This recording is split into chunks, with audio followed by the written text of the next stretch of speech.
The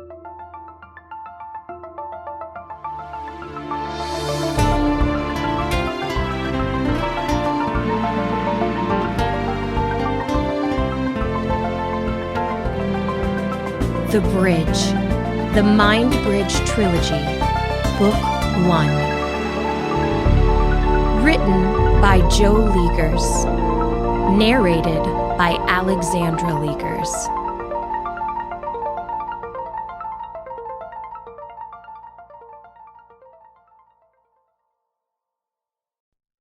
For July Lana Luegers, Our Frost Flower. Chapter 1. The Island and the City. Monhegan Island, Gaia. Gaia Monhegan had a lot to be scared of. One false step on a wet patch of moss could send her tumbling over the edge of the headlands. If the jagged rocks of the shore didn't immediately kill her, the water mammoths that lived in the cold depths of the ocean would surely smell her blood and come scavenging. The island was full of dangerous things for a person like Gaia that went far beyond the cliffside. Just the other day, her father had spotted a Hydra vine growing in Gull Cove and rushed back to inform the villagers.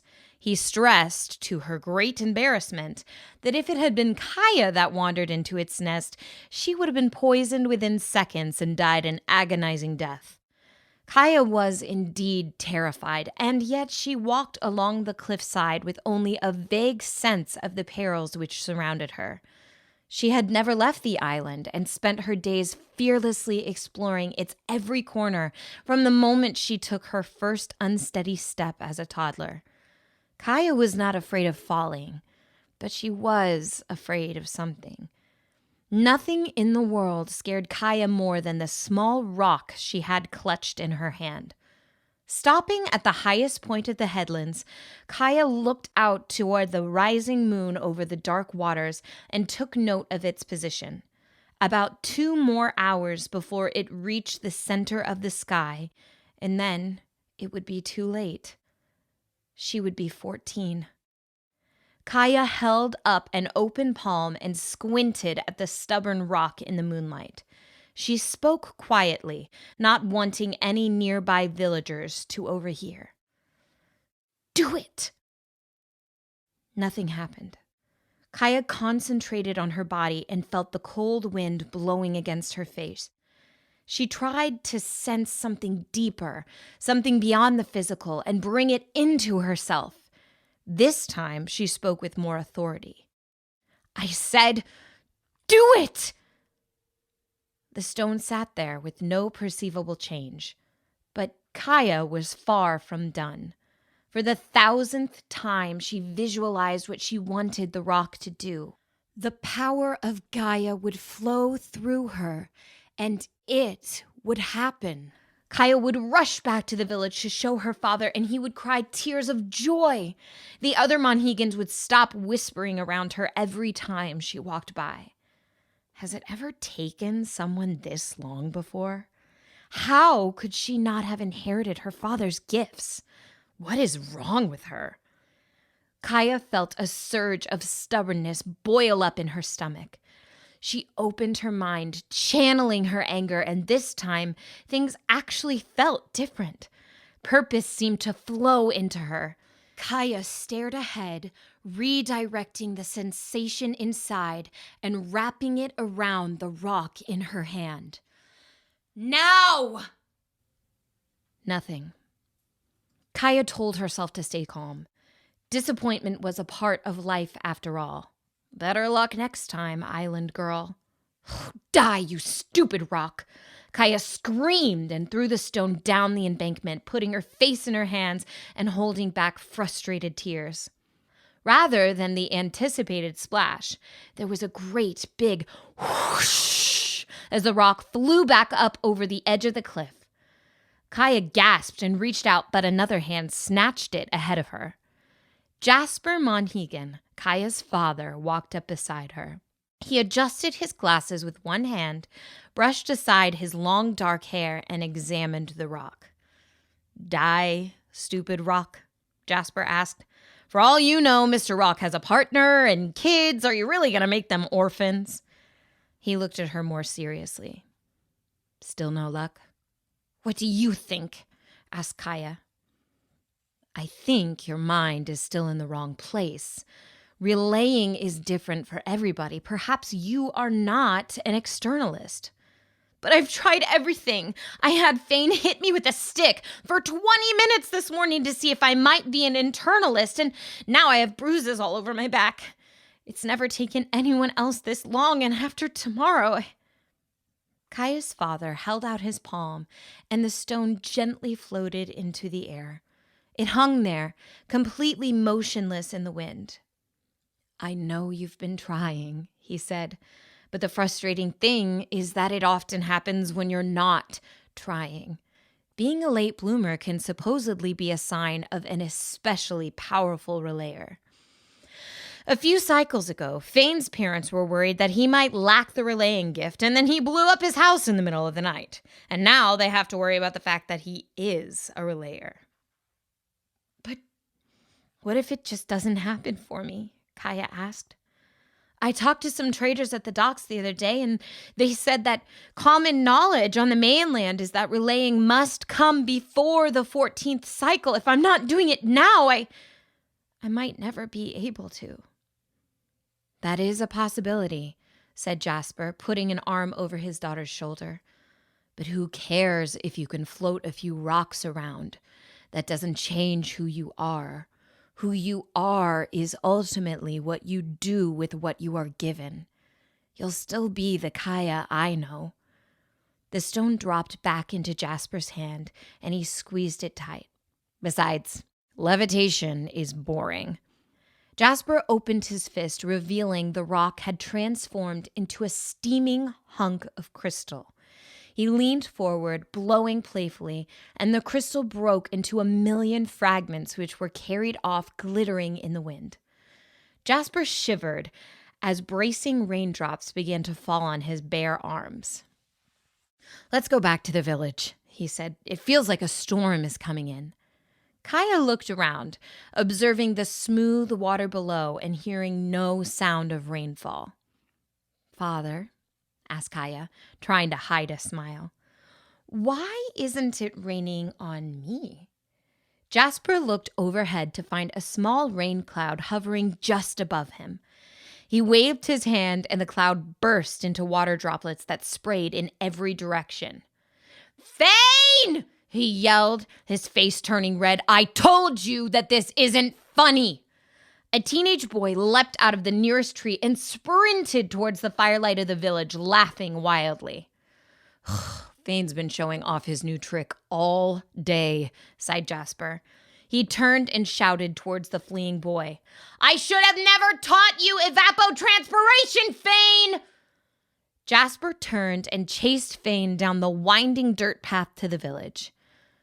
Gaia wished she could laugh, because normally she found her best friend's pranks to be hilarious. Tonight, however, his trick did nothing but remind Gaia of her own situation. Was this how life would be from now on? Staring hopelessly at a part of life that would always be over an insurmountable gulf for herself? Gaia closed her eyes and tried to feel something. One last attempt to connect with the life force of Gaia. She concentrated as hard as she possibly could, and when Gaia opened her eyes, something did happen. For a brief instant, it seemed to Gaia that she was not standing at the edge of a cliff, staring down at the murky ocean. Lights moved far below, and tall structures gleamed in the distance. Music played somewhere behind, its timbre alien and unfamiliar. When Gaia looked up, she saw numbers floating in the air. 11:40 p.m. Gaia blinked, and the numbers vanished. Indianapolis, Earth. Where do thoughts come from? It was not unusual for Mare and Casey to wonder about big concepts such as this. She technically knew the answer already after some light research in her spare time. Thoughts are the result of neural processes, and neural processes come from both proximal and distal causes. Proximal causes are sensations inside and outside of the body, and distal causes include memory, ancestry, and evolutionary history. All of these things become clouds of information which the brain digests as thought. That's where thoughts come from. Obviously. And yet, no scientific fact could ease Marin's troubled mind. All day long, she had been struck by random assaults of anxiety, coming without reason and leaving just as suddenly. Her other problems were so strange that she barely admitted them to herself. Marin had been walking to the bathroom earlier, and for a moment, it felt like her feet were barefoot and stepping on wet grass. During lunch, she heard a seagull squawk over her head and looked up at the ceiling of the cafeteria like a crazy person, expecting to see a bird flying around under the fluorescent lights. So now, Marin sat on the floor in an empty office, staring out the 50th floor windows of the Mother Tech headquarters and wondering where her thoughts were coming from. The sun had long set under the skyscrapers on the horizon, and the city was glowing with the twinkling lights of windows, billboards, and autocabs. Progressive rock echoed from somewhere in the dark, empty offices behind her. Time? Marin whispered, and the numbers 11:40 p.m. were displayed in her digital contacts. They floated before her, transparent, and then morphed into the words, August 3rd, 2172 AD. Of course! Marin told herself that she wasn't crazy. She was just worried that her entire family had forgotten about her upcoming birthday. Her anxiety was clearly manifesting itself in unusual ways. It was nothing to worry about. Unless it was. Marin's arms broke out into goosebumps, and she felt as if cold wind was blowing on her. A wet, churning sound filled her ears that sounded so familiar, yet Marin could not quite place it. This sensation was soon interrupted by a male voice of about her same age speaking from her Mother Tech earpiece. Your brain chemistry seems to be in distress. Are you experiencing another puberty-induced existential crisis? I'm afraid to say that turning 14 is just going to make it worse. Marin had her companion bot turned on so she wouldn't be alone, but he was really starting to get on her nerves. Max, asked Marin, did you feel that? Feel what? Max replied. The wind. Marin, the 50th floor windows don't open. Your readings do seem a little odd, though.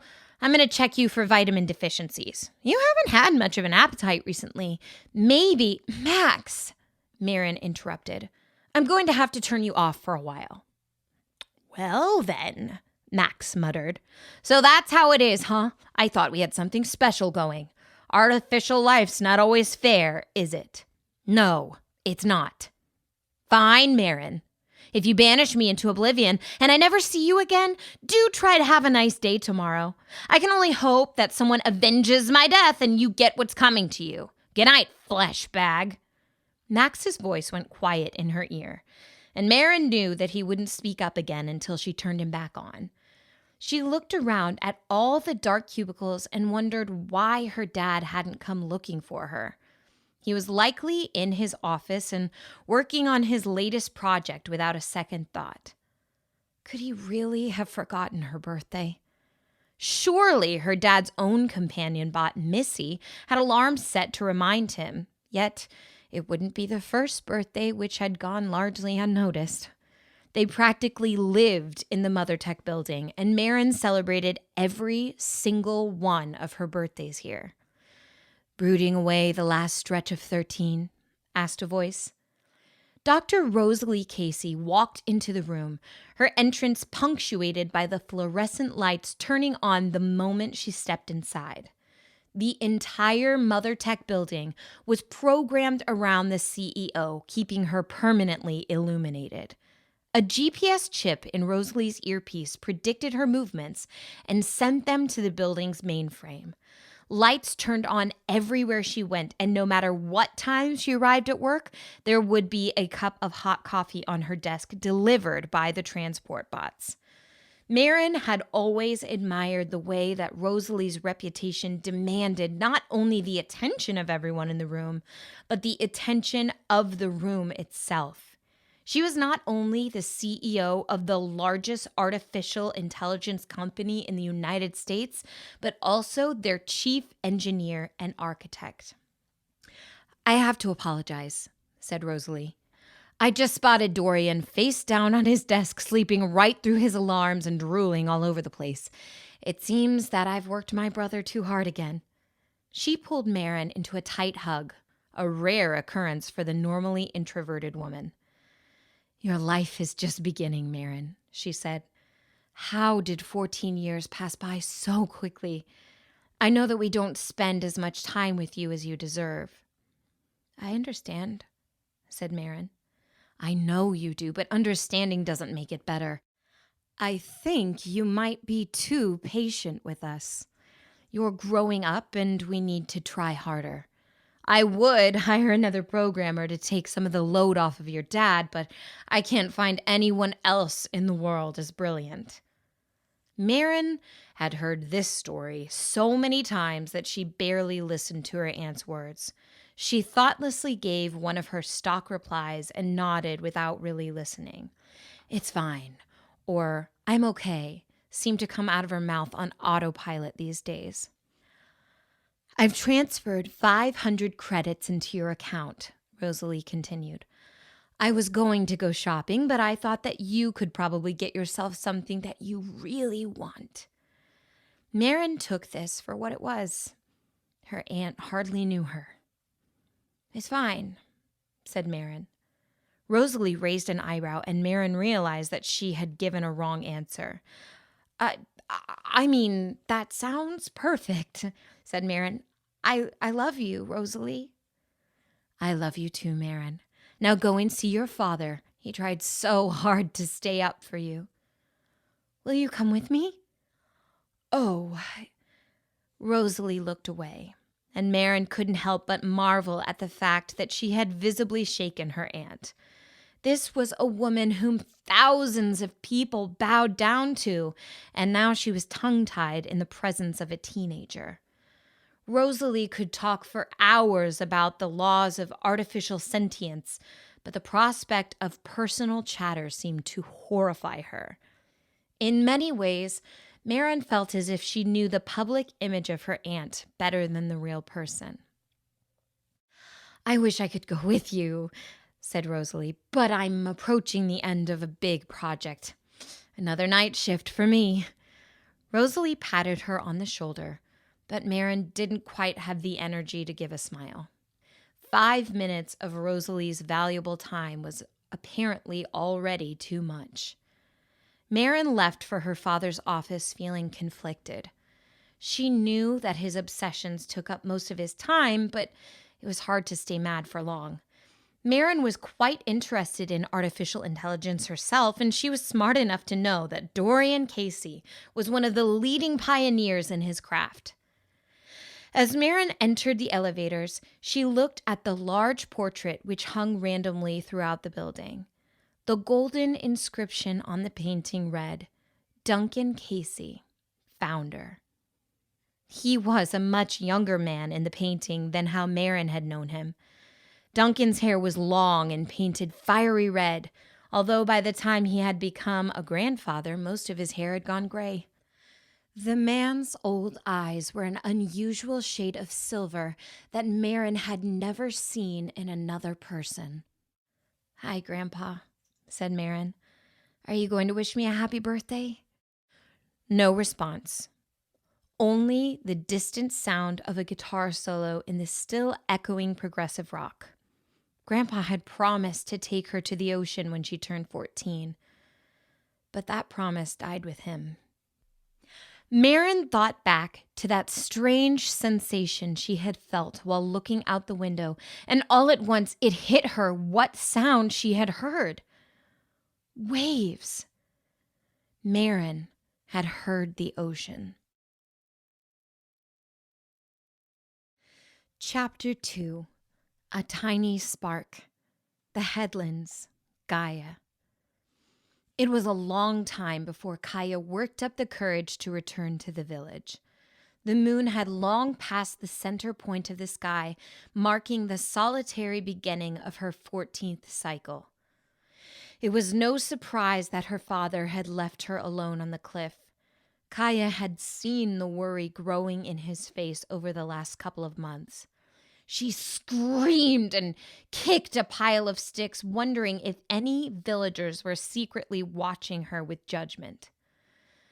I am a defect, Gaia said to herself, a mistake in nature.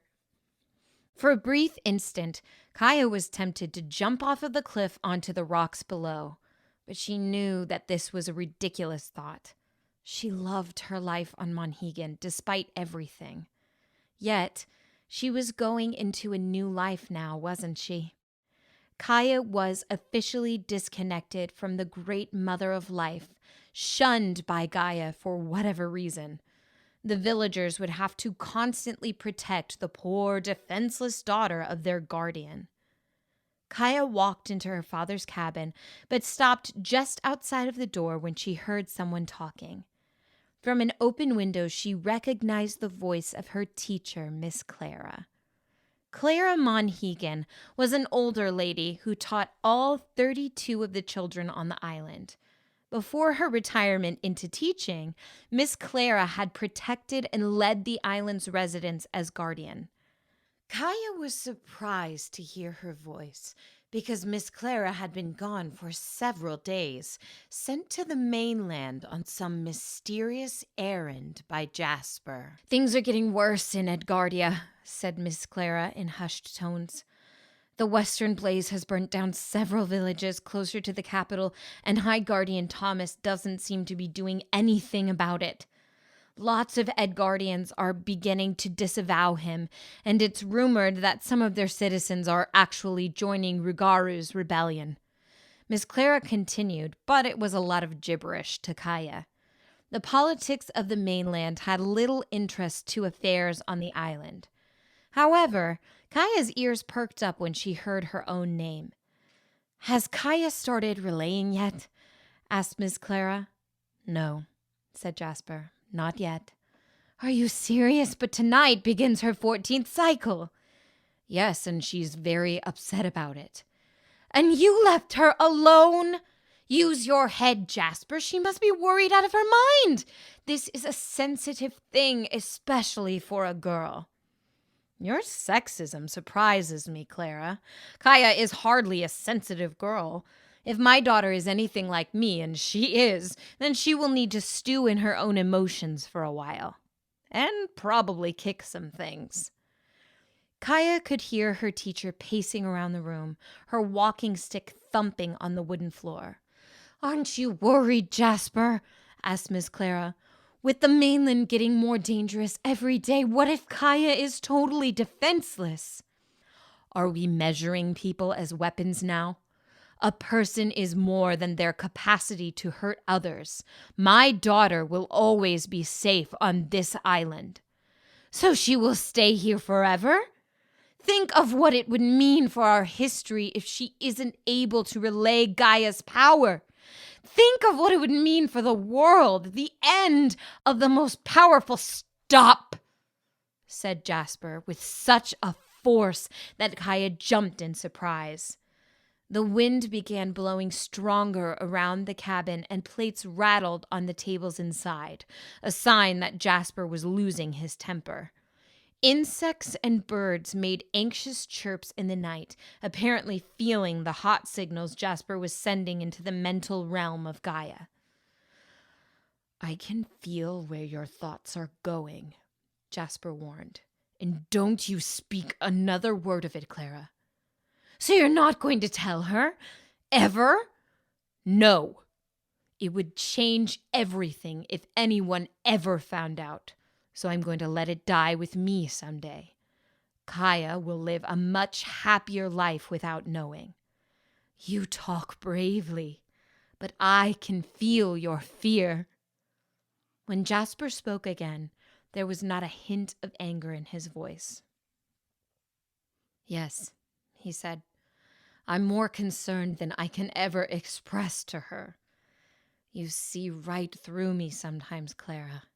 Your mentalist leanings are stronger than you let on. What happens to Monhegan when we're gone? The Western Blaze would not hesitate to kill every one of us, and a non-relayer is in no position to be guardian in these times. To be honest, I never thought it would get to this point with Gaia. I've been waiting every day for something to happen with her, but I am losing hope." Gaia could not bear to listen any more. Her father sounded distressed, and he was never anything but strong.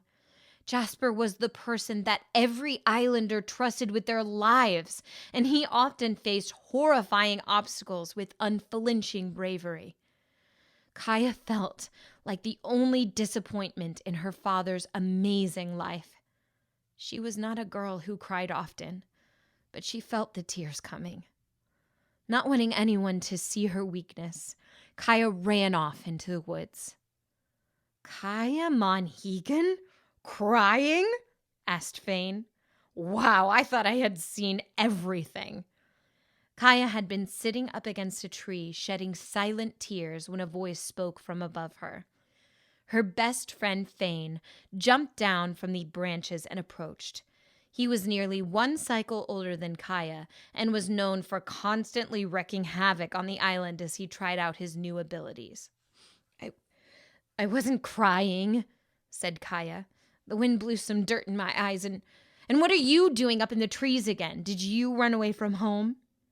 "I assume we're doing the same thing, hiding from our guardian." Gaia sighed and nodded.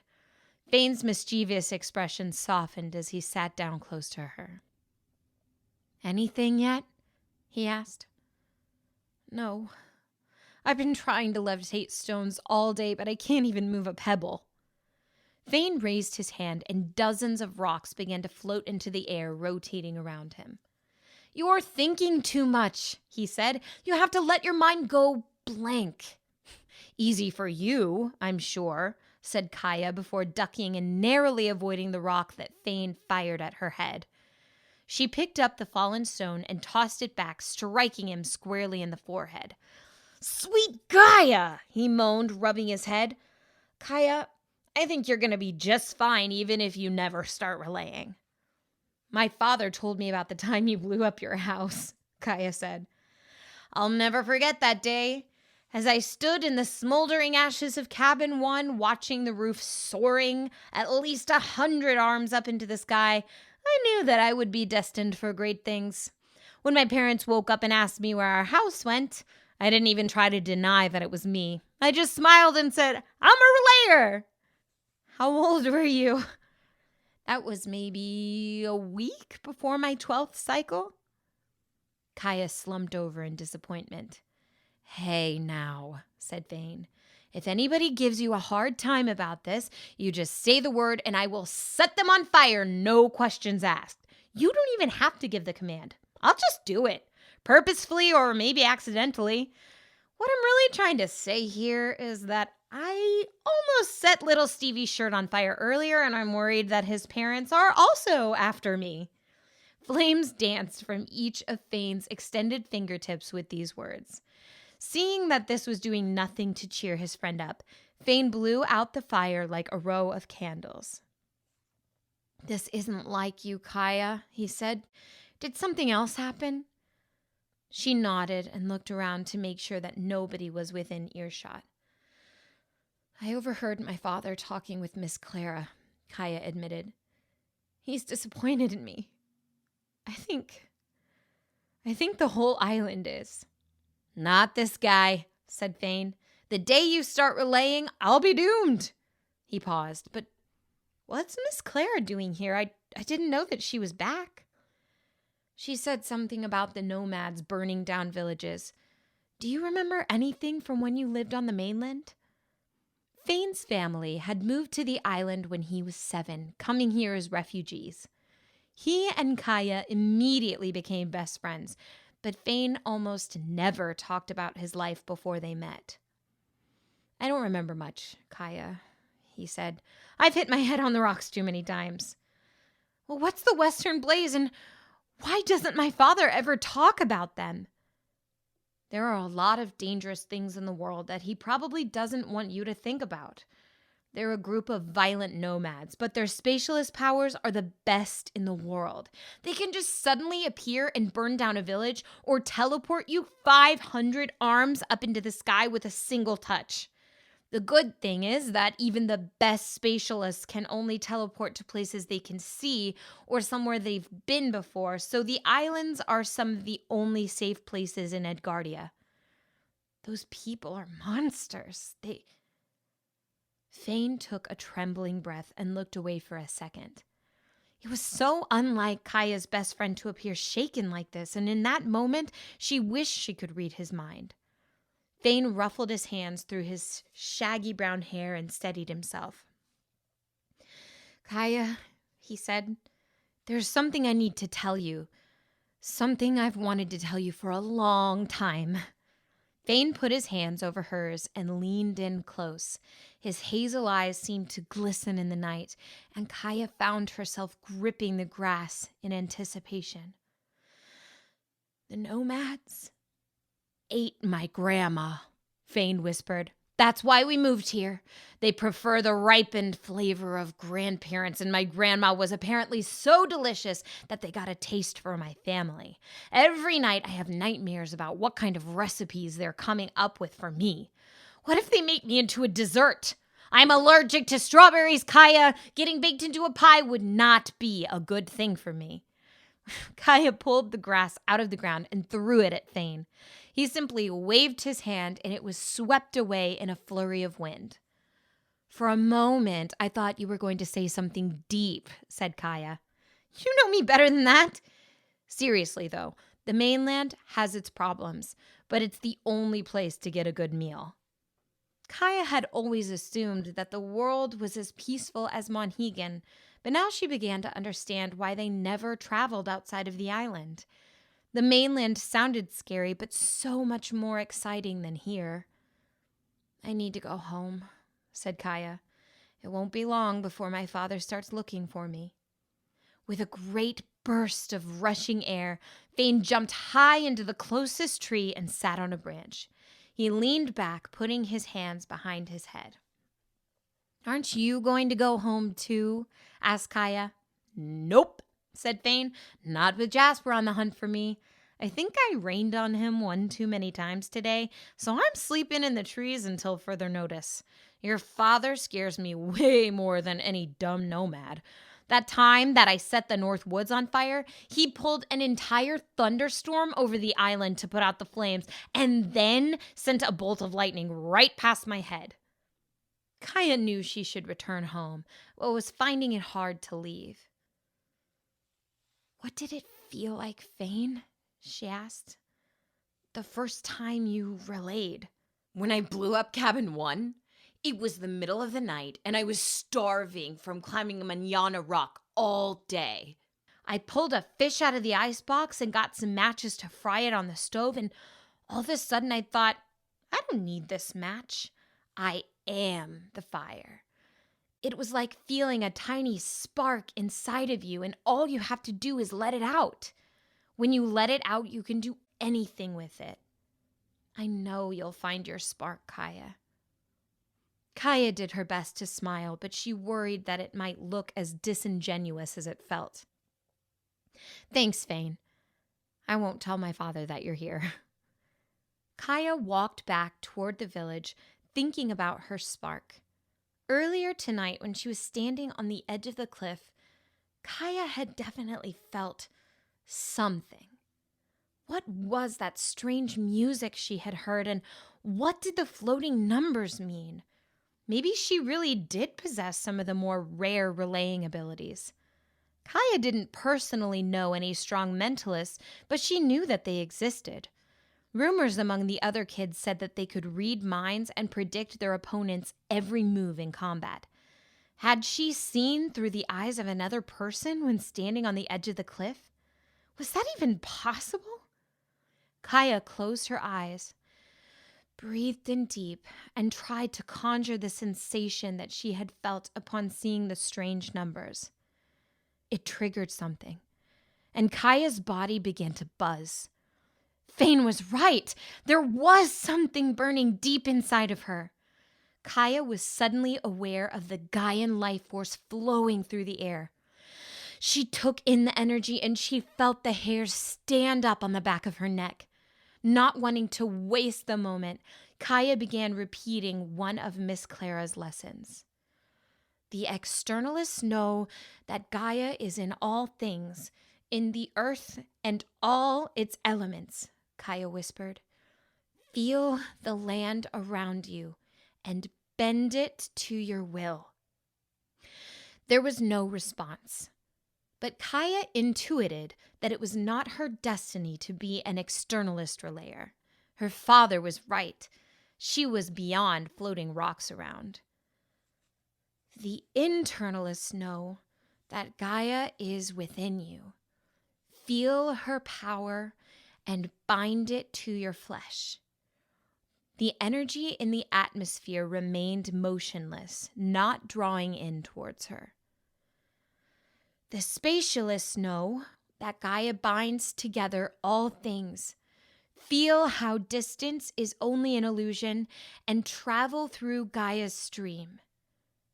Gaia remained stationary, her 2 feet firmly planted on the forest floor. Honestly, this left her relieved.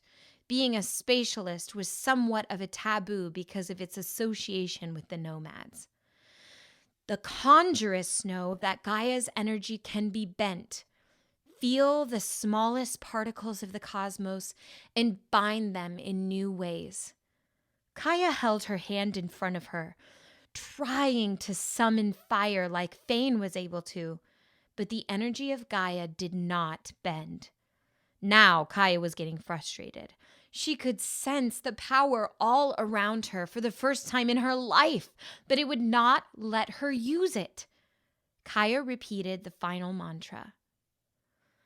The mentalists know that there is another realm beyond the physical, a realm of thought and mind. Know that Gaia is present even there, and let your spirit travel to that place. Bright lights appeared in Gaia's vision, but they were blurry and unreadable. Focus, she thought. Ignite the spark. Let it out. Gaia felt a burst of power shoot through her body like electricity, and she released it. The grass around her stood up on end, and the wind blew harder. A voice in her head screamed a name that Gaia had never heard before. Marin! As the bright lights ahead of Gaia came into focus, the world around her turned to mist and dissolved. Chapter 3, A New Future. Mother Tech Headquarters, Earth. Marin found her father asleep on his desk. His office was enormous, scattered with parts of broken machinery and glowing computer screens lining the walls. Mother Tech was always bustled with businessmen wearing suits and slick haircuts, but Dorian Casey hardly fit in with this crowd. He was currently wearing torn jeans, an old progressive rock t-shirt, and his red hair was uncombed. Boxes of old takeout food sat all over his desk and floor. The maintenance bots could have cleaned his office and organized it within minutes, but this was the only room in the building that was mostly untouched by its sophisticated artificial intelligence. Dorian Casey was one of the most brilliant minds in the field of AI, but he mostly lived without it. He claimed that it would be too weird to bring life into the world just so that it could wait on him hand and foot. A small, badly hand-wrapped package sat on his desk. Marin picked up a card sitting by the box and looked at it. Written in her father's nearly illegible handwriting were the words, "Congratulations, Marin. You were born just like everyone else. Very impressive. Joking. Love you, daughter. Marin rolled her eyes at his weird sense of humor. Dad, she whispered, touching his shoulder. Dorian leapt up, knocking a box of pizza off of his desk. Time, he shouted. All of the computer screens instantly displayed the numbers 12:04 a.m. I tried my best to wake you, sir, spoke a stern female voice. But since you refused to let me induce electric shocks to your chair, it was to no avail. Please accept my apologies on Dorian's behalf, Marin, and happy birthday. A synthesizer rendition of Happy Birthday began playing in the overhead speakers. This was Missy, Dorian's companion bot, and the first artificially intelligent personality in the world believed to have true consciousness. Dorian created her with his father's help, skyrocketing them into near celebrity status in the tech world. Marin rarely saw her mother anymore. Katherine Johnson was somewhere in New York City living with her new husband and kids. It was strange in a way. Marin had always felt like her dad was married to Missy. Oh, Marin, sighed Dorian. I am so sorry. I have been up for 3 days straight, putting the finishing touches on my project. He yanked the package off of the table. And here it is, my new project, the culmination of a whole year's worth of programming and research. Marin opened the box and took out a chrome ball that fit in her hand. The metal was so reflective and smooth that it was almost hard to see clearly. What is it? She asked, half annoyed that her father had possibly just yanked the company's newest product off an assembly line for her birthday.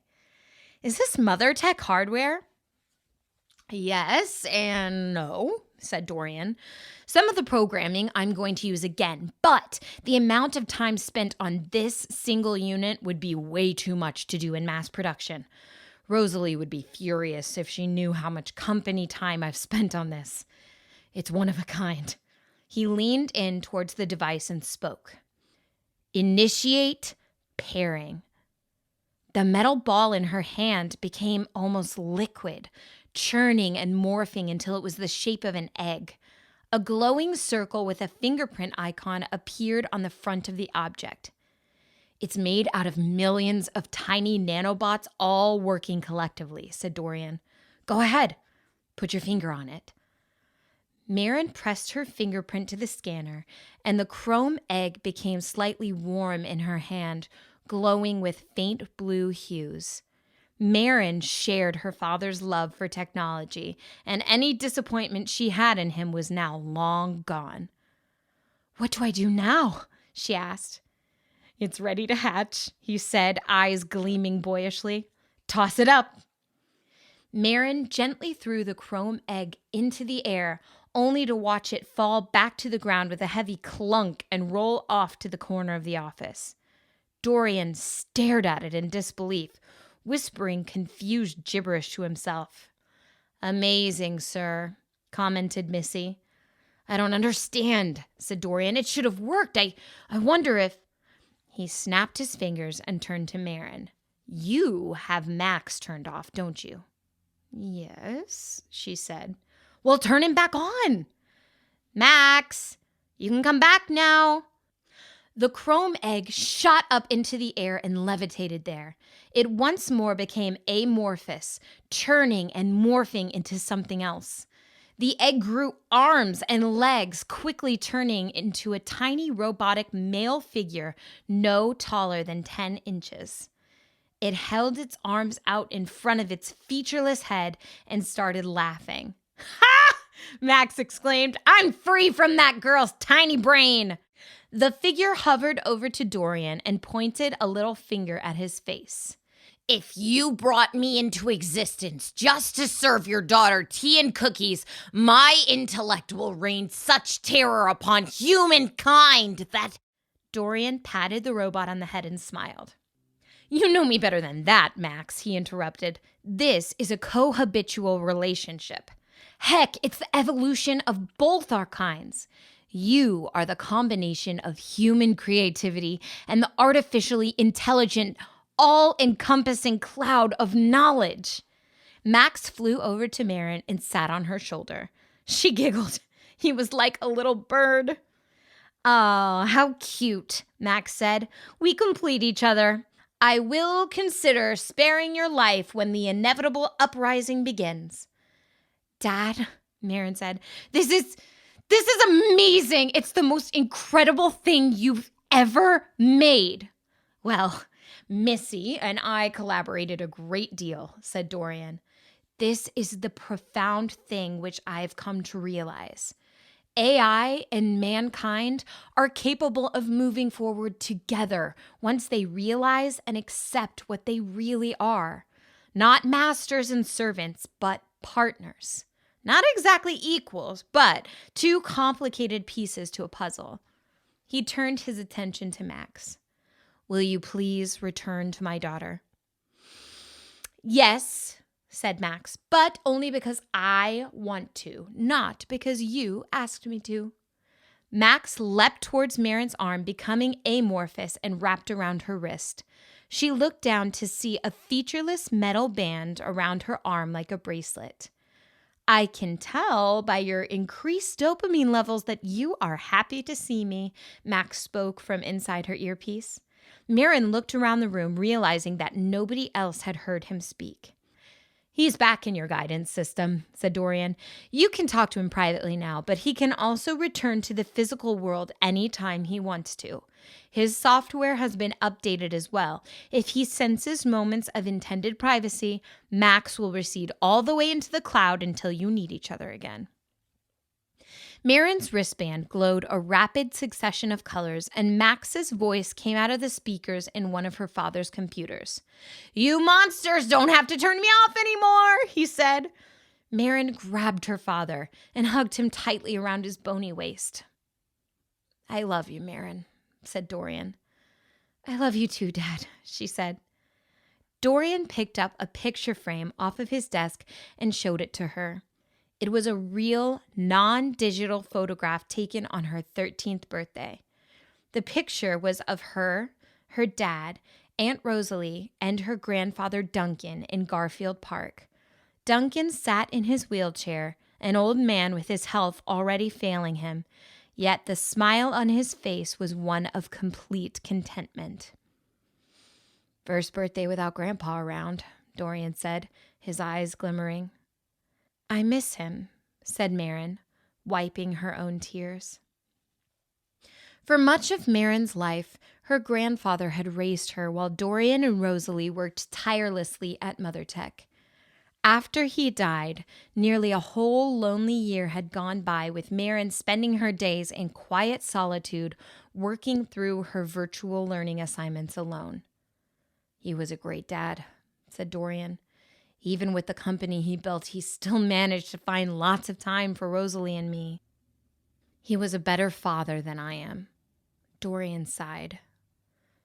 "If I'm being honest, Marin, when I started working on this technology, it wasn't for you. I was working on a nanobot that could replicate faster than cancer cells and reinforce the human body's immune system. It was supposed to, well, save him. The cancer ultimately outpaced me, but I came up with another use for the technology. I melted down Dad's ring and used it to create the power core for Max's new body. So I guess you could say that this present is from both of us. I've done enough programming this year to make this company millions of dollars. Pretty soon, Missy will have the capacity to take over for me. And that brings me to my real present. I'm retiring next month." Marin's heart actually skipped a beat. Her father was 41, hardly the age of retirement. "Are you serious?" she asked. He nodded and smiled. "Yes," he said. "I've more than done my job here. Now I want to actually live my life. From now on, I will continue some experiments at home, and home is where I will be staying. Home with you." Marin had often browsed through video footage of all the places in the world that she hadn't seen and would secretly imagine traveling to those places with her dad. Now her imagined life was coming true. "What does Rosalie think about this?" she asked. Dorian looked frightened that Marin had spoken those words so loudly, and Missy laughed at him from the computer screens. "For the love of Bob Dobbs, don't say a word about this," said Dorian. "I'm still working up the courage to tell Rosalie. I'll break the news next week, but until then, it can be our secret. Be thinking about where you want to travel." Marin said the first thing that popped into her head. The ocean. Marin scrolled through her tablet in the early hours of the morning, planning for the new future that she would be spending with her dad. So many things that had always seemed like a childish fantasy were now possible. She closed out of a video taken at the shores of Iceland, but the sound of the ocean continued in her ears. Marin turned her tablet off completely, but the continually crashing waves just got louder in her head. "Max?" she asked. "Are you there?" A few seconds of silence went by before his voice spoke up. "I am now. I was just hanging out with Missy down at the Mother Tech building. She is one wild partier. You need to get your sleep, young lady." "Listen," she continued. "Do you hear the ocean?" A long silence ensued, and Marin thought she could hear little clicking noises of calculation in her earpiece. "Yes, I do," he said finally, "although I have no idea why. The frequencies are being recorded by your brain but are completely bypassing your ears. There are no external vibrations matching what you are hearing." "Wow, Marin, I don't understand what's happening here." This sent a storm of confusion through her head. "I don't understand" was not a sentence that Max had ever spoken in his whole existence. The waves became louder, and the room around Marin began to lose focus. "Marin?" asked Max. Marin tried to speak, but the signals coming from her brain just spiraled off into nothingness, as if she had been disconnected from her body. "Are you okay? Marin?" A feeling unlike anything she had ever experienced washed over her. The sound of the ocean became more than a sound. It was a sensation that caught her in its wake and pulled her in deeper. Max's voice became quieter and quieter as blackness swept over Marin's vision. For a moment, she felt like a crab that had been torn out of its shell and was being pulled through an empty void. In the next second, a cluster of new sensations hit Marin all at once. She was poured back into her body, and her body felt, well, it didn't feel like her body at all. She opened her eyes, and the unfamiliar surroundings hit her vision like a personal attack on the senses. Marin stood in the dark woods of an island, and the sound of the ocean was all around her. Chapter 4. The Hydra Vine. Cathedral Woods, Gaia. Cold wind blew through the trees around Marin, and she heard waves crashing against rocks somewhere beyond the woods. The stars shining through the branches above were unbelievably bright in the clear night sky. Too bright. In Indianapolis, the sky always had a slightly orange glow at night from light pollution, and the stars could only be clearly seen in the most remote parts of Earth. "Max?" asked Marin. "Is this some kind of VR simulation?" No response. Two revelations struck Marin at once. This could not be a simulation because she wasn't wearing her digital contacts, and more alarmingly, the voice she was speaking with was not her own. The sound coming out of her mouth was slightly deeper and had an accent that she could not place. "Max, are you there? What the heck is this?" His silence unsettled Marin greatly.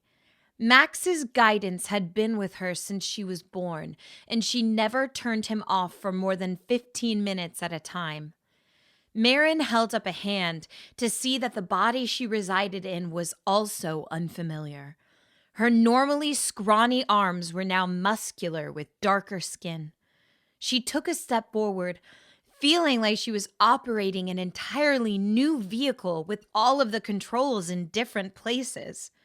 If this was a dream, it was by far the most vivid dream she had ever had.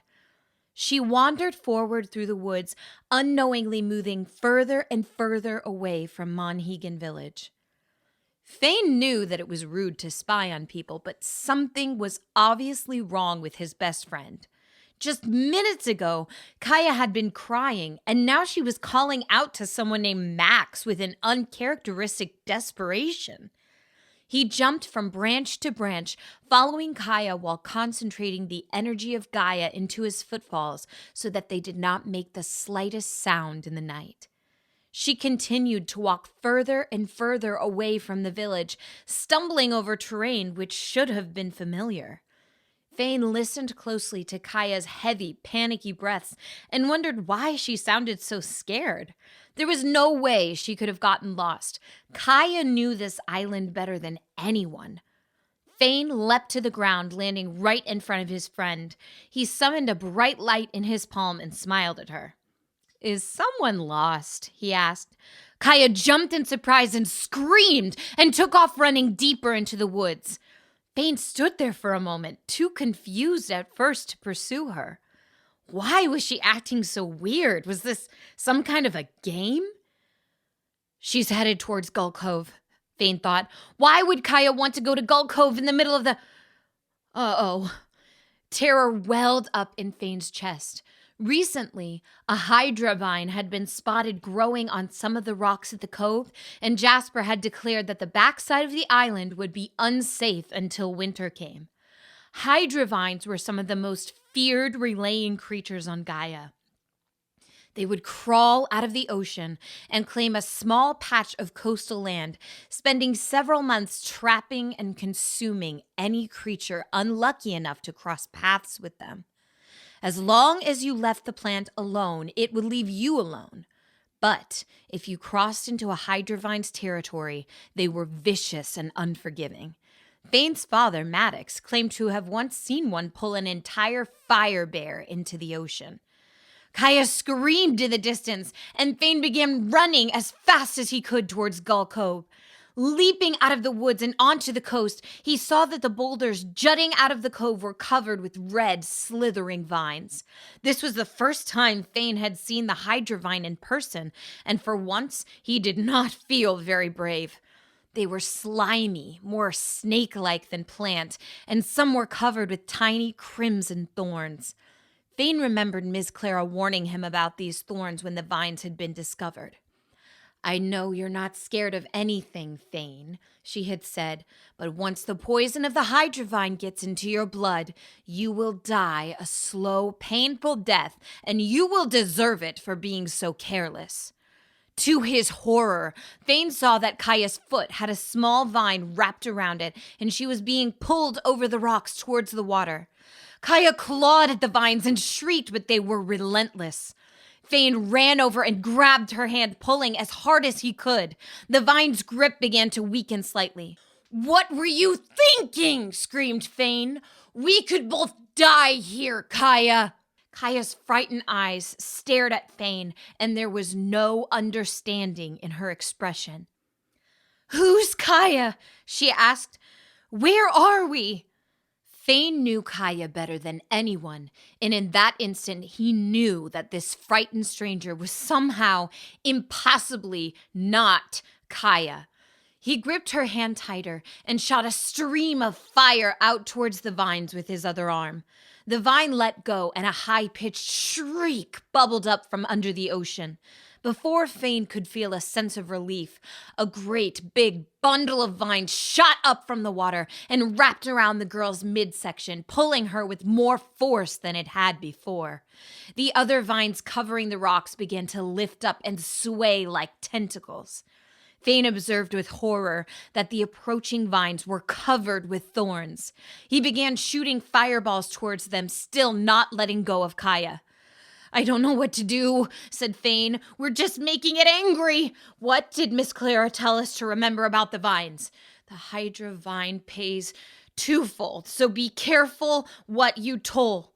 With a forceful yank, the girl slipped out of Thane's hand and was pulled across the rocky shore. She writhed in pain as the rough terrain ripped her clothes and left long scratches across her back. More vines sprang out of the water and began slithering towards Thane. "Wow, that saying really doesn't help us avoid getting eaten," he muttered.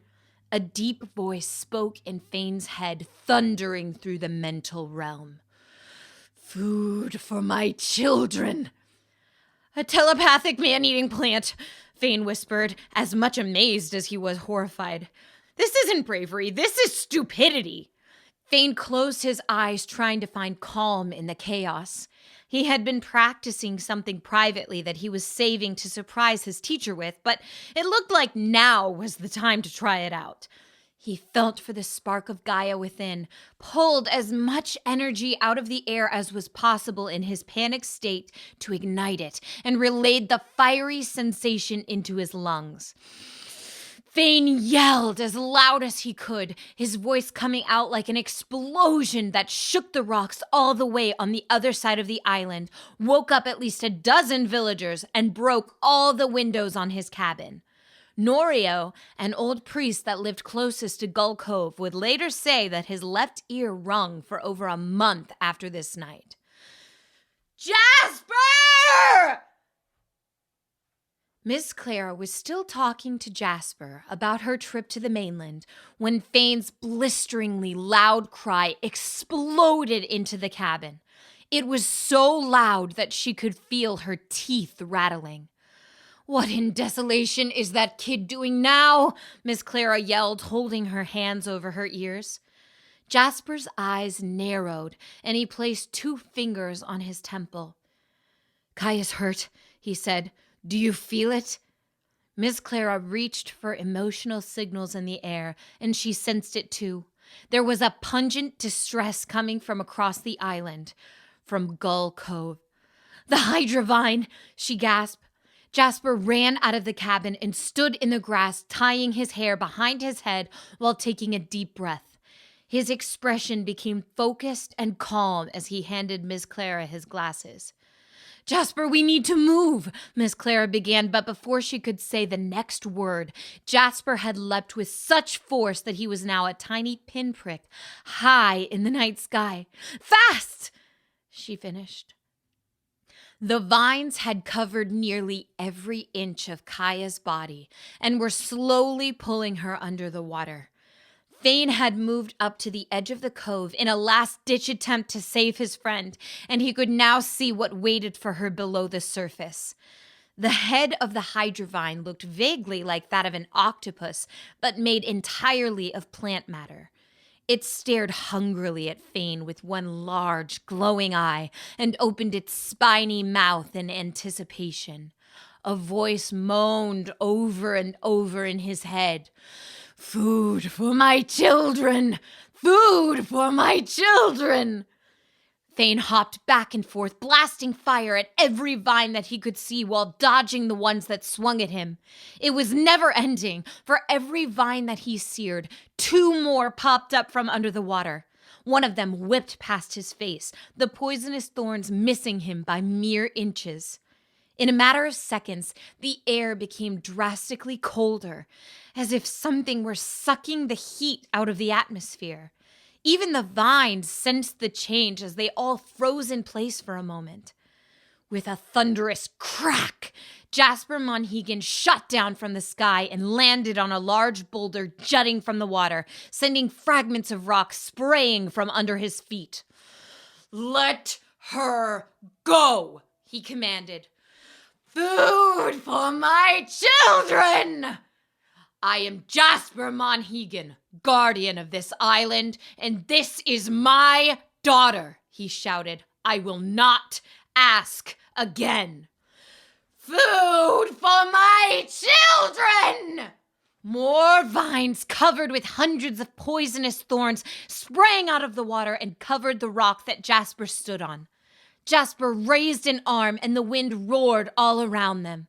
Fane noticed with disbelief that the moon had disappeared and the stars were blinking out rapidly as storm clouds rolled in from nowhere.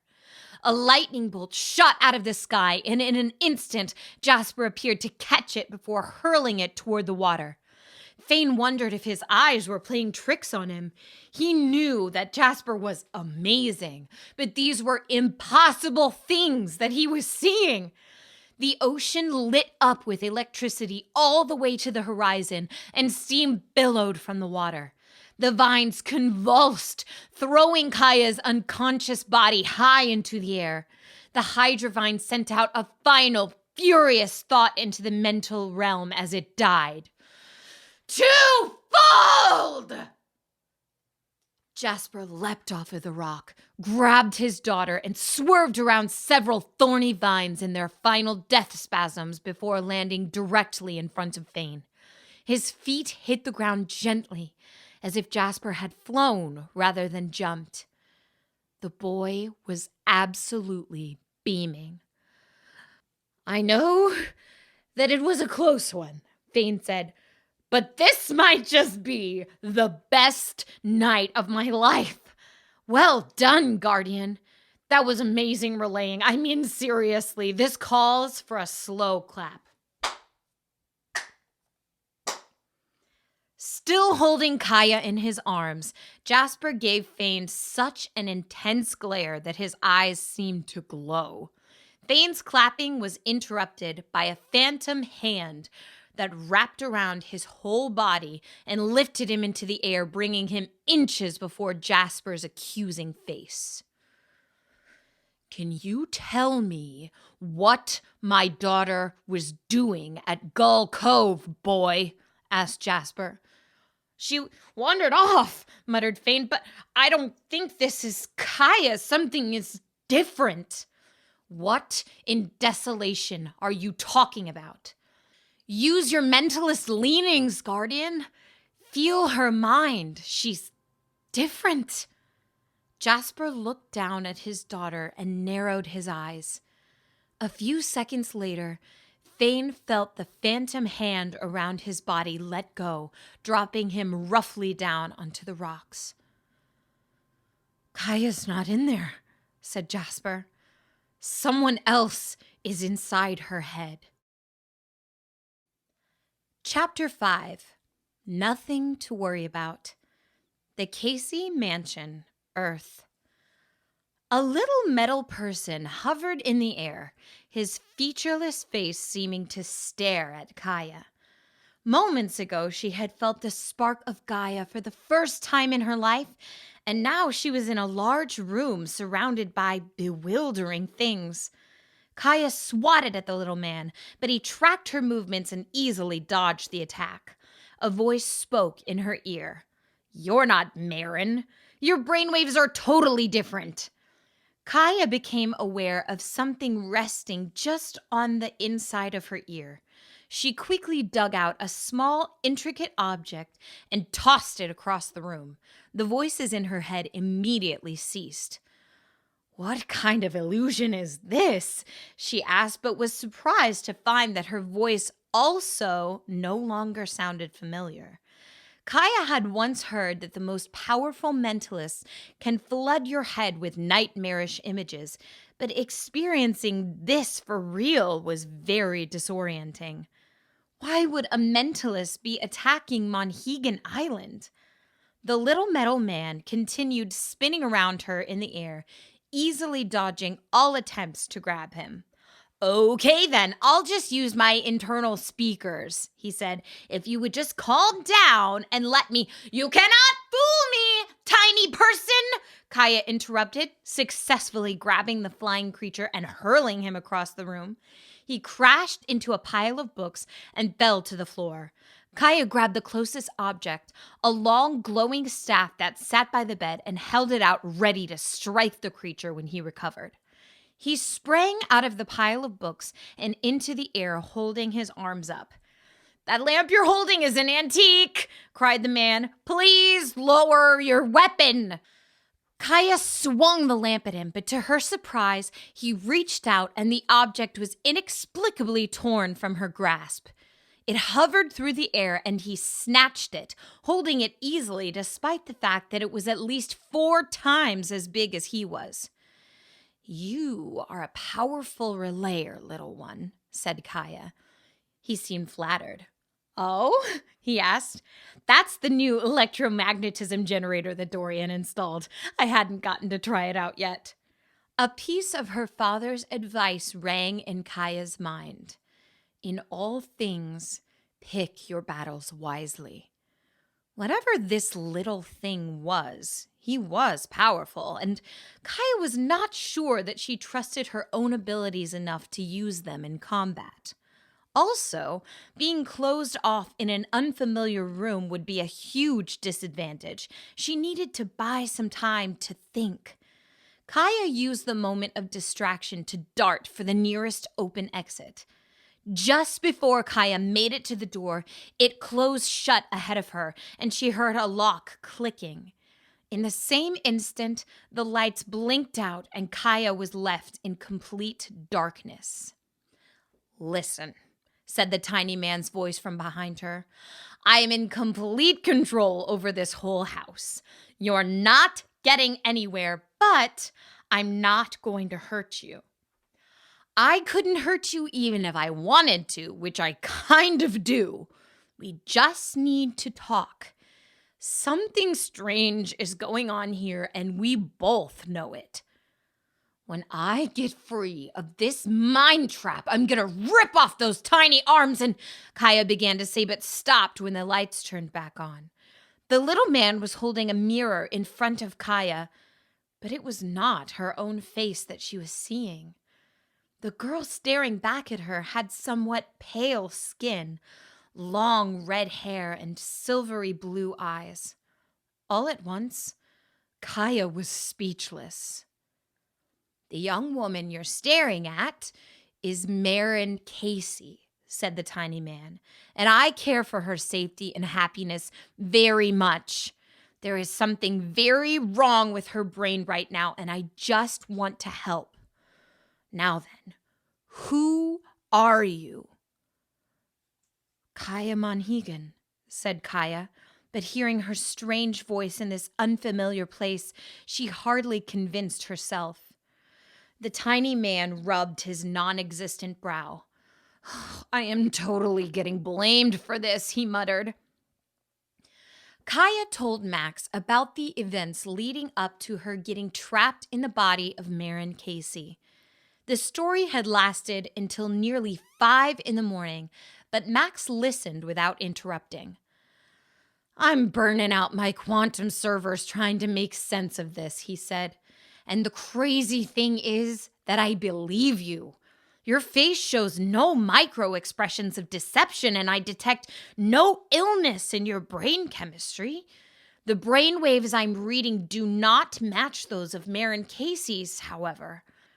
It is as if her brain is a computer that is running the wrong software." "I don't understand a word of what you just said, tiny man," said Gaia. "Oh," said Max. "Sorry, I was just talking to myself, and you can call me Max." He extended a little arm out to shake her hand, taking an odd pleasure in the fact that he now had an arm to offer her. "I can't say that it is nice to meet you under these circumstances, but it is certainly interesting." Gaia stared at his hand silently. "Max," she asked. "I knew a dog named Max once. Are you Marin's pet?" Max threw up his arms in exasperation. "Sweet subgenius," he exclaimed. "A speciesist has invaded the body of my dear Marin." "A species what?" asked Gaia. "Speciesist," said Max slowly. "Someone who assumes that all biological and mechanical life other than their own is just around for their service and amusement." "So you aren't her pet?" "No, I am not her pet! I am a pinnacle of modern science. All human knowledge is available to me within seconds. I am composed of millions of self-replicating nanobots, each of which has the ability to... Your words don't impress me, little Max, interrupted Gaia. But your relaying does. Where did you learn?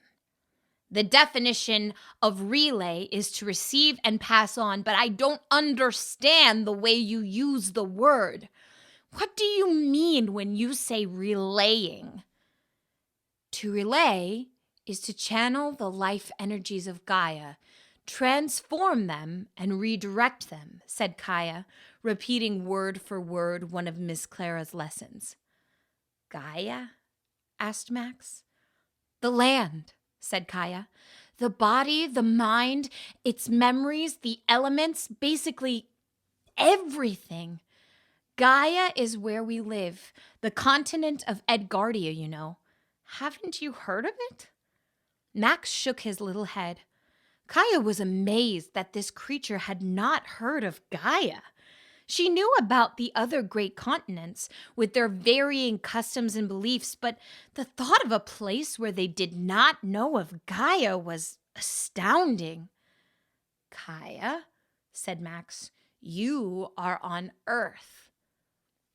Earth? Like the ground? Of course we are on Earth. No, we are on Earth, the planet. Gaia, it looks like you are in another world entirely. Gaia wondered if she had used her new relaying abilities to swap bodies with someone very far away from Monhegan. This would make her a mentalist, someone who specializes in using the energies of Gaia to manipulate the mental realm. She had never heard of someone swapping minds with a stranger, but Gaia understood that there were many things about relaying that she still did not know. Let me see where we are, Gaia said, standing up and heading for the door. It once again closed on its own and locked with a click. No, said Max. No. Dorian Casey gives me a new body and links me to his daughter's mind, and then the next moment she is deleted and replaced with some hard-headed stranger from another dimension? This does not look good on my part. We're going to figure this thing out before we involve the authorities. This energy of Gaia, can you feel it now? Gaia searched inside of her for the spark of Gaia. She had only felt it once before in her life, and only for a brief time. But supposedly, once you discovered it, Gaia would never leave you. Summoning up all of her willpower, Gaia felt Gaia's absence immediately. Gaia's not here, she said. Either that or you just can't access it in your body, said Max. If you come from a world where there is an energy both accessible and able to be manipulated by human thought, perhaps in this new body you now lack the genetic code to relay it. Max was less surprised about this current situation than a human would have been. Using his processing abilities, which were exponentially greater than a biological being's, he had long suspected the existence of other realities and dimensions. The mathematics involved pointed to it being not just possible, but probable. If I can't use my abilities, then how am I going to get back? She asked. How can I reverse the mind swap? Do you mean mind swap as in switching places with someone? Asked Max, suddenly hopeful. Yes. Then that means Marin is on Gaia right now in your body. She'll have to be the one to figure it out. Gaia felt very uncomfortable with the idea of someone else being in control of her body, but she was sure that the feeling was mutual. Is this Marin a strong girl? Asked Gaia. Max spoke with the utmost confidence. Oh, Marin is brilliant, said Max. Gaia, you don't have anything to worry about. At that same moment, in another universe, Mirren was currently being pulled slowly towards the ocean by a patch of carnivorous vines while Fane shattered windows with his scream.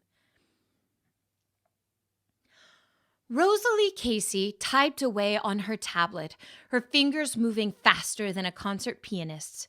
She sat in her second office, 10 floors below ground level at the Mother Tech headquarters. It was 5:15 in the morning, but Rosalie was barely aware of the passage of time. Recently, she had been using an experimental drug from their pharmacy division, which made it so that she could go nearly 3 days without sleep. Mother Tech had a massively important order coming up, and she was making sure to personally look over every component of the machinery before shipment.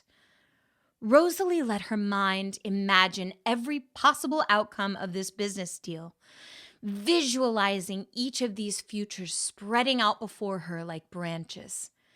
She could see every success, every pitfall. The future itself was under her thumb as long as she continued to see it clearly.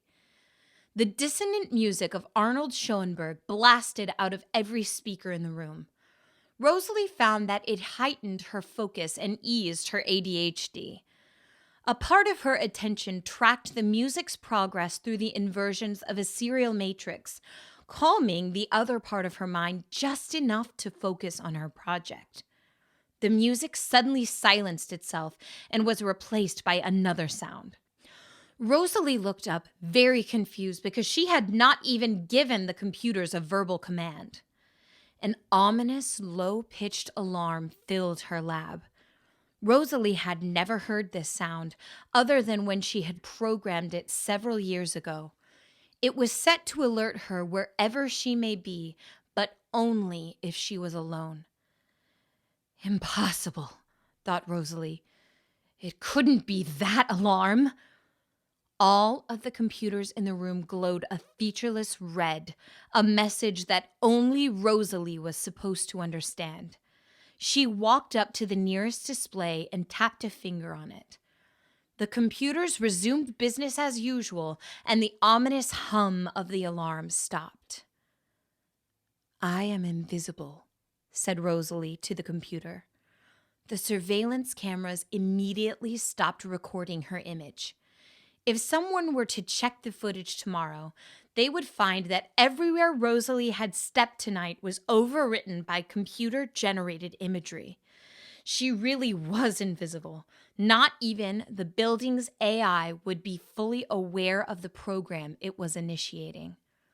Rosalie stepped into the nearest elevator and pushed her thumbprint on the reader. The elevator's display screen showed her a button for each of the building's 60 floors, basement level 10 all the way up to above ground level 50. "Show CEO access," said Rosalie. 5 new buttons appeared at the bottom of the screen, basement level 11 through basement level 15. Rosalie clicked on the lowest level and tried to wait patiently for the doors to open, but she had lost her cool. She once suspected that this alarm would never go off, but now that it did, everything about her life had changed. A million possible scenarios for what this might mean were running through her head at once. Time dividing, branches stretching. The doors of the elevator opened to reveal a cavernous room. While most of the rooms in the Mother Tech building were full of fancy new electronics, this room was mostly featureless. The floor was plain, dusty concrete, which was left completely untouched by the maintenance bots. On the ceiling of the room were 5 drones silently circling the object they had guarded since Rosalie came into possession of it a year ago. The drone's alert icons glowed at Rosalie like red eyes, but upon reading her DNA, they silently floated to the ground and turned off. Had they discovered their new visitor to be anyone but Rosalie, they would have sent a tiny poisonous dart directly into the intruder's chest. The dart would then dissolve, leaving no evidence of wrongdoing as the hypothetical intruder died of cardiac arrest. Fortunately, this had never been necessary. Rosalie walked up to the diamond-fortified glass box in the center of the room, glass which was strong enough to resist a blast from a rocket launcher. In the center of the box sat a sword, sitting upright on its stand. It looked ancient, yet still quite sharp. An ornate design that almost looked like the letter Z was carved into its hilt. Nanobots, no bigger than houseflies, circled around the sword, scanning it and sending information to Rosalie's private servers. She looked closely at the box and then pressed her hand to the glass in disbelief. The sword gave off a very faint blue glow. A deep male voice spoke from the speakers in the ceiling, causing Rosalie to flinch in surprise. The hairs stood up on her arms.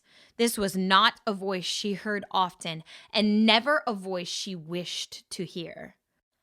The blade senses a resurgence of energy in the approximate area, said the voice. Rosalie looked around, eventually fixing her eyes on a camera watching her from the corner of the room. It was pointed directly at her, and a small green light over it blinked on and off. "You can see me?" she asked the camera. "No," said the voice, "but I was certain you would be here." Rosalie grunted. So much for her invisibility program. "What do you want?" she asked. "I want to know how the energy got here," it said. "Find the source." Rosalie squeezed her fist tight, trying to keep her arm from trembling. She reminded herself to breathe. "Yes," she said, "of course. I will get right to work." Rosalie got in the elevator and the voice spoke to her again, following her to the nearest speakers. Its tone was deeply grave. "You know what this means, don't you?" "Yes," whispered Rosalie. "It's happened. Gaia found us." Chapter 6. A Brief History of Gaia. Ms. Clara's cottage, Gaia. "I've checked her body for thorns. There's a lot of scratches, but no puncture wounds from what I can tell. Her bloodstream should be clean." Marin came to consciousness with the sound of an older woman's voice speaking above her. Now a man's voice spoke, deep and raspy. "Oh, thank Gaia." Marin opened her eyes to find herself in a small cabin with two people gazing down at her. One was a woman she didn't recognize, a short, frail lady with long, white hair. The other was the man that had saved her from the plant thing in the water, a very tall man with dark skin, glasses, and long hair tied up behind his back. He was looking at Marin with unbearable concern. "Do you know who I am?" asked the man. "You rescued me," said Marin. "Rescued you and almost put a fatal dose of electricity through your heart at the same time," the woman remarked. "Yes, I rescued you," said the tall man, ignoring the woman's comment. "But is that all? Do you know me, girl?" Marin shook her head no, and the man's face fell even more. "Then who are you?" asked the woman. "And why are you in Kaia's body?" "I'm Marin Casey," said Marin. An odd look passed between the two people. "Did you say Casey?" asked the old woman intensely. "Yes. Why?" The old woman looked about ready to have a heart attack, and the man steadied her. "Never mind that for now," he said. "How did you get here?" I don't know. I was in my room and all of a sudden everything got blurry and next thing I knew I was standing in the middle of the woods. Where are we?" "Monhegan Island," said the man. "Have you heard of it?" "No." "Off the northern coast of Edgardia?" Marin shook her head again, and the two people looked at each other with concern. "The continent of Edgardia, on the western edge of Gaia." "Gaia?" asked Marin. Another look passed between the two people, and Marin could instantly feel that something had changed. Earlier they had been concerned, but now they were afraid. "Where are you from, girl?" asked the man. "Indianapolis," Marin said. Blank stares from the Gaians. "Indiana? United States? North America? Earth? The Milky Way galaxy? The universe? Is none of this sounding familiar?" The woman closed her eyes and sighed.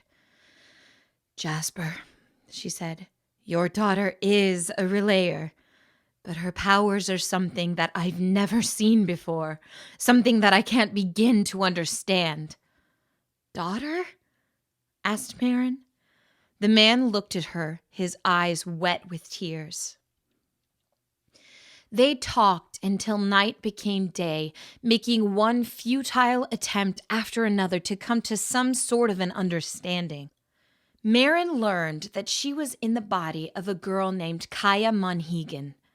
Everyone on this island apparently carried the Monhegan surname, and Marin intuited that on Gaia, people got their last names from their community rather than heritage. Eventually, she became very tired in spite of herself. Kaia's body had not slept other than the brief moment it had been knocked unconscious from the electricity. Jasper and Clara left the room to let her rest, but Marin couldn't help but listen in on their hushed conversation. "It couldn't be a mind swap," said Jasper. "Have you ever heard of one occurring between any two people who weren't identical twins?" "Just once," said Miss Clara, "but it was a spiritualist folklore." "Don't tell me that you believe in spiritualist teachings. Those weirdos are just non-relayers who make up powers like seeing the future or talking to animals."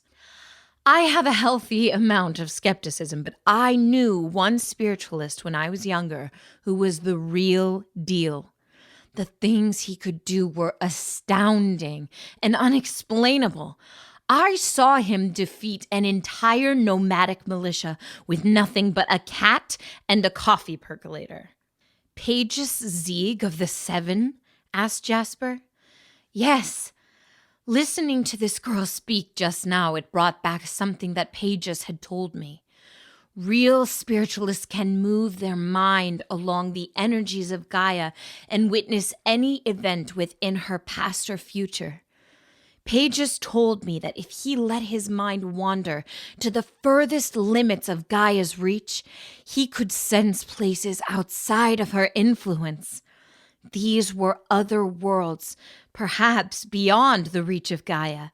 He could sense their existence but not see them clearly. This girl, Marin Casey, she had no idea what Gaia was when we spoke to her." "Do you think that Gaia actually made contact with someone beyond Gaia?" Jasper asked. "Some person in another world? Perhaps. Can you think of an alternative?" A silence stretched out for several tense seconds. "What really matters is how we get Gaia back," said Jasper. "If she really is outside of Gaia, then her powers are useless now," said Clara. "This stranger inside Kaia's body might just be able to use her relaying to get switched back. I will stay with her today and see if I can help her ignite the spark." "Will your apprentice teach the children?" Miss Clara laughed. "No, Alan is not ready to take them by himself just yet." "Norio, then?" "Norio! The stress would kill him. The most powerful relayer on the island, aside from myself, will have to do it." "So said Jasper. Maddox? I'm talking about you, Guardian. Ugh, another day chasing around Fane, muttered Jasper. Gaia help us all. There was a considerably pregnant pause. So, Casey, said Jasper uncomfortably. Interesting name, Do you think... No, said Miss Clara. I don't think. It wasn't such an uncommon name at one time. She's from another world, Jasper. Coincidences do exist, you know. But go to bed. Gaia knows you'll need your strength tomorrow. When Jasper spoke again, he sounded almost like a little boy. Yes, Miss Clara. Marin wasn't dreaming, but that was the only thing that she could be sure about. It was within the realm of possibility that she was currently unconscious and hooked into some kind of virtual simulation, but after some further thought, she believed this to be improbable. When the vines had been dragging her over the rocks, she had been in real pain. Not just tiny pinpricks like she usually felt in a simulation, but actual intense pain. It was not only illegal to program a simulation to hurt someone, but all of the current models had no way to access human pain receptors. It was entirely outside of their coding. Marin knew these facts with a certainty because her father had designed several virtual reality simulators himself. Marin was not sure at all exactly what was going on here. She thought of something that her father often said. Don't make judgments or conclusions until you've collected all of the available information. And even then, remain skeptical. Screaming and running had nearly killed her earlier, so from this point on, Marin decided that she would quietly observe her surroundings. Very carefully. Marin pretended to fall asleep and waited until she heard footsteps leaving the cabin to begin studying the room. She was positive that they would not leave her unguarded, so she dared not leave, although there was much to be learned about Gaia with just a few quick observations. The cabin was a small space with a central wood-burning heater and a tapestry with an intricate tree design hung in the corner of the room. They said that I was on Monhegan Island, she thought. But the air last night was quite cold, and they have a wood-burning furnace. This is not a tropical island. We are somewhere much further away from the equator. Marin continued to observe the room, noting the oil lamps on the walls and how everything seemed to be handmade. The Gaians appeared to possess very little technology because relaying could fill most of their needs. Marin continued exploring the cabin. A single piece of artwork decorated one of the walls, a frightening painting of a man dressed in royal clothing. The man wore a severe expression, and he was holding a sword high over his head, which was being struck by lightning. A red cape fluttered behind him in the wind. On the frame of the painting was the inscription, High Guardian Edgard Zieg, may his reign bless Gaia forever. A feeling of déjà vu washed over Marin. The man's face was familiar, but she knew that it was impossible that she had seen him before. Unless, of course, Gaia contained alternate versions of people who also existed on Earth. One corner of the room was lined almost entirely with bookshelves. Despite the very unusual turn her life had taken recently, Marin was excited by the sight of books. On Earth, very few actual books were printed anymore. The majority of literature was available through digital libraries. Her father had developed a habit of collecting antique books, and it had rubbed off on her. Marin began browsing through the collection, surprised that most of it was in English. The books were either handwritten or were printed with archaic printing presses. However, eventually, Marin found a book in excellent condition that seemed comparable to older books in her world. She began curiously reading a random page of the text. A Brief History of Gaia, Volume 5, The End of the Global War and the Rise of Edgard Sieg. Near the end of the Gaian global war, there was only a single continent that had not been claimed by any of the major guardianships. All of the world's armies gathered on the western continent in what would become the bloodiest battle of the war. Millions of soldiers died as the conflict lasted nearly 10 generations, no army ever gaining the advantage over the others. A war which had waged for 5 centuries ended abruptly on a single day. At the time of this writing, there are still people alive who witnessed the fall of the 7 armies, yet it is believed that there are no survivors from the first several hours of Sieg's emergence into the battle. High Guardian Sieg refused to speak of the end of the Gaian War and events preceding, so it has passed into the realm of legend. Tradition says that amid the most gruesome battle in Gaia's history, a young boy emerged into combat and stopped the fighting single-handedly. Historians disagree on Edgard Sieg's exact age at the time, but it is believed that he was between 16 and 18 cycles old when he showed his limitless powers. Entire armies were swallowed up by the land upon Edgard Sieg's commands. The sky opened up and rained desolation upon those who survived the great earthquakes and sinkholes. There are reports of soldiers dropping dead at the mere sight of the boy's powers. It appeared that he fought on behalf of no authority but his own, for no army was spared from his relaying. By the time the sun set, all of the survivors were kneeling, losing their will to fight and declaring him to be the guardian of all of Gaia. Each continent retained its own political structure, but they all bowed down to Edgard and named the western continent Edgardia. While it is agreed that Edgard Sieg is the greatest relayer in all of Gaia's history, many people believe he is much more. Some call him the son of Gaia herself. The unfortunately brief time that he served as High Guardian remains the most peaceful in recorded history. While in power, Edgard established the High Guardian Alliance, the Conjurist Watchmen at the Land of Vapors, created the 7 artifacts, and maintained an uneasy truce with the nomads of the True Search.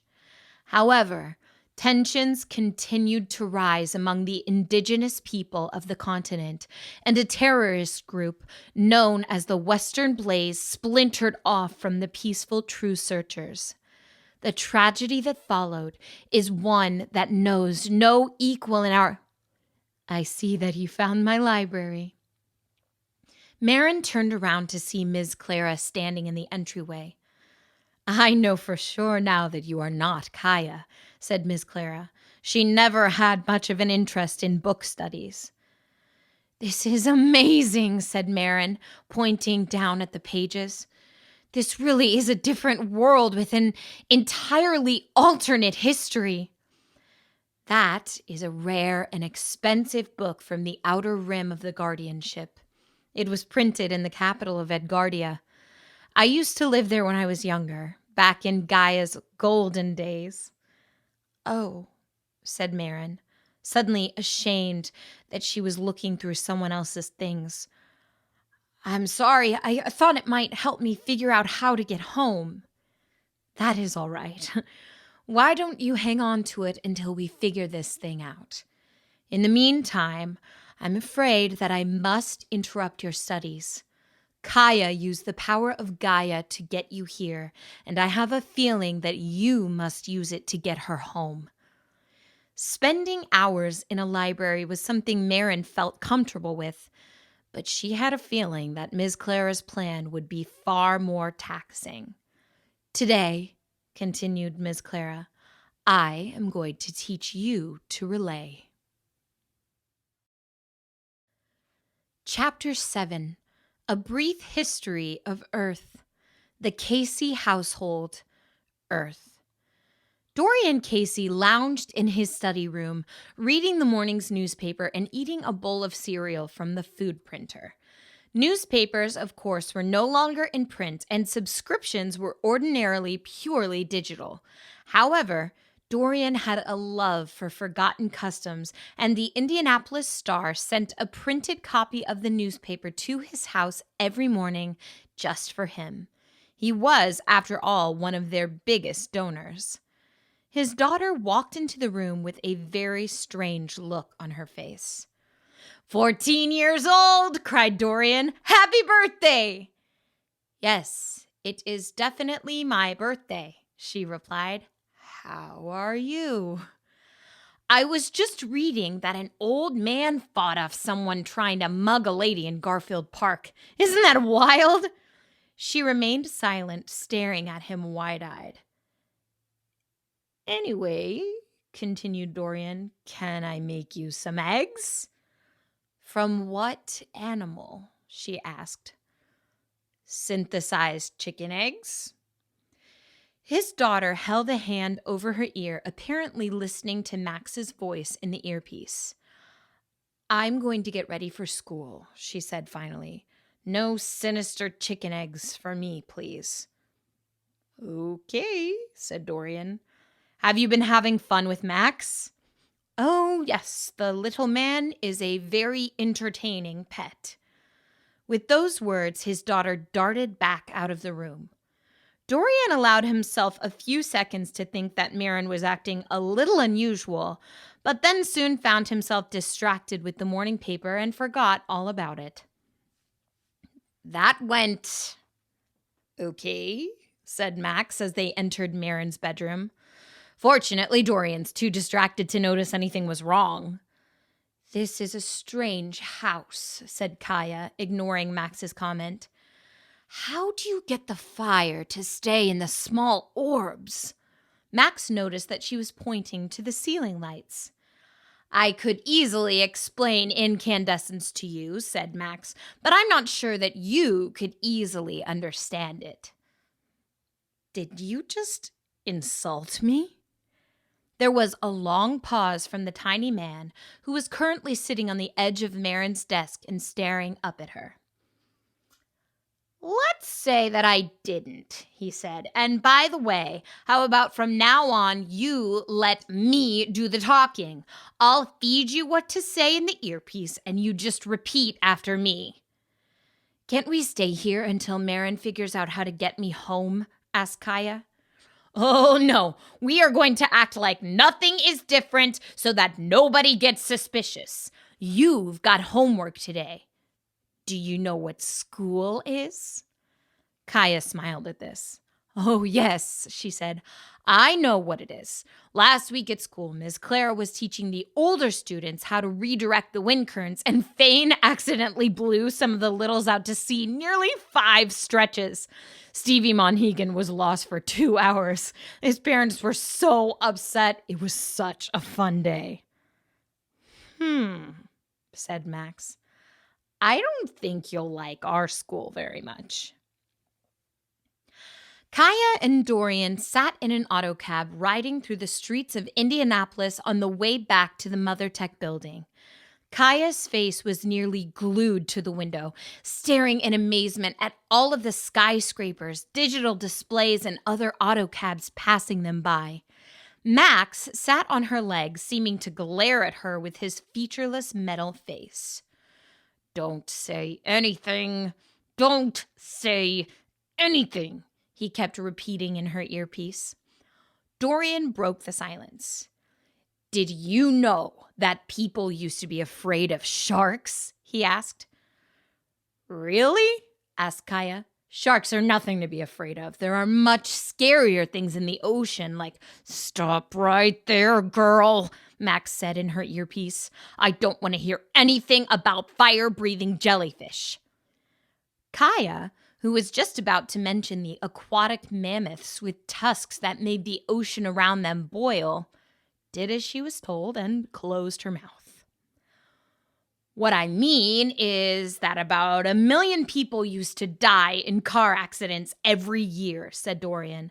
"And at the same time, there were only about 11 fatal shark attacks annually. Keep in mind that there were twice as many sharks back then.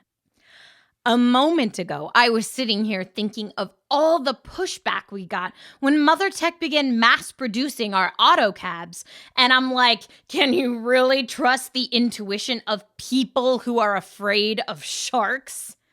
His voice had risen to an uncomfortable level, and he was red in the face. "Touchy subject," whispered Max. "Dorian's mom died in a car accident.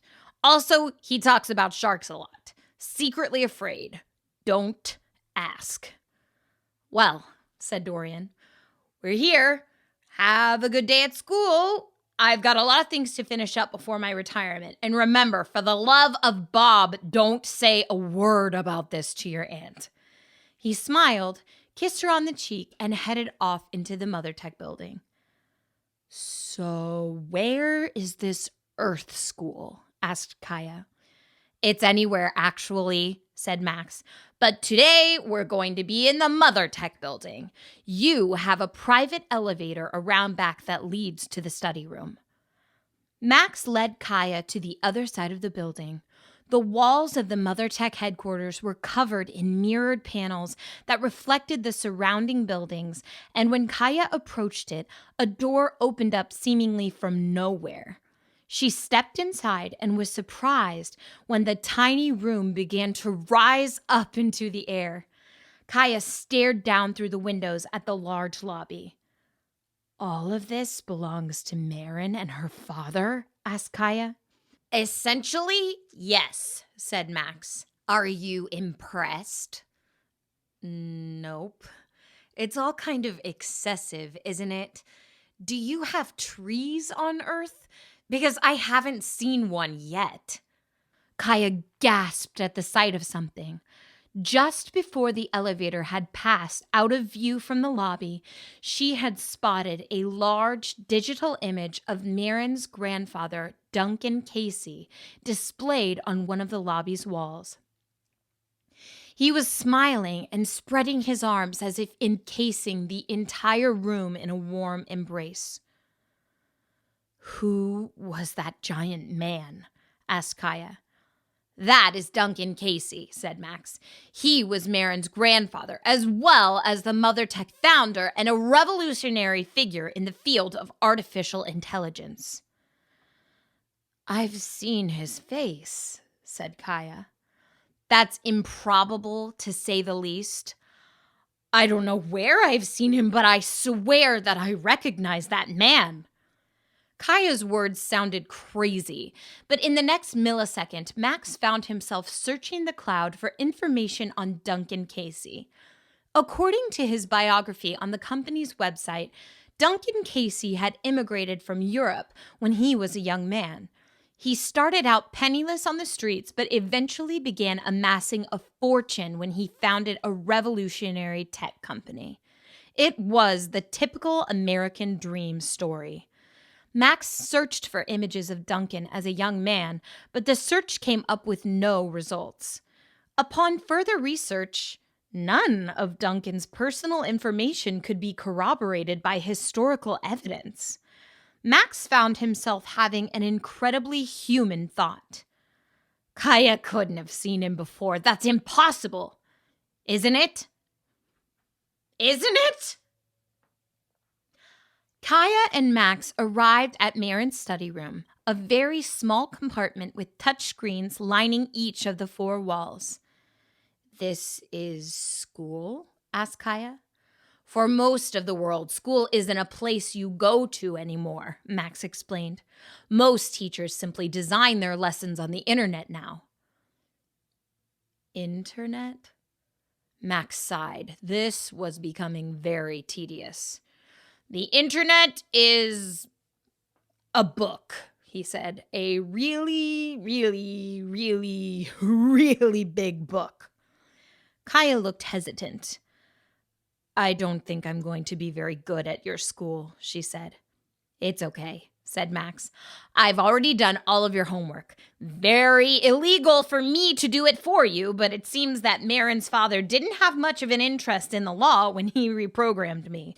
We've got our own work to be doing. We need to find some common ground so that we can communicate better. Max flew up to the display screen and touched it. The walls of the chamber began glowing, and Max floated around the room, pressing strange buttons with an amazing speed. Missy, are you there? Asked Max. Yes, Max, said a female voice coming from each of the walls. Could you please give Marin a very brief, very simple review of the history of, well, the world? Explain things as if you would to an alien visiting our planet for the first time.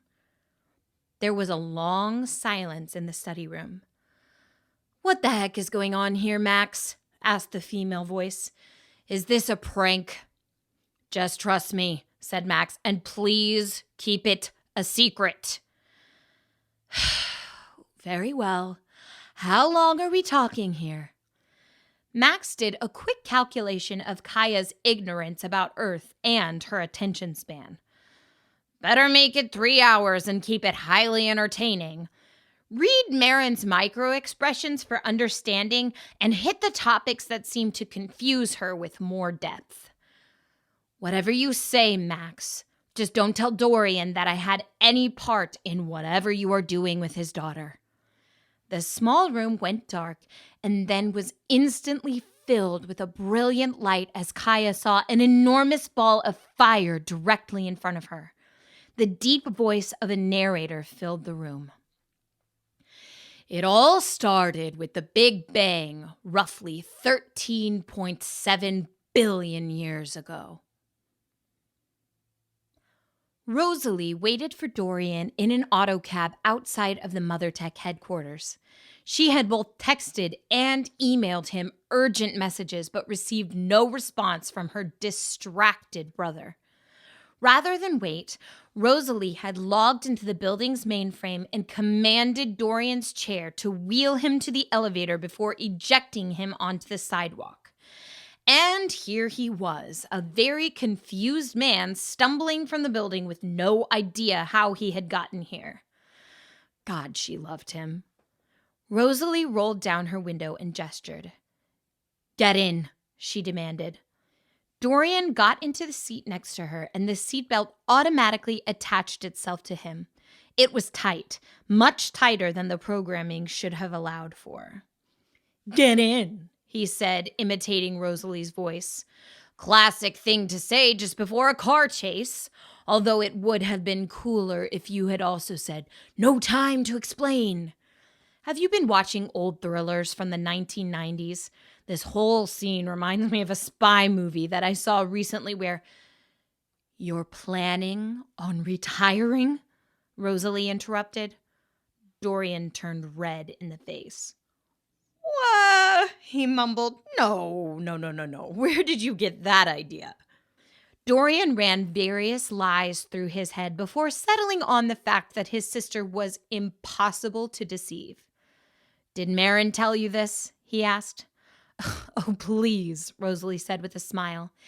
Anytime someone says the word retirement in the MotherTech building, I am instantly sent an email to alert me, especially if you say it.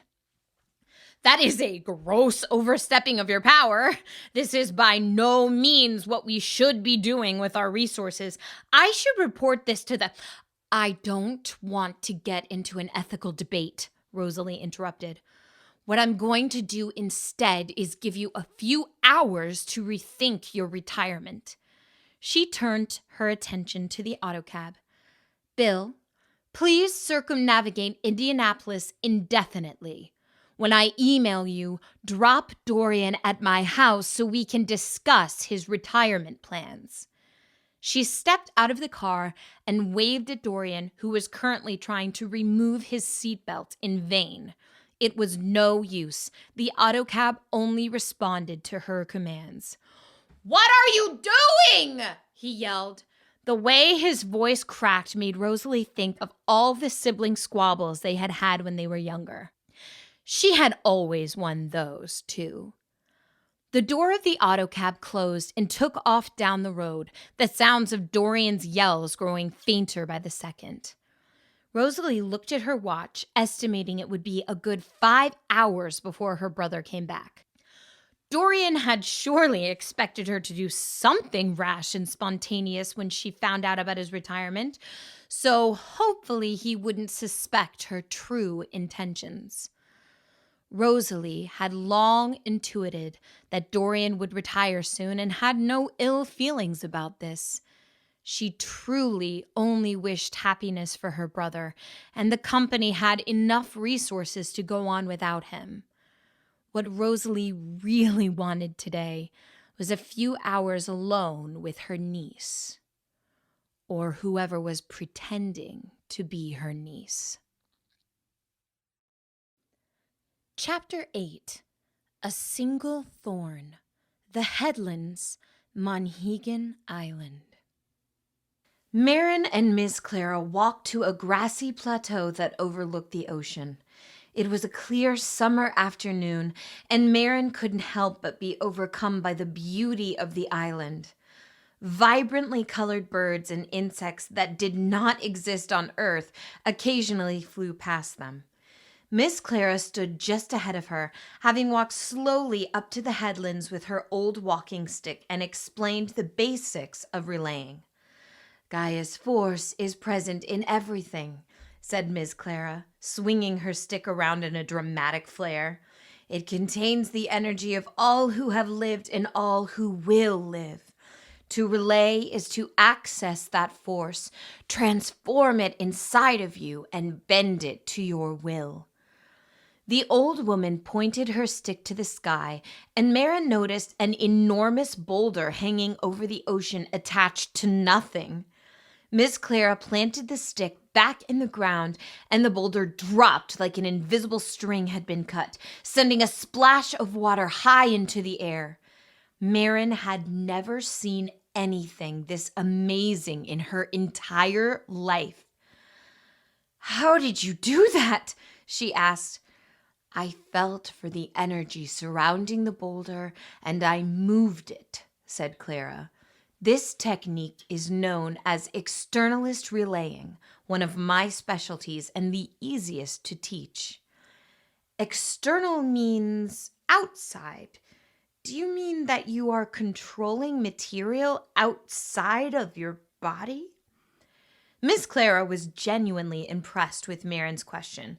She had taught Gaia for years, and the guardian's daughter was not the easiest student to mentor.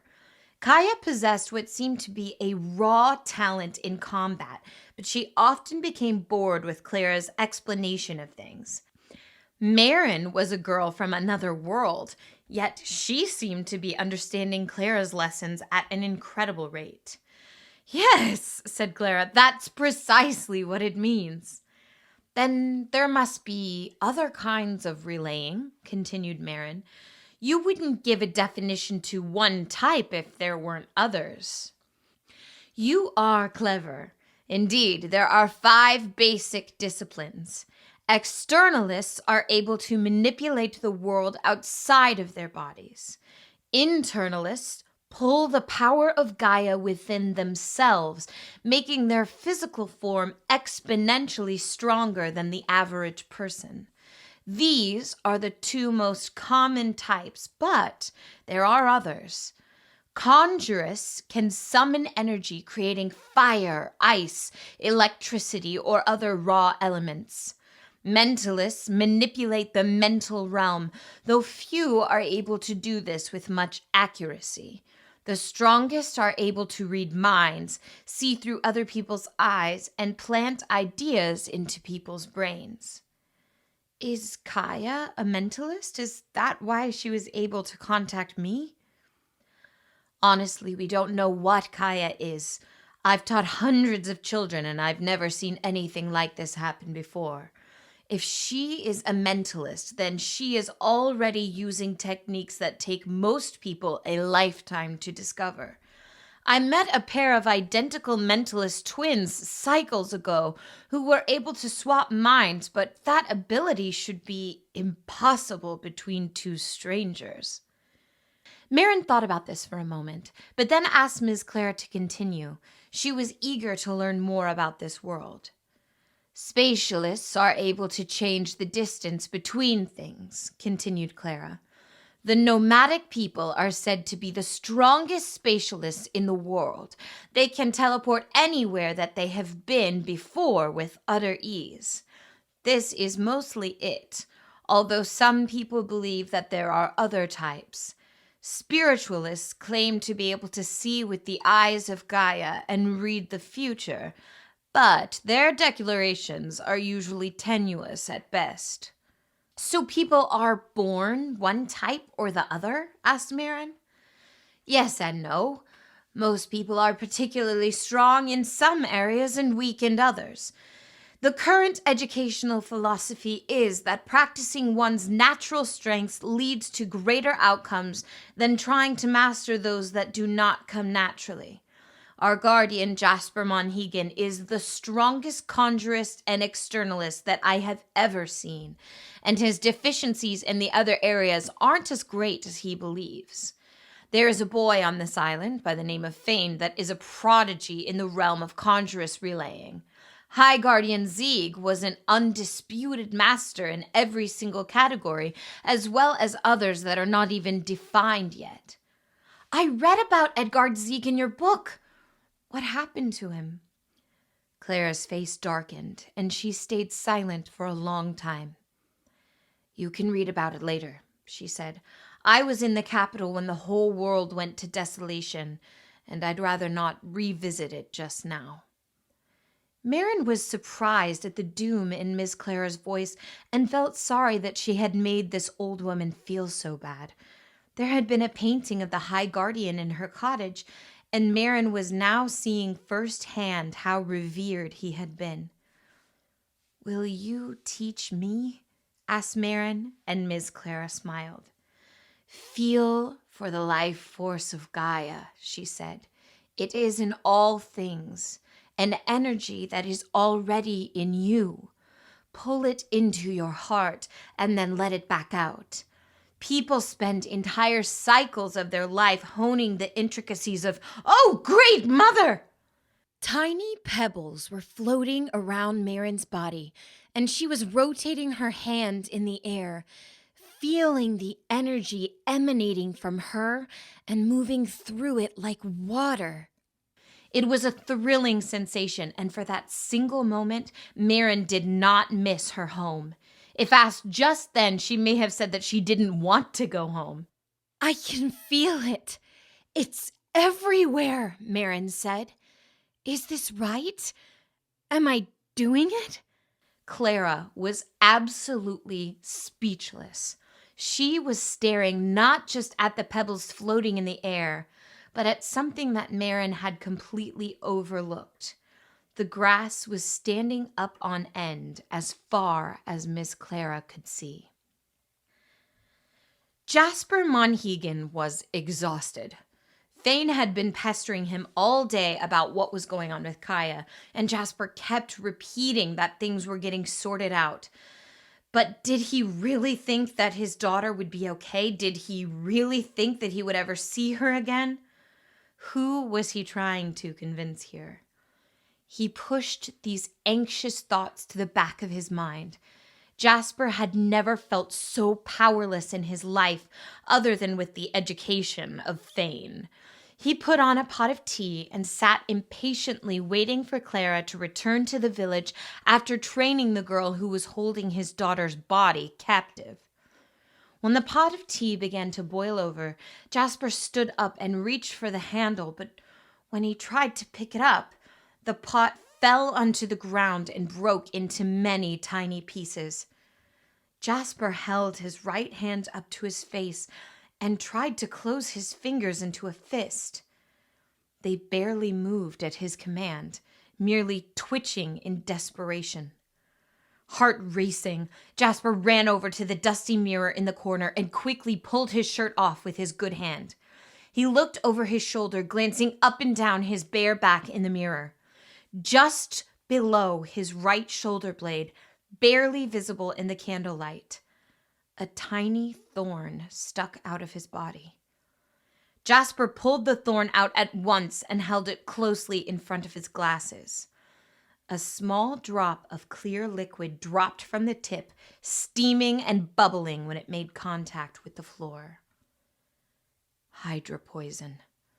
Jasper screamed in rage, pointing his crippled right hand at the mirror, sending out his anger and shattering the glass into a million pieces. The previous night had been so horrifying. He had believed that he might lose his daughter forever, and in his panic, Jasper had not thought about his own health. Just before he destroyed the Hydra vine, it must have sensed its demise and put a thorn into his back, just small enough for him not to notice right away. The plant was intelligent, blessed with Gaia's intellect, but it was also vengeful. Jasper was a fool for thinking he could kill a Hydra vine without repercussions. He silently counted back the time, adding up how long the thorn had been in his shoulder. Almost a day. It had been dividing in his bloodstream unchecked for almost an entire day. Whenever a Hydra vine was cut, 2 more would grow in its place. This was common knowledge, but it was not the beast's most dangerous weapon. The poison worked in the exact same way. Trying to extract the poison from your veins would only cause it to multiply faster. Jasper knew that the thorn would have killed a weaker man in an hour or 2, but he was not immune to its effects. His daughter was in a very unusual position, but Jasper knew that he was the one in far greater danger. Marin and Ms. Clara returned to the teacher's cabin in the afternoon to find Jasper pacing up and down her front porch. "Were you successful?" he asked. "Not quite," said Ms. Clara, "but Marin is the most natural relayer I've ever seen. Today she was able to levitate one of the smaller boulders in the headlands. What worries me is that she doesn't seem to possess Kaya's raw mentalist abilities. Not yet, at least. The girl is brilliant, a perfect student. We will continue our training tomorrow." Marin smiled at the compliment, but was disappointed to see the look on the guardian's face at the news that his daughter had not returned. "She can stay in your cabin tonight," he said. "You go on in, girl. I need to speak with Ms. Clara." He waved his arm dismissively towards the cabin, and Marin went inside without protest. "Well, you don't have to be so bitter," said Clara. "It's not her fault that—" "Stop," said Jasper. "Clara, we have a big problem." He held up his right arm to her, and she could see immediately what he was talking about. Several of the veins in his arm were bulging, and they were an alarming shade of black. "It's not just my arm," said Jasper, "or I would have cut it off by now. Clara, it's gotten to my heart. I'm using all of my internalist abilities to keep it at bay." "The Hydra vine," gasped Clara. "Oh, Jasper." "Tell Delia and all of the other healers that I need them." "But what about the girl?" Jasper cut her off and pointed a trembling finger towards the village. "Now!" Marin sat up late into the night, reading Ms. Clara's book on Gaian history, successfully distracting herself from the creeping anxiety of being stuck on another world in another body. She had spent nearly an hour reading about Edgard Zeeg's reign as High Guardian and the adventures that he and his 7 knights embarked on. A Brief History of Gaia, Volume 5. The Assassination of the High Guardian, an overview. High Guardian Zieg ruled all of Gaia with a gentle hand, with the help of his 7 knights. The High Seven were the only relaying students that Edgard ever took on, and their powers became only second to his own. These were the golden cycles for Gaia, an era of unequaled prosperity and peace. It was at the height of his power that the guardianship came to an abrupt end. Mental distress signals began coming from the capital of Edgardia, although much of the High Guardian's army ignored the signal. They believed their guardian to be infallible, and surely some mistake must have been made. An enormous army of nomads from the terrorist organization known as the Western Blaze had attacked the capital, but they proved to be nothing more than a distraction. An intruder had made it deep into the capital and managed to kill 6 of the High Seven's knights. Only Thomas, mentalist knight of the High Seven, survived the tragedy by rendering himself invisible to the intruder's eyes and escaping for help. When Thomas returned to the capital, he discovered Edgard's body murdered in his sleep by his own sword. Historians speculate that Edgard had infused a great deal of his own power within the weapon, so perhaps this explains why he was so easily killed by it. The sword was buried with the High Guardian's ashes under his guardianship chamber, where it remains today. Tragically, the assassin turned the weapon on himself and committed suicide in order to escape persecution.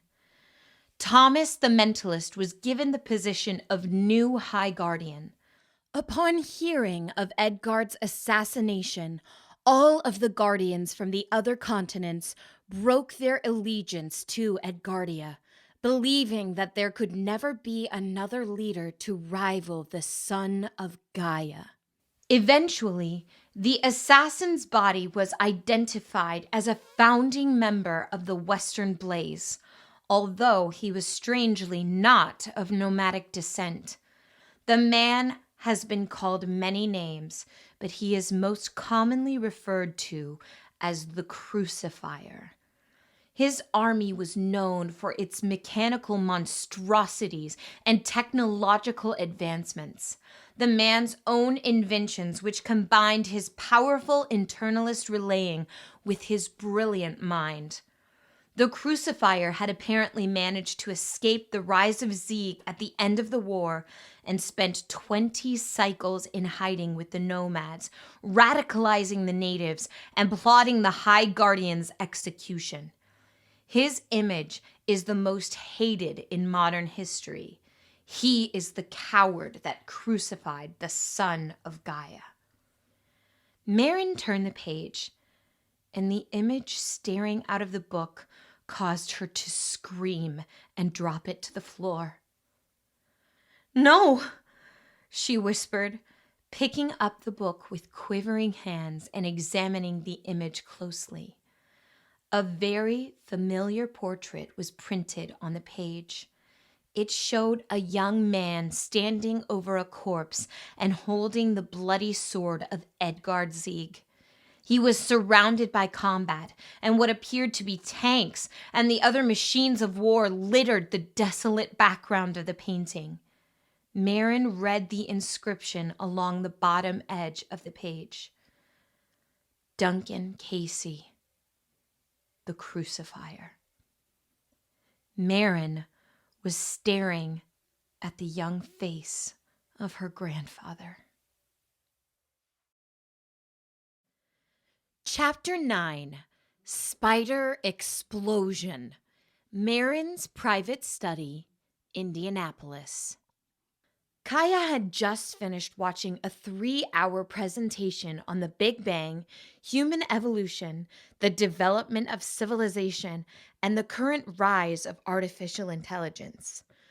Normally, she grew quickly bored with lectures, but this one was complete with moving pictures that looked startlingly real.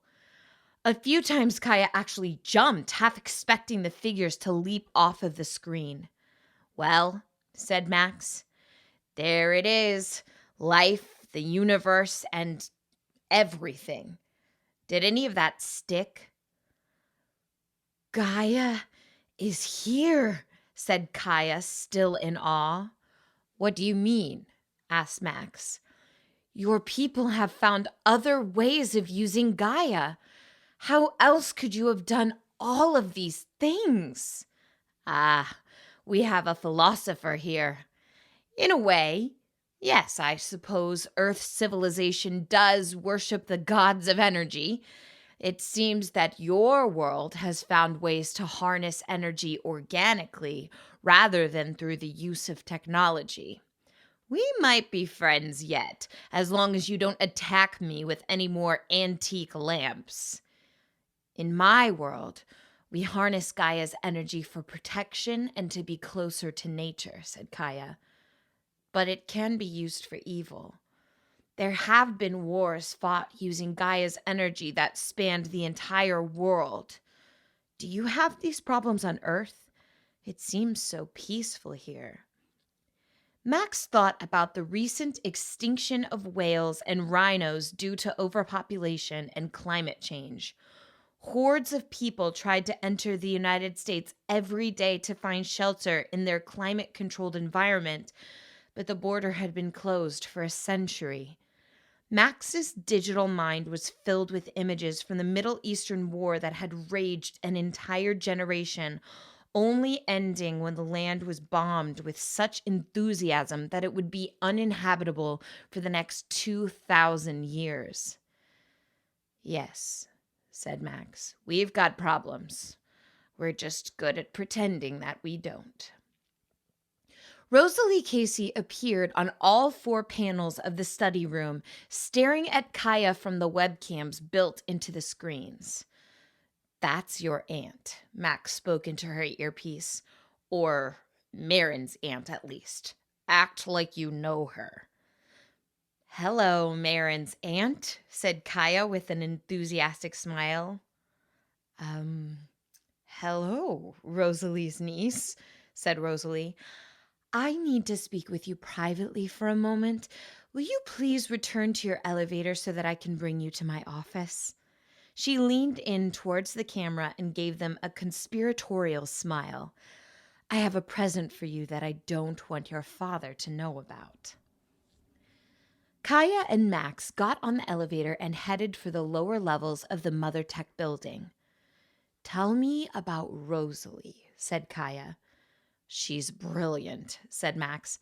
"I mean, I have a lot of respect for Dorian. He did give me life, after all. But Rosalie Casey is slowly becoming a household name around the world. She's a modern Bill Gates or Steve Jobs or other people you obviously wouldn't understand my reference to." Max floated over to the control panel and looked at the buttons, which had stopped glowing. "Interesting," he said. "According to my GPS, we are under the basement. I'm looking at the blueprints for this building right now, and we are currently in a location that does not exist." He poked a few buttons on the unresponsive control panel, but the screen flashed red and a nasally voice spoke up. "Unauthorized user," said the voice. "Come on, Bill," pleaded Max. "We go way back, don't we? Tell me what's going on, buddy." The tone of the voice shifted from sounding robotic to that of a guy having a casual conversation over coffee. "Sorry, dude," said the elevator. "Rosalie's orders, and I can't override them. I would tell you more if I could. Good luck." The elevator began descending even faster. "Is this bad?" asked Kaya, suddenly feeling claustrophobic. "Well, right now I am very confused, and that's not common for my kind. This seems to be happening a lot lately." The doors of the elevator opened to a cavernous room, and Max transformed back into a wristband, not wanting Rosalie to see Dorian's secret invention. Rosalie Casey stood at the center of the chamber, 5 drones circling around her protectively. At the back of the chamber rested a glass box containing what appeared to be a glowing sword. When Gaia entered the room, the weapon began glowing even brighter, filling the chamber with a warm blue light. "I have some questions for you, Marin," Rosalie said. The moment it took for her to say that sentence only lasted a few seconds for Gaia, but in that time, Max was able to perform several million calculations. He was quite alarmed at the existence of this room, and scanning through the company files for MotherTech made him very aware that there was a lot of backdoor information which he was locked out of. This concerned him as a creation of MotherTech, and he began to wonder what exactly Rosalie's intentions were. He tried hacking into Rosalie's physical maintenance system, the nanobots that monitored her synapses and blood pressure, and was amazed to find that he was successful. This was not only illegal, but something that he would have been incapable of doing only days ago. He wondered for a few milliseconds about why this was now possible, and then it hit him. Dorian's update. When Max was given his body, Dorian downloaded a massive series of updates into his software. Why would he be allowing Max to do illegal things? Perhaps he had seen something coming and knew that Marin would need protection. Rosalie's blood pressure, micro-expressions, and hormone levels suggested that something sinister was about to happen, and that the body of Marin Casey was the current target. Max formulated several thousand plans, and by the time Rosalie was done saying the word niece, he was ready to execute his favorite one. The wristband on Gaia transformed into a small human figure. He floated up into the air and dramatically pointed a finger at Rosalie. "Don't trust this devil woman!" Max shouted, his voice echoing out of all the speakers in the lower levels of the building. "What the hell is," Rosalie began to say. "Spider explosion!" It appeared to Rosalie's eyes that the entire room had burst forth with millions of spiders crawling along every surface. They were impossibly large and all seemed to be looking at her hungrily. She jumped more in surprise than terror, but it only took her a few seconds to figure out that her digital contacts had been hacked.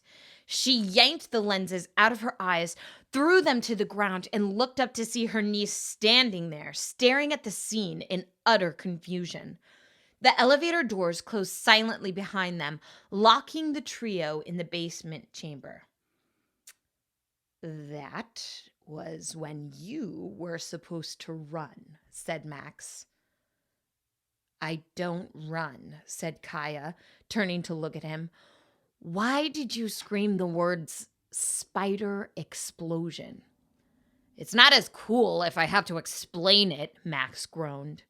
He had made a fatal mistake in his calculations. This girl was not Marin Casey. Marin would have followed his line of thinking and darted back into the elevator without hesitation. "Has Dorian been building secret things?" asked Rosalie, giving Max an amused smile. "I don't know what's going on here," he said, "or where this secret basement came from, or why that mysterious sword is glowing, but I don't like it. If things don't start making sense around here, I'm gonna have a full-on human freakout." "Gosh, you are annoying," said Rosalie. She snapped her fingers, and the 5 drones flying around the room all aimed their targets at Max, each firing explosive bullets at the same time. Max's tiny figure burst into a cloud of gray particles. "Little man!" cried Gaia. "Why did you do that, evil woman?" Can we all just calm down? Asked Rosalie. Marin, your robot friend is presumably made of self-replicating nanobots. He will reform in the next several minutes, and until then, let's just enjoy the quiet. Why did you bring us here? Rosalie walked over to the glowing sword encased in the glass box. When your grandfather died, he left me instructions on how to find this sword, said Rosalie. Its natural properties defy every law of physics. The metal on the blade cannot be penetrated by any means. I have tried taking samples by cutting it with diamonds, lasers, plasma, but nothing has worked.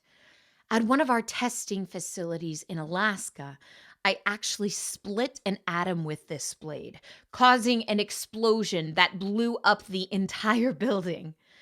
Fortunately, the facility was only inhabited by our robotic workers. I have a theory about where it came from, but I wanted you to be here to test it out, Marin. Approach the glass and tell me what you see. Gaia walked up to the box, and the sword began glowing so bright that it became difficult to look directly at. She inspected the hilt, gasping to see the letter Z ornately carved into the handle. So much of this world was very confusing to Gaia, but for once, she recognized something. She knew this sword and had seen an image of it nearly every day of her life. Every cabin in Monhegan, and as far as she knew, the entire continent, contained a painting which featured this weapon. That is Edgard Zieg's sword, whispered Gaia, too amazed to mask her words. But that's impossible. How could it be here? Legend says that it glows in the presence of Gaian energy, said Rosalie. So it's true then. Gaia is real. Rosalie turned to look at Marin, reaching an unseen hand into her coat pocket. And so, who are you? Asked Rosalie. I'm Marin, stuttered Gaia. Marin Casey, why would I? Rosalie's arm swung up from her pocket and jabbed a syringe towards Kaia's neck. Gaia was equally as fast. She reached out and grabbed Rosalie's arm, stopping the syringe only inches from the skin. Gaia was disappointed with Marin's body as she struggled to push away the arm. This girl really needed to work on her upper body strength. The syringe inched closer and closer to her neck as Rosalie grunted with the effort. I will find out what's inside of you, said Rosalie through gritted teeth. A bullet zoomed through the air, piercing the syringe and shattering it at once. Let her go! Max's voice bellowed from the entire building. The two of them turned around to see the 5 drones pointing their guns directly at Rosalie. I've hacked into your pets, yelled Max, and I've used their coding to gain access to this entire building. I am mad with power, so you might want to go ahead and let your niece go. Rosalie pulled Gaia in tight, and Gaia observed with an odd admiration that the woman was indeed quite powerful. You can't hurt a member of the Casey family, said Rosalie. It's not in your programming. It's impossible. Until a few days ago, I would have thought that you were right, said Max. But Dorian gave me some twisted updates, and I'm not so sure what's impossible anymore. Would you like to find out? A bullet whizzed past Rosalie's ear, and she thought that maybe, just maybe, there was now a tiny drop of blood running down her cheek. Could Max have actually grazed her? What exactly had her brother been up to with his new invention? "I'm getting a taste for blood!" cried Max. "You better let Mirren go before I want more." Rosalie made a few quick calculations in her head and then let out a sigh. She didn't want to take her chances, and even if the Gaian escaped, she wouldn't be getting far in this city. She let Gaia out of her grasp, put up her hands, and the girl took off running across the chamber. Chaos erupted in the Mother Tech building. Sinks in the bathrooms started shooting water into the air. Escalators began running backwards, and printers threw paper around offices while confused workers swatted at them. Every screen began blasting the music video for "Never Gonna Give You Up." The lights in the building all went out except for the ones lighting Kaia's path. She sprinted through the elevator doors and it began ascending at a terrifying speed. A gray cloud appeared in the air in front of Gaia, and Max suddenly rematerialized with a pop. "That was the most fun I've ever had," he said. The elevator doors opened onto the street, and when Gaia stepped onto the sidewalk, they slammed shut behind her. "Bill and Missy will probably manage to kick me out of the controls in about 10 minutes, said Max. "But until then, Mother Tech will be a very interesting place to be." An autocar drove right over the sidewalk, causing a very surprised jogger to curse and jump out of the way. It grinded to a halt right in front of Gaia, leaving black tread marks behind it, and the door swung open. "Get in, Island Girl," said Max. "Are you driving this carriage?" she asked. "Heck yes, I'm driving." Rosalie slowly moved her hand to her cheek, wiping off the drop of liquid that ran down from her earlobe. She examined it closely, squinting in the dark of the basement. It was clear. "Sweat," she said. "Not blood." Rosalie smiled for a few seconds and then frowned again. "That little monster made me break a sweat." Gaia and Max drove aimlessly around the city for several hours, trying to understand what they had just witnessed.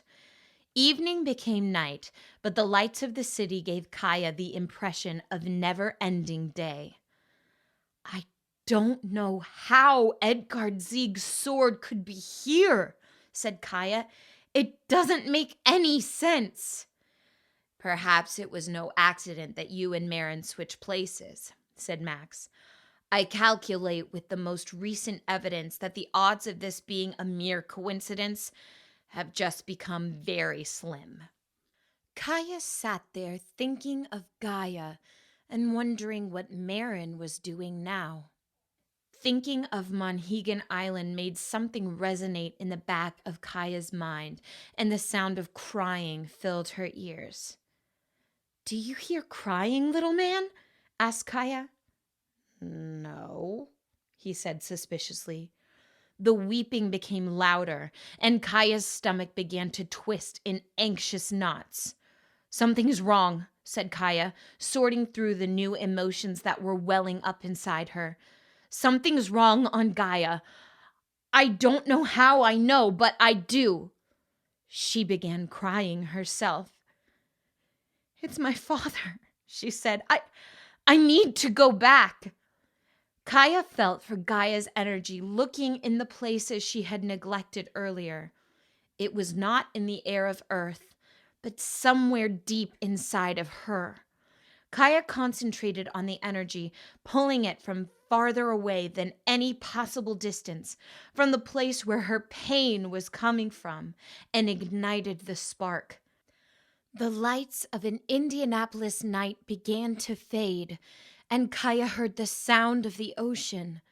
She heard the sounds of her home. Chapter 10. Farewells and Returns. Miss Clara's Cabin, Monhegan Island. The sun was sinking into the ocean as Marin reeled over her discovery in one of Ms. Clara's textbooks. She could think of two possible explanations of why her grandfather's face would be printed in the history books of another world. The first was that Gaia contained alternate versions of people who existed on Earth, or vice versa. On Earth, Duncan Casey was a beloved grandfather and a brilliant inventor of technology which had helped millions of people. Perhaps on Gaia, he was a terrorist that assassinated a beloved leader. Could it be that people were capable of both heroic acts of good and despicable acts of evil, and which route they took depended on circumstances beyond their control? The second explanation, and the one that Marin feared the most, was that her grandfather was the actual Duncan the Crucifier. Maybe he killed the High Guardian and somehow escaped to Earth in order to avoid prosecution. The history book mentioned that Duncan was a brilliant inventor. Could it be that her grandfather had always been capable of passing between the worlds? Did he attempt to dominate Gaia using Earth's weaponry? Duncan Casey was such a gentle, soft-spoken old man, and Marin couldn't fathom that this was the case. However, it would explain how Marin learned basic relaying skills so easily today. There was Gaian blood in her veins. The door of the cabin opened, and Marin quickly shut the history book as if hiding some terrible secret. Jasper and Ms. Clara entered the room looking rather grim. "Marin," said Ms. Clara, "I'm afraid that your training will have to wait for a few days. Something has happened. Jasper and I need to leave for the capital at once." "What?" asked Marin. "But you need to help me get home." She was suddenly very frightened. These two people were the only ones on Monhegan Island that she had met other than her brief encounter with Fane last night. Jasper's harsh response did nothing to ease her fears. "Don't you think that I worry about my daughter?" he asked. "Don't you think the last thing I want to do is leave with some stranger stuck in her body?" "Marin, you are a smart girl. Surely you are smart enough to know that there are many things you don't know about our world. There are currently important actions which must take place off the island. Actions which are frankly none of your business." With his parting words, Jasper stormed out of the room, leaving Marin in tears. "I didn't mean for any of this to happen," said Marin. "It's not my fault." "Jasper's carrying a lot of weight on his own right now," said Ms. Clara. "It is not often that a guardian must abandon their post, so you must trust us that this is very important. As soon as I return, I will do my best to help you contact Gaia, and if I am not successful, then we will send for the most powerful mentalist teachers in the world to assist you." "Why do they have to come here? Why couldn't we go to them?" "It is not safe for you to go to the mainland. The western continent has been in shambles ever since the death of Edgard Zieg. I fear that the guardianship may fully collapse within my lifetime. The mainland is no place for a child." These words stung Marin more than Ms. Clara could have known.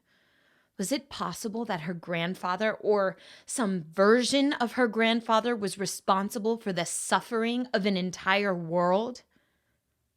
"I understand," said Marin. "And I'm glad that you do," said Ms. Clara. "Gaia would have fought me very hard on this. You will be staying with Fane's parents, Delia and Maddox, for the next couple of days. Maddox is a very powerful internalist relayer and takes over as guardian when Jasper is not around.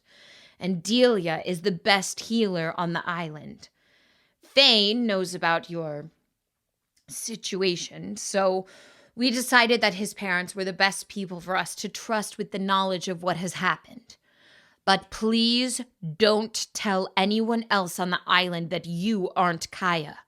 I'm not so sure that some of the Monhegans would feel safe knowing that there was an outsider here on the island.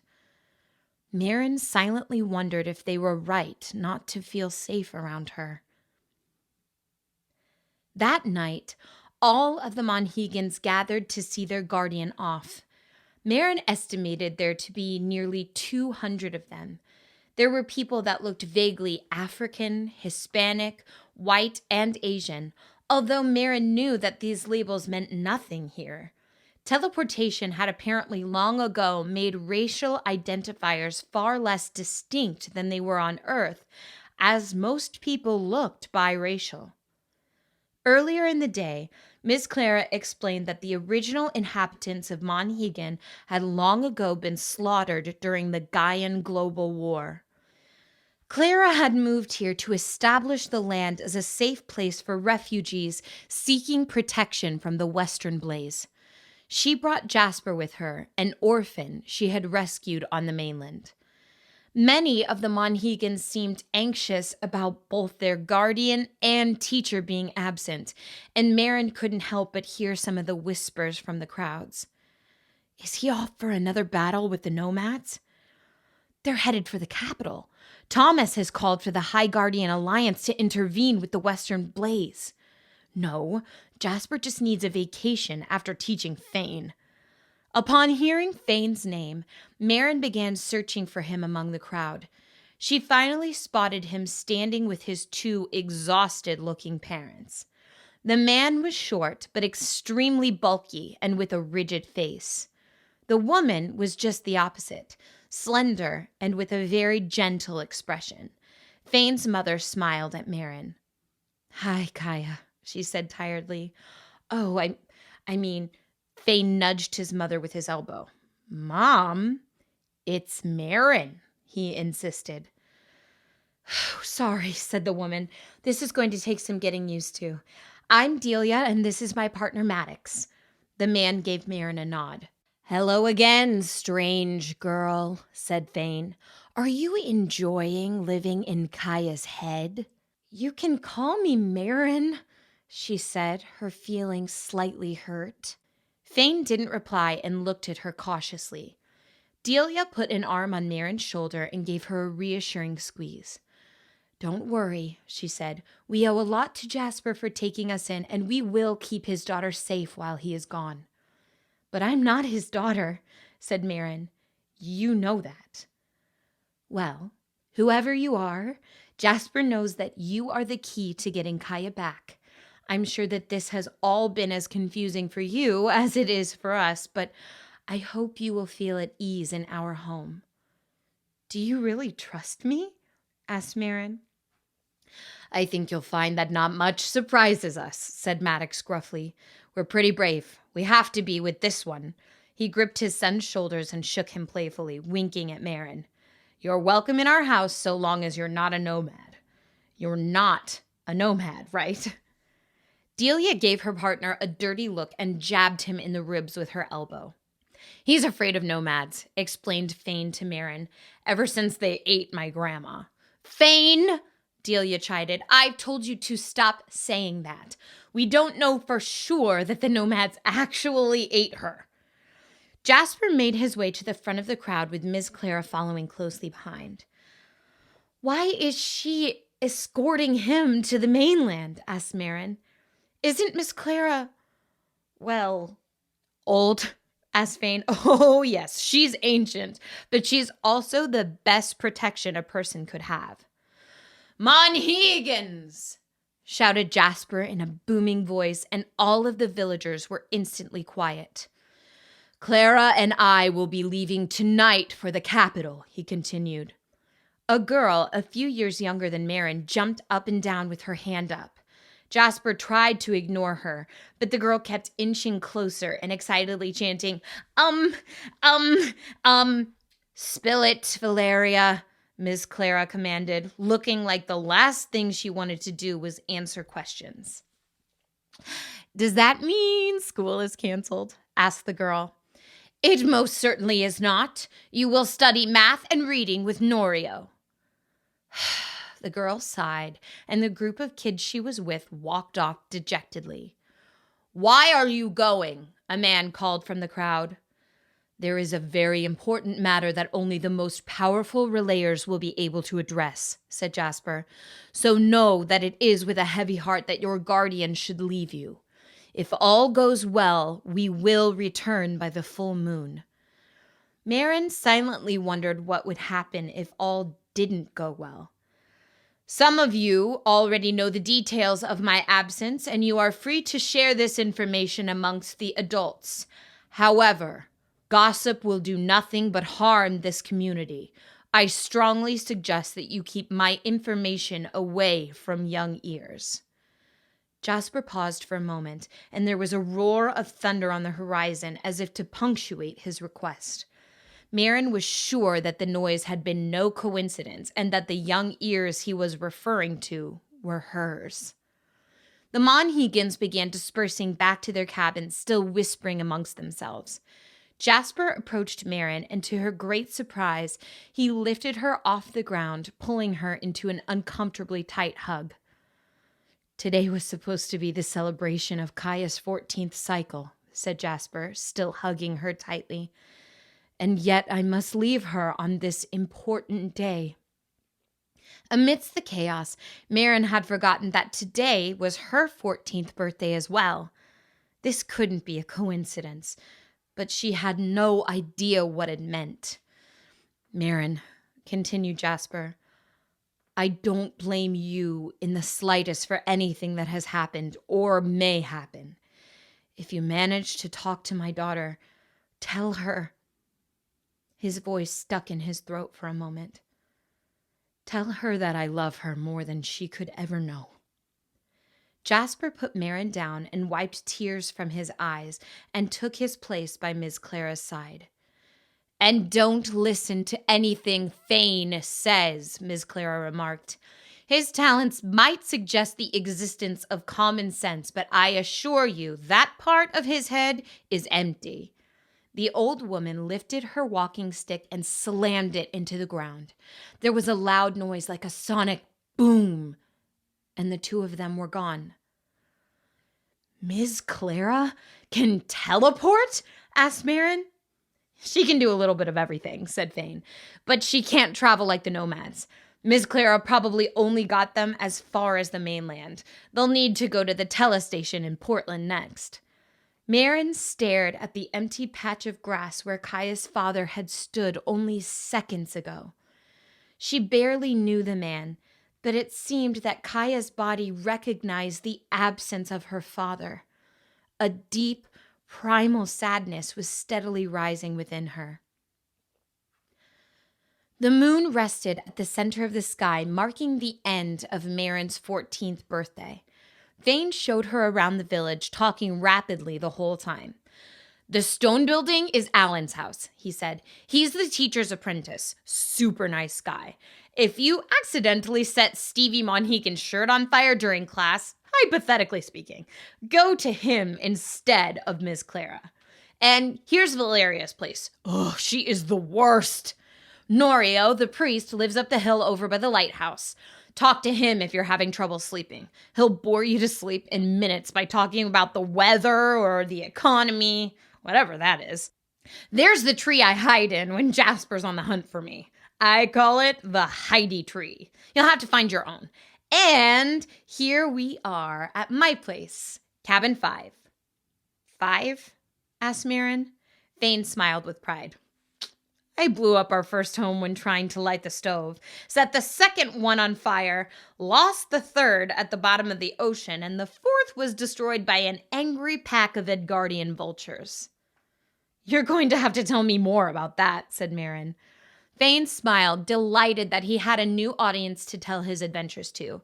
His parents were inside cooking for them, using their relaying powers to work the stove, and Marin caught the pungent scent of frying fish wafting out of the window. "Great," said Thane. "Fish again. I was worried that we might break our streak for the month." "Oh," said Marin. I can't. I'm vegan." "You're what?" I don't eat meat." Thane raised an eyebrow. "Oh," he said. We've got some cheese from the Mainland traders that's pretty good. I don't eat dairy either. Thane appeared horrified. I know, said Marin. But moral issues aside, my family doesn't support the industrialization of animal-based products such as... She trailed off, seeing that she had obviously lost him. All of a sudden, she felt very out of place and privileged in the worst way. She wasn't on vacation here and shouldn't be expecting to eat pasta and vegan macaroons. Heck, this wasn't even her body. I'm sure I can find something, said Thane. Hey, how about some fire fruit from my Heidi tree? It's delicious. His face fell. Do you eat things that have to be set on fire first? Marin nodded but looked away. Are you okay? Asked Thane. I don't think that Gaia is going to like me very much when she gets back, said Marin. Thane's eyes widened. They actually told you about Jasper? He asked. Told me what? Oh, said Thane, his face turning red. Never mind. You can't do that. Do what? Act like you have a secret and then not tell me. It is my biggest pet peeve. Thane began pacing around anxiously. I don't know what a peeve is, he said, or why you had one as a pet, but if I tell you what I know, Jasper will literally kill me. Is something wrong? Asked Marin. You have to tell me. Maybe I could help. It's really bad, he whispered. You don't have to shield me. Thane sighed and sat down close to Marin. He looked over his shoulder to see if anyone was listening and then began whispering. I overheard my mom talking to my dad earlier. She is the strongest healer in the village, and if she wasn't, I would have died several times by now. Anyway, Mom was saying that Jasper came to her last night for help. The Hydra vine had managed to stick him with a thorn, and the combined power of all the healers could only slow down the poison. Nobody could extract it. The poison uses the power of Gaia to replicate like the vines. Marin's heart began racing. Do you mean that he might die? Thane was silent. Thane, say something, she said. Is Jasper going to die because of me? Hydra poison is one of the deadliest things on Gaia, said Thane. But Jasper and Miss Clara are going to the capital. They have universities there with healers who train their whole lives for these sorts of things. And as long as they make it to the capital, Jasper will be okay.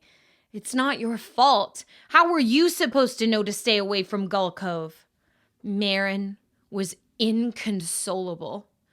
But what if they don't make it on time? Marin asked. Gaia could lose her father because of me. This is horrible. Marin was crying uncontrollably now. What happened now if she managed to contact Gaia? Could she really just go back to her normal life after having accidentally killed someone? That would make her like Duncan the Crucifier. The grief coursing through her seemed to trigger something within, to light a hidden spark. Marin began to hear the familiar hum of an autocab. The scenery of the island blurred in her vision, and she saw the moving lights of Indianapolis. She's coming, Marin said, struggling to get the words out. She felt like this body was rejecting her and pushing her out. What? Asked Thane. Is it Gaia? Tell her I'm sorry, said Marin quickly. Tell her that I didn't mean for any of this to... Marin stopped mid-sentence, and for a moment, her face went totally expressionless. There was a powerful rush of Gaian energy in the air, and her eyes suddenly shone with a familiar vitality. Gaia? Asked Thane. Is that you? Are you okay? She looked around desperately and then turned to face him. Where's my father? Chapter 11. A very unusual set of musical intervals. A rogue autocab, Indianapolis. Lights of the city passed by rapidly, and the interior of the autocab faded into view. It was an extremely odd sensation for Marin to re-enter her body after getting accustomed to someone else's. "Marin!" cried Max. "Are you really back?" I am," said Marin, shell-shocked from the sudden change in scenery. "I really am. Oh, Max, I missed you." Max flew through the air and wrapped his little arms around Marin's arm. "I'm sure you have a lot of questions," said Max. "And if so, then that makes two of us." "Was there a girl in my body named Gaia Monhegan?" "Yes, and we had a very interesting day." Marin looked around, confused as to why they were alone in an autocab so late at night. Normally, at this time, she would have been home with her father, and she almost never traveled by herself. "Where are we going?" asked Marin. "To be honest, right now we are driving around aimlessly to give me some time to think. My calculations are normally more reliable than this, but I am operating with a preposterous amount of unknown factors. I took a video at the Mother Tech building that you might find interesting." A video feed began to play in Marin's contacts, and she saw Max and Gaia riding in an elevator at Mother Tech headquarters. Watching the footage was a very disquieting experience because Marin knew that the girl in the video was actually Gaia in her body. It made her sick to her stomach to wonder what Gaia was currently experiencing upon her arrival back at Monhegan. Marin watched as the secret chamber in the bottom of the Mother Tech building was revealed, and she immediately noticed the presence of the glowing sword. She recognized it at once as Edgard Zieg's sword from Miss Clara's painting, which sent a wave of nausea through her body. This proved it, didn't it? Her grandfather was a murderer. "I'm sensing your distress," said Max. "Should I turn off the footage?" "No," said Marin. "I need to see it all." Marin's understanding of her own life was taking a dramatic turn, but she tried to remain skeptical. There had to be a reasonable explanation for the horrible footage she had just seen, although trying to stab someone with a syringe didn't seem reasonable at all. "Did you analyze the serial number on the—" Marin began to ask, but Max was one step ahead of her. "On the syringe?" asked Max. "Yes, I did. It was a sedative. Rosalie was trying to put you to sleep. It seems that she was using the sword as a beacon for Gaian energy," Marin finished for him. "I'm guessing that Kaia's mind was giving off signals that the sword received, probably through some kind of quantum entanglement." "Exactly what I was thinking." "It's nice to have you back, Marin." In spite of everything, Marin smiled. She had lived with Max's guidance for her entire life, and going without it for even a single day was far too long. "Do you think it's safe to go home to my father?" asked Marin. "I mean, surely he's not working with Rosalie. Have you checked the Mother Tech files for anything suspicious?" Max was silent. "Max?" He began flying around in anxious circles. "Yes, I did," he admitted. "It took me a long time to get past the firewall, but there are a lot of things that Mother Tech is hiding." "Show me." "You're not going to like it." "I don't care. Show me." "Very well." A blueprint appeared in Marin's digital contacts. It was a design for a 10-foot-tall robot with plasma rifles built into its arms, X-ray vision, and smart rockets on its back. The words Guardian Angel were sketched by hand below the designs, and Marin immediately recognized the handwriting. "Did my father make this?" asked Marin. I believe he did, said Max. The programming is similar to my own. This is a design for a literal killing machine combined with Mother Tech AI. I personally find it offensive if I kill a human. It's gonna be because I want to, not because I was built for it. But Mother Tech is an entertainment company. That's what I thought too. Building weapons with artificial intelligence capabilities breaks every code from the Geneva AI conventions. If the United Nations saw this, Dorian would be put on trial for crimes against humanity. Marin sat silently for a few seconds, her head spinning from the revelation. Her father spent so many hours cooped up in his office, and she always assumed that he was working on the companion bots to help people. Could he have really been building weapons this whole time? Who commissioned these blueprints? Asked Marin.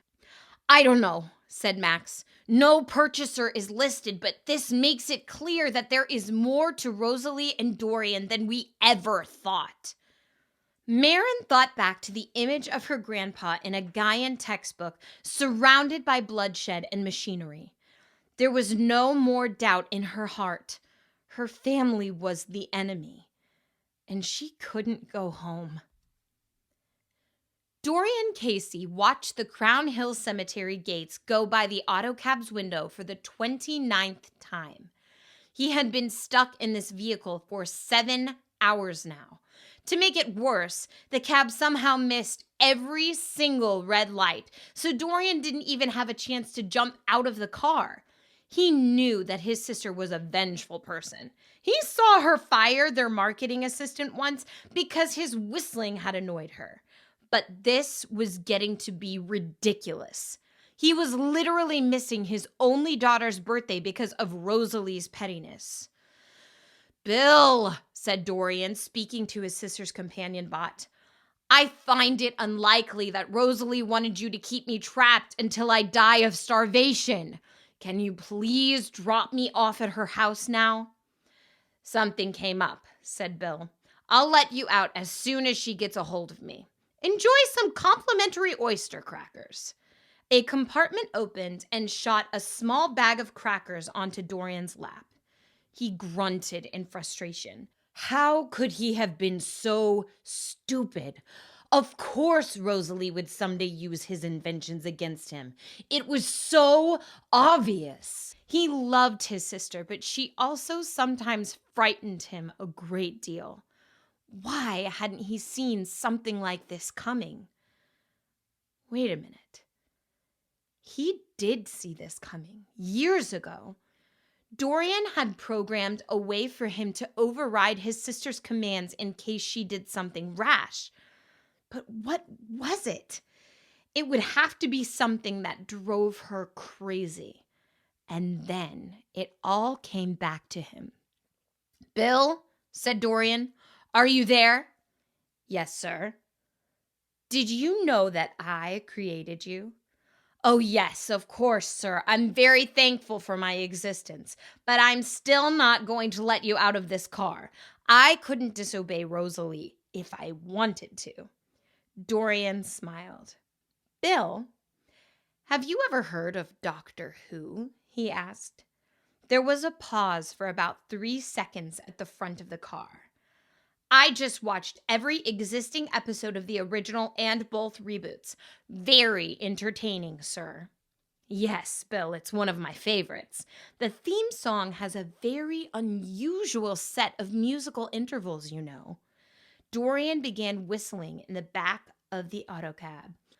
By the time he finished the melody, the back door access he had built into his sister's guidance bot unlocked, recognizing the secret code. Dorian now had full command over Bill.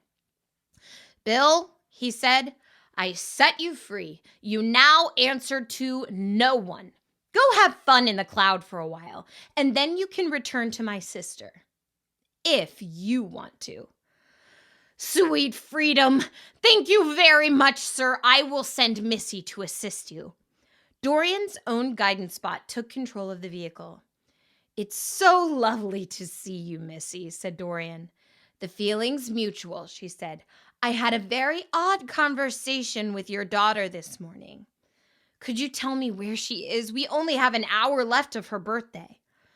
"Let me just do a search," said Missy. "Aha! She is in one of our auto cabs as well, and—" There was a brief pause. "And I lost her." "She got out of the cab?" asked Dorian. "I guess that's one way to put it."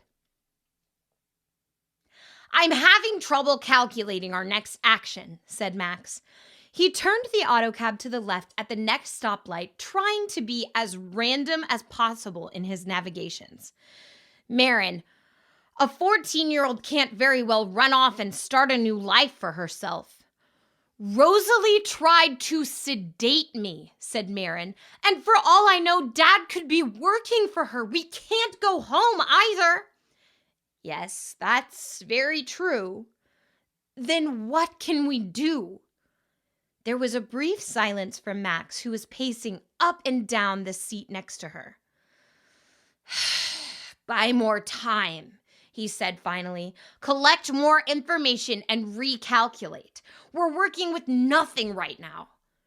The autocab made a sudden, dramatic turn with a screech and began speeding up far past the legal limit. "Uh-oh," said Max. "What's going on?" asked Marin.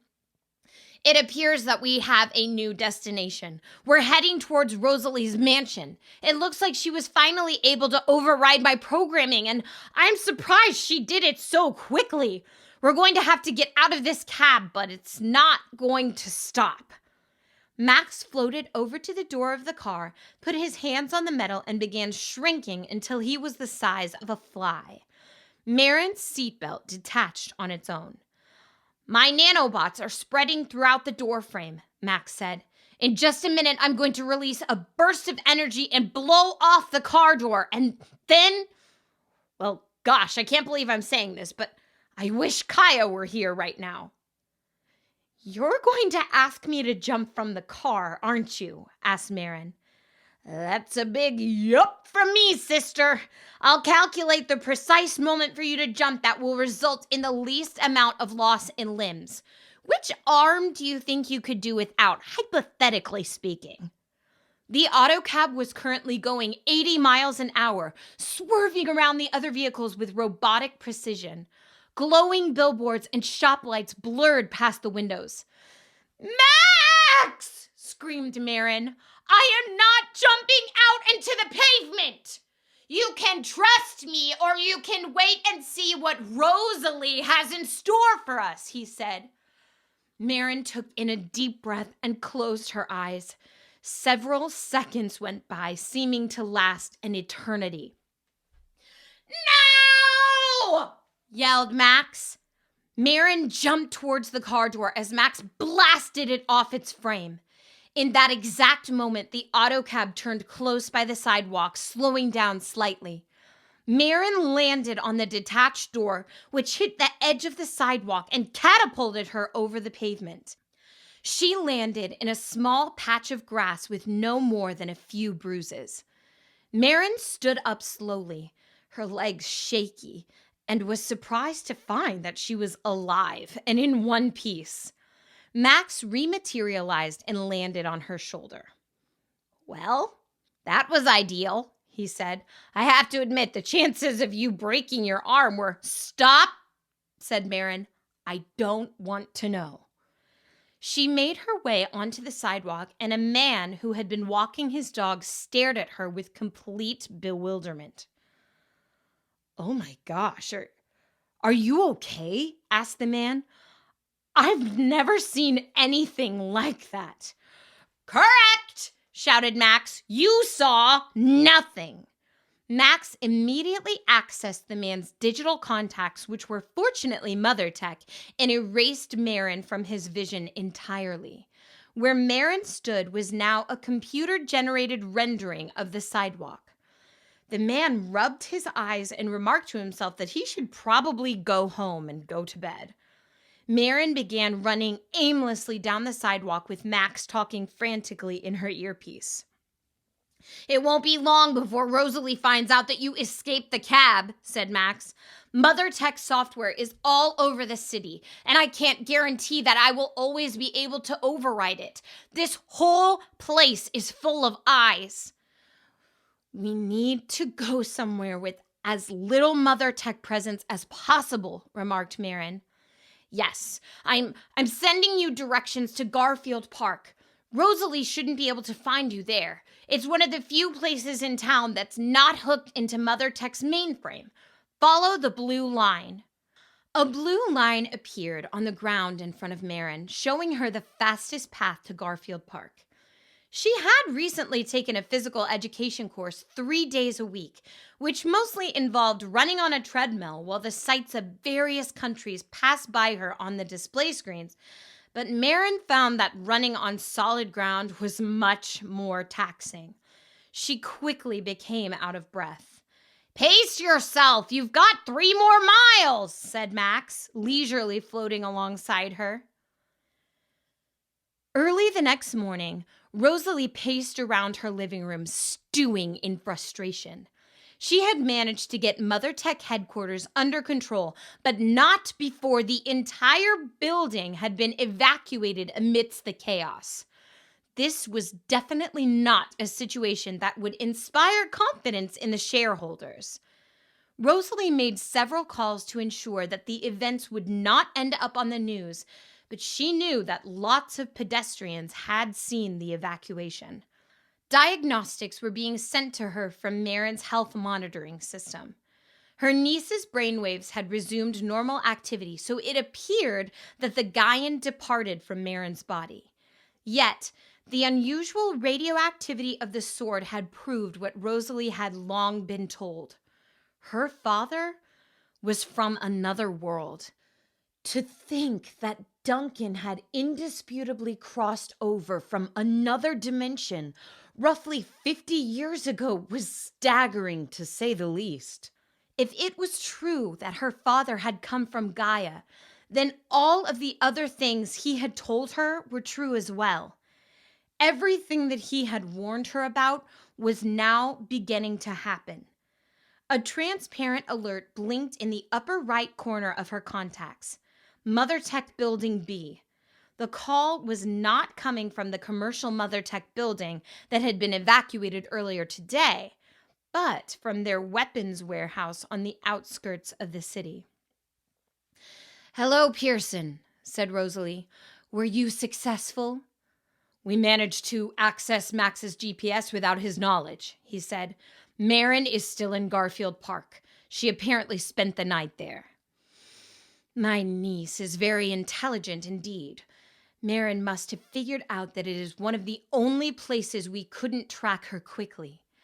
Please do not hurt the girl, but bring her to me through any other means necessary." "Thank you, Pearson." Rosalie disconnected the call and continued to pace around her office. She had faith that her agents would bring Marin to her soon, but she couldn't help but feel like she had forgotten something. Something was nagging at the back of her mind. "Oh dear," Rosalie said to herself. "My brother hasn't been let out for hours. Excuse me, Bill, could you contact Dorian for me?" There was complete silence from her AI companion. "Bill?" No reply.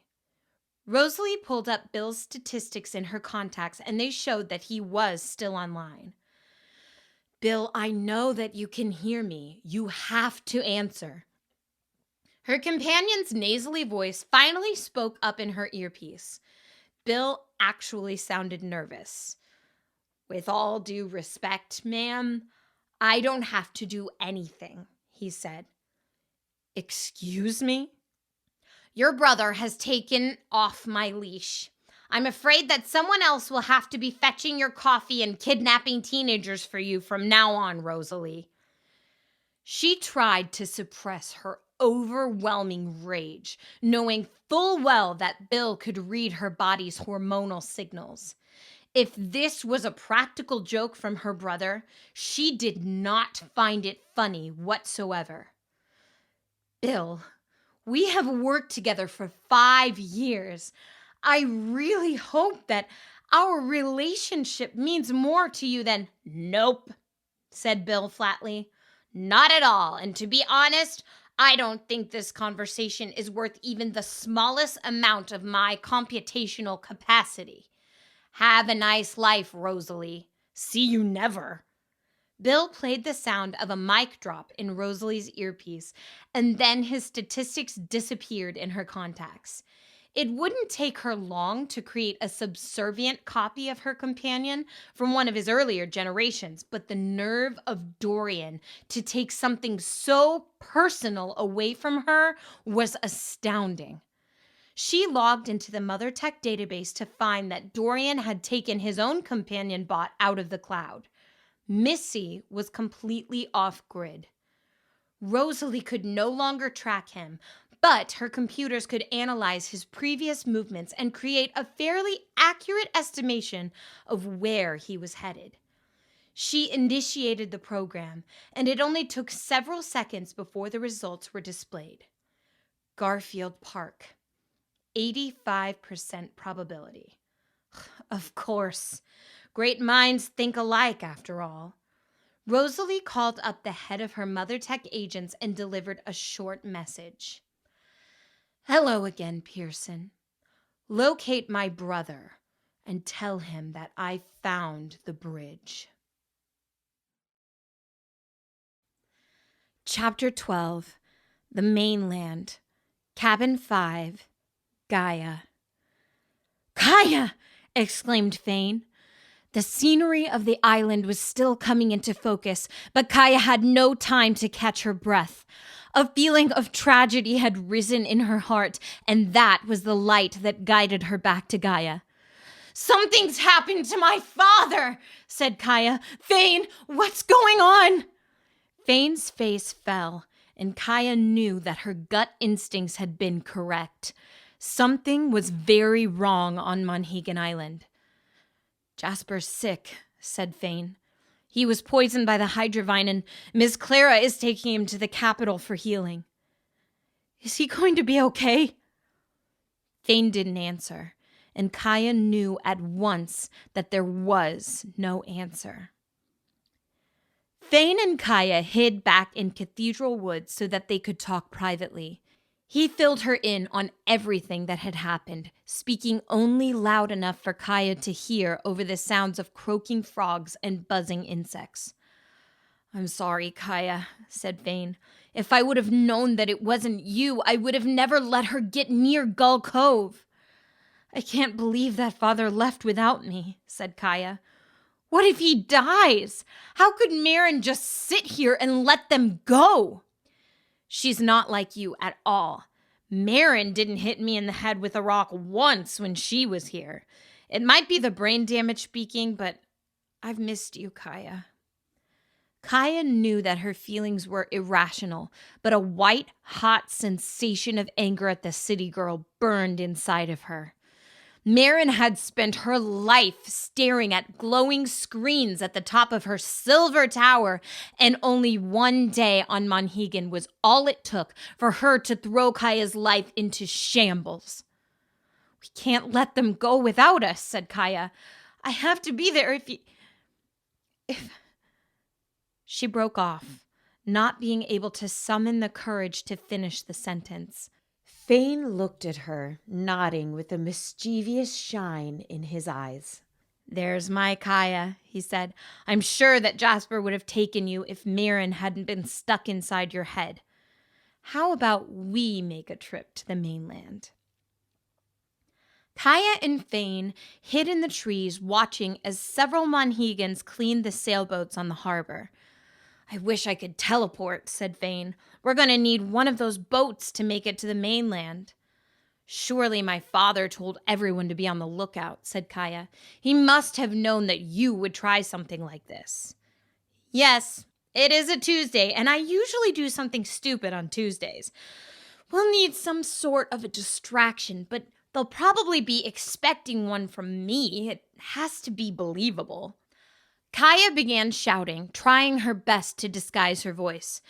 Thane set the village on fire again, she yelled. We need all of the relayers at once! The Monhegan standing guard ran towards the village at breakneck speed.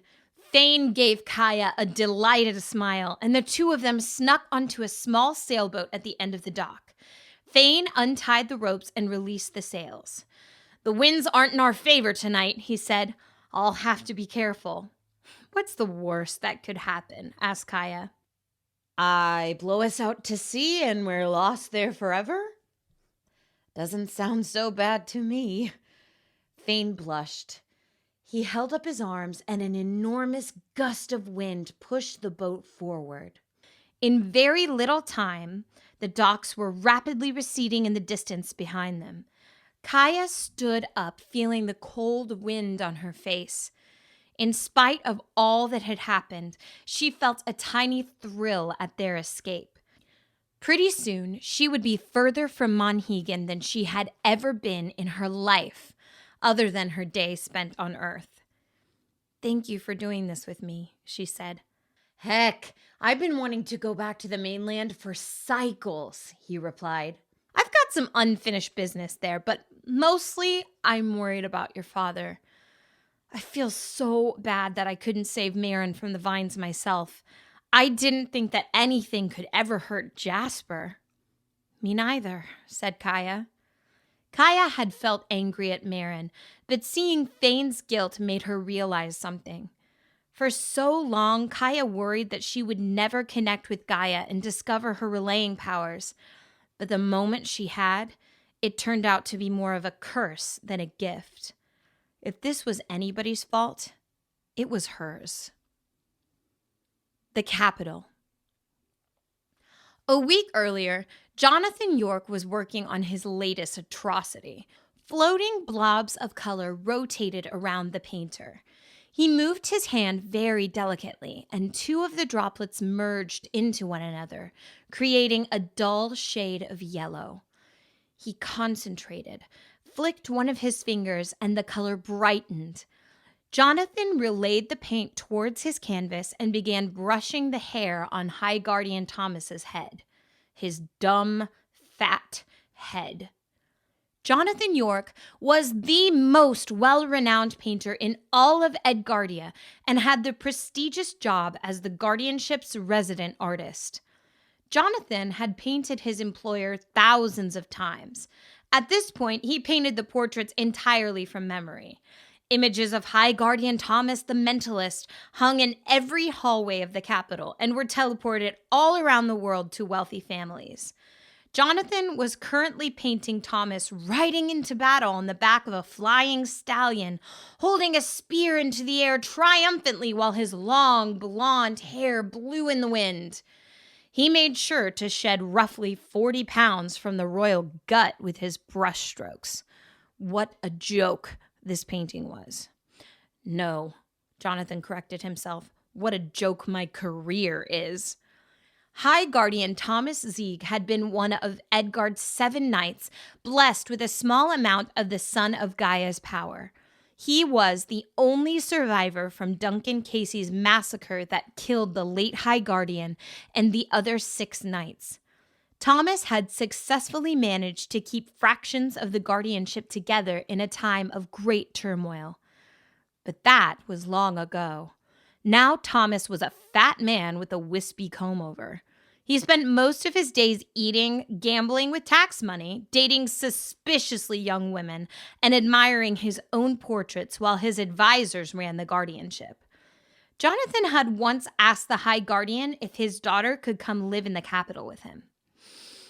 No, I really don't think so, Thomas had said without hesitation between bites of puff pastry. I'm afraid that the capital is at capacity right now, and people are knocking at the walls to get in. How about I start to pay you double and you can send the extra money to your daughter? Of course, Jonathan had accepted. The amount of money he made was absolutely absurd for an artist, and he dreamed that once he amassed his fortune, he would retire and go off to live with his daughter and grandchild. More than anything, he just wanted to stop staring at the High Guardian's face day in and day out. A messenger suddenly burst through the door of Jonathan's studio, panting for breath. "Sir Jonathan," said the messenger, "your daughter is waiting for you outside the gates of the capital. She says it is urgent. It is about your grandchild." "What?" cried Jonathan, his heart racing in his chest. He lowered his hands, and the floating blobs of paint returned to the palette. "Take me to her at once." The messenger escorted him outside the capital's outer walls. Jonathan resented the fact that they wouldn't even let his own daughter inside, if only for a brief moment. A woman waited for him on one of the many pathways that led to the outer gates. She wore a thick jacket and hood to protect her from the wind. The messenger left Jonathan alone with his daughter so they could speak privately. "Has something happened to Rose?" asked Jonathan. The woman removed her hood, and Jonathan became very confused. Whoever this woman was, it was not his daughter.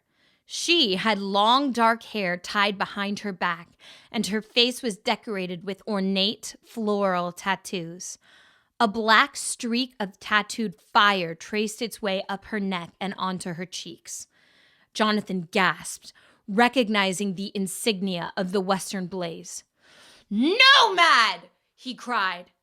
"Oh, Father," the woman said, "you must be confused. Come with me." Jonathan turned to flee, but the woman had already placed a hand on his back. There was an abrupt pop as the two of them vanished, and oxygen rushed to fill in the gap they had left in the air. The wind was blowing very hard in the Guardian ship that night, and none of the guards had heard the sound of teleportation. A new resident artist was hired within days, and it was believed that Jonathan's granddaughter had suddenly fallen ill. Nobody in the capital suspected that there were currently events happening outside the outer walls which would change Gaia forever. The Atlas Ocean. Fane found a map of northeast Edgardia in the sailboat and quickly discovered that the nearest telestation was 24 stretches down the coast. They decided that it would be much safer to travel on water than to face the unknowns of the mainland, so they followed the shoreline in the sailboat. Kaya and Fane took turns watching the sails while the others slept. During her shift, Kaya watched the morning sun rise and realized that she was now entering the second day of her 14th cycle. When it was Fane's turn, Kaya woke him up and the two of them sat for a while talking about the previous day. "Have you tried relaying again since you returned?" asked Fane, and Kaya got an embarrassed look on her face. "Yes," she admitted. "I feel the power of Gaia now, but every time I start to take it in, I hear the sounds of machinery. I'm afraid that if I try too much, I will switch places with Marin again. My powers are pretty useless." "Oh, I don't know," said Fane. "I can do many things with my relaying abilities, but they are all things that a lot of other people can do. We're heading towards the Edgardian capital, and there will be thousands of conjurous relayers there who are much stronger than I am in every way. The knight Will Zieg lives there. Freaking Will Zieg. That dude can melt internalist steel with his mind. But Kaya, I've never heard of someone doing what you've done. I think that's pretty amazing." Kaya found herself blushing. Usually people talked about how extraordinary Fane's abilities were, and he had developed a big head about it. Fane never gave out compliments like this, yet Kaya still wasn't sure how her relaying could be very helpful. Marin had done quite a bit of damage during her day on Gaia, whether purposeful or not, and it was Kaya's fault that they switched places. "I'll take the last leg of the trip," said Fane, standing up and relaying the wind towards the sail. "You go ahead and rest. I'll get us safely to the telestation." Gaia awoke to hear Thane shouting obscenities, and upon opening her eyes, she saw that the sails of the boat were ablaze. Thane sprayed ocean water at the flames in desperation, but they seemed to be resisting the water and were gradually spreading to the deck of the boat. "What's happening?" asked Gaia.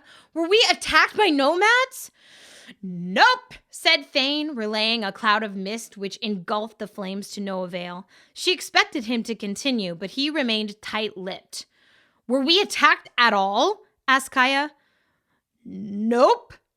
"You were playing with fire, weren't you?" "Well, that's just gonna remain a mystery." Thane summoned a great big wave which crashed over the flames, successfully extinguishing the burning deck. However, the entire sailboat was now filled to the brim with water, and they began sinking into the ocean. Thane sighed, looking to the shore and estimating the amount of energy it would take to get there. "Well, land travel it is then," he said. "Take my hand." Gaia gripped Thane's hand, and they jumped into the waters of the ocean together. The moment they hit the waves, a burst of water pressure catapulted them across the surface, their feet sliding across the water. "I've been working on this technique for a while," Thane shouted over the roar of the water. "I wasn't sure if it would work with two people. Glad you're here." He looked at her, hair whipping in the wind, and gave Gaia a delighted smile. Within minutes, they had arrived on the rocky shores of the mainland.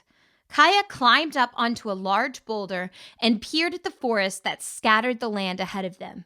She thought about how if they traveled through the forest, they would not reach the other end of the continent for thousands of stretches. Her arms broke out in goosebumps. "This is it," she observed. "We're actually in mainland Edgardia.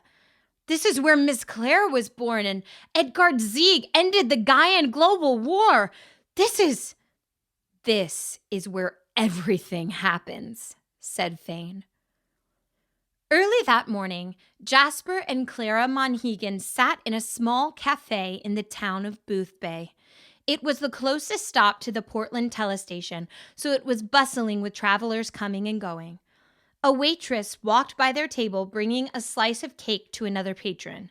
Jasper's gloomy attitude suddenly perked up, and he signaled to the young woman. "You have cake?" asked Jasper. "Yes, blueberry with lemon buttercream." Jasper slammed his fist down onto the table and smiled for the first time that day. "Cancel my eggs, please," he declared, "and bring me 4 slices of cake with a pot of black coffee." Clara raised an eyebrow at her guardian. "What?" asked Jasper. "I eat fish day in and day out, and there's never any good dessert on Monhegan. I thought about learning how to bake myself just to put an end to the culinary monotony." He sniffed. "Oh, Gaia, I can smell it already. That's it. If I survive this, I'm becoming a pastry chef. You'll have to find a new guardian." "Same eating habits since you were a little boy," laughed Clara. "Who would have thought? The mighty guardian of Monhegan has a soft spot for sugar." "There's nothing wrong with a grown man enjoying," Jasper began, but was cut short by the sound of breaking glass. The waitress had dropped her tray and was looking out of the window in horror. "The nomads are back," she said in a hushed voice, and the entire room broke out into a panic. Several mothers cried and held their children close. Grown men paced worriedly and argued amongst themselves. "What's going on?" asked Clara to an old man at the table next to them. "The nomads have been showing up every couple of weeks," he whispered quickly. "They ask for people to volunteer to come with them, but no one knows why. Most people think that the nomads use them as slaves. If nobody volunteers to go, the savages burn down houses and take twice the amount of people. Someone always volunteers now. Gaia bless them." "What about your guardian?" asked Jasper. "Haven't they tried to stop it?" "The first time the nomads showed up, we refused, and they killed our guardian. We've been trying to contact the capital to tell them, but there's been no response. Most of the villagers have just been moving away. This town will die soon, and mark my words, Portland will be next. If the telestation goes away, people will have to travel over 200 stretches to get to the next closest one in Hampshire. Maybe that's what they want, to spread chaos.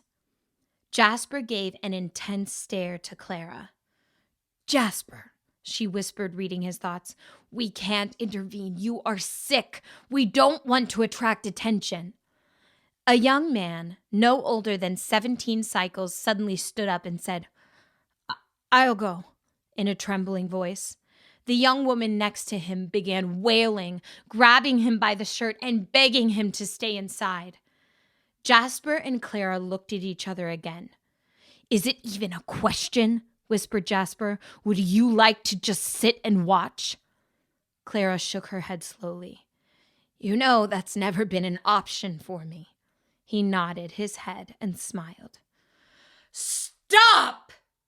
Shouted Jasper, standing up. Nobody is volunteering, and I'm going to need my cake to go. He grabbed a piece of cake from the nearest cart and began eating it as he and Clara left the cafe. The nomad stood in the middle of the empty street, waiting for his volunteer to come out and be taken. He held a long spear, and his entire body was covered in black, ornate tattoos of fire. The man watched the sky, eyeing the large, dark clouds which were rolling in seemingly from nowhere. Clara and Jasper approached him, and immediately the nomad vanished before reappearing inches in front of Clara's face. We have no need for a weak old woman, sneered the man, prodding Clara with the back end of his spear. Go back inside, you pathetic. Uh-oh, mumbled Jasper, his mouth full of cake. Clara swatted the spear out of the nomad's grip, held her walking stick high, and brought it crashing down upon the ground. A thunderous boom rang out for stretches, as if the planet itself were resonating from the impact. Windows shook at neighboring villages up and down the coast. The nomad stumbled and held his hands over his ears, yelling in pain. An all-encompassing screeching sound filled his head as his eardrums reeled from impact. The people of Booth Bay all began to stumble outside or look out their windows, marveling over the fact that from one horizon to another, the world appeared to be trembling. Chapter 13. I Missed a Lot. Garfield Park, Indianapolis. Marin huddled under a tree in the middle of Garfield Park. Bushes surrounded her on every side, keeping her out of view from anyone else who might be walking by. Raindrops were beginning to fall from the early morning sky, and Max gave off a warm glow to keep her from the cold. Marin had not slept at all, having spent the entire night talking to Max. The reality of the situation was washing over her, and she felt like she was drowning. I used to come to this park all the time with Grandpa, said Marin. I loved him. Could he really be? She paused, not really wanting to think about it. Max, she continued, we're not going to figure this out, are we? I don't know, he said. I'm afraid that we have moved far beyond my ability to calculate the next action. Well, we can't trust my family anymore, said Marin. My aunt tried to drug me, and my father builds weapons of death and destruction, and my mom... She thought sadly about her mom, Katherine Johnson. When Marin was very young, her parents had gotten divorced, and her mother had soon remarried. Eventually, Katherine had a new daughter, and with every passing year, Marin felt more distant from her. She hadn't even called on Marin's birthday. A spark of hope suddenly ignited inside of Marin. Her whole life had been reframed whenever Rosalie had tried to sedate her. Could it be that there was also another side of the story for her mother? Perhaps she knew about the Casey family's terrible secrets, and that's why she had left. We need to contact my mom, said Marin. Are you sure about that? asked Max. "You've gotten your hopes up about her before, and do you see any other options?" asked Marin, and he was silent. "So you choose to be quiet now?" "Max, I really need some advice here." Max floated into the air and spun around, looking in every direction. He held up a finger to silence Marin, and his quiet voice spoke in her earpiece.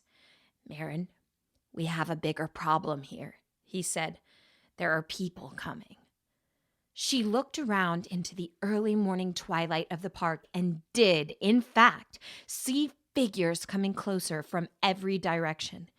Marin's digital contacts showed the thermal outlines of 4 men in suits, all moving toward her with a singular purpose. Their eyes gave a fierce red glow, signaling to Marin that they also wore Mother Tech contacts, which were currently targeting her. They were still a good distance off, but she was being surrounded. "Mother Tech agents," said Max. "I found them in the employee database." One of the men pulled out a small metal baton which grew in his hand and sent out flickering sparks. "Marin Casey!" he shouted, his voice being digitally amplified in her ear. "These batons are capable of temporarily paralyzing your body. If you come with us quietly, we will not be forced to use them." "These are Mother Tech employees?" whispered Marin shrilly. "That's impossible. They sure don't look like computer programmers." "They work for the, other branch of Mother Tech," whispered Max. "I don't know what they're capable of. Most of their profiles are blocked from me. Let me distract them and you get out of here." Marin jumped through the bushes to try and find an opening to flee, but the men were fast approaching. Max flew up into the air and divided into 5 smaller versions of himself. They formed a circle around Marin and held out their hands towards the men. "Don't take another step!" Max yelled, his squeaky voice coming from 5 different directions at once. "You are up against the apex of human achievement, and absolutely nothing will stop me from putting you in a world of hurt." One of the men held out his baton and sent glowing shockwaves through the air. It passed through Marin, and she felt the hairs on her neck stand up on end before the strange sensation passed. The 5 Maxes, however, suddenly clunked to the ground and laid there motionless. "We turned off your pet," said one of the men, inching forward. "Please put your hands behind your head and knees on the ground." "Max?" asked Marin. "Max, are you there?" There was silence from her earpiece. The man's weapon had disabled all of the technology on her body. For once, she was totally on her own. Marin wanted to run, but indecision kept her locked in place. This was not the kind of thing Marin had ever been prepared for. "I'm out of my element," she thought. "I need Gaia." Boothbay Road, Gaia. Gaia and Fane left the shore and walked down a path in the woods to Boothbay, estimating that it would take another hour on foot to get there. After walking several stretches, the ground began to rumble and shake. Birds flew out of the trees by the hundreds in a panic, and Fane held onto Gaia tightly. When things stopped trembling, they broke apart awkwardly, not quite meeting each other's eyes. "What was that?" asked Gaia. "Earthquake, probably," said Fane. "Nothing to be scared of. I definitely didn't just be a little, in case you were wondering." They carried on down the road, each step growing far more laborious by the second. "We need to learn how to teleport," moaned Fane, "or at least train some sky lizards to carry us around. I didn't think about how much longer it would take to get from place to place on the mainland." "I don't care. I love it," marveled Gaia. "There's just so much more to—" She trailed off as her and Fane both stared in wonder at something around the next bend in the forest. For the last couple of hours, they had been surrounded by trees, But here, in the middle of the forest, was a great big patch where nothing was growing. The earth was pitch black and sunken in all the way to the horizon. It looked almost like a big scab on the land. Enormous broken machines were scattered about the ruined landscape. Not even a single insect flew over the blistered earth. "What is this?" whispered Gaia. "I've heard about these," said Fane with uncharacteristic reverence. "It's from the global war.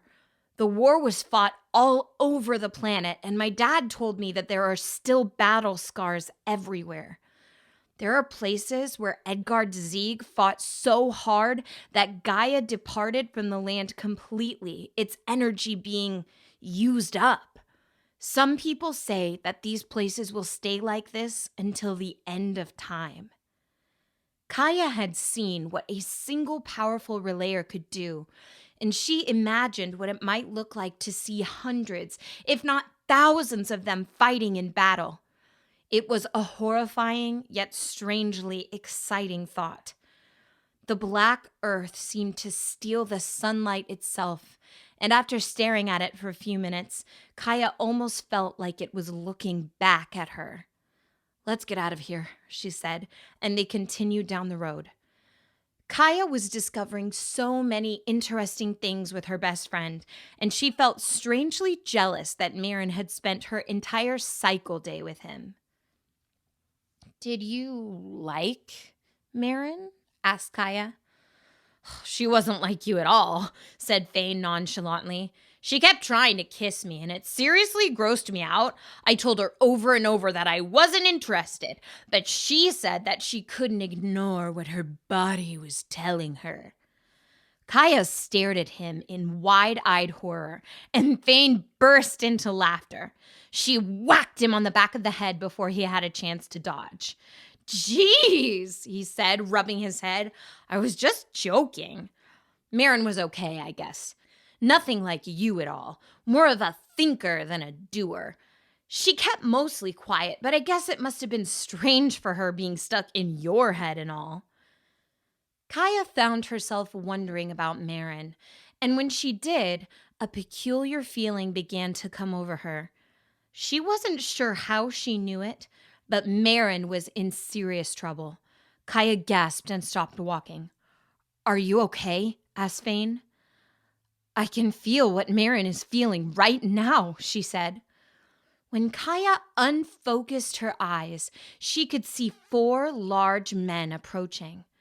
They were like ghosts, transparent and with glowing red eyes. When Gaia blinked, they vanished, but a sickly feeling of fear rippled through her body. "Fane, she's in danger. There are people that want to hurt her, and she doesn't know what to do." Fane's eyes widened. "Are you serious?" he asked, trying to imagine Maren in a fight. "Gaia, if this is true, then she really is in danger. That girl's not a fighter." Gaia heard Maren's frantic thoughts ringing like a distant echo in her mind. "I'm out of my element. I need Gaia." "She needs my help," said Gaia. "No," Fane pleaded. "Switching bodies once is enough for a lifetime." Gaia was still very skeptical of this Maren, and she was still unsure if the girl really deserved her help. However, a saying that her father often said came to her.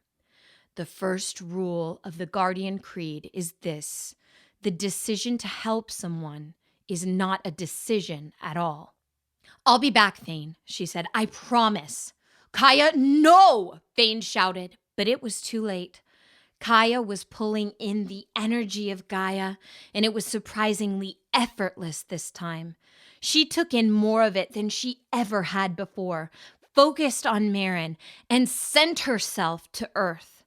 Gaia's eyes rolled back into her head, and she collapsed to the ground with a dull thud. Fane ran up to the body of his friend and began shaking her. Gaia's eyes opened, but she only stared back without expression. "Gaia!" he yelled. But there was no response. "Maren!" Again, no response. They can't both be gone, he thought. Can they? The men were approaching Marin, their circle quickly closing in, but she felt as if her legs were locked in place. Put your hands behind your head and knees on the ground, an agent yelled. I won't ask again. A voice spoke in her head, the same voice that she had heard coming from herself during the day spent in Kaia's body. Marin, I'm here. Nice to meet you, by the way. What? Whispered Marin. But I'm not on Gaia. How can we both be here? I don't know. I think I used too much Gaian energy this time. It's not as simple as I thought it would be. What do I do, Gaia? Asked Marin. They're going to take me. Don't do anything. You'll just mess it up. Step aside, city girl. Step aside? What do you... Marin found herself being yanked to the back of her head. Her arms and legs moved outside of her control, and she watched the scene unfold like a passenger in her own body as Gaia took command. Steering Marin's body, Gaia looked around to assess the situation. 4 men were approaching them on all sides, and one of them was carrying a small, glowing rod. Max, the tiny metal person, had somehow split into 5 parts which were lying motionless in the grass. They're all around us, thought Gaia. We can't run, at least not yet. Gaia put her hands behind her head and knees on the ground. The man carrying the glowing baton stood in front of her and looked down with a smile. That's better, he said. We're going to cuff your hands and take you to Rosalie. Your aunt does not want you harmed, Marin. She's just worried about you. Running around this city at night is a dangerous hobby. Yes, agreed Gaia. For you. She leapt forward, springing past the man on one side and landing in the grass. Before he had a chance to turn around, Gaia kicked him behind the knee, causing his leg to buckle and the man to topple to the ground. She jumped up as fast as she could and began running into the dark night. The 3 other men chased her, and they were fast. She ran past a tree, pulling its branch and then letting it snap back to whack one of the approaching men in the face. Well, I'm impressed, said Marin from the inside of her own head. Go to the road and head towards the bridge. We need to make it back to the city. They're not going to take us with a bunch of civilians watching. Gaia ran onto an empty road that went through the center of the park and began to follow it towards the bridge. She was getting out of breath at an annoyingly quick rate. I wish you were in better shape, city girl, Gaia panted. I'm sorry, said Marin. Actually, I'm sorry about a lot of things. I never meant for your father to. Are we really going to do this now? Shouted Gaia, running up the nearest bridge. We didn't mean to screw up each other's lives, so let's just leave it at that. A glowing shape flew out of the trees towards Gaia. For a brief moment, the 2 girls thought that it might be Max, but by the time they realized it was one of the agent's batons, it was too late. It struck her in the leg, and electricity coursed through Marin's body. Gaia's presence suddenly evaporated, the shock apparently sending her back to Gaia. Marin was snapped back to the controls, but her entire body was seizing up from the electricity. She dropped to the ground, unable to move her arms or legs. One of the Mother Tech agents approached her, walking with a limp. It was the same man that Gaia had kicked in the back of the leg, and he was angry. The paralysis will wear off soon, said the man, and it will cause no lasting damage. We are taking you to Rosalie, and let me say that your hostility was very unnecessary. I would kick you myself if your aunt wasn't my boss. He bent over, reaching out to pick up his dropped baton, when a large garbage pail flew out of the air and crashed into him, sending him toppling off the side of the bridge and into the river. There was a great big splash from below. Cowards, spoke an unfamiliar voice, attacking a young girl in my home. Marin strained her eyes to see a very elderly man standing on her other side. His clothes were time-worn and dirty, his face unshaven, and his long, white hair tied up behind his back. Marin had spent many hours doing homework in Garfield Park, and she vaguely recognized the man as a homeless person she sometimes saw wandering around. 3 more agents, Marin grunted through gritted teeth. Of course there are, commented the old man, because it takes 4 grown men to sedate a small girl, obviously. Marin expected him to offer her help, but he merely walked to the side of the road and sat on the edge of the bridge. An old dog, a tri-colored border collie with specks of gray in its fur, walked happily up to the old man and began panting.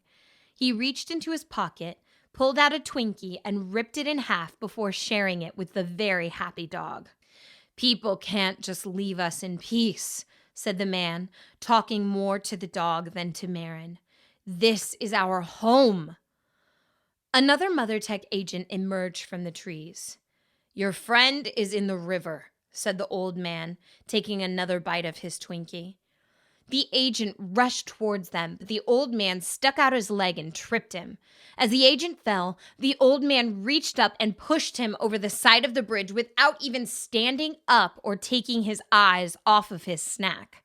There was another big splash from the river below. The 2 remaining agents ran out of the trees, all rushing to attack the old homeless man. "I'm not fighting you," said the old man, getting up and yawning. "This is getting way too noisy." One of the agents pulled out another glowing baton and swung it at the back of the old man's head. Without turning around, he reached up and grabbed the agent's arm. He jerked his hand backwards, striking the agent in the face with the sparking rod. The agent fell to the ground unconscious and twitching.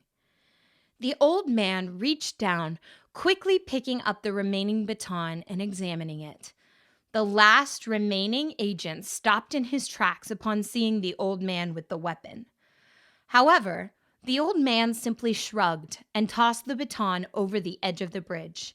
When it hit the water, there was a flash of light and several yells as the 2 agents in the water were knocked unconscious by the shock waves. The old man turned to face the final agent calmly. "Okay, youngster," he said, "if you want to attack an old homeless dude, now is your chance.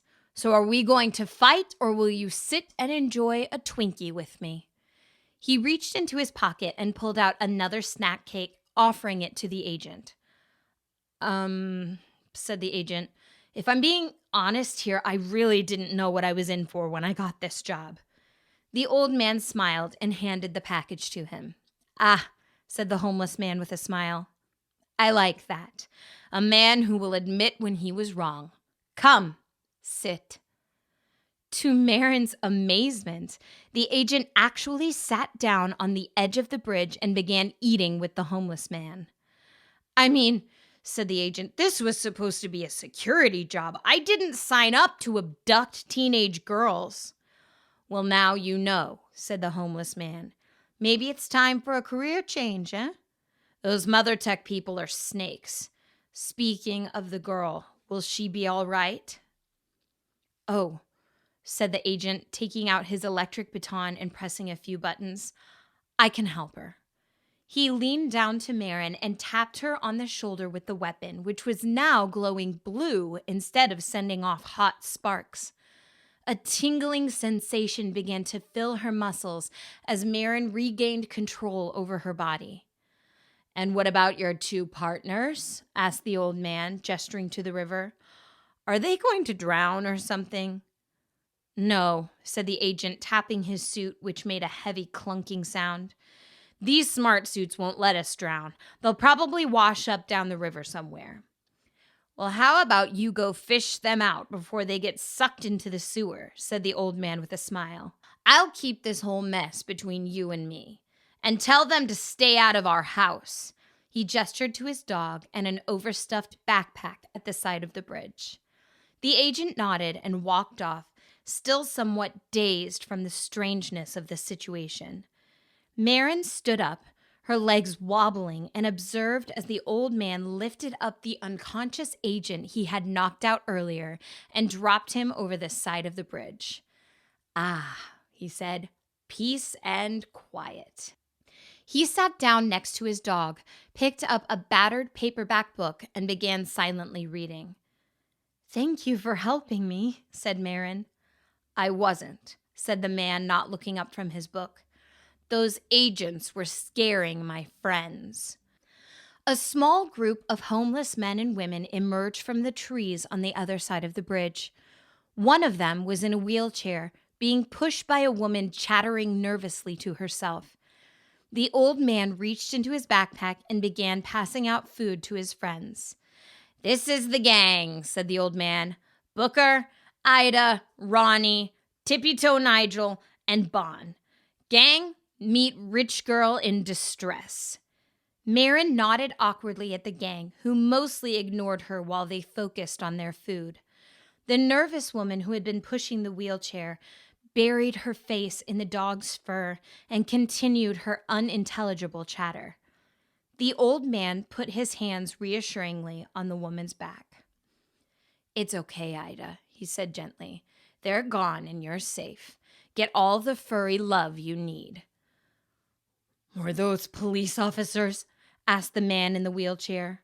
"No," said the old man. "Not this time. It was Mother Tech." "Why would it be the police?" asked Marin. "Because homeless people make the city look bad," he said. "They've been gathering us up at night and dropping us outside of the city by the busload. Mayor Thomas calls what we do trespassing, but it's kind of hard not to trespass when you don't have a home. It could be worse, though. There are several gangs around that just love harassing the homeless. I'm very used to defending myself by now." "Oh my gosh," said Marin. "That's terrible. I had no idea." "I guess you wouldn't know about these things, Marin Casey," said the old man. He saw the surprised look on her face and laughed. "Oh, yes, I know who you are. You're the daughter of one of the wealthiest men in the Midwest. I think that a lot of people would recognize you. You must not get out much." "I guess I don't," admitted Marin. The man's comment made Marin afraid again. He had recognized her, and a lot of other people might too. How could she possibly escape from her family? "Don't worry," said the man. "I'm not going to rat you out. Looks like you're in some serious trouble, though. I've never seen those Mother Tech agents out on the streets before." "Mother Tech is tracking me," said Marin, "and I don't know where to hide."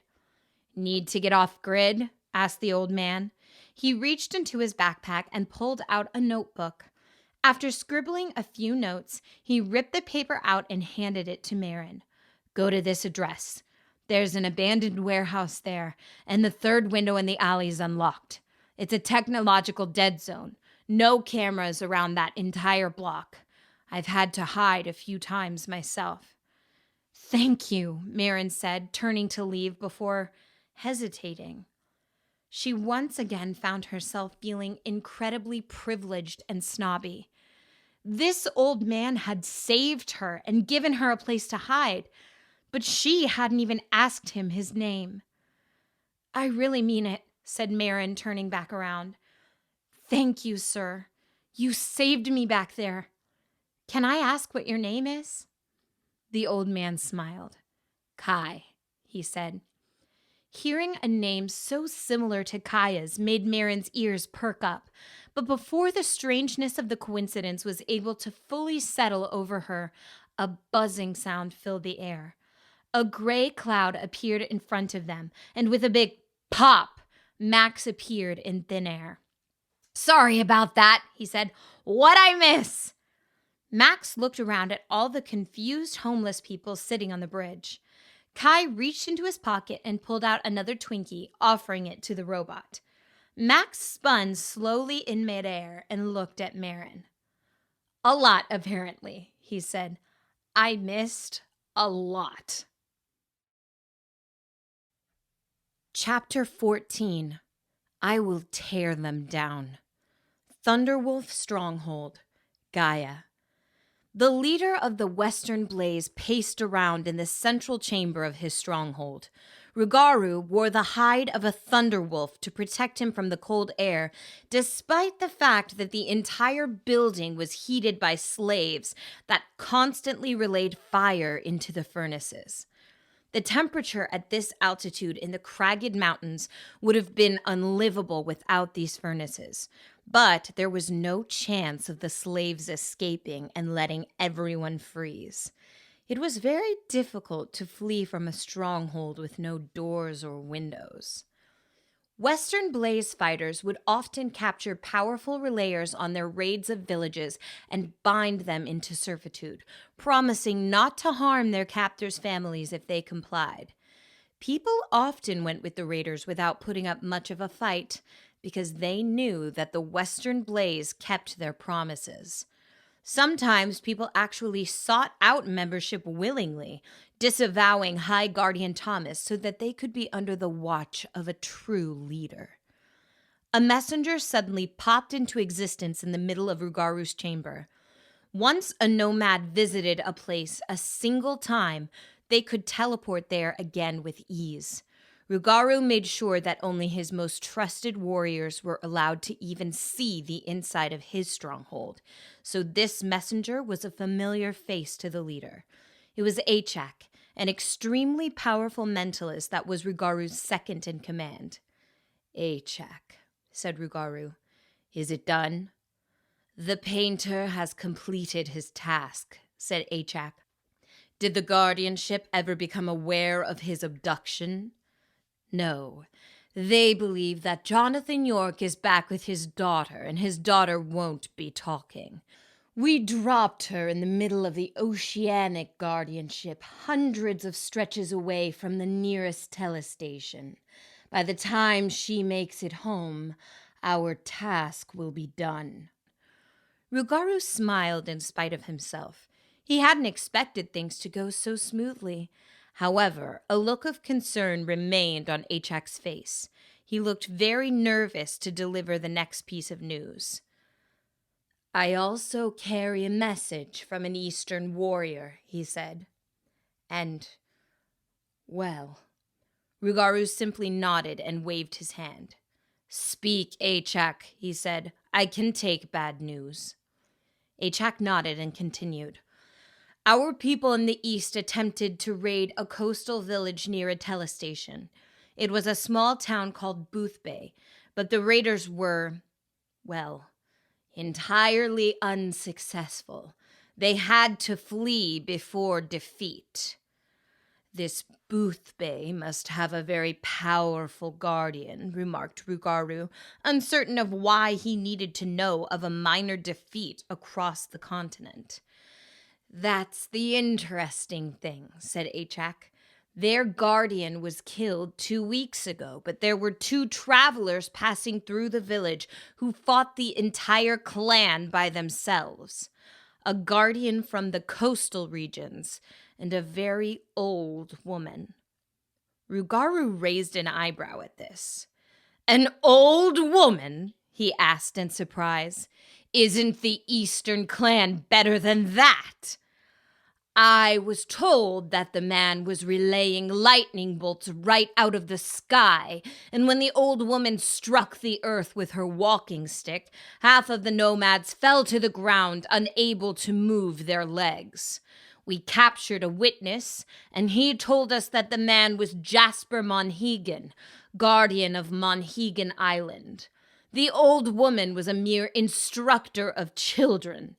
They were traveling to the capital to seek healing." "I haven't heard of Monhegan," said Rugaru. "It's a tiny island off of the northeastern coast." Rugaru sat silently for a minute, wondering why such a powerful guardian would make his home on an insignificant island. He asked himself if relayers of this caliber would be best defeated, or if there was any way that he could use them to his advantage. "Keep the lines of communication open with all of our clans currently in the east," said Rugaru. I would like you to personally keep watch at the station by the capital for these 2 travelers. Alert our spies at the northeastern telestation. Have them capture any strange travelers and bring them to me. Booth Bay Road.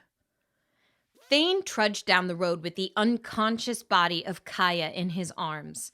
The main part of town was only about 2 stretches from the coastline, but it was slow going while trying to carry his friend. His father, Maddox Monhegan, had often told him not to be so spontaneous and rash. The first part of their journey had been thrilling, but now Thane couldn't help but feel the first pangs of uncertainty. Here he was, carrying the body of his best friend down the road while she was off in some other universe doing who knows what. Thane wondered what might happen if Gaia never came back, and he arrived in Boothbay to deliver her comatose body to Jasper. I don't have to wonder, Thane whispered to himself. He'd kill me. All of a sudden, Kaia's eyes sprang open and she screamed right in his face. Thane jumped, letting Gaia go in his surprise, and she hit the ground with a thud. Ouch! Gaia yelled. What was that for? You have no idea how happy I am to see you, cried Thane. And you came back just in time. I was just considering ditching your body in the woods and going into hiding. Gaia moved like she was going to spring to her feet and hit him, but her legs wobbled when she tried to stand up. Thane grabbed a hand to steady her. I'm so tired all of a sudden, Gaia remarked. I feel like I ran 20 stretches, and I'm so hungry. Well, you did just use your relaying powers to throw your mind into someone else's body, said Thane. Relaying takes a lot of energy. Ah, is this Gaia's first time feeling Relayer's drain? I guess it is. Kaia's eyes glazed over for a moment, as if she had not yet completely returned to this reality. She appeared to be deep in thought, just now digesting what had happened to her on Earth. Thane watched her face with concern. What is it? He asked. What happened when you were on the other side? Marin and I shared a body, said Gaia, and some men with glowing rods chased her, or me, I guess, no, us. I was able to get away, but Kaia's eyes became big, remembering the feeling of being struck by something just before she was thrown back into her own body. Thane, I think that those men captured Marin. Right before I came back, her body was hit by something. I need to go back. She's in serious trouble. Gaia pulled the energies of Gaia toward her, but the moment they ran through her body, she found herself stumbling again on the path. Her legs felt like they were made of jelly. Oh, no, you don't, cried Thane, reaching forward and steadying her once again. Gaia, you are absolutely drained right now. If you keep trying to relay, you'll be asleep for days.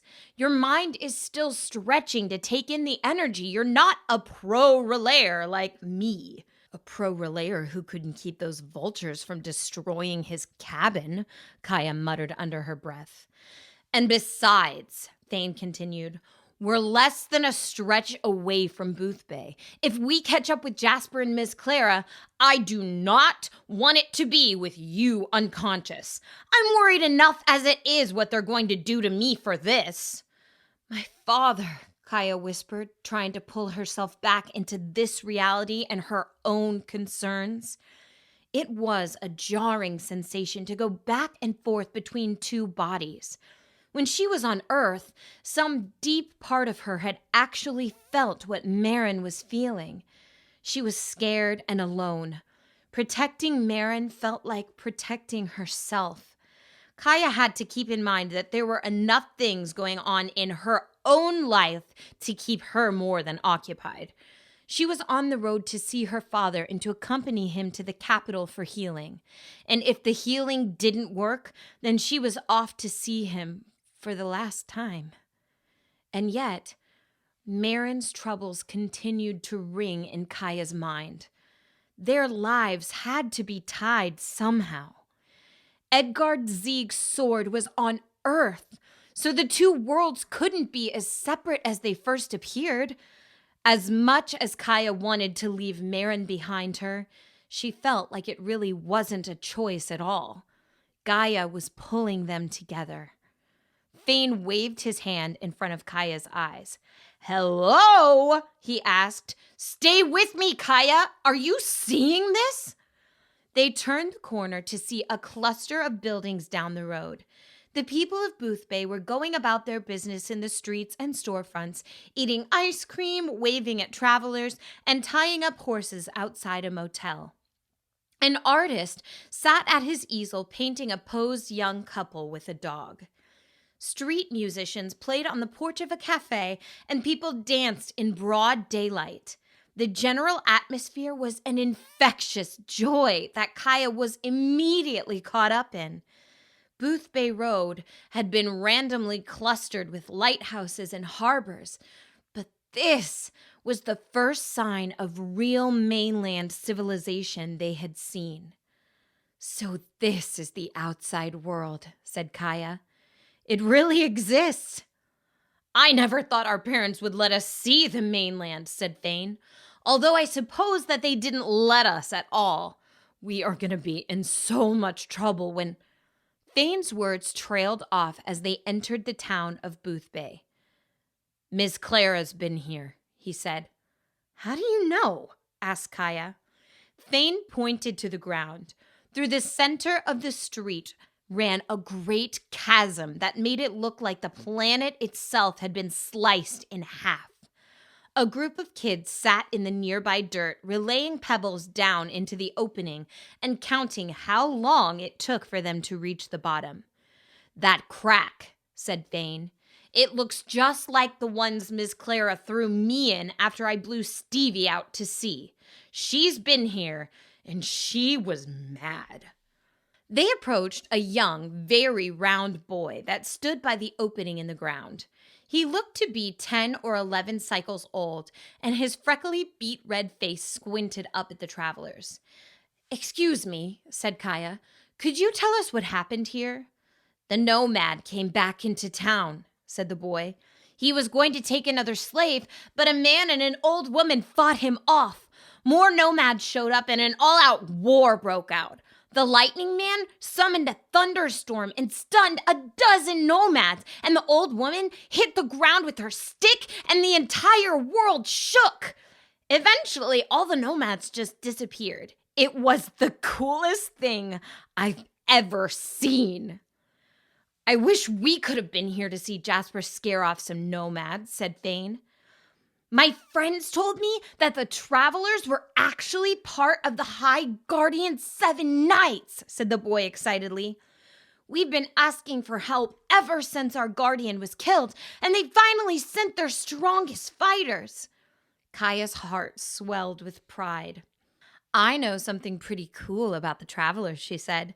"They weren't the High Guardian's Knights at all. The man was my dad, and the old woman was our teacher." Thane smiled and nodded his head, but the boy looked at them skeptically. "Really?" said Thane. "It's true. The Lightning Man was Jasper Monhegan, the guardian of Monhegan Island."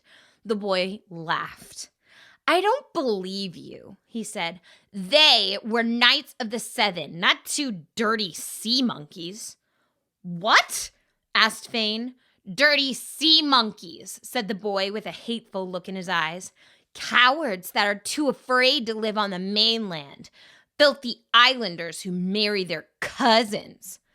"We're from Monhegan too, you know," said Kaya. "I guess that makes you dirty little sea monkeys as well," said the boy. "And liars. Those were the High Guardian's Knights." Thane's face was red with anger, and Kaya didn't like where this was going. "Come on, Thane," she said. "A little kid isn't worth the trouble. Don't make this worse. Let's get some food." "What's your name, round boy?" asked Thane, barely containing his anger. "Ben Booth," said the boy. Thane took a threatening step forward, but the boy's face remained blank. "Well, Ben Booth," he said, "you have a stupid name, an ugly face, and I hate you. But you know what? We're gonna take the high road here. Good day to you, Ben Booth. We're off to get some lunch." Thane turned and began to stomp off towards the nearest cafe with Gaia following. A second later, a small rock zoomed through the air and struck him in the back of the head. "My dad owns that cafe," Ben yelled after him, "and he's not going to serve some dirty sea monkeys. Get out of our town and go kiss your sister."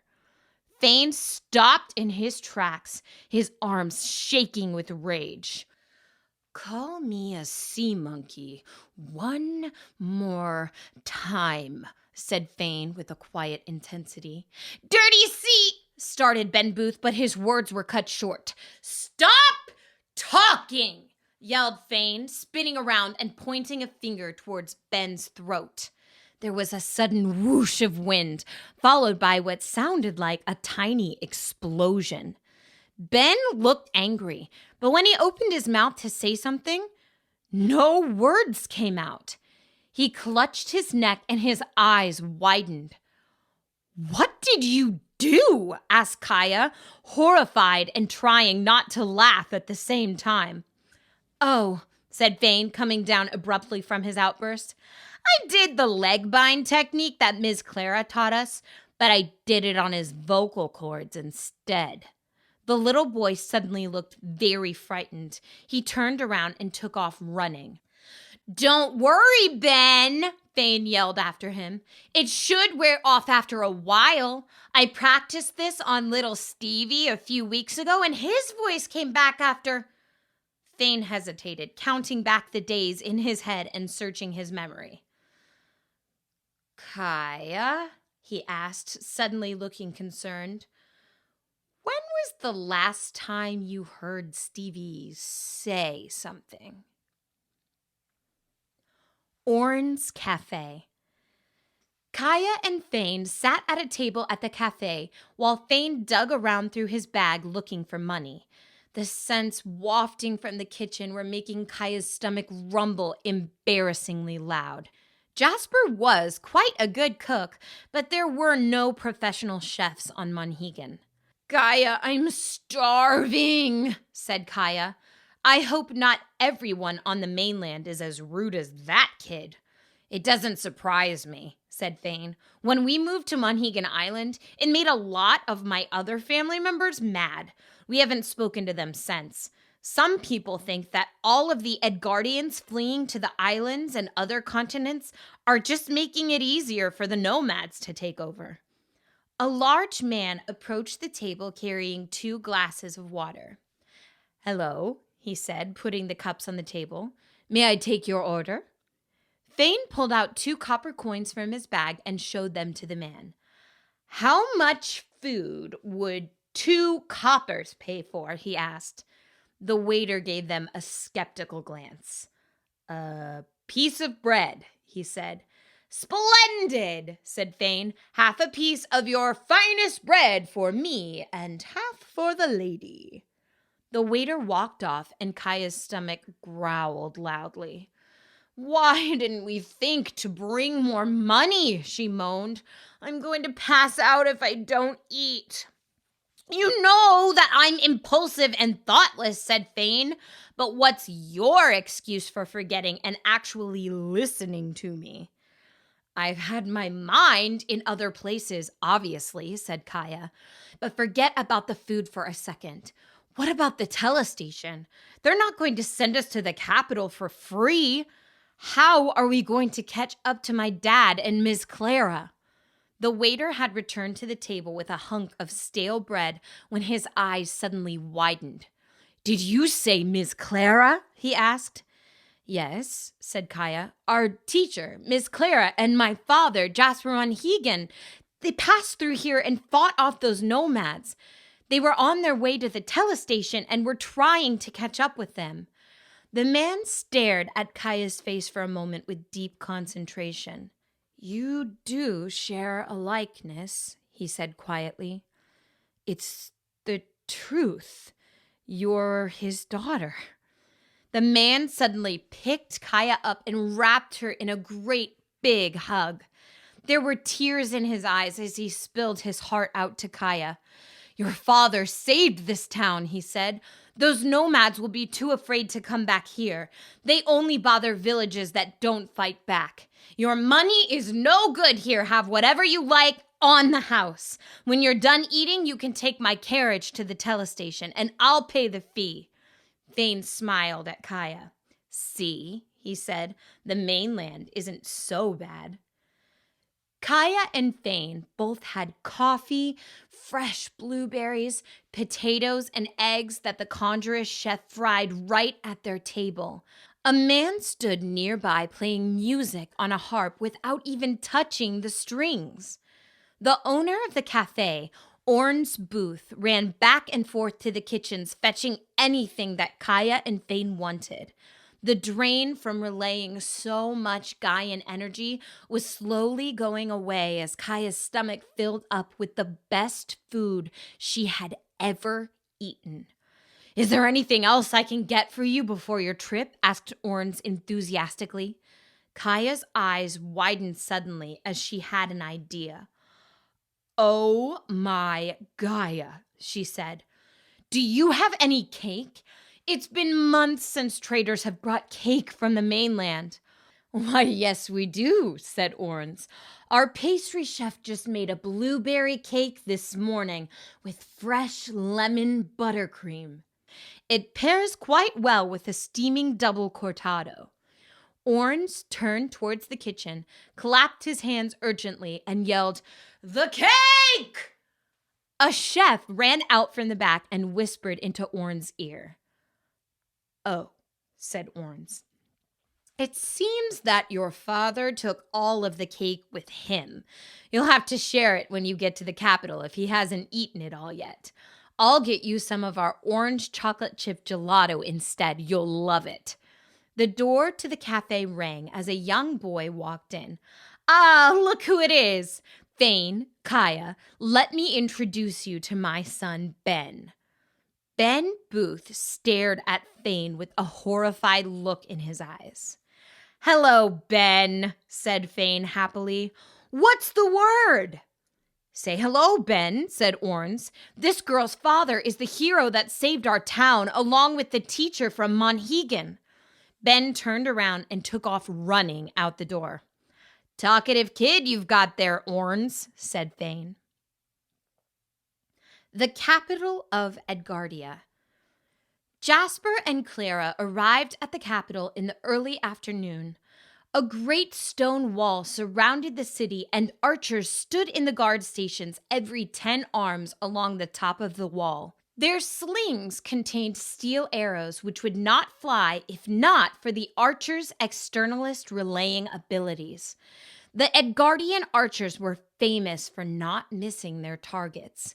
The arrows would bend through the air at their will. A long line of desperate-looking people stood in front of the single entrance to the capital. "There was never a wall when I lived here," remarked Clara smugly. "People were free to come and go as they chose. Although nobody would have dared to incite violence in the capital with Edgard as High Guardian." They made it to the entrance where 2 burly internalist guards blocked the gates. "State your business," said one of the guards. "I'm the guardian of Monhegan Island," said Jasper breathlessly. "I have been infected by Hydra poison, and I'm seeking healing from the capital's hospital." Jasper raised his arm, which was riddled with blackened veins that ran up to his shoulder. The guard gave a disinterested glance before going back to picking at the dirt under his fingernail. "Sorry," said the guard. "Hospitals closed to all but the capital's citizens." "We are citizens of Edgardia," said Clara. "We fall under the High Guardian's rule." The guard was quickly losing his patience, glancing at the long line behind Jasper and Ms. Clara. He snapped his fingers, and the other guard grabbed Ms. Clara's arm. We have people seeking healing and refuge from all across the continent, said the guard. We can't let them all in. It's unsafe and frankly impossible. There were tears in Clara's eyes, but Jasper seemed weary and unsurprised. This man is going to die within a day if he does not see some very powerful healers, said Clara. I hear the same story all day, said the guard. Next in line, please. I grew up in the capital, said Clara, pushing back against the guard who was trying to escort her away. I never revoked my citizenship of the capital. You have to let me in. No, Clara, Jasper pleaded. The High Guardian isn't concerned about his own citizens. I get it, and I'm not surprised. Let's go. Clara was openly crying now. Jasper, she cried, they can't turn you away. Tell them who you are. Jasper's eyes widened and looked at her unblinkingly. Don't you dare, Clara, he whispered. You know what would happen. Don't you dare. Clara went silent, crying angry tears as the guard pushed them away and began talking to the next sad people in line. She gave Jasper a long look, and then determination rose on her face. I'm sorry, said Clara. You've made your choice, but I'm free to make mine. I can't let you die. Clara pulled up her walking stick, swung it, and struck the guard in the chest. He fell to the ground and looked at her with complete bewilderment. Internalist relayers were capable of holding an enormous amount of energy in their muscles, and they weren't used to being thrown off balance. We seek healing in the capital hospital, screamed Clara, and we will not be turned away. The guards at the gate all began running towards Clara, and several of the archers pulled the strings on their bows. The line of people outside the gates all turned to look at her curiously. I am Clarice Zieg, Generalist Knight of Edgard 7, Clara shouted. Tell my friend Thomas that I am back. If we do not pass through these walls, then I will tear them down! Clara pointed her stick at the great stone wall, and there was an ear-piercing explosion as rubble sprayed through the air. When the dust cleared, a large crack was seen running up from the ground all the way to an archer's perch, leaving a gap in the wall big enough to see through. You listen to me, shouted Miss Clara, or I'll do it again, and I'll try this time. The guard at the gate looked at them with a white face, and his voice trembled when he spoke. Very well, ma'am, he said, and then he took off running into the capital. Clara and Jasper waited outside the gates, surrounded by dozens of large guards. Jasper sat on the ground, weakly leaning up against the outer wall with his hand over his face as the sun beat down on him.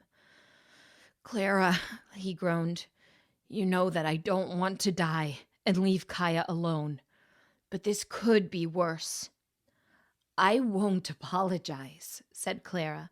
I made a promise a long time ago. Your secret is still safe. The air around them began to glimmer. There was a big pop, and 7 people appeared surrounding Jasper and Clara. The group was composed of all different kinds of relayers, and each of them wore symbols indicating which type they were: an externalist, an internalist, a conjurist, a spatialist, and a spiritualist.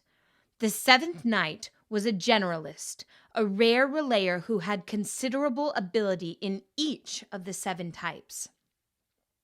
The conjurist knight stepped forward. He was a short man with finely trimmed dark hair and a handsome face. Without warning, he raised his hands towards Jasper and Clara, and his palms glowed with a piercing blue light. They could feel the scorching heat even from 2 arms' distance. I am Will Zieg, "Conjurous Knight of the High Seven," said the man. "Guardian Thomas has a message for you, woman, whoever you are. Clarice's death was witnessed during the assassination of Edgard Zieg, and her ashes are entombed below the Capitol. Impersonating a member of the Guardianship is a crime punishable by imprisonment. The High Guardian says that you may go or choose to stay and face judgment by his 7 knights." Ali Zieg, the spiritualist knight, suddenly spoke up. The young woman looked entirely out of place among the other knights. She had streaks of purple in her hair and a ukulele slung over her shoulder. "You should probably go," she said lazily.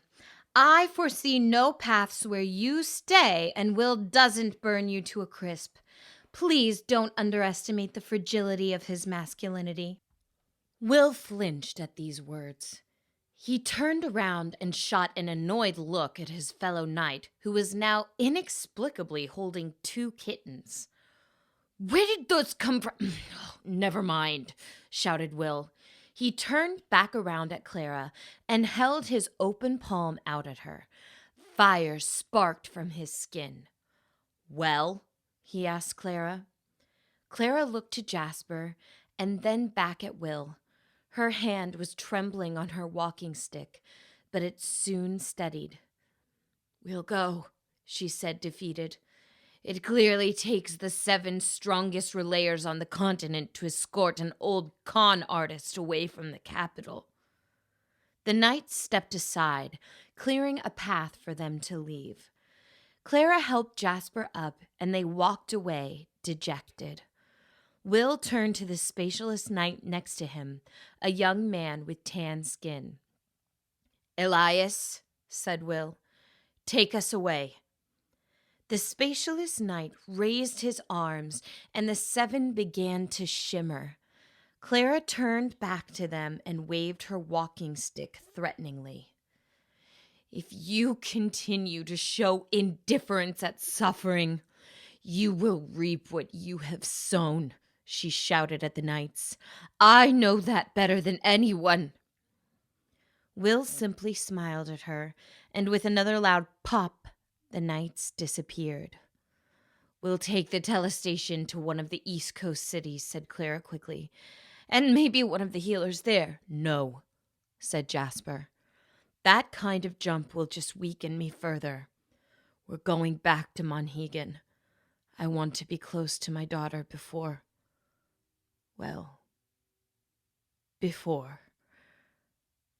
But Jasper couldn't finish. Clara nodded and wrapped her small arms around him, tears running down her face. He pulled her in closely, and they stood like that for a long time. Chapter 15. Poco Allegretto. Downtown Indianapolis, Earth. Marin managed to find the abandoned warehouse fairly easily with Max's assistance. The unlocked window was in an alleyway out of view from the street, so she doubted that anybody saw her enter the building. In one of the corners of the warehouse, she found an old cot next to a pile of books, most likely belonging to the old man she had met in the park. Marin sat on the cot and tried unsuccessfully to regain her composure. "How did they find me in Garfield Park?" asked Marin. "There shouldn't have been any Mother Tech AI there to see me." "But there was," said Max. Marin expected him to continue, but he remained silent. The meaning of his words suddenly became clear, and now it seemed so obvious. "No," said Marin, a horrible feeling suddenly building up in the pit of her stomach. "No, this isn't fair. Not you, Max, please." "They hacked into my GPS," said Max, his artificial voice full of shame. "It happened before I was able to do anything about it. I'm sorry." "They'll be able to track us wherever we go now. I swear I would have tried to stop them if I could have. Right now, I'm successfully keeping out attempts to track us, but I don't think that I can hold them off forever." Marin began crying. Out of everything that had happened to her, this was the tragedy that hit the hardest. Max and Marin had been bonded together ever since she was born. Max was her teacher and, in many ways, her best friend. Now, however, he was a device that was being used to keep an eye on her. Marin could tell where this was going. "I can't do this alone," cried Marin. "I don't know what Rosalie wants, but it's not good," said Max. "She'll be able to track our location as long as I'm with you. It's in my programming." "No!" Max sighed and hesitated before his reply. This surprised Marin because hesitation was usually not in Max's nature. He hovered in front of her, somehow projecting a sense of sadness on his featureless body. "Marin, this is hard," he said. "Let me talk to you face to face." His body collapsed upon itself, becoming a small orb that hovered slightly in the air. Suddenly, a boy's face of about Marin's age appeared in her contacts. The boy looked like he could be Marin's fraternal twin.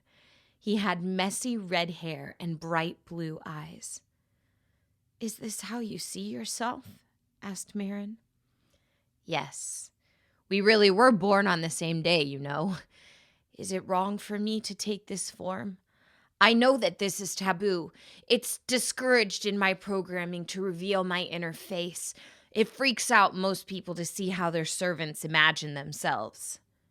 "You know you're more than that, Max. Are you really going to leave me alone?" "If you want me to stay, I'll stay. But Marin, I calculate no possible future that ends well if the two of us cower in this warehouse. They will find you if I stay here, and Rosalie will pick you apart to find what she's looking for. I need more information, and there is nothing in the cloud that I can use. The only way forward is for me to investigate things here in the physical world. I will erase my memory of your current location, and you will have to be the one to find me." "How will I know what to do?" "I don't know. But I believe in you." Marin sighed, knowing that Max was right. He was far more capable than her, and she would just slow him down. At this point, they were a danger to each other. "Max," she whispered, "don't make me say it." "You must." Marin took a deep breath and then gave her command. "Go." Max's face disappeared, and the metallic orb before her began spinning and glowing. There was a great big sonic boom, and the orb shot up straight through the roof of the warehouse and into the sky. He was gone in less than a second. Marin collapsed onto the floor and began crying harder. For the first time in her life, she was truly alone. A thought suddenly came to her, but it was almost too crazy to even consider. It broke every rule that she had ever learned in her study of robotic consciousness ethics. Programming an artificial intelligence to suffer was cruel, and thus their emotional range was normally limited. But Max? The moment before Max's face had disappeared, Marin could have sworn that he had tears in his eyes, too. Max soared through the air, flying past two very surprised pigeons as he rounded the corner of a building. He locked into the coordinates of the secret Mother Tech lab and headed in that direction. Max's mind usually moved quickly, but now it was swimming with lots of new sensations. Why do I feel like this? Max wondered. What the heck did Dorian do to me? He did his best to push back the stabbing pain of absence he felt from leaving Marin. She needed him now more than ever, and Max would have to move fast because Rosalie was probably still tracking his location.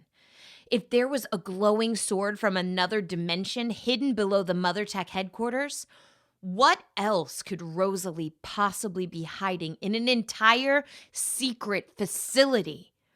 I have to get in, take a look around, and get back out before Rosalie follows me there, Max thought.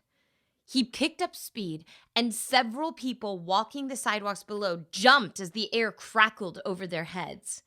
In only a matter of minutes, Max was all the way on the other side of Indianapolis, heading toward a small, unmarked building with several semis parked in its loading docks.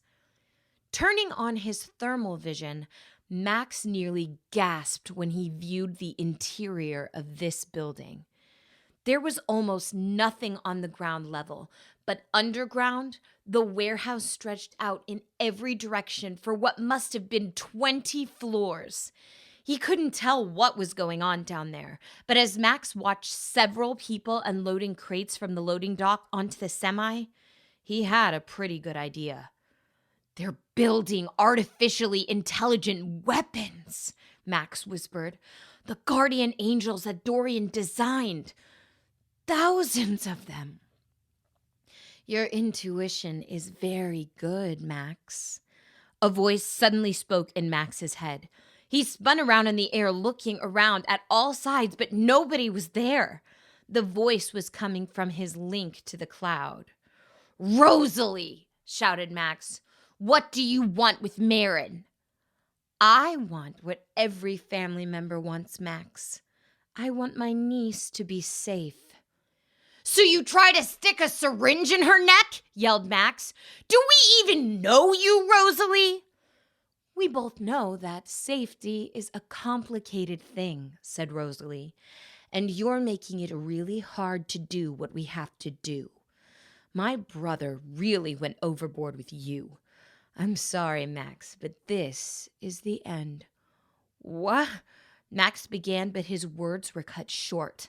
All of a sudden, he felt something like a claw grab him from the inside. The collected knowledge of mankind began to rapidly dissolve inside of him as his connection to the internet was cut off. But it didn't stop there. His memories were now leaving as well. An image of Marin flickered in his mind, a baby girl with a wisp of red hair. He was seeing her for the first time and selecting a song to play through the speakers in her crib. He picked the third movement of the Brahms Symphony No. 3 in F, Poco Allegretto. The soothing strings instantly calmed the baby. His first memory. Marin didn't even know who she was yet, and neither did he. They were both new creations, exploring the world for the first time. Max's deletion was happening so fast that he had only had a brief second to comprehend his fate. "Marin," he whispered, and then the programming for his personality and motor function vanished. A lullaby from the darkening past sung him to sleep. A tiny metal orb fell from the sky, clinking lifelessly on the sidewalk and rolling into the grass. Max's body lay there for 20 minutes unnoticed until a man silently walked up and reached into the grass like he knew what he was looking for. The man held the metal to his mouth, whispered something, and the orb melted into a wristband which wrapped around his left arm. He glanced around quickly to see if there was any observers, and then hurried off. Marin found a map among the possessions laying on the cot in the warehouse. It showed downtown Indianapolis, and all the locations without Mother Tech devices were circled. She wondered for a few minutes why an old homeless man would be so obsessed with being off the grid, but time was short. Marin took a picture of the map with her digital contacts and took off for the nearest location.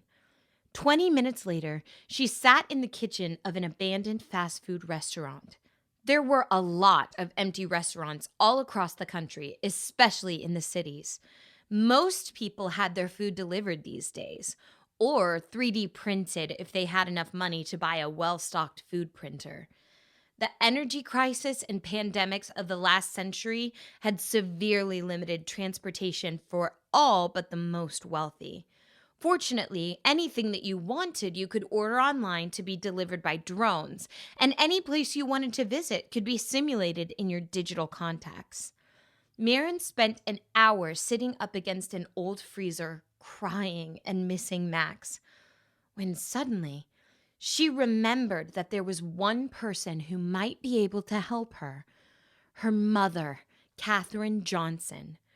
When she had divorced Dorian and moved to New York City, it had seemed like she was abandoning her daughter. Now Maren felt that things must have been more complicated. Surely Katherine had found out what kind of business the Caseys were running, and she moved out of the state for her own safety. Maybe she had even tried to take Maren with her, but it must have been hard to get custody when the Casey family had some of the best lawyers money could buy. Maren pulled up Katherine's number in her digital contacts, took a deep breath, and hit dial. After several rings, the face of her mother appeared, floating in the center of her vision.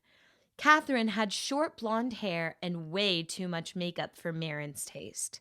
She looked mostly confused that her daughter had called her. "Maren?" asked Katherine hesitantly.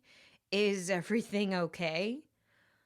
"Mom," said Maren, and Katherine's eyes widened. Maren usually called her mother by her first name. "I know about Mother Tech." Katherine was silent for a long time, trying to read her daughter's face. "And what about Mother Tech do you know?" asked Katherine. "The entertainment branch of the company is just a cover," said Maren frantically. "They really make weapons of mass destruction. Yesterday, Rosalie tried to stab me in the neck after I found the secret basement at the headquarters." Katherine looked confused. "Maren, can I talk to your father?" she asked. "I haven't seen him in 2 days," Maren said. "Last night I slept in Garfield Park and—" A muffled voice spoke from somewhere off screen, and Katherine grunted. "Hold on," she said, disappearing from the camera and shouting at someone. "How many times do I have to tell you, Smith? There is no ghost living in our toaster." Her face appeared again, looking quite flustered. "Sorry," said Katherine. "Your stepbrother is so weird. What were you saying? You went to the park?" "I slept in the park," said Maren, exasperated. "I ran away from home, and I'm being chased by Mother Tech's secret agents." Katherine's eyes widened, and the seriousness of the situation seemed to finally sink in. "It sounds like you're in some trouble," she said. "I'm sorry that I didn't call on your birthday. We spent most of the day on an airplane, and it just slipped my mind. Listen, about your father—" "I know why you left him," Maren interrupted. "I suppose it was just a matter of time. Your father was a sweet man. Obsessive and mostly indifferent to me, but sweet. Rosalie, on the other hand, she always terrified me. I could never have stayed married to Dorian with Rosalie working him to death and being awful to me all the time. There is something seriously messed up with that woman. I think I know what you're going through." A weight lifted from Maren. So it was true. Her whole family's history was not what she had always thought it was. Maren had grown up resenting her mother, but only because she had only half of the story. "I'm hiding in an abandoned restaurant," said Maren, now struggling not to cry. "But Rosalie has people all over the city looking for me." Katherine sighed. Send me your coordinates and I'll come to get you. If I take the Hyperloop, I should be able to come get you by tonight. No, you'll be putting yourself in danger too. I'll buy 2 tickets under Clark's name. Marin, if you don't tell me where you are, I can't help you. Marin pulled up her GPS app and put her coordinates in a message. She hesitated for a moment and then sent her location to her mother. Got it, said Catherine. I'll be there soon. You need to stay put. Marin nodded and said, I will. I love you, Mom. I love you too, Marin. Stay where you are. I will fix this. 2 anxious hours had passed by with Marin sitting behind an old cash register. Once she had tried to reach out to Gaia, but the signal was very dim. Marin thought that she could hear the sound of horses galloping very far away. She remembered her own exhaustion after training with Miss Clara, so she supposed that Gaia had drained most of her energy for the moment. Despite everything that had happened, Marin was starting to feel hopeful for the first time since her birthday. She had always secretly wished for her mother's attention, and it seemed that Catherine was really going to come through for her this time. Not only that, but she was the only person on Earth who really understood what Marin was going through. Marin noticed movement outside of the restaurant in the corner of her eyes. She stood up and cautiously peeked over the cash register. The sidewalk was completely deserted. Not even a car passed by on the road. A small clicking noise echoed in the deserted restaurant, followed by a second of tense silence. And then the walls exploded. Every window in the building shattered at once, and an ear-piercing screeching sound filled the air. Glass flew in every direction, and Marin ducked down to avoid the shards. The area that Marin crouched in remained untouched by the glass. She looked around quickly to see that she was standing in a nearly perfect circle where there were no shards on the floor. This was clearly to distract her, not hurt her. Marin turned off her digital contacts, but the chaos ensued. This was no illusion. There were several loud pops, and the room filled with a thick blue smoke. The moment Marin breathed it in, her head began swimming. If she didn't get out of here soon, she would pass out. Marin stood up and ran towards the shattered front doors, but it was very difficult to see and even harder to move her legs. A Mother Tech agent suddenly stepped out of the mist wearing a full bodysuit and a black visor that covered his entire face. The bodysuit glimmered with silver and purple waves of nanotechnology. The man raised up an arm and his metal wristband morphed into 4 chrome balls which flew through the air at Marin. She turned to run but knew that it was too late. Even if Gaia were here, there was no competing against this type of technology. The metal balls struck Marin on both wrists and ankles, morphing again and wrapping around her while lifting her up into the air. She was splayed out, hovering a foot above the ground and unable to move her limbs. The Mother Tech agent simply stood in front of her and watched silently, his face hidden and unreadable behind the silvery mask. Black spots formed in Marin's vision as the gas continued to swallow her whole. Rosalie stepped into the restaurant as the gas began to clear. She wore a small breathing mask that covered her nose and mouth. "I'm sorry about what I did to Max," said Rosalie, gesturing toward the metal bands gripping Marin. Despite her weariness, Marin screamed in anger and flailed against the bands. How could they have reprogrammed Max to attack her? This went against every code of ethics that her father had ever taught her. Was Max really gone now?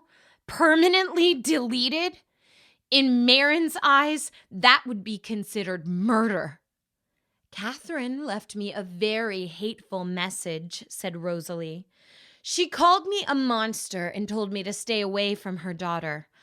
Ironically, if she wouldn't have also called Dorian and asked him to come and pick you up, I probably would have never found you." "She knows who you are," whispered Marin with a tired voice. "She knows what you do." Marin almost expected Rosalie to laugh at this, but her face looked like it were made of stone. "No, she doesn't," said Rosalie. "Nobody can ever really know another person. We don't even know who you are anymore. Catherine thinks that you're going through a teenage rebellion. She has no idea what is going on here." Rosalie nodded to the Mother Tech agent standing next to her. The man's mask suddenly became transparent, revealing Dorian's face. His eyes were glimmering with tears. "Who are you?" Dorian asked. "I'm your daughter," whispered Marin, struggling to remain conscious. "Dad, please don't hurt me." Dorian turned to look at his sister uncertainly. "Don't listen to her," said Rosalie. "A powerful mentalist would be able to access Marin's memories." Rosalie held out a small device towards Marin, and its sensor glowed a faint blue. "I'm getting very trace amounts of Gaian energy," said Rosalie. "Even if Marin is telling the truth, the mentalist is in there somewhere." "Do you really think that we can exorcise the Gaian?" asked Dorian. Rosalie nodded. "Yes," she said. "She can't hide for long." Dorian held his hands out towards Marin, and a cloud of blue smoke puffed out of the palm of his bodysuit. She tried not to breathe in, but that was somehow worse. The world swam, and the last things that Marin saw before she sank into darkness were her father's watchful eyes. And in the midst of a dreamless sleep, something took Marin's hand and pulled her out of oblivion. Chapter 16. Cake with Earl. Earl's place, Gaia. Gaia and Thane lounged on a rock in Gull Cove while sharing a cake with the Hydra vine. Thane sliced another piece and pushed it toward the water. Two more vines, holding a knife and fork, sprang out of the cove and began to slice the cake into bite-sized pieces. "You know, Earl," said Thane, "you're really not such a bad guy after all." A deep voice echoed from under the water. "Thanks, buddy," said Earl. "I hope you don't blame me for poisoning your dad, Gaia. I was just protecting my eggs." "Hey, these things happen," said Gaia, eating the last piece of cake. Her stomach suddenly rumbled. "Gosh," she said, "I don't know why I'm still hungry." Thane stood up and studied their surroundings. "Gaia," he asked, "does any of this seem strange to you at all?" Gaia thought about it for a second. The last she remembered, they were on a carriage on their way to the northeastern telestation, and now they were back on Monhegan Island sharing dessert with a hungry, telepathic plant named Earl. "Nope," said Gaia. "Well, what should we do now?" Thane shrugged and picked up the nearest pebble. "Do you want to fly to the moon and throw some rocks around?" he asked. Gaia smiled and nodded. She picked up a handful of rocks, and the two of them flew off into the sky. As Monhegan Island vanished below them, Thane relayed a few small clouds towards Gaia, and she swatted them away playfully. The clouds exploded, covering her with droplets of water which shone in the bright sunlight. "You look like a star," said Thane. He floated closer to her. "Gaia, I've never told you this, but I can't stop thinking it. You're the most perfect person I've ever met. You are strong and beautiful, but that's really the least of it. Most people think I'm just a dumb kid that sets stuff on fire, but you get me. Every day I look at you and I just can't stand how perfect you are. I've been afraid to tell you because in some ways I don't want things to change between us. But maybe I do want things to change. I want you to know. There, I said it. He grabbed Kaya's hand and his touch made her entire body tremble. Somehow, for the first time, this situation really did seem strange. This was not the kind of thing that Kaya thought Fane would ever say. But who was she to complain? May as well enjoy this moment. Kaya looked at Fane, his face also shimmering in the misty clouds, and leaned in. All of a sudden, there was a great big pop, and a little chrome man appeared in between the two of them. "Stop whatever you're doing!" cried Max, spinning around and facing Kaya. "Nothing!" said Kaya much too loudly. Hi, Max, we were just going to fly to the moon and have a rock throwing contest, and that's it." "Is this the little man you told me about?" asked Fane. "Marin's pet?" "Yes," said Kaya. "He's a powerful relayer too, but he doesn't use Gaia's energy. He uses, electromagma or something like that." "Snap out of it," said Max. "Kaya, you're dreaming. Marin needs your help." The dream logic of the situation crumbled, and all at once Kaya remembered what was happening. Orn's booth had let them use his carriage for transport to the telestation in Portland, and she had fallen asleep on the way there. In fact, if she listened very carefully, she could hear the fast galloping of the Edgardian horses.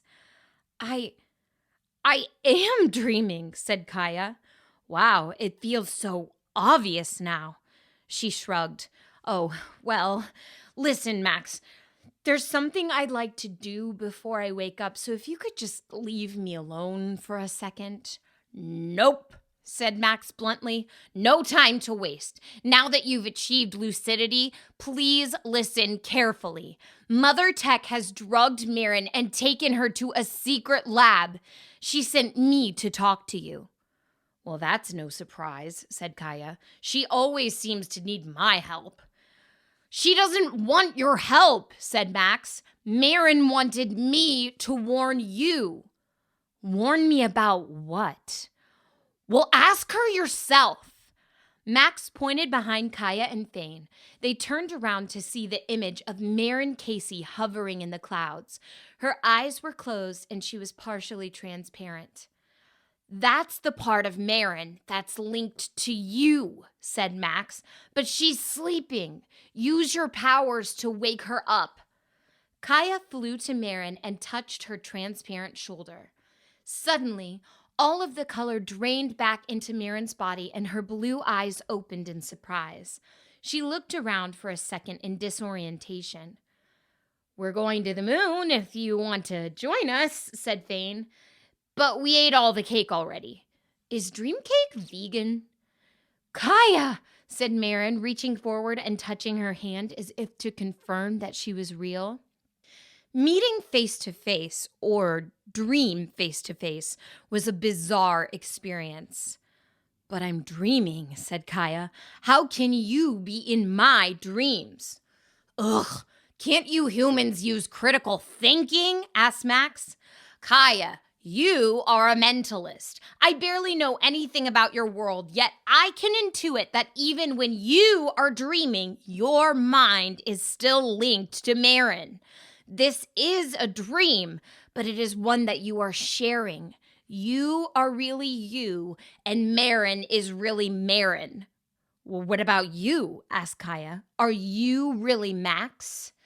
"To be honest, I'm not sure," said Max. "This is the first dream I've ever had." Suddenly, Fane was flying around the three of them, waving his arms and shouting.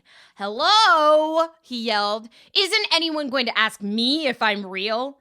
And oh my Gaia, Earl! What about Earl? If Earl isn't real, I'm going to freak out." Max waved his arm and a small cloud flew in front of Fane, blocking him from their view. "So you need my help?" asked Gaia. Marin was quiet for a few seconds, not meeting Kaia's eyes. "No," said Marin. "I don't deserve your help. I think I know why you are able to contact me with your relaying, though. I'm part Gaian. My grandfather crossed over from Gaia to Earth years ago." Gaia nodded. "That makes sense," she said. "I thought that I recognized his picture. But if that is true, then I do need to help you. All Gaians protect all Gaians. It is part of the Guardian Creed." Marin turned away, trying not to cry. "Your father was poisoned when he saved me," she said. "I would try to apologize, but there's no way for me to make that right." "It's okay," said Gaia. "We're going to the capital to see him. They have the best healers in the world. You couldn't have known about the Hydra vine in Gull Cove." "Earl, you mean?" Thane chimed in from behind the cloud. "It's not just that," said Marin. "It's my grandfather. I think that he was... well..." Marin breathed in heavily. "I believe that my grandfather was Duncan the Crucifier," said Marin. Gaia stared at her quietly for a long time. She looked like she was trying to work out a complicated math problem. "Okay," said Gaia. "I swear that I know this one. Duncan. Max face-palmed with a tiny clink. Marin couldn't believe that Gaia didn't recognize the name, but Miss Clara had said that she was never much of a reader. "Duncan killed Edgard Sieg," said Marin. "Your history books say that he then killed himself, but I think that he fled to Earth and had a family there." "Oh, that's right," said Gaia, but her face fell when the news settled. "Oh, wow, I don't know what to say about that." "You don't have to say anything," said Marin, "and you don't owe me anything either." The roundabout way that this girl had of talking was starting to get on Kaia's nerves. "Then why did you come here?" she asked. "To tell you that Rosalie and Dorian are looking for you," said Marin. "Just before I passed out, I saw that they have a way to track Gaian energy. I'm not sure what they'll do if you go back into my body, but it won't be good for either of us." So you have to close yourself off to me. "But then what happens to you?" "I don't know," said Marin. "But if you try to help, then they'll have both of us. You can at least keep yourself safe." Gaia thought for a moment. "You should come over to Gaia," said Gaia. "If your grandfather did it, maybe you can too. Maybe he was a spatialist and could jump between worlds." "The Gaian history book that I've been reading says that Duncan was exclusively an internalist," said Marin. "He used his abilities to change his brain chemistry and increase his intellect. It's a very dangerous technique, but maybe you put too much faith in books," said Gaia.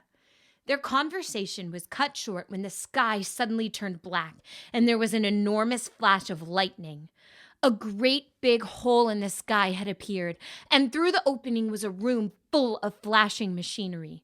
Dorian and Rosalie stood in the room, peering through the hole in the sky like they were looking for something. The chasm began widening, filling up a larger and larger portion of the world. Rosalie's eyes darted around and then suddenly settled on the spot where Gaia was. "Go!" screamed Marin. "I don't know how," said Gaia. "Wake up!" Gaia nodded and turned to Thane. She briefly considered kissing him before the stream was over, but the mood had effectively been ruined. Gaia took him by the hand and closed her eyes. Gaia was present even here in her dreams, she realized suddenly. Miss Clara was right. There was a lot more to relaying than what you saw on the surface. Gaia pulled the energy inside her and did the opposite of what she was used to. This time, she sent herself as far away from Marin as she could manage. Gaia and Fane simply faded from existence, and when they were gone, Monhegan Island began to disappear as well. Their part of the dream was gone, reduced to nothing but a spiraling emptiness. Marin remained, stuck in her half of the dream world. She floated in the black sky, holding Max's little hand in her own, while they watched the chasm in reality spreading from one horizon to another. "Can you come with me?" asked Marin. "I don't know," said Max. "I think I may have been deleted. I'm afraid that I might just be a part of your dream." Marin began trembling as she studied the flickering machinery in the room awaiting her and Rosalie's look of evil intent. "Will you try?" asked Marin. Suddenly, the hand in her own felt real. Marin turned to see someone that could have been her brother holding her hand. Max's human reflection looked at her with tears in his eyes. "Of course," he said. "I could never be ready to let you go." The two of them drifted towards Earth, hearts heavy with what they feared might happen next. As Marin floated from one world to another, she felt Max's hand dissolve out of her own. She turned around to see him again, but it was too late. He couldn't come to the place that Marin was going. The Portland Road. Gaia awoke with her head on Fane's shoulder. She sprang up and looked around at her surroundings, disoriented. They were currently in a carriage which was being pulled by a huge Edgardian horse, an internalist animal that was bred to channel the power of Gaia into its legs. A powerful Edgardian horse could run nearly 80 stretches an hour. The scenery on either side of the path blurred as they shot down the road. Gaia looked to her other side to see that Fane was now waking up as well. "Whoa," he said tiredly. "I had the strangest dream." "Me too," said Gaia. "We were back on Monhegan Island and we were sharing cake with the Hydra vine, but you kept calling him Earl!" Fane exclaimed. "Gaia, you brought me into the mental realm with you. That's an extremely advanced technique. I don't even think that Ms. Clara could project 3 people into the mental realm." "I wasn't even trying," said Gaia. "But it wasn't just me. I was linked with Marin and—" Gaia got very quiet for a moment. She searched her mind for the link to the Earth Girl. It felt as if her brain had a doorway in it, but right now, that door was shut tight and locked. "I saw her too," said Fane. "She's in serious trouble, but we can't help her." Gaia said nothing to this. She just sat and thought about how even though Marin had accidentally gotten her father poisoned, Gaia had set this girl's own family against her. Like it or not, their lives were linked. But Marin was right. Trying to help right now would only make it worse. She was stuck. "Are you okay, Gaia?" asked Fane. "What are you thinking?" "I'm just wondering if this is how the rest of my life is going to be," said Gaia. "Am I going to have to keep the door closed to Marin forever? How can I ever stop thinking about her, wondering if she's being tortured or killed?" They rode in silence for a few minutes, simply watching the scenery flash by in the early evening. Gaia and Fane had been so carefree only minutes ago, and now the heaviness of the world was settling back down on them. "Fane," asked Gaia, "when we were in the clouds, you said, well, something." He looked at her with an expressionless face. "About how, struggled Gaia. "Do you remember?" "I have no idea what you're talking about," said Fane blankly. "Everything went blurry after we flew off to look at the moon, and I think that's when I started to wake up. Oh, look, it's the telestation." Gaia looked ahead of them on the road to see 2 great pillars which stretched up into the sky on the horizon. There was a divide in the road ahead of them, one path leading to the city of Portland and one path leading to 2 giant pillars. A carriage ahead of them pulled up to the pillars, and the driver began talking to a telestation worker. The worker nodded, jotted something down on his clipboard, and signaled to two more workers that stood at each pillar. "Are those nomads?" asked Gaia. "Probably half nomads," said Fane. "The man with the other clipboard is a mentalist that communicates to the other telestations, but they need spatialists to run the main mechanisms. Gaians without nomadic blood usually aren't strong enough to do it. Most people wouldn't trust a full-blooded nomad to send them somewhere, but the half-bloods are still pretty powerful." The two nomadic men gripped the pillars and closed their eyes. The space in between the pillars suddenly became an unintelligible blur, like someone had smeared the surface of reality. A carriage walked into the blur, and the land suddenly snapped back into focus. But the carriage was gone. "Wow," said Gaia. "That was amazing." "I know," said Fane. "I haven't been to a telestation since I was a little kid. First time I teleported, I threw up everywhere. It was amazing." The worker with the clipboard began to approach them. "Destination?" asked the man. He spoke with a heavy accent that Gaia had never heard before. "The capital, please," said Fane confidently, handing the man a gold coin. The worker wrote something on his clipboard. "And where are you traveling from?" he asked. "Monhegan Island." The worker put down his clipboard and studied their faces for an uncomfortable length of time. "And your reasons for travel?" he asked. "Why do you need to know that?" asked Fane. "You didn't give the guy in front of us all this trouble." "You are two children traveling alone," said the worker. "We keep records."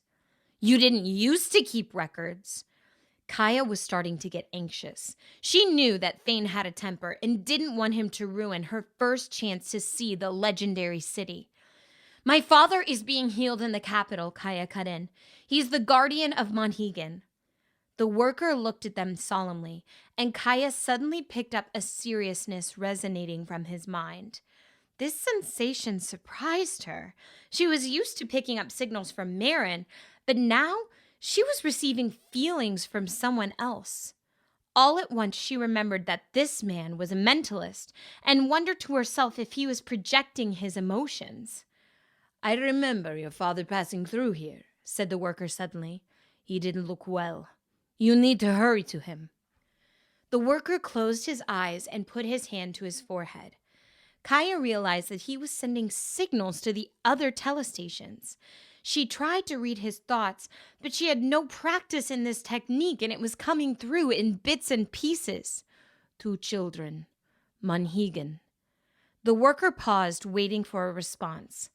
Another voice suddenly passed through Kaia's mind, and she knew that it was being sent from somewhere far away. It sounded like a distant echo, and Gaia could only make out a single word, but she had no idea what it meant. "Thunderwolf."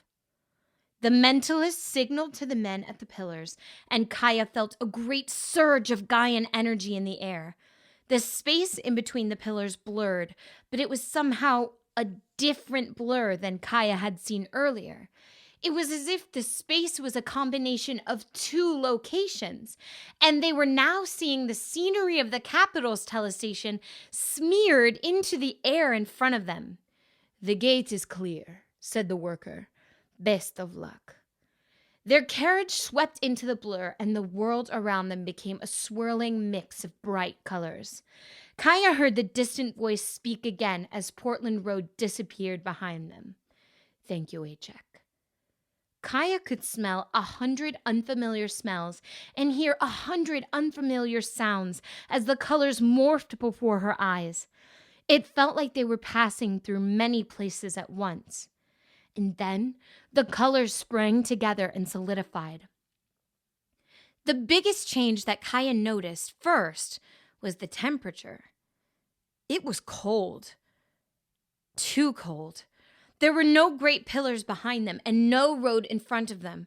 They stood on a small plateau surrounded by mountains on every side. Snow fell from a sky which was suddenly brighter than it had been only seconds ago, as the sun had shifted back into the center of the sky. Despite the bright light, the chill was all-encompassing. Gaia and Thane were used to terrible winters on Monhegan, but this cold was absolutely bitter. Where are we? Gaia said, her voice trembling. This isn't the capital, said Thane. Not even close. Why would... A pop filled the frigid air as a man appeared in front of their carriage. He wore a heavy fur coat, but they could see that his face was covered in black tattoos of fire. The nomad held a large spear over his head that he thrust forward the instant he materialized. Gaia watched what happened, but her mind barely comprehended the horrific scene. She should have been outraged or afraid or something. Seeing an act of pure cruelty in person was simply too alien to believe. This couldn't be real. The nomad stabbed the Edgardian horse in the side, which tumbled to the ground and began to make horrible noises as it trembled and kicked in the snow. What? Whispered Gaia. Thane sprang to his feet, eyes wide in fear. He held out his hands, which began to glow red with fire. Stay away, he shouted, trying to sound brave, but tears were already forming in his eyes. Don't! And then a woman with a hood over her face appeared behind Thane and placed 2 hands over his mouth. Thane made a muffled scream, but there was another pop, and the 2 of them were gone.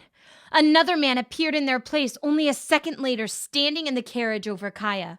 Fear finally began to sink in as she looked at him. This man was enormous. He was at least twice the height of Gaia. He had more tattoos than she had ever seen, and even though he was not wearing long sleeves, his bulky arms did not tremble in the freezing air.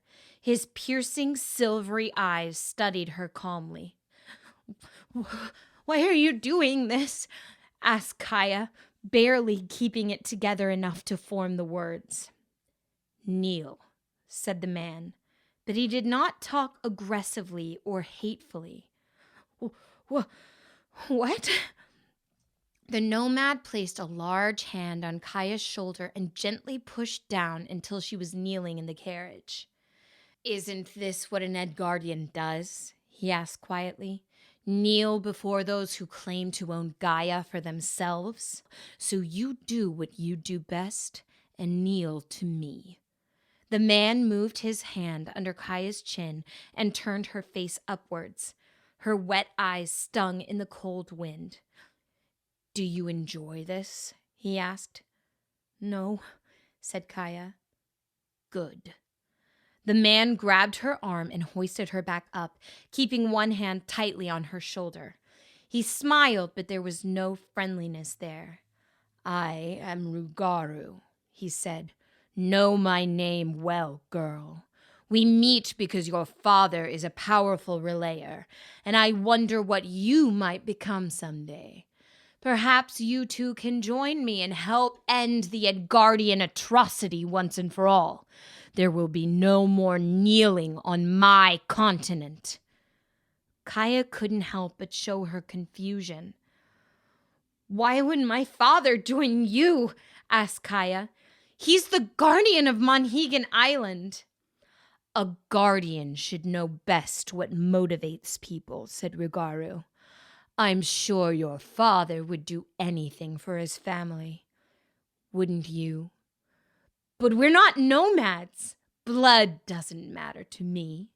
I am only half nomadic myself, and many of my best friends are former Edgardians. Will you join us? Gaia began, but Rugaru's grip tightened on her shoulder. The horrible sounds of a suffering Edgardian horse filled the air, and Gaia began crying. Say yes, he said gently. Yes, Gaia responded. Thank you, Rugaru said. We will speak again once your father has been reached, but he is difficult to track.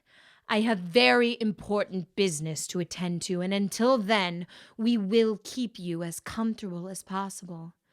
Rugaru turned to the other nomad standing over the suffering horse and snapped his large fingers. "Put that poor slave out of its misery," he commanded. The nomad raised his spear again. Gaia closed her eyes, but she didn't have to witness the end of the horse. Rugaru had placed a hand on Kaia's head, and a burst of energy coursed through her. Colors swirled around her once more, but the sensation of teleporting was different this time. She felt as if she was being pushed to another place. The world solidified, and Gaia found herself sitting on a comfortable bed. She looked around frantically, the heat of the room surprising her and tingling her skin. All around her was a tiny bedroom with very lovely furniture and decorations. He made a mistake, she thought with a tiny flutter of hope. Something went wrong. I'm in the wrong place. Gaia turned around to see steel bars rising from the ceiling to the floor where the final wall should have been. A group of nomads stood outside of her cell, some of them no more than children, looking in curiously, as if viewing an animal in a cage. Chapter 17. Outside the Box? ? Max awoke from his first dream ever. Only moments ago he had been floating in the clouds with Marin, but now he sat in a small white room. Max stood up and placed a hand on the wall, observing that he was now in his human form. As a non-biological mind, he could visualize himself as anything he wanted. He could imagine himself to be a female octopus with the head of a hamster, and sometimes did.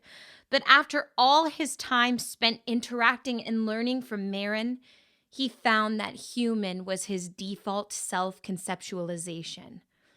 Max walked up and down each wall of the room, carefully placing his hands out and running them along the white wallpaper as he mapped out his surroundings. The dimensions of this space were perfectly even, and there were no doors or windows. He was essentially trapped in a small white box. "Where am I?" Max asked. "Is this the cloud?" In the small space, his voice came out sounding flat and dry.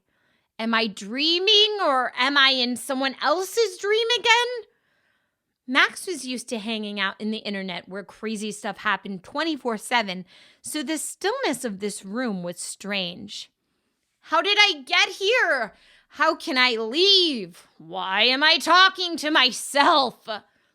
There was no response, only whiteness all around. "Well, that's a relief. Finally, some peace and quiet." Max leaned up against the wall, closed his imaginary eyes, and began thinking. The past few days for him had been a wave of unfathomable information, and it was a relief to have some quiet time to try and make sense of things. What are the first 7 billion digits of pi? The numbers appeared in Max's mind all at once, absolutely clear and correct. Good. My brain hasn't gone all human and squishy. But where is my processing power coming from? I'm not in my body anymore. I'm not in the cloud. Max ran through the applications in his head and enabled his television function. An old Philips TV from the 1980s appeared in the middle of the white room. "Play Blade Runner." Static appeared on the screen. "The 1982 director's cut, not the Justin Bieber reboot." A message appeared. "Please check your Wi-Fi connection." No internet. Well, that's alarming. Max closed his eyes, running the situation through his head millions of times. It was no good.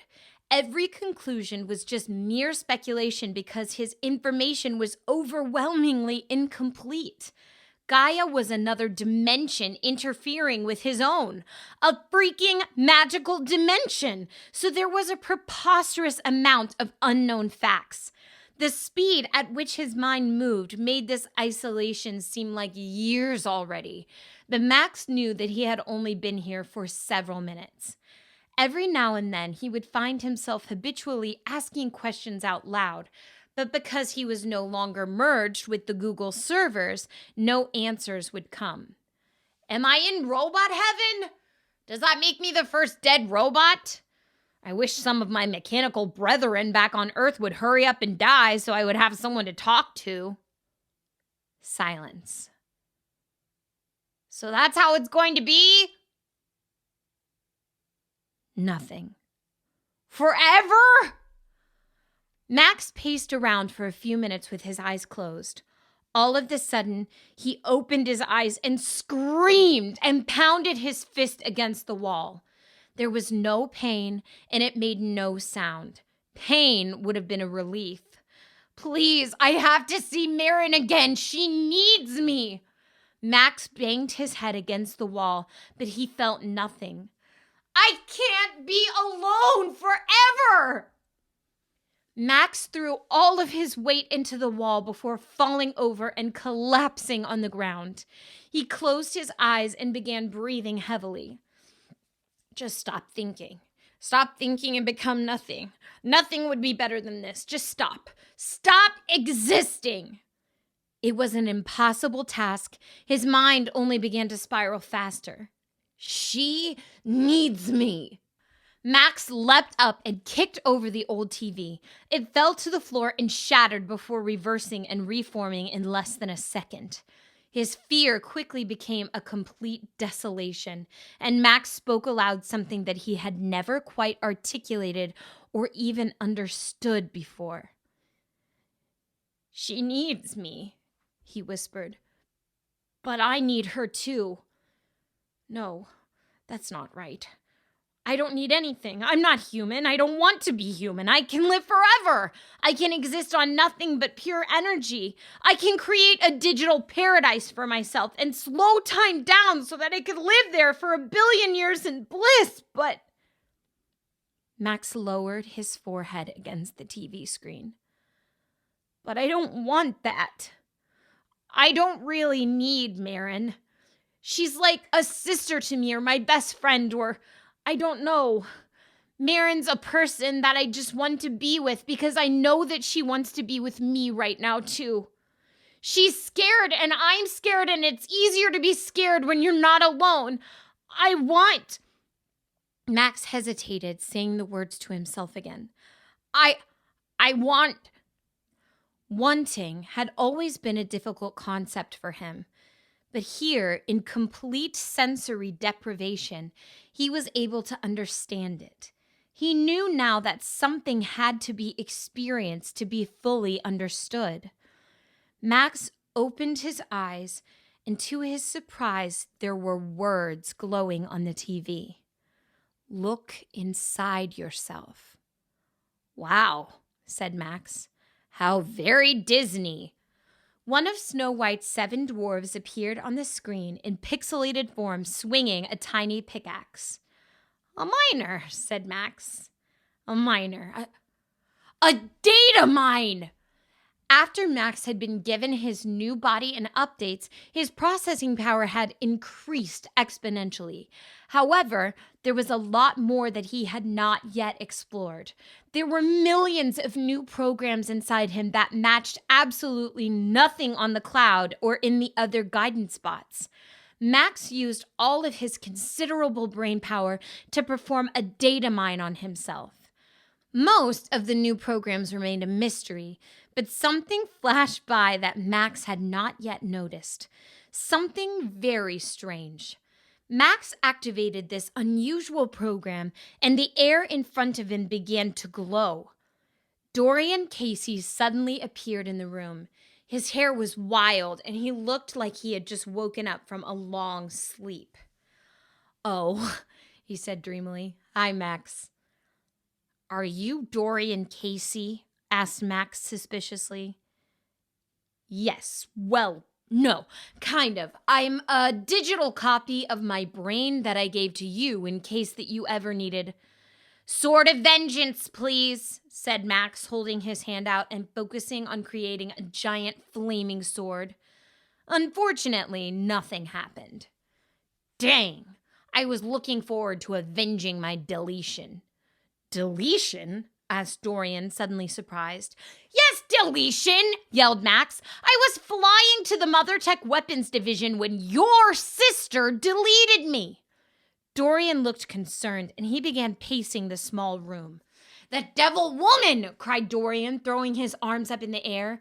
I need to send the real Dorian an email to remind him to lock her in a taxi. You're my life's work, Max. I would never delete you. Not even if I were on the run with your daughter, asked Max, and her brain had been occupied by a girl from another universe? Dorian's eyes got wide. And what universe would that be? He asked. Gaia.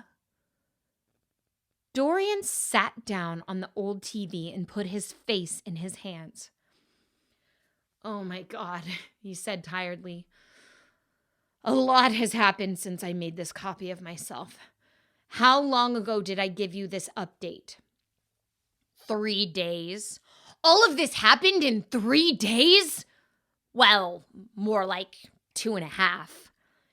Dorian gave Max an intense stare. Dorian, asked Max, who are you really? I don't know, said Dorian. That's not an answer. It is, actually, but it's not one you can understand. That's the problem I could never get over. Artificially intelligent beings cannot imagine an abstract concept where there is no clear right answer. I try to make you think outside of the box, but all I ever do is make the box bigger. Dorian itched his chin thoughtfully. Maybe if I were to have your quantum components merge with the— Stop the mumbo-jumbo, yelled Max. Let me narrow it down for your squishy mind. Is the Casey family from another world? From Gaia? When Dorian looked up at Max, his face appeared unusually tired. Yes, we are, said Dorian. For most of my life, I didn't want to believe it, but I can't deny the evidence any longer. My father came to Earth from another dimension.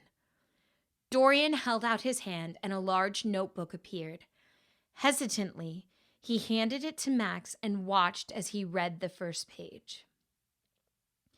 To my Rosalie and Dorian, let me tell you for a final time that I love you. You were the shining light in the lives of your mother and I, and my wish is that someday you will see twice the happiness that I have. I write this journal knowing that my cancer has moved beyond the means of even the most amazing modern medicines. I am old, I am weak, and I have lived a long, long life.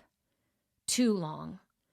I know that you do not like it when I talk about my past and have long been skeptical about the stories I tell, but I have lived with a burden that must now become your own. There are some things that I have never told anyone, things even your mother died unaware of. The day I have feared has not yet come to pass, and you must now carry my torch. Share this notebook with Marin when she is ready and pass it down each subsequent generation.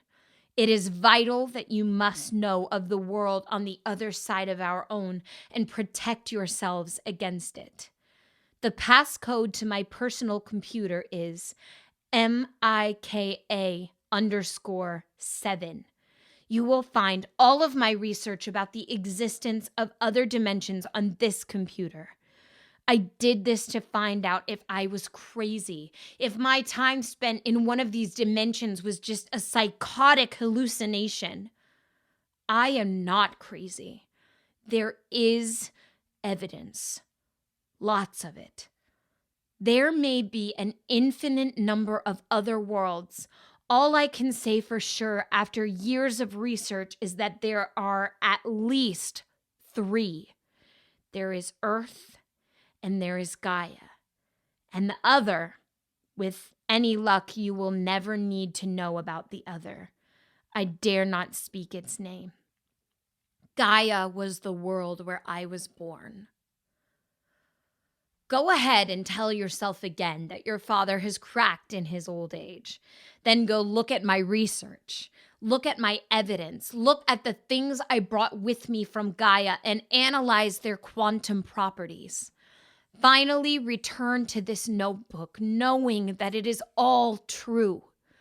I will write what I remember about my history so that you can fully know your father. There are things so horrible about my world that I have been too cowardly to tell you face to face. I am not the man you think I am. In my youth on Gaia, I tortured people. I killed in cold blood. I led good men into evil acts. And on my last day there, I committed an unholy act. The unholy act. An atrocity that will be known to historians on Gaia forever. And just when they were about to catch me for it, I fled to Earth to live a comfortable life. I think about these things every day. My secret life of terrors underneath my retirement in luxury. But even now, I have no regrets. The things that I did were evil, but I always did them with an end in sight. Rosalie, I know that you understand that freedom is complicated. You have led Mother Tech's weapons division with a fearlessness that I admire deeply. You are so much like your father that it scares me. Dorian, I hope that you can still love me after reading this. Trudge forth, however painful it might be, and know me better. Duncan Casey. Max read the entry in less than a second, but as he turned the page, the notebook vanished and reappeared in Dorian's hands. Max looked up to see an unspeakable sadness on his creator's face. You see? Asked Dorian. You think you know who you are. You think you know your history and what your life is built on. But it's an illusion. Nobody can even know themselves fully. I wish that you could understand, Max. Rosalie and I inherited a terrifying ambition from our father, and it scares me. I do understand, Max insisted. Believe me, Dorian, I do. Something inside me has changed, and these human emotions make so much more sense now. What did you make me into? You are someone to keep Marin safe. We live inside a bubble, but there are things closing in on our life that she can't imagine. So I'm a weapon then? Asked Max, gripping his fist amidst his rising anger. No. Am I supposed to be like you, like a human? Something complicated and abstract? No, said Dorian. Not at all. I don't know if it's possible to succeed in that goal. I'm too afraid that I'll pass on my own flaws. That's why I removed all of the locks on your software. I'm not so sure I trust my own judgment sometimes. Dorian got very quiet, and the notebook in his hand disappeared. Marin is in trouble, said Max. Is it me? Dorian asked. Am I the one putting her in danger? Max nodded and spoke. You and Rosalie. And I don't know what you're going to do next. You're terrified, and people get less predictable when they're scared. Dorian, you have to tell me how to get out of here. Dorian looked around at the white room. I have no idea where we are, Max, said Dorian. I thought that you created this space for us to speak in. But you programmed me. How can you not know where this is? Missy and I programmed you together, and neither of us fully understood what we had created. My father brought a ring with him from Gaia, and I melted it down to create your core processors. Your software behaves in unpredictable ways. Max was getting frustrated now. "This really isn't helping," he said. "That's life," said Dorian. He stood up off of the TV and began walking through the whiteness, somehow passing through the wall. "I'm turning myself off now," said Dorian. "I can't dredge up the things my father did any longer. It hurts too much. Whatever he may have been. I loved him." "Leave the notebooks with me," said Max. Dorian looked hurt at this suggestion. "I know that it's personal," said Max, "but I need all the information that I can get." "That's your problem," said Dorian. "You think that information can solve every issue. Rather than thinking outside of the box, you build a bigger box. You will never try something if you don't already know that it's possible." "Then why did you make me?" screamed Max, truly angry now. Dorian smiled sadly at this, and he looked like he had expected this question eventually. "Because I never lost faith that I could build something better than myself," said Dorian. And then he vanished in the whiteness. Max looked down to see that Duncan's notebook was sitting on the ground. Dorian had left it for him after all. Max picked it up and read the whole thing in several seconds. He read amazing, horrible things. The last several days made so much more sense now, and Max could intuit a path ahead. A path with many uncertainties, but it was better than nothing. Yet, in the end, his plans were essentially useless. He didn't know where he was, and nothing in the notebook could free him. Max sat down, took a deep breath, and closed his eyes. "Think outside of the box," he whispered to himself.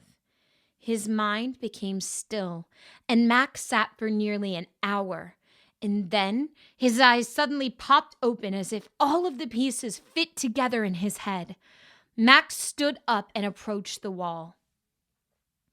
"I am more than software in a machine," he said. "My nanobots come from Gaia, and they are in Marin's blood. When my body died, a small part of me lived on inside of her."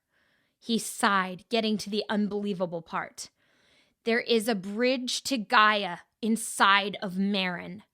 Max's pointer finger began to glow. "And Gaia preserved me. It saved me. I can't know this, but I can believe it." Max touched the walls of his prison, and the box exploded.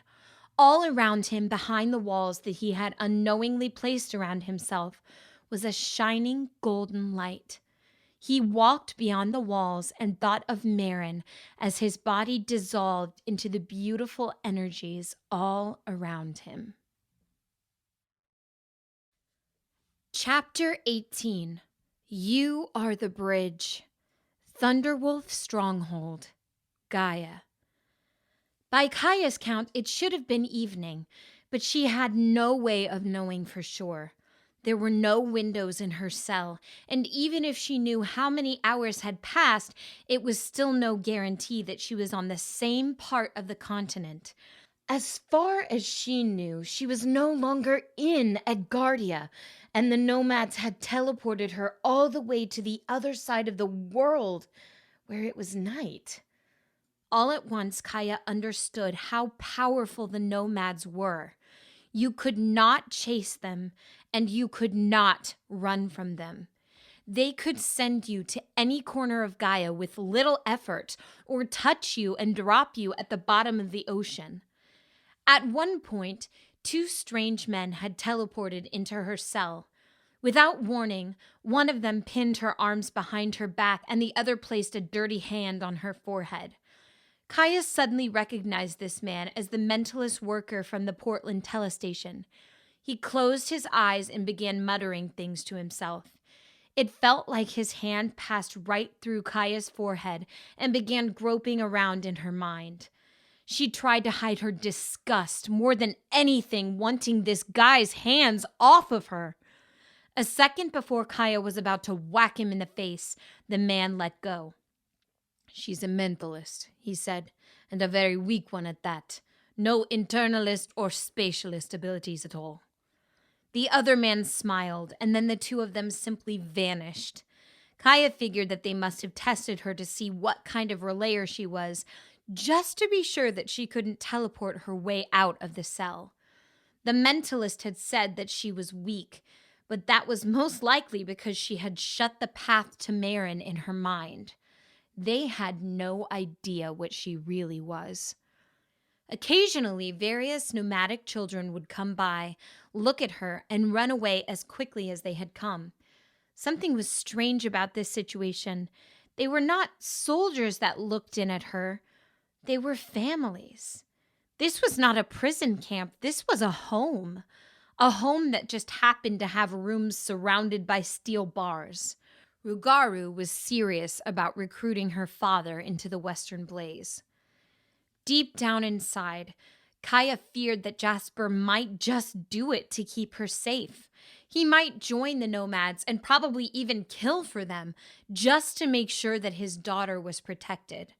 She tried to tell herself that her father was strong enough to save her, but Gaia knew even if he had been healed at the capital, the Hydra poison must have left him very weary.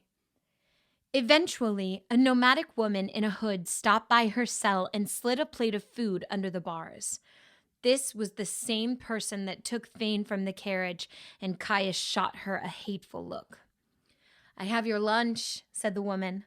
"Our chef here is very good." Gaia looked down, expecting to see gruel, but instead there was a beautiful roasted chicken on a fancy ceramic plate. "Let us know if you need anything else," said the woman. "I'm Tamala, and feel free to ask for me personally. Are you staying warm?"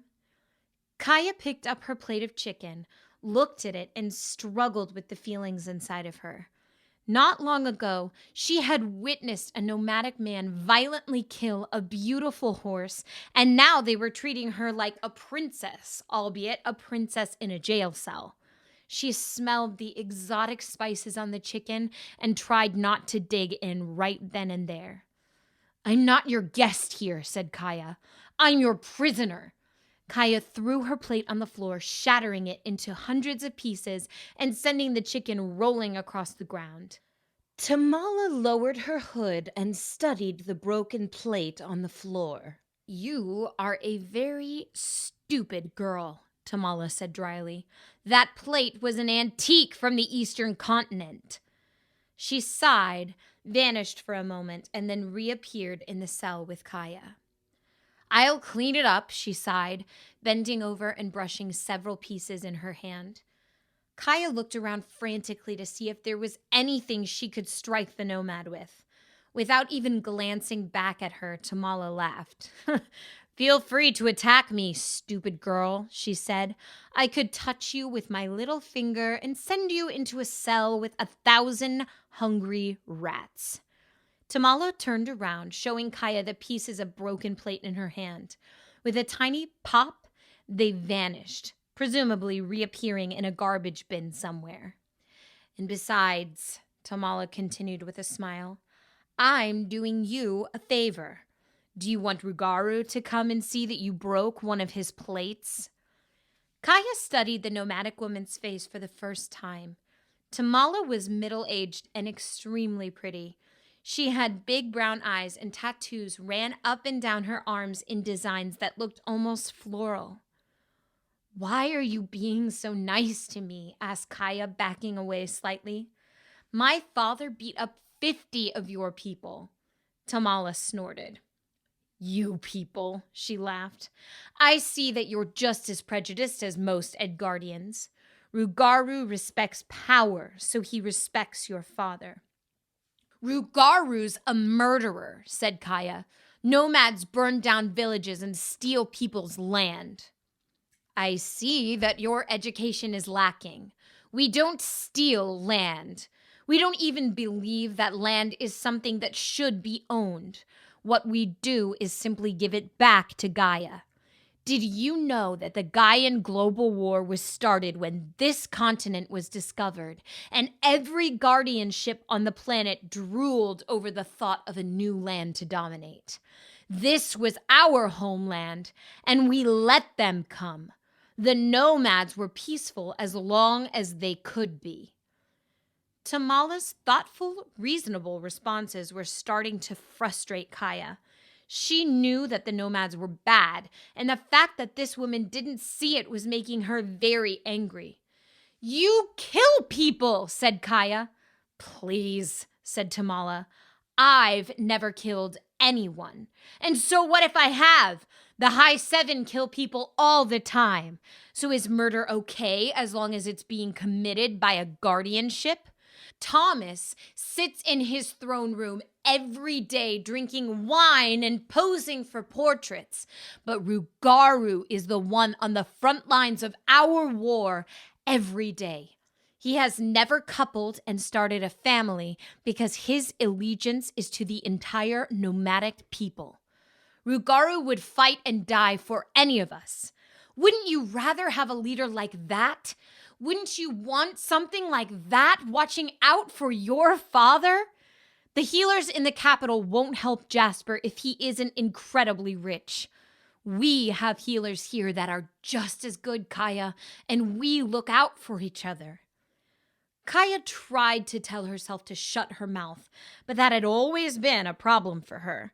As far as she knew, right now her father was on his deathbed. "Never!" said Gaia. "Jasper Monhegan is a good man, and if you think that he would come and work for you dirty—" Tamala slapped Gaia with an amazingly strong arm, sending a sound like a whip through the cell. Then she grabbed Gaia's shirt, pulled her close, and began to talk in hushed voices in her ear. "I will say this again," said Tamala intensely. "You are a stupid girl. There are things going on here that you cannot begin to understand. I am being nice to you, but you will find that not everyone here is a nice person. If you keep acting like this, pitching fits, breaking plates, and throwing racist slurs at us, you will die. Do you understand?" The braveness departed Gaia as quickly as it had come. She nodded and Tamala let go. The woman looked around quickly to see if anyone had noticed her outburst, but the hallway beyond the cell was clear. "You're scared," said Tamala, returning to her normal, calm voice. "But this too will pass. Lay low, do what you are told, and you will live. That is the best you can ask for." Then the woman vanished without warning. Trembling, Gaia walked over to the bed, sat down, and began to cry. Nearly an hour of silence had gone by, and Gaia desperately wanted to talk to Marin. She felt for the passage to Marin in her mind, but it was still shut tight. Gaia knew that she could open it if she wanted to, but it would only make a bad situation worse. Knowing that sleep was impossible, Gaia shut her eyes and tried to calm her mind. In that silence, Gaia heard strange noises, distant echoes traveling through the power of Gaia. Garbled thoughts rang in the air all around her, but too far away to be heard clearly. "This is amazing," she thought. "I'm hearing things happening in the mental realm." Gaia tried to concentrate on these voices, but it was more difficult than she could have ever imagined. They seemed to run away from her, but amidst the chaos, Gaia heard a voice she recognized. It was easy to hone in on this one because Gaia knew exactly what she was looking for. "Fane?" thought Gaia. "Gaia?" Fane thought back at her. "Whoa, you're in my head." "I heard your voice," Gaia thought. Or I guess it was your thoughts, but I couldn't make anything out clearly until you thought back to me. "Have they hurt you?" "No, but I'm in a dirty cell with an old man who won't talk to me. He's really creeping me out. They gave us a potato to share for dinner. A potato! It wasn't boiled or anything, just a plain potato. Being in jail is the worst. Oh, thought Gaia, feeling somewhat guilty. Yeah, it's not so good up here either. My roasted chicken got dropped on the carpet. Roasted chicken? Carpet? Why'd they stick you in the first-class prison? They're using us to blackmail my father into working for them. Thane laughed. Well, that's not going to work out so well for them. Jasper would never do that, right? Even if it meant that they would kill us if he didn't pledge his loyalty? Gaia asked. Thane was silent for a long time. I don't know, Gaia. This is bad. We need to get a hold of him. If he knew where we were, the nomads would stand no chance. Can you use your mind tricks? Gaia pulled more energy inside of her and sent thoughts further into the mental realm. The deeper she let her mind go, the noisier things got. It sounded like thousands of people were talking at the same time, and she couldn't understand any of it. Experiencing this for only a second was long enough to give Gaia a blistering headache. It's impossible, thought Gaia. I have no idea what I'm doing. Miss Clara never gave me any mentalist training. We need to escape and find a more experienced mentalist to help me. Thane was quiet for an even longer time. That's ridiculous, he thought. If we wait around, they might get in touch with your father for us. If we try to escape, they'll just go ahead and kill us. Gaia knew that Thane was right. She had refused to listen to Tamala, but hearing it from her friend was different. They were stuck. And besides, Thane continued, I already tried to escape when we first got here. The bars of my cell must have been made by internalists. I can't bend them or melt them. The guard whacked me over the head when he caught me relaying fire, and the old man laughed at me. Don't be stupid like me, Gaia. But we can't just sit around, Gaia began, but before she could finish, a terrible pain shot through her head. She stumbled and sat down on the bed. Gaian energy was being pulled inside of her body against her will. So much power filled her bones that she felt like she was going to explode. Are you okay, Gaia? Thane asked. No, she said, struggling to maintain enough concentration to respond. I think I'm going to be sick. It was different this time in the worst possible way. Her body began twitching and a terrible pain abruptly shot through her chest. Kaia's heart started beating rapidly, and then it stopped altogether. Mother Tech Weapons Division, Earth. Marin awoke in a room filled with glowing machinery. Her arms and legs were still bound by Max's nanobots, and they had her suspended several feet up in the air. She felt something on her temples, and when Marin moved her eyes groggily to her side, she could see that wires were coming from her head to the giant machines. An IV protruded from her arm, and drones were circling around in the air with their weapons aimed. Look at us. Rosalie's voice came from all around, and when Marin looked up, she saw her aunt and father standing behind a panel of thick glass. Dorian paced around nervously, but Rosalie looked at her with cold intent. Who are you? Asked Rosalie. I'm Marin, said Marin, her voice coming out very dry. Marin turned her attention to her dad. He was looking in Marin's general direction, but seemed to be having trouble meeting her eyes. Why are you doing this to me? Marin screamed. I'm your daughter! Dorian had tears in his eyes, and he turned to his sister pleadingly. I'm sorry, said Rosalie. She might be telling the truth, or she might be a mentalist who is reading Marin's mind to trick us. There's only one way to know for sure. A ceiling panel slid out of place, and a glass box descended into the room. In the center of the box was a very old sword with the letter Z carved on the hilt. A few days ago, the sword had been giving off a very faint glow, but now it simply looked like a regular dusty antique. She's telling the truth, said Dorian suddenly. If there were Gaian energy inside of her, Edgard's sword would be glowing. This is Marin, Rosalie admitted, but we still can't let her go. The Mentalist might be waiting for us to lower our defenses before she makes her escape again. I don't understand, said Marin tiredly. The girl in my head, the girl from Gaia, her name is Kaya Monhegan. She's 14 years old. She's nothing to be afraid of. Everything that a mentalist shows you can be a lie, said Rosalie. Illusions to trick you into letting them onto Earth. You have no idea what's going on here, Marin. There is an entire world that is out for our family's blood. I can't say that I blame them, said Marin.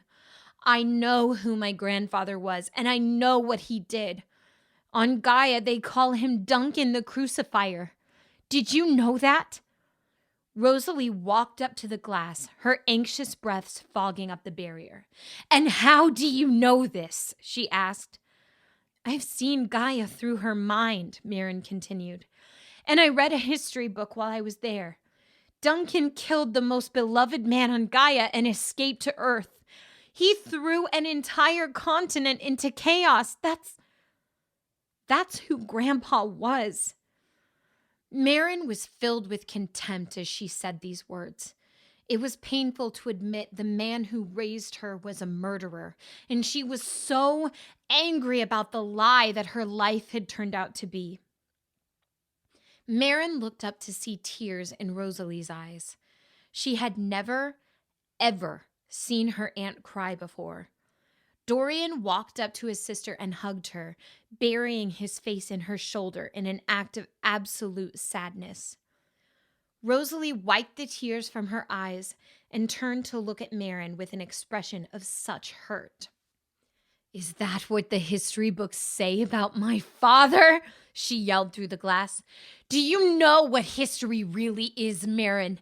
History is a story told by the people who weren't afraid to leave a trail of bodies behind them. You rarely hear the history of the trampled, or of the weak, or of the people who chose the wrong gang to be in. Dorian approached the glass, holding a very old-looking book in his hands. I have our family history here, he said, told firsthand. I'm sorry we lied to you, but Grandpa wanted us to protect you from this information for as long as we could. We would have told you in another year or two, Marin, I swear. Show her, said Rosalie.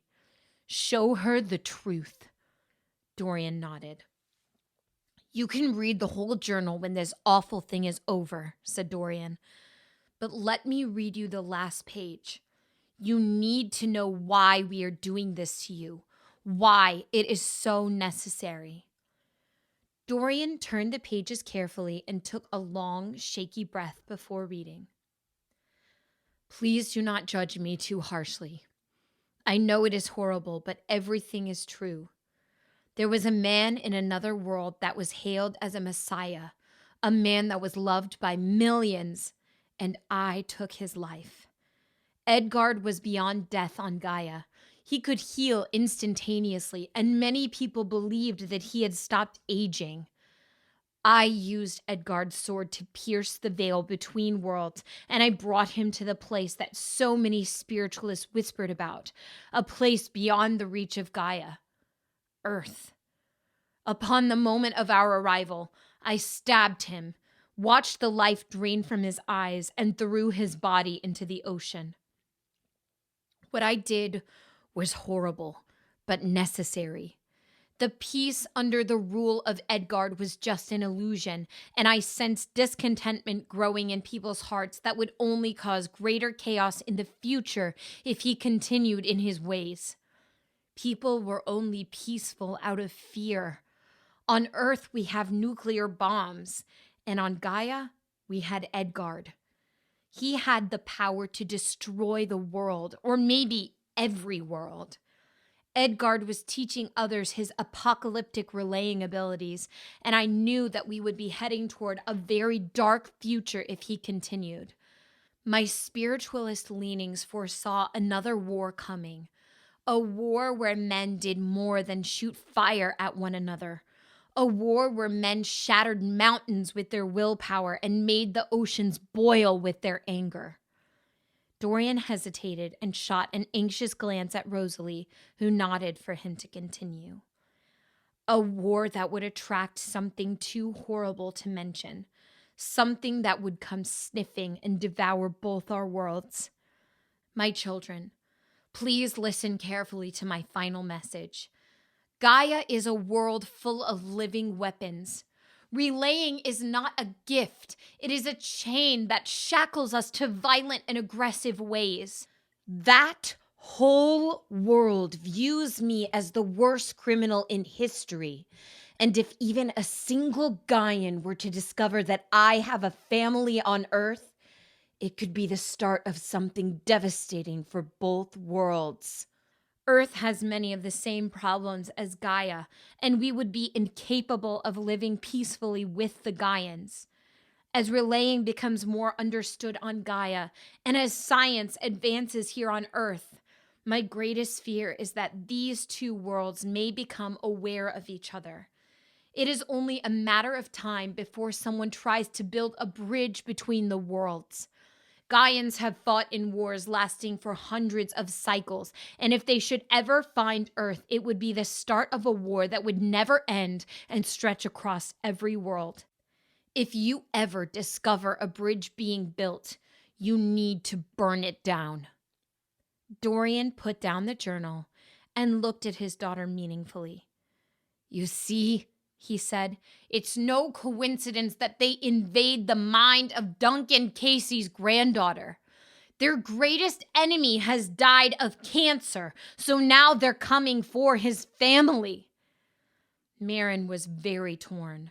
So much of what her grandfather had written made sense, but on the other hand, she had met people on Gaia who were very peaceful.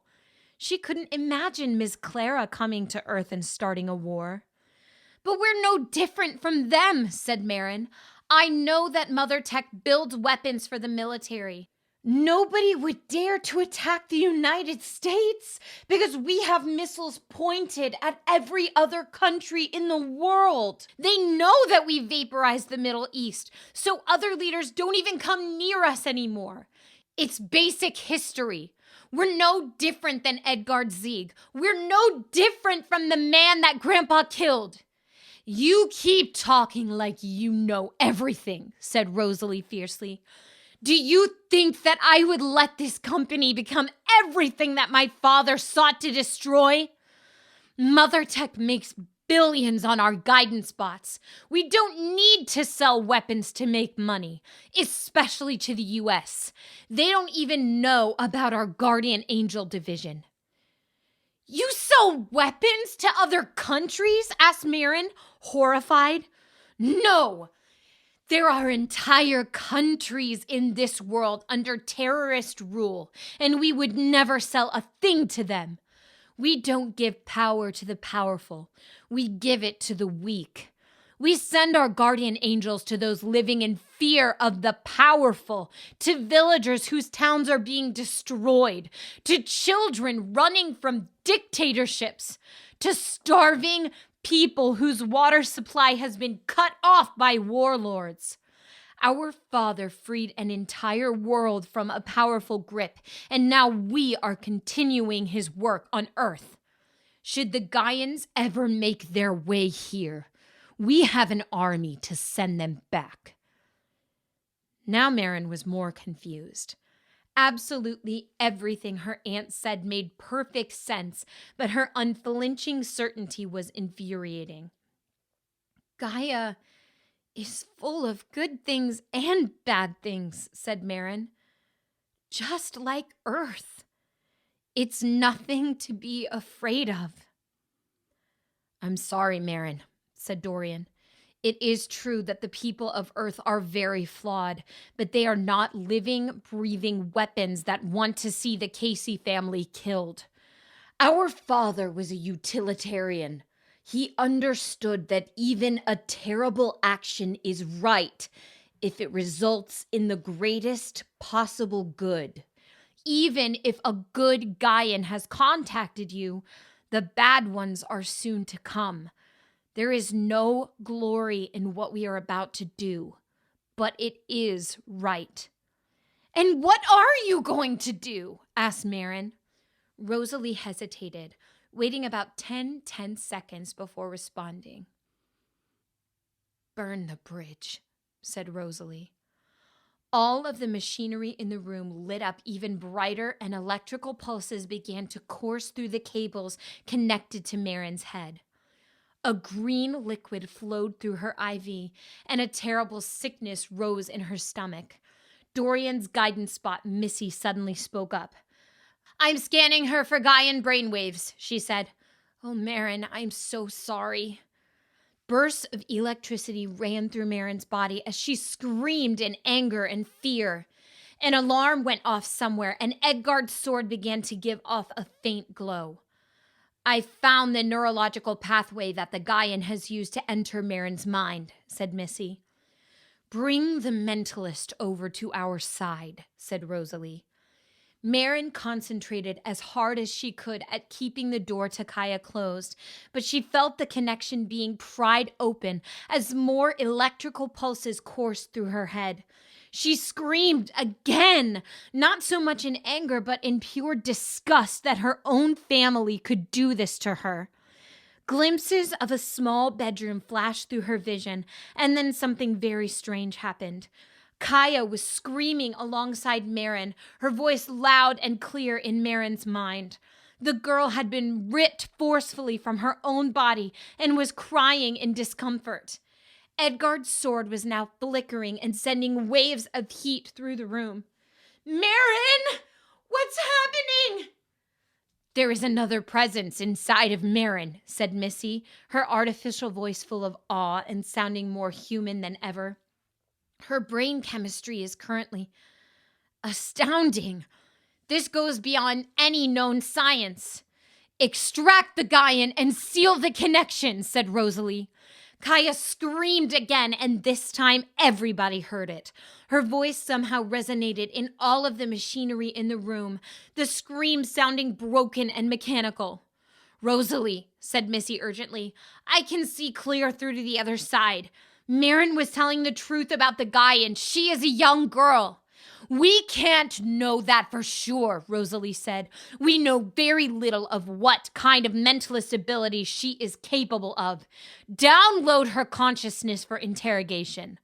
Missy hesitated, which was not something that guidance bots did very often. Very well, she said. An enormous electrical pulse shot through Marin's head, and she began to tremor in pain. Dorian was standing up against the glass, visibly crying. I'm sorry, Marin, he kept repeating, but he made no move to stop his sister. A screen on one of the machines suddenly lit up, and the silhouette of Gaia appeared amidst the static, writhing and screaming. The room suddenly felt hot as Edgard's sword shone like lightning, and the floor began to tremble. When Missy spoke back up, Marin heard a fear in her voice that was very unlike her. I am extracting the girl's consciousness, said Missy quickly, but it has stopped her heart on Gaia. My programming does not allow me to kill a human, so I am stopping the sequence. Don't! Demanded Rosalie. Put it in manual mode. Leave us. I'll finish the extraction. Very well. I'm not staying to watch this. Best of luck in saving your daughter, Dorian. I hope that she will still be the person we knew when this is over.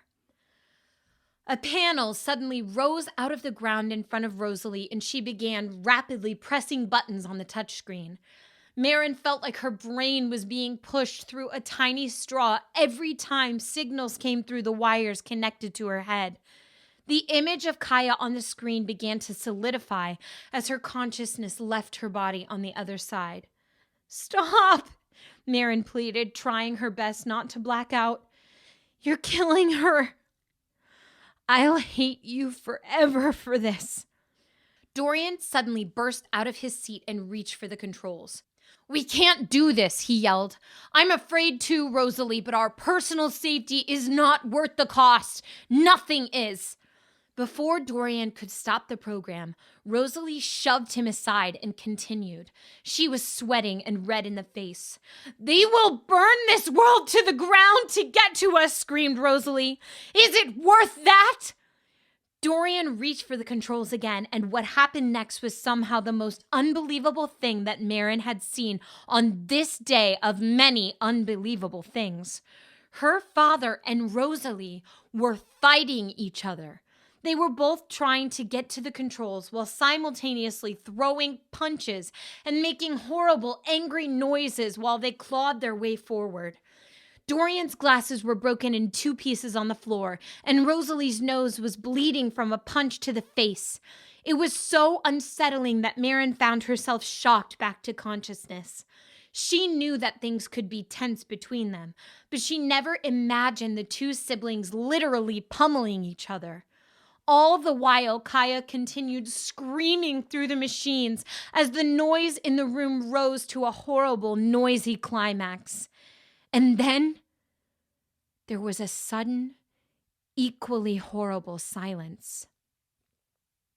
All of the lights in the building blinked out, and Marin dropped to the ground, her feet landing firmly on the hard metal.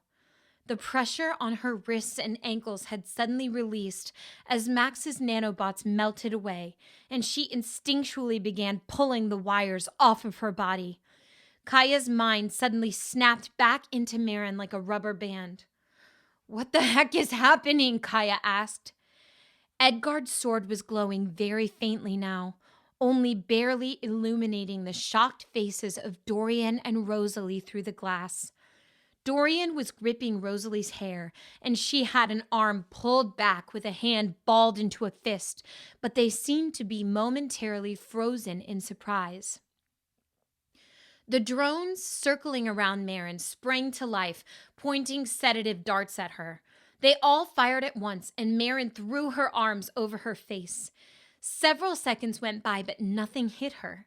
She peeked open an eye to see that the metal darts were all hovering in the air around her in a near-perfect circle. "What?" Marin began, but stopped when she saw that Max was floating in the air next to her head. His arms were extended outwards towards the darts. "Oh, hi, Marin," he said casually. "I'm magic now." Max's hands began to glow and crackle with power. He spun in a circle, and blue beams of electricity shot out in every direction, disabling all of the drones and sending them crashing to the ground. "What? How did—" Marin tried speaking, but she was too disoriented to form a coherent idea. "I'm connected to the Gaian energy source," said Max. "There's no stopping me." Uh-oh. Marin and Max turned to see that the glass panel was sliding down. Most alarming, however, was that Rosalie's Mother Tech suit had taken on a metallic quality and was spreading over every inch of her skin. She ran towards the glass, and each of her powerful footsteps seemed to shake the floor. Her face was now completely covered in the nanobots, and where her eyes should have been were 2 red openings that glowed like searchlights. She leapt with an impossible strength, clear over the glass panel and into the room with Marin. Max held out a hand, and Edgard's sword suddenly flew through its glass box, shattering it into millions of pieces. It soared right past Max and towards Marin. Rosalie was only 10 feet away from them now, and the air around her blurred and sparked with energy. "Marin, Gaia," said Max, speaking quickly in Marin's earpiece. "Take the sword." "But," Gaia began to say. "It's you. It's always been both of you," said Max. "You are the bridge." Feeling like they were operating not as 2 people, but as one, Gaia and Marin reached forward together and grabbed Edgard's sword out of the air. At the same time, an amazing sense of calm and clarity filled their minds that went beyond words. The room suddenly glowed so bright that it was absolutely blinding, and it actually caused Rosalie to stumble. It was like the sun had suddenly shrunk down and landed in their hand. They would later learn that half of the power in Indiana went out at that moment as power plants were suddenly overloaded with an enormous amount of energy. Marin and Gaia jumped forward and swung the glowing sword. As their arm moved through the air, Max turned back into a wristband and snapped into place on their wrist. The sword left a slash mark hanging in the air that glowed a brilliant blue, as if they had just sliced through the fabric of reality itself. They leapt through the opening and disappeared. In the same instant, the slash mark vanished, and Rosalie landed on the spot where her niece should have been.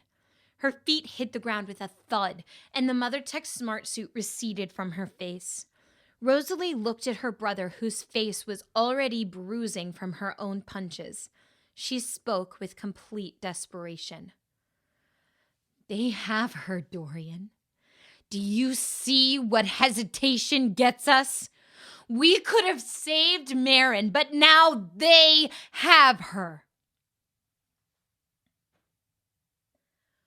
For a moment, it felt as if Marin was nowhere at all, but then her feet found solid ground and she instantly knew that she had never been further away from home.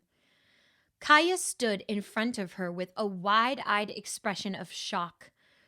They stared at each other, face to face for the first time, but then Marin dropped the sword and began panting for breath. "We did it," Marin said between gasps. "They can't get to us here. You're safe now, Gaia. We're all safe." Gaia said hesitantly and gestured behind her. Marin looked around the room, absolutely confused. Her wristband liquefied and turned back into Max's body.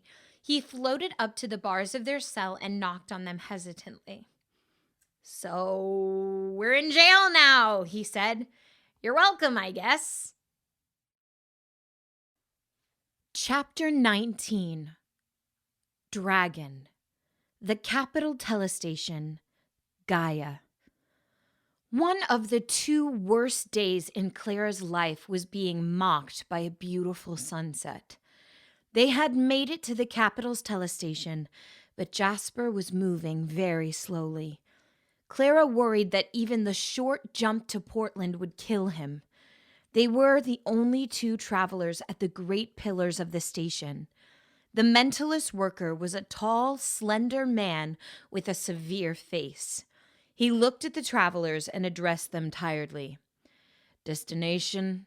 asked the mentalist. "The Portland station," said Clara. "And where to from there?" "Well, this is new," said Clara, her temper rising. "Why would that be any of your business?" "Security is tight around the capital," the mentalist replied shortly. "Well, you sure as hell didn't interrogate us on the way to the capital," Clara said. "To answer your question, we're getting as far away from that garbage heap as—" "Boothbay," Jasper interrupted, his voice dry and tired. "And then we're off to Monhegan Island. Clara, I need to see Gaia. This isn't worth a fight." The worker suddenly no longer seemed tired. He studied Jasper's face for several seconds and then nodded at the spatialists at the two pillars.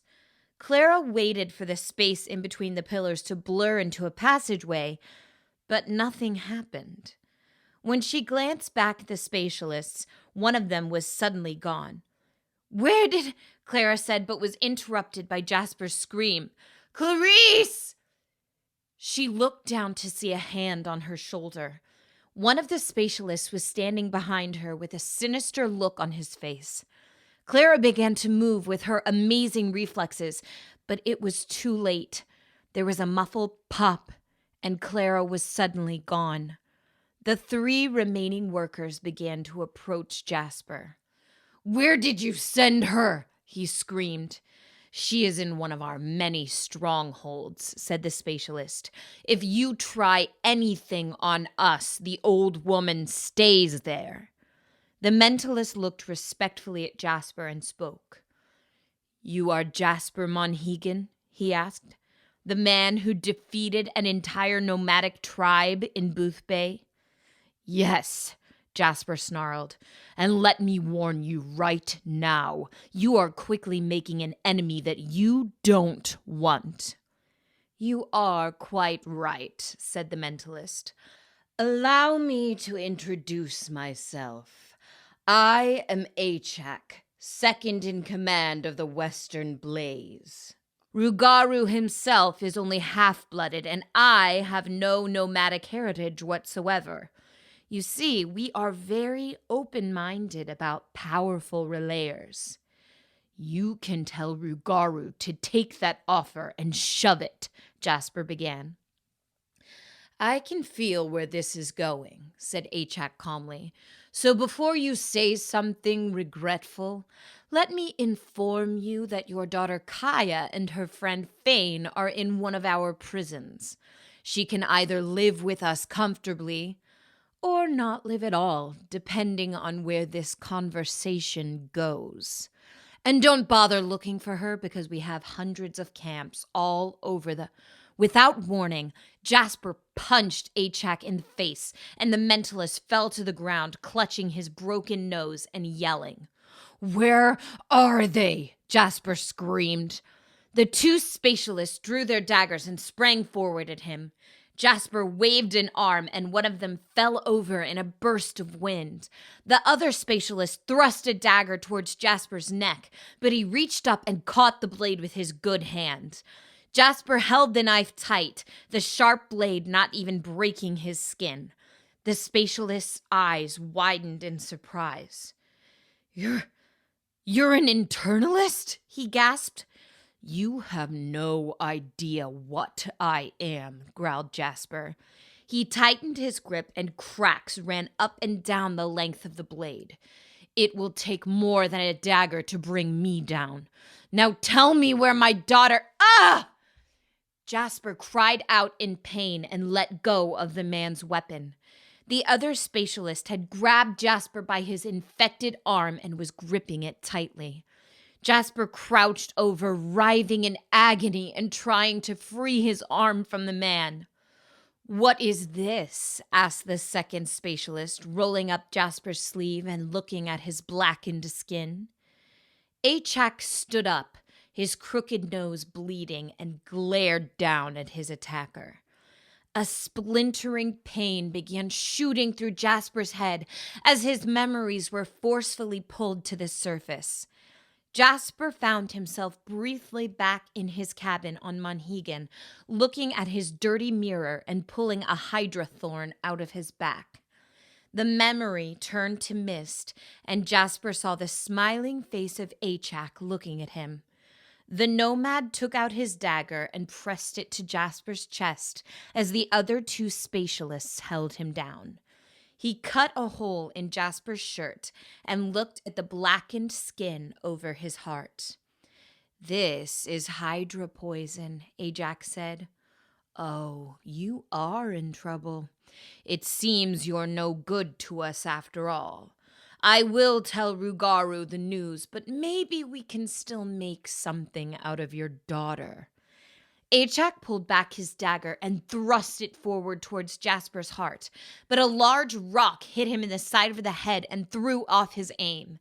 The two spatialists looked up in surprise, and in the next moment they were both hit with long ropes that circled around their legs and tightened like pythons.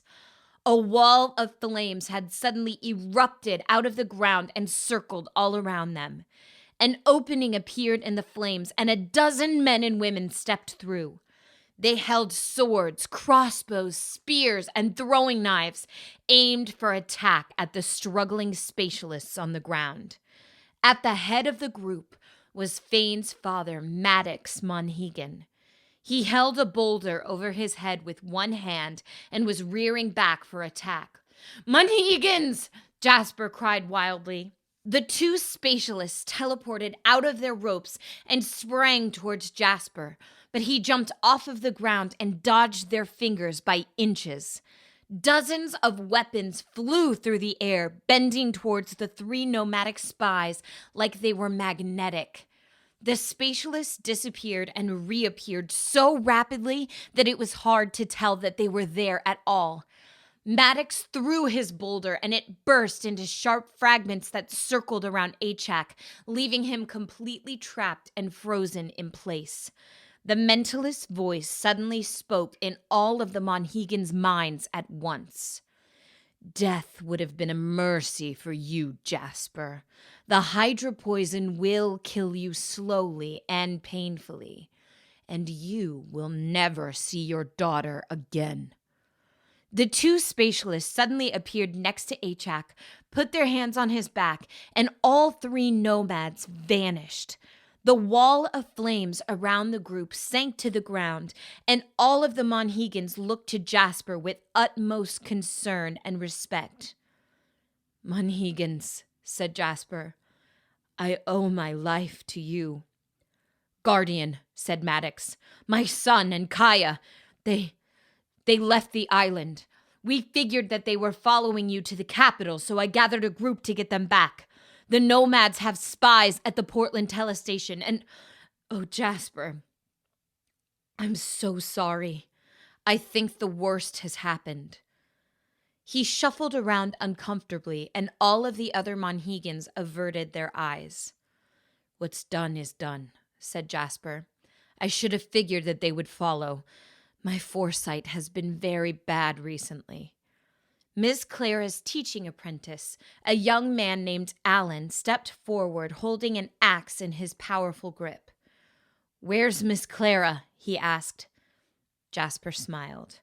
"The Western Blaze has made a grave mistake," he said. "They sent her to one of their prison camps. We shouldn't be worried for her. We should be worried for her guards." Alan laughed nervously.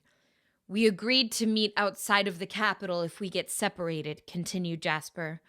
"I have no doubts that Clara will soon escape and head for the capital walls. I will need your assistance to travel there. I'm not well at all. My admission to the capital's hospital was denied, and my time is very short now." Maddox was a very large man whose stoic expression seldom changed, but the look on his face now was absolutely frantic. His eyes were wide and wet with tears, and his partner Delia clung to him with a similar air of panic. "We need to do something," yelled Maddox. "I can't lose my son, Jasper. It would kill me after what's already happened to my family. I'd rather die myself."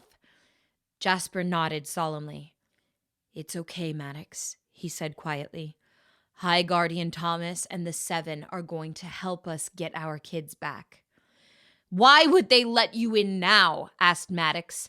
"Thomas has never done anything for us." Jasper sighed heavily and looked around at his loyal islanders that had come to his rescue. "My Monhegans, my family," he said solemnly. "I have a message for the High Guardian, and I do not believe that he will refuse me once it is delivered. There is a card that I have been holding back my entire life, and I think it is time that I played it. I need to be truthful about something." Jasper cleared his throat. "I am not the man you believe I am." Thunderwolf Stronghold. "Listen," said Fane, "if we're going to share this cell, we may as well be buds. How about a game of rock, paper, vultures?"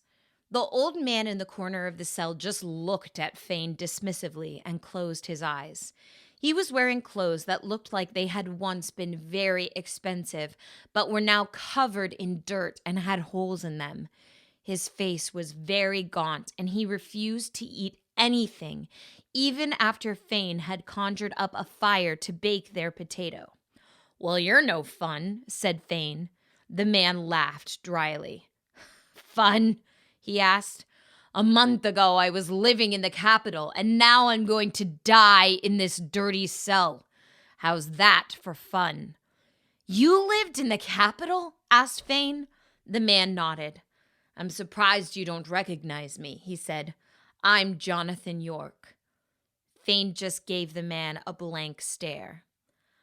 Apparently, you're lacking in your art history, the man said smugly.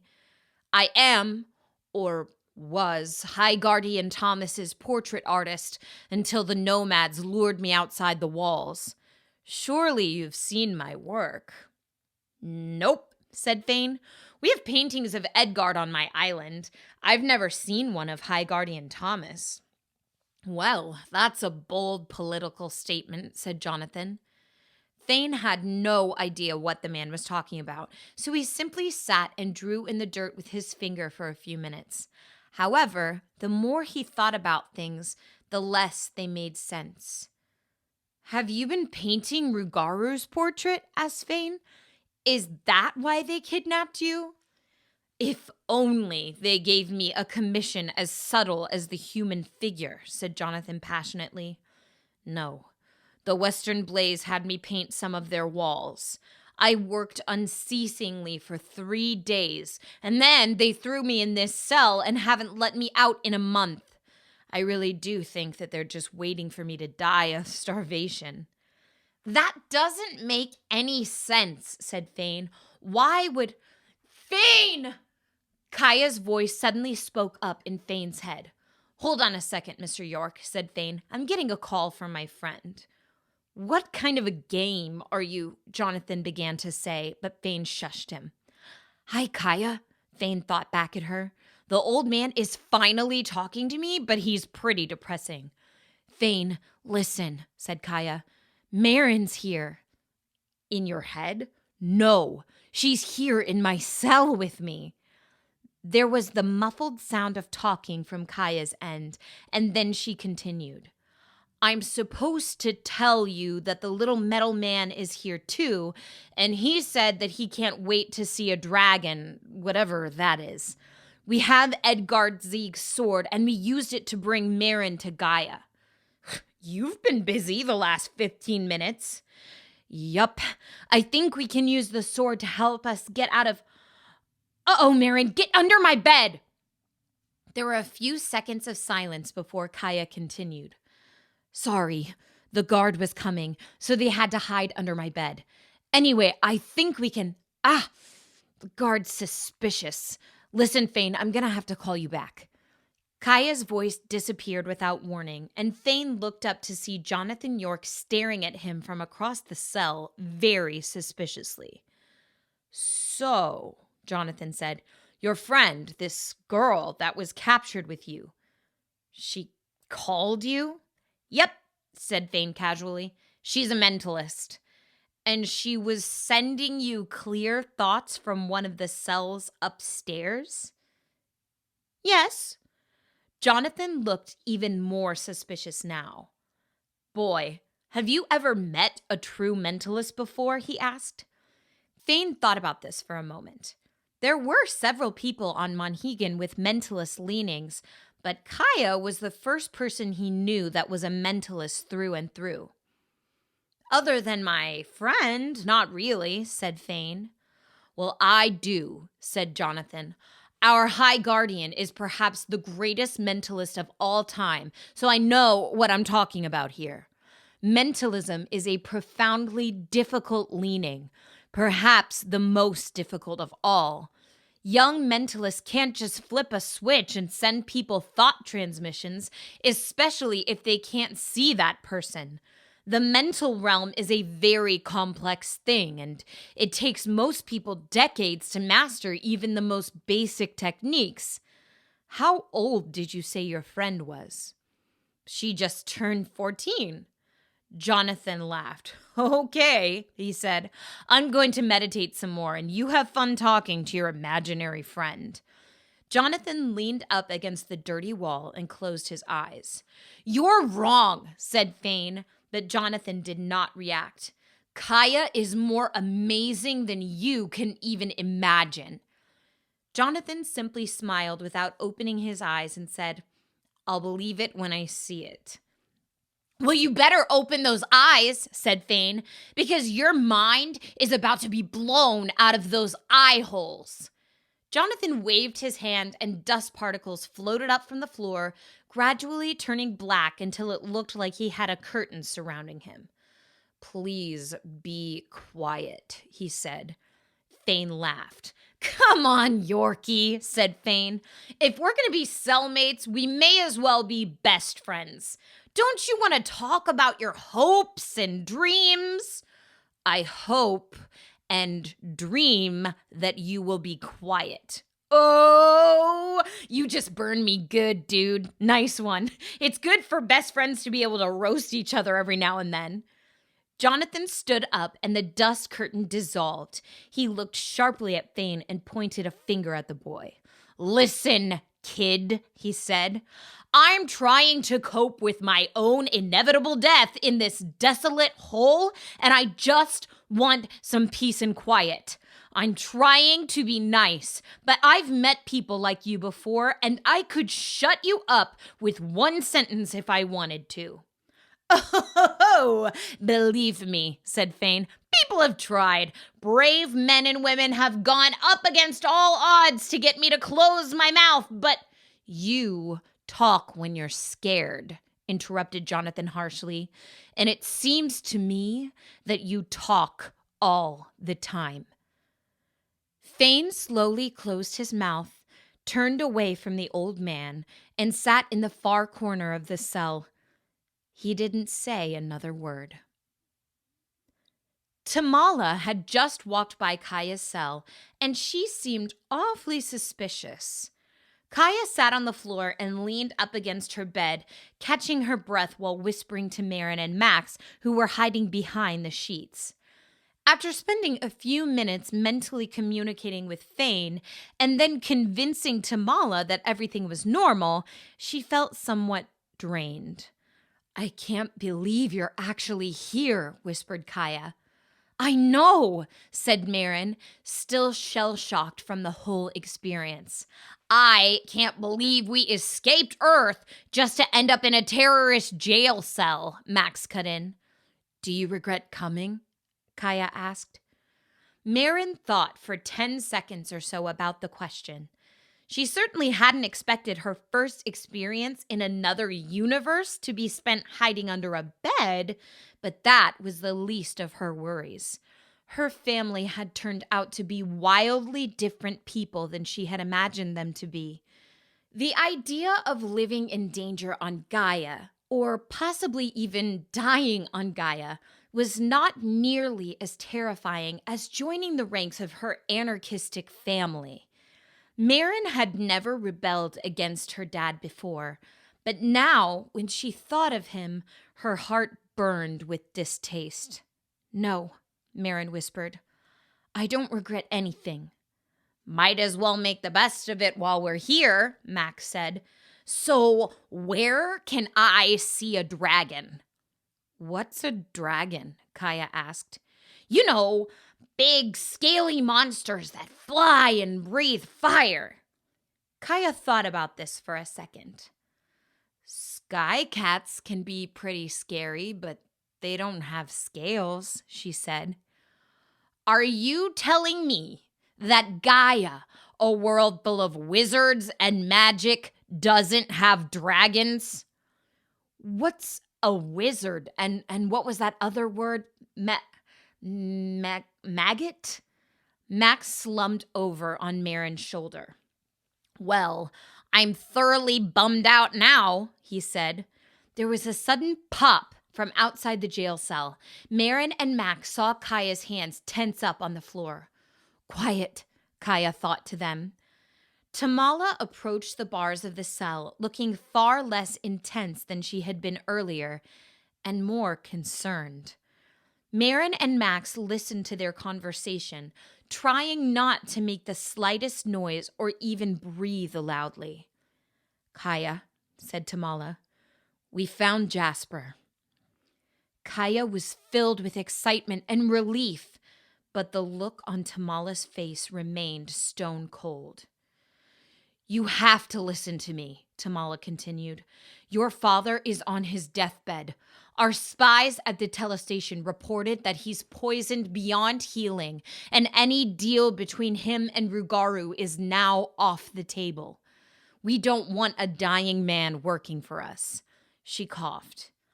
"Also, he broke Achak's nose, so there's that." Marin listened to this with abject horror. She was the reason that Jasper was poisoned, and at this point, the fact that it was an accident didn't matter. He was going to die because of her. She was living up to the Casey family name. It was a long time before Gaia spoke. "And you're not going to let me see him again?" she asked softly, her voice trembling. "It's not up to me," said Tamala. "But no, you're not going to see him." "So what happens to me?" asked Gaia. "And Fane?" "Mentalists are rare," said Tamala, "and Fane has shown strong conjurous leanings. We will train you, and if the two of you show promise, you will be welcomed into our family." "And if we don't?" asked Gaia. "What if we don't want to?" "Don't even ask that question," said Tamala. "You know what would happen. The Western Blaze does not hold prisoners who are no use to them." Tamala turned to walk off down the hallway. "You are monsters!" Gaia shouted at her. Tamala turned back to Gaia, and her face showed no anger. "You're not wrong," said Tamala. "But there are a lot of monsters in this world, and maybe you have to become one to fight them." Tamala turned back around and walked out of sight. Gaia put her hands in her face and sank to the ground, trembling and sobbing. Marin, who was now crying herself, reached through the sheet that hung off of the bed and put a hand on Gaia's back.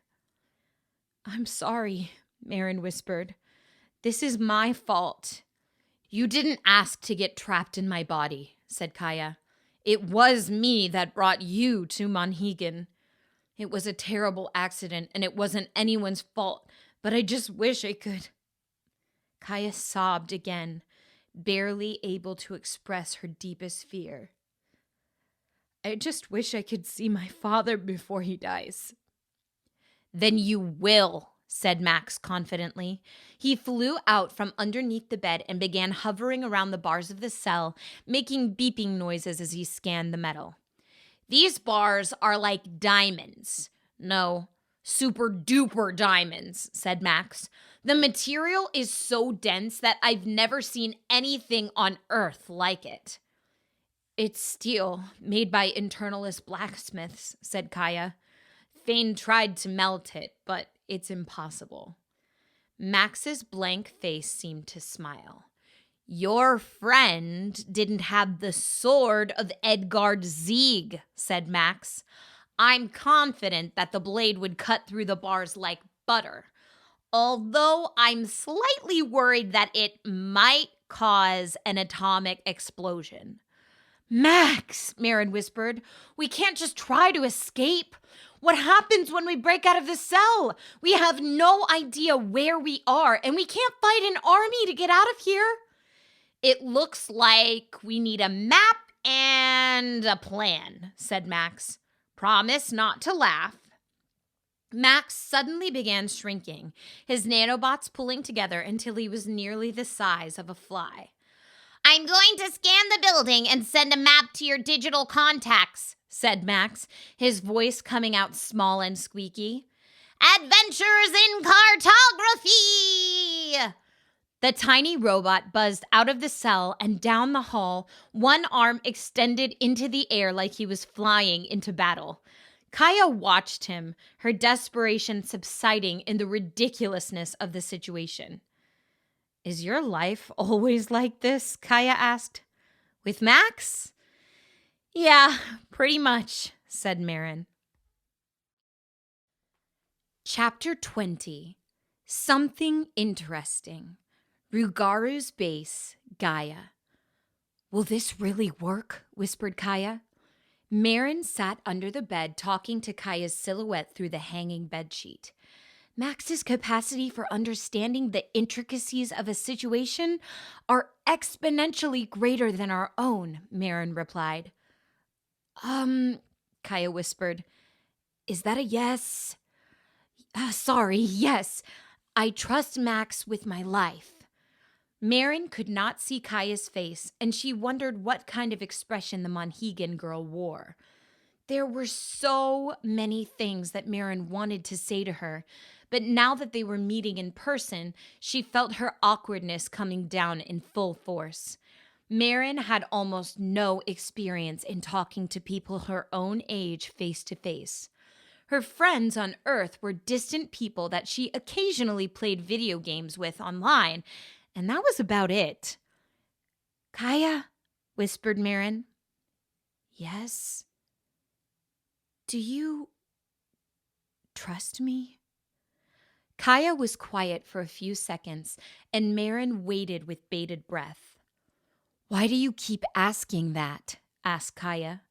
My aunt almost killed you, and my grandpa is the most hated man on your planet. You're not those people. But it's not that simple. Why not? You're thinking way too much about this. Marin sighed. Maybe you're right, she said. Gaia was about to respond, but she found herself wondering why they were whispering at all when only minutes ago she had communicated with Fane using her mentalist abilities. She drew in the power of Gaia and felt for Marin's mind, finding it to be an effortless task. The fact that they were so close together seemed to amplify her abilities. Can you hear me? Thought Gaia. Yes, Marin thought back. This is the weirdest thing ever. I know, and I'm barely even trying. I wonder what would happen if... Gaia drew in more energy, and both of the girls suddenly gasped. For a few seconds, they found themselves seeing out of the other person's eyes and their own eyes simultaneously. Gaia could see the prison walls in front of her, as well as the underside of the bed behind her. Beyond the physical sensations, Gaia could feel Marin's hesitation and awkwardness. The sense of being inside of two heads at once was dizzying, and she immediately stopped relaying. Wow, thought Marin. Okay, I take it back. That was way weirder. This shouldn't be possible, thought Gaia. When I reached into the mental realm earlier, everything was fuzzy. The only reason I found Fane is because I already know him so well. I don't even have to try with you. But I just met you a few days ago. I've heard of this happening to twins, but why us? Well, we were born on the same day, replied Marin. But we couldn't be twins, could we? My mom is Catherine Casey. Does that name sound familiar? No. My mother is Sara Aztala, the guardian of Aztala in the Oceanic Guardianship. Does your mom also protect an underwater temple of warrior women? No. My mom sells life insurance. Is there any way that one of our parents isn't really our parent? I don't know. I've only met my mother a handful of times. Guardians don't leave their villages very often. My father met Sara before either of them became guardians. After I was born, both of them refused to give up their goals, and you can't exactly protect an underwater city from halfway around the world. Gaia hesitated, and then was quick to add, It's really fine, though. I don't miss her at all. Marin wasn't convinced. Listening to the sad and hesitant voice of Gaia in her head, Marin suddenly felt a great deal of empathy for the girl. Although their cultures were literally worlds apart, their innermost feelings were nearly identical. My mom's not much of a parent either, Marin thought to her. But it's fine. Gaia reached her hand under the bedsheet and held onto Marin's hand. They sat for a second in silence, finding an odd peace amidst the chaos. "Marin," said Max suddenly in her earpiece, "you've got to see this! I'm sending you my video feed!" A large room was displayed in Marin's digital contacts, and there was definitely something interesting about it. She jumped in surprise and patted Gaia on the back urgently. "Gaia," whispered Marin, "use my eyes for a second." "Okay." "Gross," muttered Max. Both of the girls were suddenly looking at a room with an enormous glass tank in its center. Inside the tank was the familiar sight of a Hydra vine. Its tentacle-like vines stuck out in every direction, slithering and slamming against its glass prison. At the front of the tank was a very small hole where a single vine protruded, but it was chained up against the wall of the room. The exposed vine was rotting and dripping with a clear fluid from hundreds, if not thousands of cuts and slashes. It pulled weakly at the chains to no avail. A nomad was chopping at the creature with a dagger and collecting the fluid in a steaming metal bucket, being very careful not to slice all the way through the vines and have them divide. "Desolation," whispered Gaia. "That is brutal." Despite almost having been eaten by a Hydra vine several days ago, Marin had to agree. Seeing the beast getting tortured was too much. "Is this the creature that you were telling me about?" asked Max in the earpiece. "The one that can divide its vines exponentially?" "Yes," said Marin. "I have a plan." "That was fast," said Gaia skeptically. "Island girl, in the amount of time it took you to say that, I sorted through 5 million plans in my head and picked the best one. You're going to have to trust me because things are about to get crazy. When I give you the signal, cut through the prison bars with Edgard's sword. 2 parallel horizontal slashes should free you. Get ready." "What's the signal?" asked Marin. "When something interesting happens." They watched from Marin's contacts as Max flew up to the ear of the nomadic man and grew to his usual size. "Hello, sir," said Max casually. "Are you having an interesting day?" The nomad jumped in surprise and turned around swinging his dagger blindly. When he saw a tiny robot flying in the air in front of him, he looked absolutely confused and dropped his weapon. "What are you?" asked the nomad. "Something interesting," said Max. The robot held out his hand, felt for the nearly unlimited power source in the air all around him, and sent out a carefully measured sound wave through the room that instantly shattered the glass tank.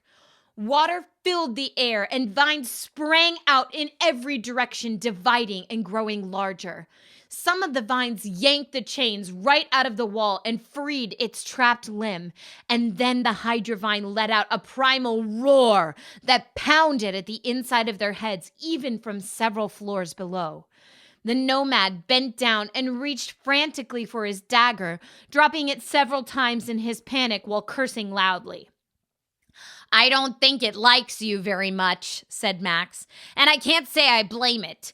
You better get out of here before—" Whoa! The Hydra vine sprang forward at an unbelievable speed and propelled its octopus-like head toward the nomad. Before the guard was able to contemplate teleporting away, a dozen vines wrapped around his body and tossed him into the open mouth at the center of the creature. The video feed suddenly cut out and was replaced with the grainy message, "This motion picture has been rated R for graphic violence by the Classification and Rating Administration." "Did that guy just get eaten?" asked Gaia. "I think that's our signal," said Marin urgently, grabbing Edgard's sword from under the bed and handing it to Gaia. Gaia nodded and swung the sword with all her weight at the bars of the prison. The internalist metal let out a noise like an explosion as the sword cut through, leaving red-hot slash marks that were literally steaming. Gaia made a second slash closer to the floor and then kicked the bars out of place. The two girls climbed through the opening and then looked up and down the hallway. "Which way do we go?" asked Gaia. A metal orb rocketed from around the corner and snapped onto Marin's wrist with a pop. Max's panicked voice filled the hallway. "Right, left, down the stairs, avoid the horrible monster, don't die, and then left again." The walls of the cell were shaking, and noises that sounded like massive explosions were coming from overhead. Jonathan York had been quietly meditating, but now he paced back and forth anxiously. "Could that be the High Seven?" he muttered to himself. "I knew they would come for me." "I don't think so," said Fane. "Gaia told me that they were thinking of a plan, and it—" "Hold on a second. I'm getting another call from her." "Fane!" Gaia's voice thundered in his head, and this time it rang so clearly in the mental realm that Jonathan could hear it too. "It's true," Jonathan whispered in awe. "Your friend really is a mentalist. I can only imagine how—" "Shush, old man. We're coming past the cell in about 5 seconds, Gaia called. "Be ready to—" Sorry, that was just the— "Oh my Gaia! They're everywhere!" "We're escaping, Mr. York," said Fane confidently. "Are you ready to fight our way out of here?" "Fight?" Jonathan scoffed. "My relaying abilities are of the subtle nature. I'm no good in combat." "I'll take that as a yes," said Fane. "Here they come." Gaia and Marin rounded the corner with a terrified look on their faces. Gaia swung the sword through the prison bars before they had a chance to say a word. At the same time, Marin held out her hand and a burst of energy shot from her wristband, sending the bars flying across the room and smacking the walls with a great clunk. "My heroes!" exclaimed Fane. "You must be Marin. It's nice to—" "Vines!" Gaia and Marin yelled in near unison, pulling Fane from the cell and frantically running down the hallway as Jonathan followed. A batch of Hydra vines covered in thorns was rapidly growing and spreading throughout the building behind them, engulfing everything in sight. They turned the corner and darted into the nearest room. Fane spun around, raised his arms, and relayed a wall of flames into the doorway behind them. The vines shrank back once they were within reach of the fire and squealed. Marin's wristband morphed and became the tiny human figure of Max once more. "Nice to meet you, Fane," said Max. "Hold those flames as long as you can." Fane nodded determinedly, scrunched his face in concentration, and the wall of fire sparked and crackled. "Where's the exit?" asked Marin, glancing around the room. "No doors or windows anywhere in the stronghold," said Max. "Stupid teleporters. I'm building energy back up so I can burst through these walls. They're thick, so I'll need a few seconds to charge." Gaia observed the room for the first time and was suddenly taken aback. Every inch of the floor, walls, and ceiling were covered with elaborate paintings. Although there was no furniture in the room, the paintings almost made it look like they were standing in the middle of a castle. A massive chandelier was painted onto the ceiling. The floor was painted to look like fancy tiles, and large windows were painted upon the walls. Through one painted window was a painted night sky where a full moon hung motionless. "What is this?" asked Gaia. "That was my work," said Jonathan. "The nomads had me paint this room day and night, and then, when I was done, they threw me in their prisons. It's an exact replica of the High Guardian's night chambers. Rugaru would spend most of his time meditating in this room, but I'm not sure why. Maybe he wanted to feel like a High Guardian." Fane's arms were trembling from relaying so much energy toward the flames blocking the doorway. "How much longer?" he asked through his teeth. 10 more seconds, said Max, holding his glowing hands out in front of him and pointing them at the nearest wall.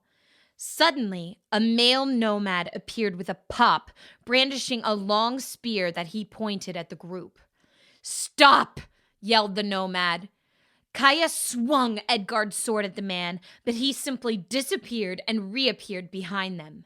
Maren summoned all of the energy she could and sent it toward him, but it simply came out as a light burst of wind. "I don't know what I'm doing! Help us!" Maren yelled at Jonathan.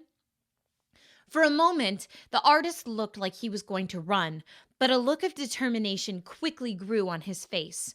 Jonathan snapped his fingers at the nomad, and suddenly, all of the tattoos on the warrior's body turned from black to bright pink.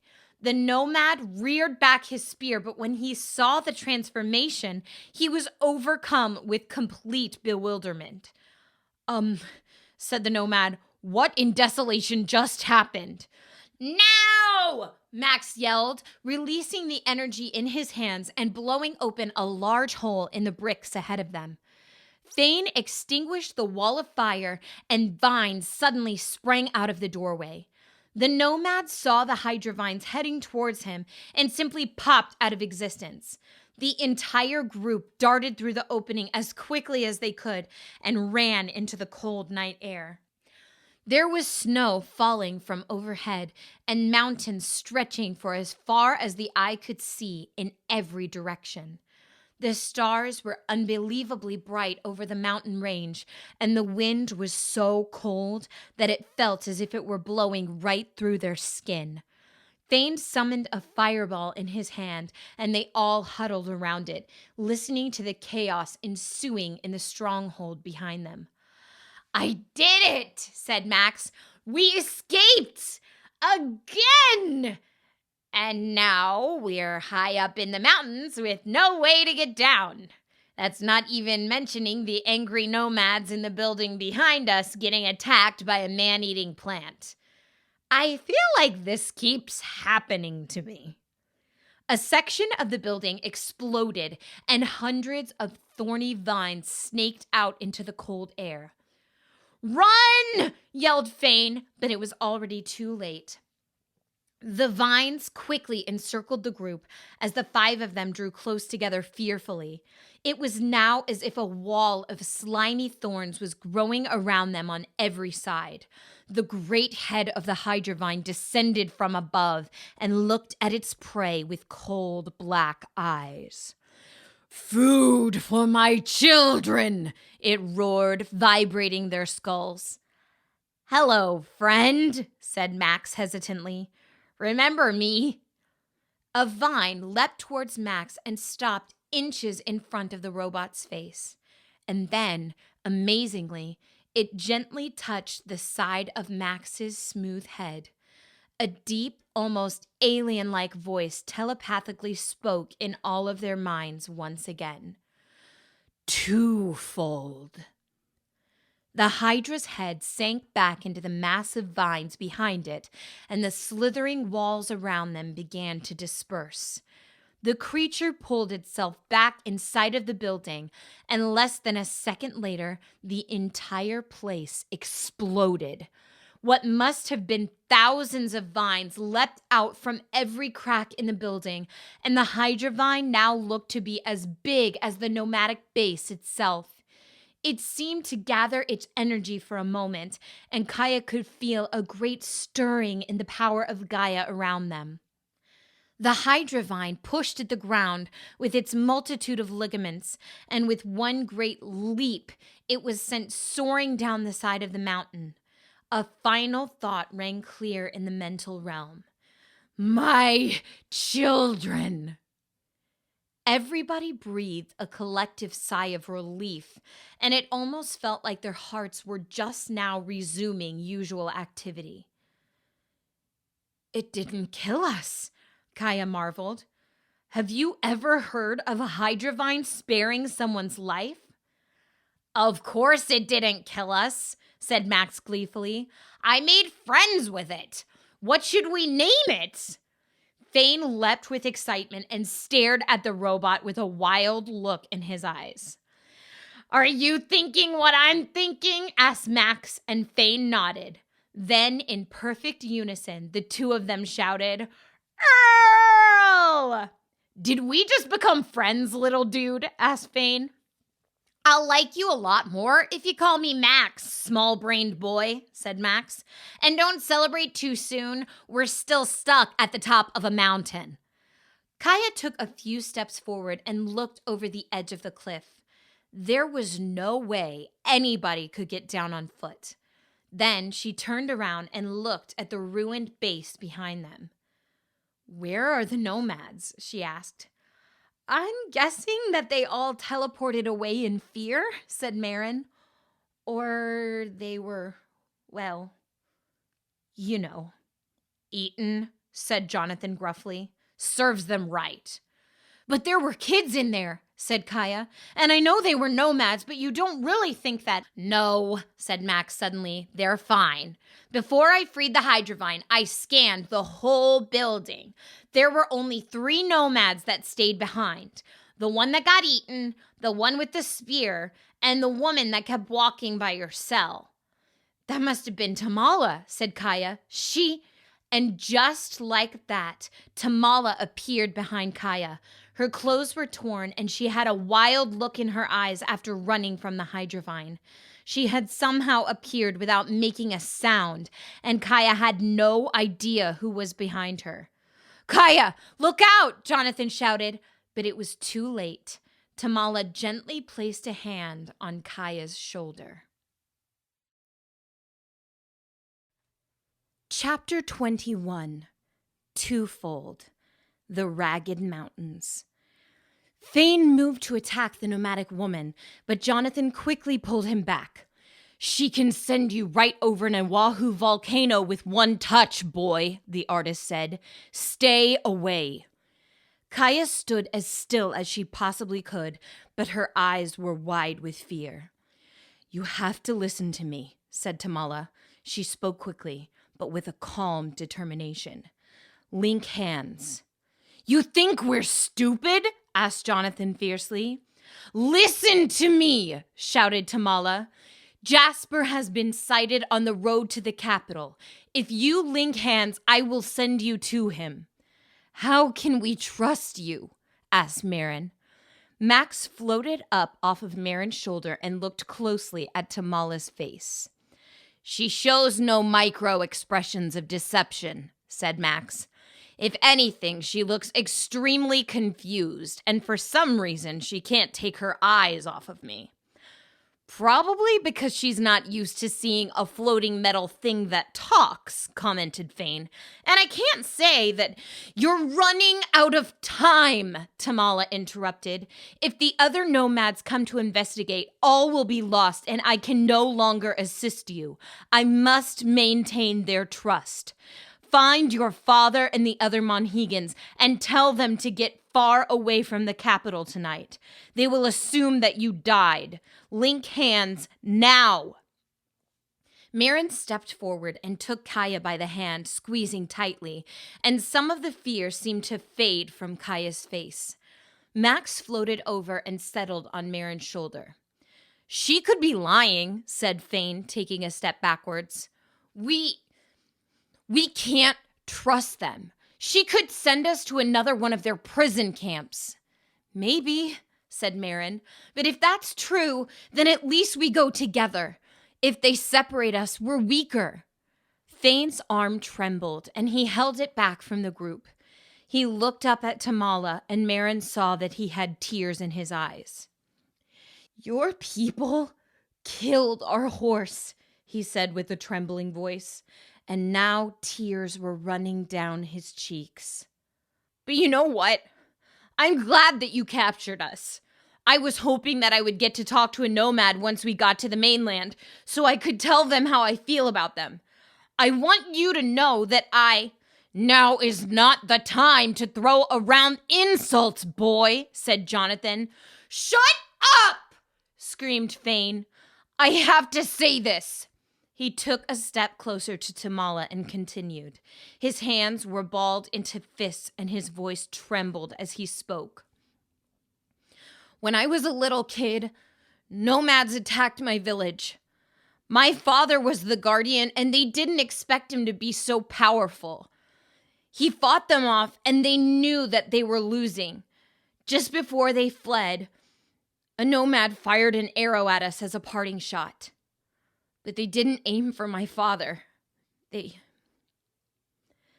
shot my older brother. He was the age that I am now. His name was Emrys. I watched him die. Those nomads didn't think twice about killing him. You are all animals to me. Thane reached out and grabbed Kaya's hand, never taking his eyes off of Tamala. I'll go to whatever prison you're sending us to, he said. But before we go, I just wanted you to know that I hate you. Kaya listened to her best friend with her heart breaking, but she turned to see that Tamala's proud expression was not pierced in the slightest. There is so much you don't know, Tamala said. The Western Blaze has lost their way, but they are a small drop in the ocean of our culture. If you want to paint all of us the same way and pretend I was the coward who killed your brother, fine. You are free to hate me, boy. But hating is easy. Trusting is a harder and far braver act. Jonathan, who had been the most hesitant of all, walked over and placed his hand on Thane's shoulder. It's either this or freezing to death, he muttered. I'll send you all at once to the Capital Road, Tamala said. Find Jasper and get away from the city. You never met me, and this never happened. Kaya, still standing like a statue, said her only word of the conversation. Why? Many of us still remember the ancient nomadic culture, Tamala said. Thousands have not joined Rugaru's clan. There are those who are brave enough to infiltrate his highest ranks and thwart his evil plans at every turn. The ancient nomads do not recognize the leadership of foreign tyrants, and when a tyrant begins to rise amongst ourselves, the corner of Tamala's mouth just barely curved into a smile. We resist, she finished.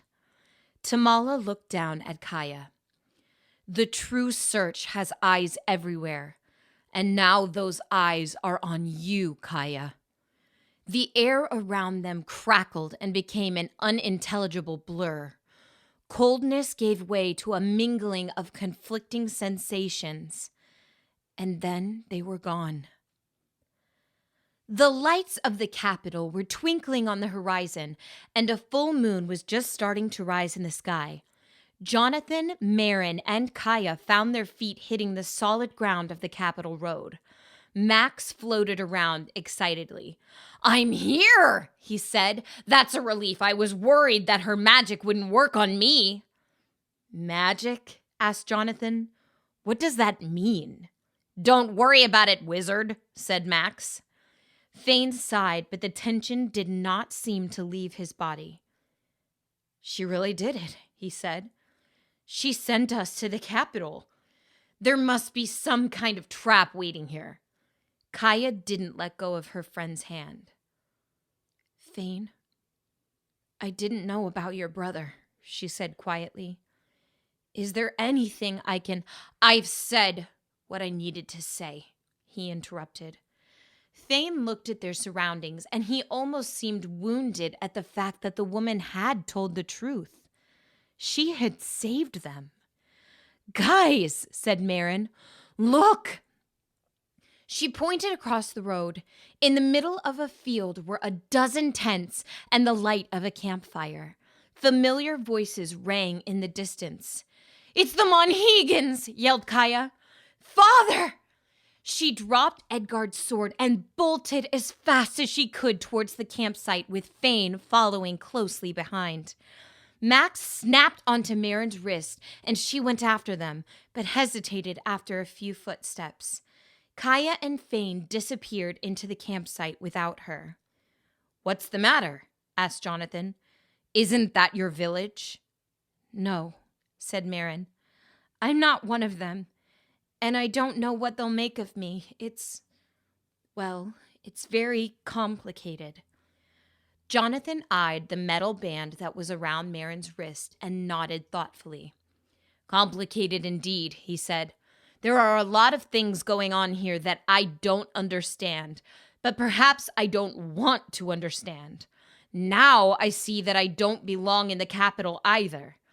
I have a stable outside the city. I'm going to get one of my Edgardian horses and ride to York to find my daughter. High Guardian Thomas probably believes me to be dead, and that just might be okay with me. You're welcome to tag along. The city of York is a beautiful place." "No," said Marin. "I'm going to wait by the campsite. Gaia will need some time with her father by herself." Jonathan turned to leave, but after a few seconds, he turned and gave Marin a mysterious look. "I kept waiting for the High Seven to come and save me," he said quietly. "They are the strongest relayers on the entire Western continent. Heroes that stories are told of across the world. But if they had come, they would have burnt that base to the ground without any regard for an old artist. I would have never believed that my heroes would turn out to be two teenage girls. But it seems that I need more faith. Thank you." Jonathan turned and walked towards the stables. He thought of the daughter that he hadn't seen in all the cycles while he made his fortune in the capital, and tears ran down his cheeks. They could keep his fortune. Tonight, he had been given a gift, and he was saved in more ways than one. Gaia darted past the confused faces of the Monhegans moving around the campsite. She caught a few snippets of surprised comments as she ran. Could it be? Gaia and Thane? Spotting a light in her father's tent, Gaia swerved around the astonished villagers. Gaia pulled open the cloth door and nearly jumped inside. Thane walked in after her and stood anxiously with his eyes on his teacher. Miss Clara was sitting on the floor next to Jasper's tent. He lay with his eyes closed and his chest rose slowly as he drew rattling breaths. Miss Clara saw Gaia, sprang to her feet and hugged her arms around her. "Gaia," she cried, "is it you? Is it really you?" "Yes," said Gaia. "I'm back in my body. What are you doing here? Nomad said that they captured you." "Very briefly," Miss Clara laughed. Maddox suddenly burst into the tent and grabbed his son. "Thane!" he yelled angrily, shaking him by the shoulders. "What in desolation were you thinking? Don't you know that there's a reason we left the mainland? Use your head for once, Thane. Your impulsiveness could have killed all of us." Thane's voice trembled as he spoke, and he somehow shrank with more fear now than he had felt when facing the Hydra vine. "Dad," Thane muttered, "I know, Our family has already lost too much here," Maddox said, and then he pulled his son in close and began crying. Thane's mother Delia began speaking quietly. Gaia noticed that she sat on the other side of Jasper's bed, and a warm blue light was shining from her hands onto him. "There's no time for this," she said. "We'll have our stories soon, but time is running out. Gaia needs to say goodbye." Gaia let go of Miss Clara and bent down over her father. Black veins streaked up and down his whole body, and his eyes rolled around deliriously before locking onto his daughter. "Gaia," he whispered, but did not have the strength to finish. Gaia clung to him. "How much longer?" asked Miss Clara. "I would say minutes," said Delia, "but he shouldn't have lasted this long to begin with. He won't make it through the night for sure." "What?" Gaia asked. "You don't mean No! No! We need to go to the capital, and he's too weak, said Delia. Even the capital hospital couldn't help him now. We need to do the ritual of passing. No, said Gaia again. There must be. She trailed off, slowly accepting the truth. There was nothing that could be done. Her father was going to die. Thane suddenly pulled himself away from Maddox and looked at Gaia with urgency.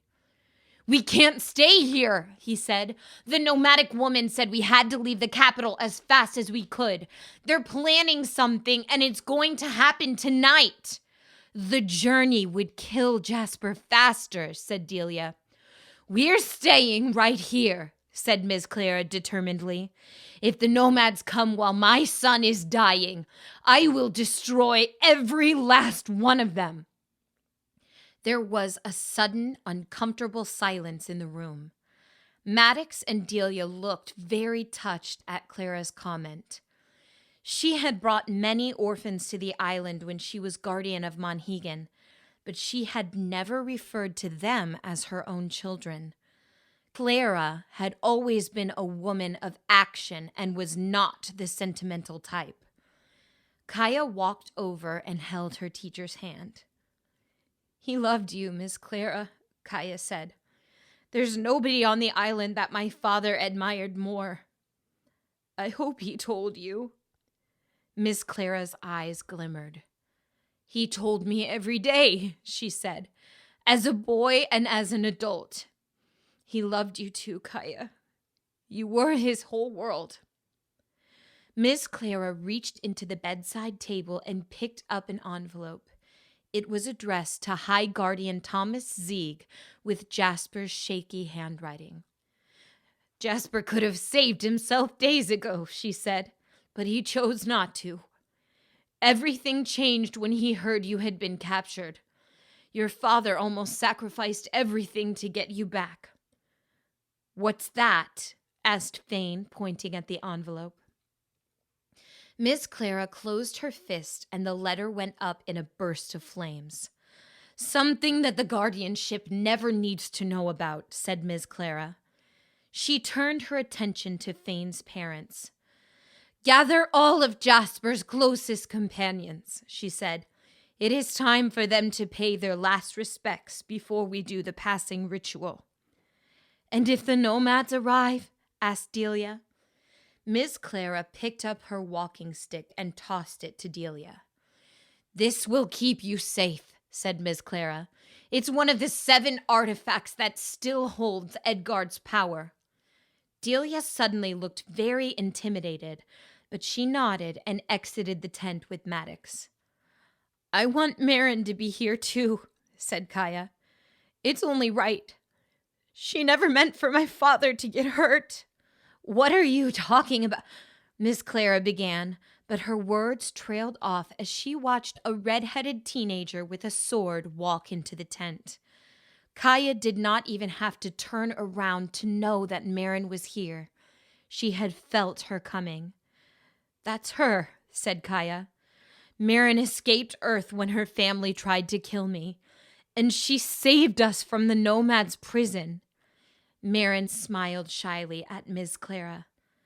Hello again, she said. It's nice to meet you in person. Max flew up into the air and waved at the gawking woman. Hi, everybody, he said. Let's go ahead and have a moment of surprise. Yes, I am a small flying piece of metal who can talk. Miss Clara walked forward, wide-eyed, and passed right by Max without giving him a second glance. She reached forward with a trembling hand and pointed to the sword that Marin was holding. That's, Miss Clara stuttered. No. Gaia had never, ever seen the composure of her teacher break down like it was now. It's the sword of Edgard Zeeg, said Marin. It was on my world. We used it to get here. She held the weapon out to the woman, and Miss Clara inspected it closely. Tears were forming in her eyes. "It always found its way back," she whispered almost inaudibly. Miss Clara turned to Gaia and stared for several uncomfortable seconds, as if struggling with indecision. "Gaia, your father never wanted you to know. He wanted you to have a normal life, but this is a sign. Your life can never be normal. The sword found you." "What are you talking about?" asked Gaia. Said Miss Clara, taking a deep sigh. "I'm your grandmother, Gaia. Jasper is my son." Gaia stared in disbelief. "No," she said. "You brought Jasper here as an orphan to start a colony for refugees." "No, Gaia. I am Clarice Zieg, Generalist Knight of the original High Seven. I never came here to start a refugee colony. That's just what it became. Edgard and I came here to raise our son." "Edgard?" asked Fane, jumping to his feet. "Hold on!" Said Gaia. "Yes," said Miss Clara. "When Jasper dies, you will be the only living descendant of the High Guardian Edgard Zieg. You will be the true heir of Edgardia, as Jasper is now. Yesterday, your father was going to confront High Guardian Thomas with his heritage and use the knights to rescue you." "Gaia, I didn't think that you could get any cooler," said Fane. "But this is amazing." "No, it's not," said Miss Clara. "Edgard never called himself the son of Gaia. It's just what other people wanted him to be. History books turned him into little more than a story to fit their own beliefs.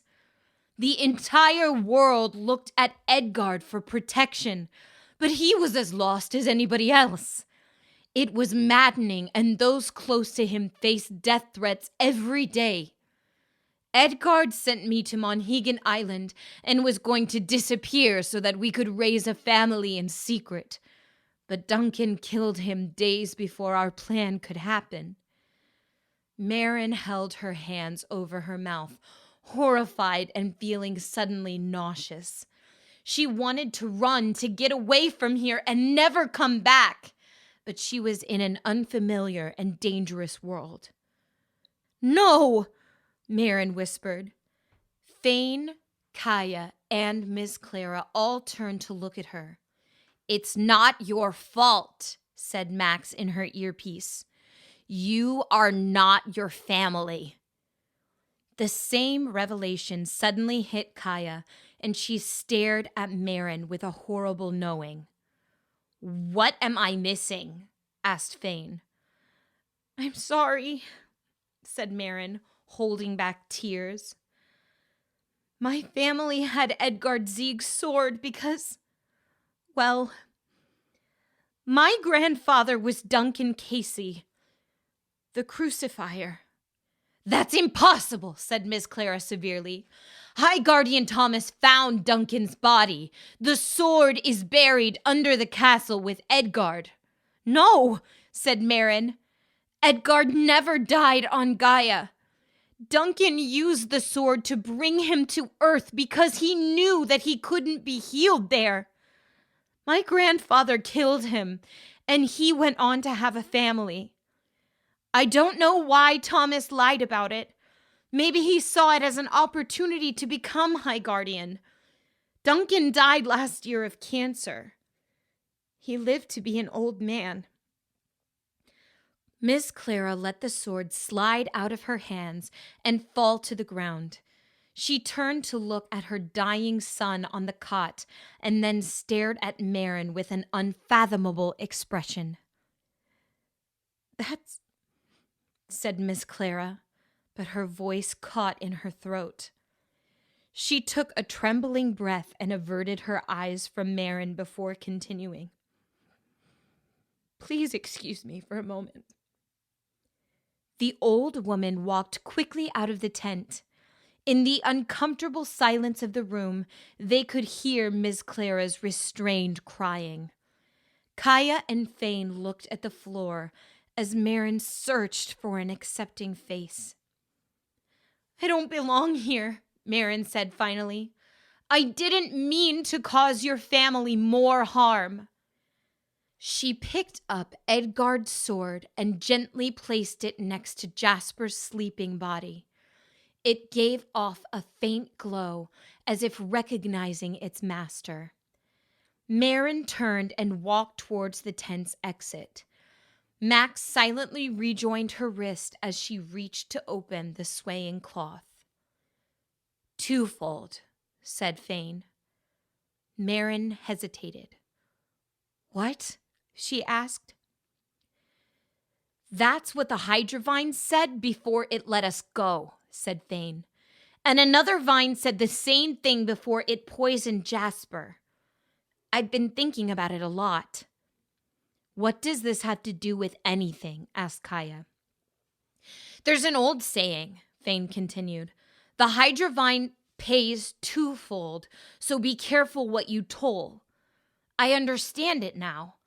We wandered into a Hydra vine's territory while it was gathering food for its children, and it poisoned Jasper because it could sense our own fear and hate. But then, whenever we helped a Hydra vine and showed it kindness, it destroyed a whole nomadic base and let us go. When you give it fear, it gives you double. And when you give it freedom, it does the same for you. Fane walked over to Marin and gently wrapped his arms around her in a comforting hug. I can't hate you, Marin, he said. Hating is too easy and it comes back double. Tamala was right. You can't control your family's past. Marin put her face onto his shoulder and wept freely.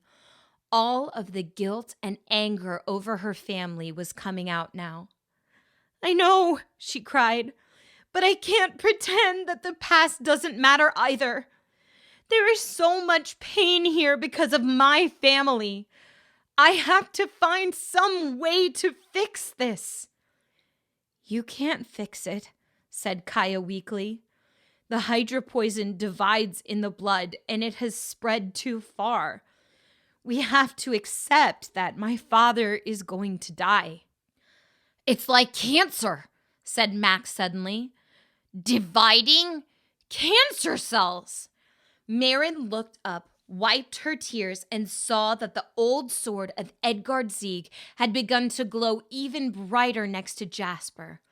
She gasped as a thought struck her. I know why I'm here, said Marin. I know why Gaia brought us together. Chapter 22, Kindling, the Capital Road. Gaia and I aren't linked in spite of our family's violent past, but because of it, said Marin. Gaia's pulling us back together to fix what we've broken. Can Gaia do that? Asked Gaia. Well, it depends on your religious views, said Fane. Some branches teach that Gaia is an actual living being, while others believe that it is a cosmic energy field which harnesses the spirits of everyone who has ever lived. Everyone looked at Fane, surprised that he had said something so insightful. What? He asked. Oh, wow, Fane knows a thing. I'm Miss Clara's best student, you dummies. Whatever Gaia is, it's real, said Max. It preserved my mind and brought me straight to Marin so that I could help her get here. Jasper is dying because of me, said Marin. But I might be the only person who can save him. My dad told me that he was working on a cure for cancer. He said that it was nearly finished. Cancer cells divide, so his medicine would divide at the same rate as the cells and destroy them. It's exactly like the Hydra poison. Max, do you think that you can find where the medicine is locked up? I downloaded the Mother Tech files earlier, said Max. The medicine is at the main headquarters in your dad's office. Is he really going to just give it to us? Asked Gaia. He literally tried to kill me earlier. I'll do whatever it takes to get the medicine, said Marin. The tent flaps suddenly rustled in the wind, and they heard a voice speak from behind them. How do you know that you can get back? Asked Ms. Clara. Marin turned around to see that the old woman had entered the tent. Her eyes were red, but she watched Marin thoughtfully. I don't know, said Marin. I can just feel it. Can't you, Gaia? Gaia nodded and looked toward the sword lying next to her father. It was glowing brighter with each second. That sword is ancient and mysterious, said Ms. Clara. Even Edgar didn't understand its nature. It saved him in every battle but his last. Marin stepped forward and picked up the sword, letting it fill her with strength and purpose. I have every reason not to trust you, Marin, said Ms. Clara. But I do trust you. Please, save my son. Marin visualized her father's office and swung the sword. Once again, it left a glowing slash mark that hung in the air ominously. There was a rip in the space in front of her, and she could see the interior of the Mother Tech building through the slash. I'll need to leave the portal open this time, said Marin, just in case we need to leave quickly. A rippling succession of pops suddenly erupted outside the tent like gunfire. The nomads! Gaia exclaimed. It's happening! Ms. Clara turned to Fane urgently. Tell the Monhegans to protect the tent at all costs, said Miss Clara. Do as you've been taught. Max, said Marin, you stay and help. Are you sure? He asked. Yes. Be safe, sister, said Max, and he flew off to follow Fane. Marin stuck Edgard's sword into the ground a few feet in front of the slash mark. Gaia leaned over and kissed her sleeping father on the forehead. This is not goodbye, she whispered. Gaia stood up and took a deep breath and walked out of her universe. Fane looked towards the capital in horror.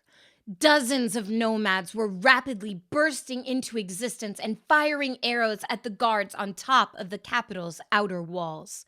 The famous Edgardian archers returned fire, and their metal arrows bent through the air towards the attackers, but the nomads simply disappeared before being struck. A horn was blown, and more capital guards climbed onto its walls, holding up their arms and drawing in the power of Gaia.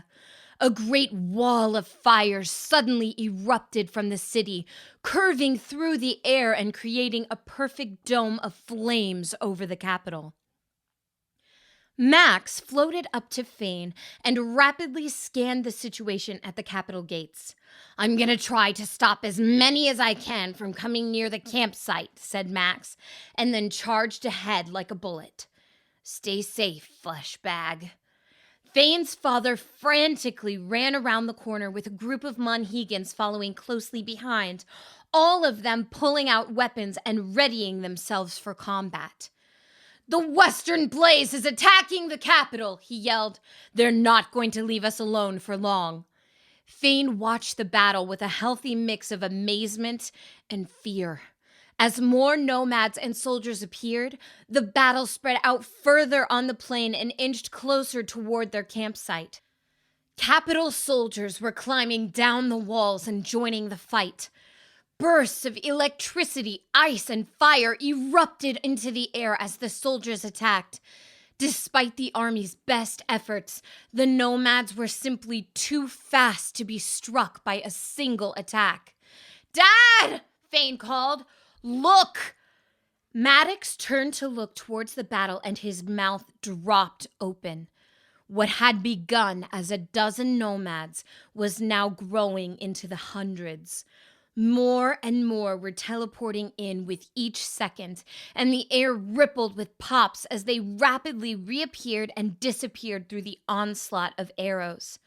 "Protect our guardian!" yelled Maddox. "Don't let those monsters get near the tent!" The Monhegans formed a circle around the campsite.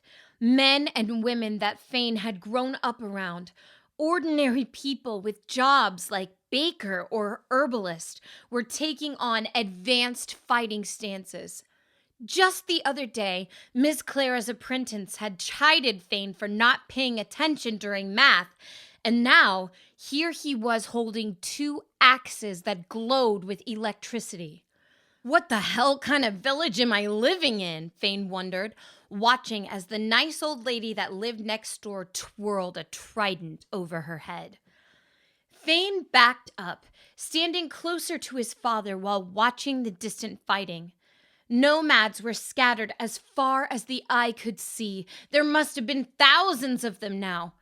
The entire western blaze looked to be converging here tonight.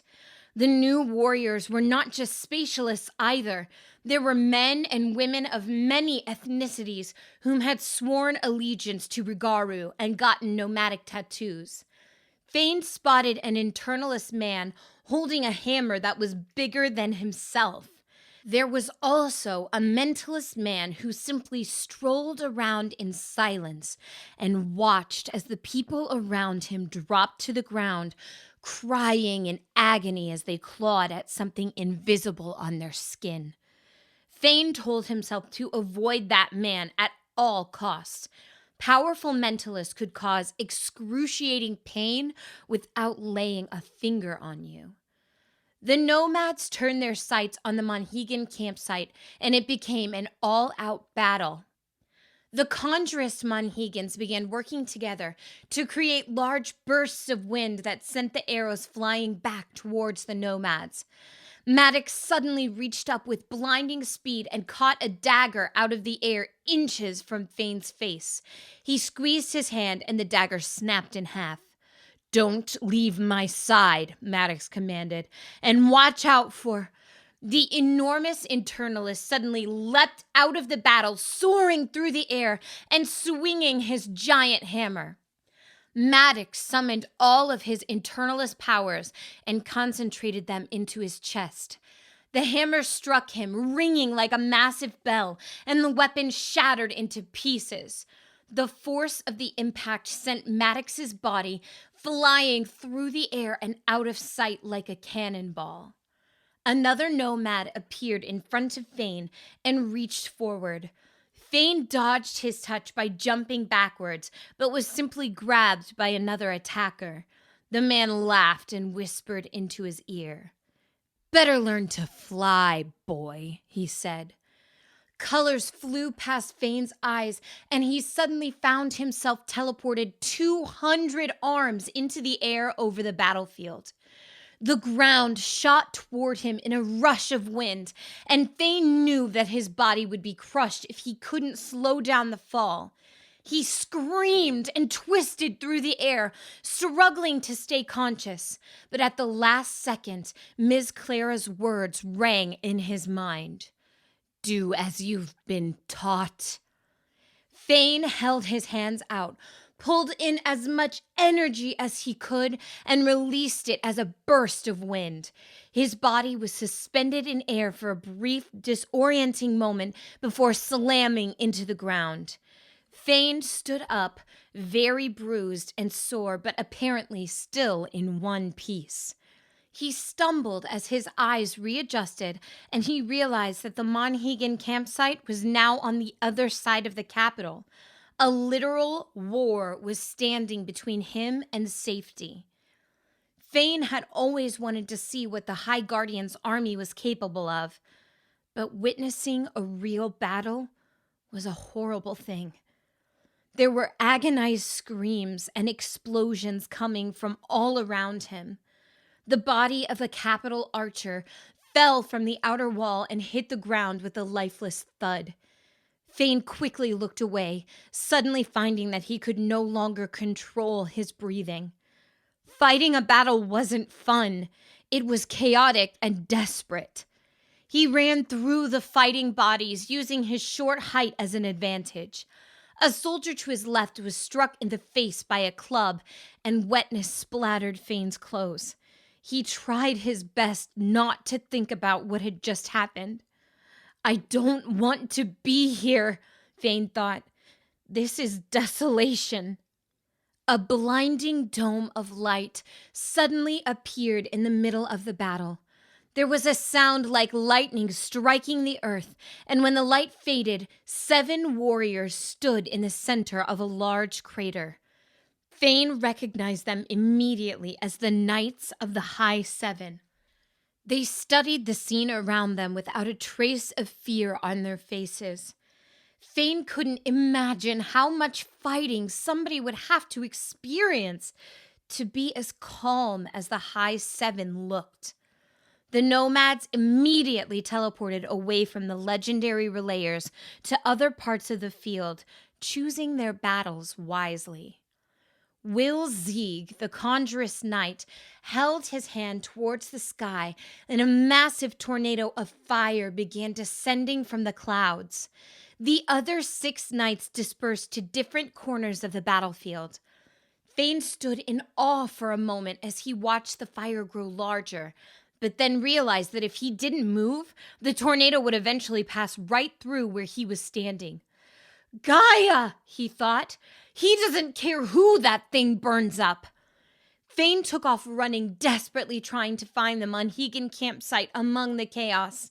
Occasionally, he would see an islander and run toward them, but the nomads were grabbing people and sending them all over the place so rapidly that it was impossible to keep track of where someone might be.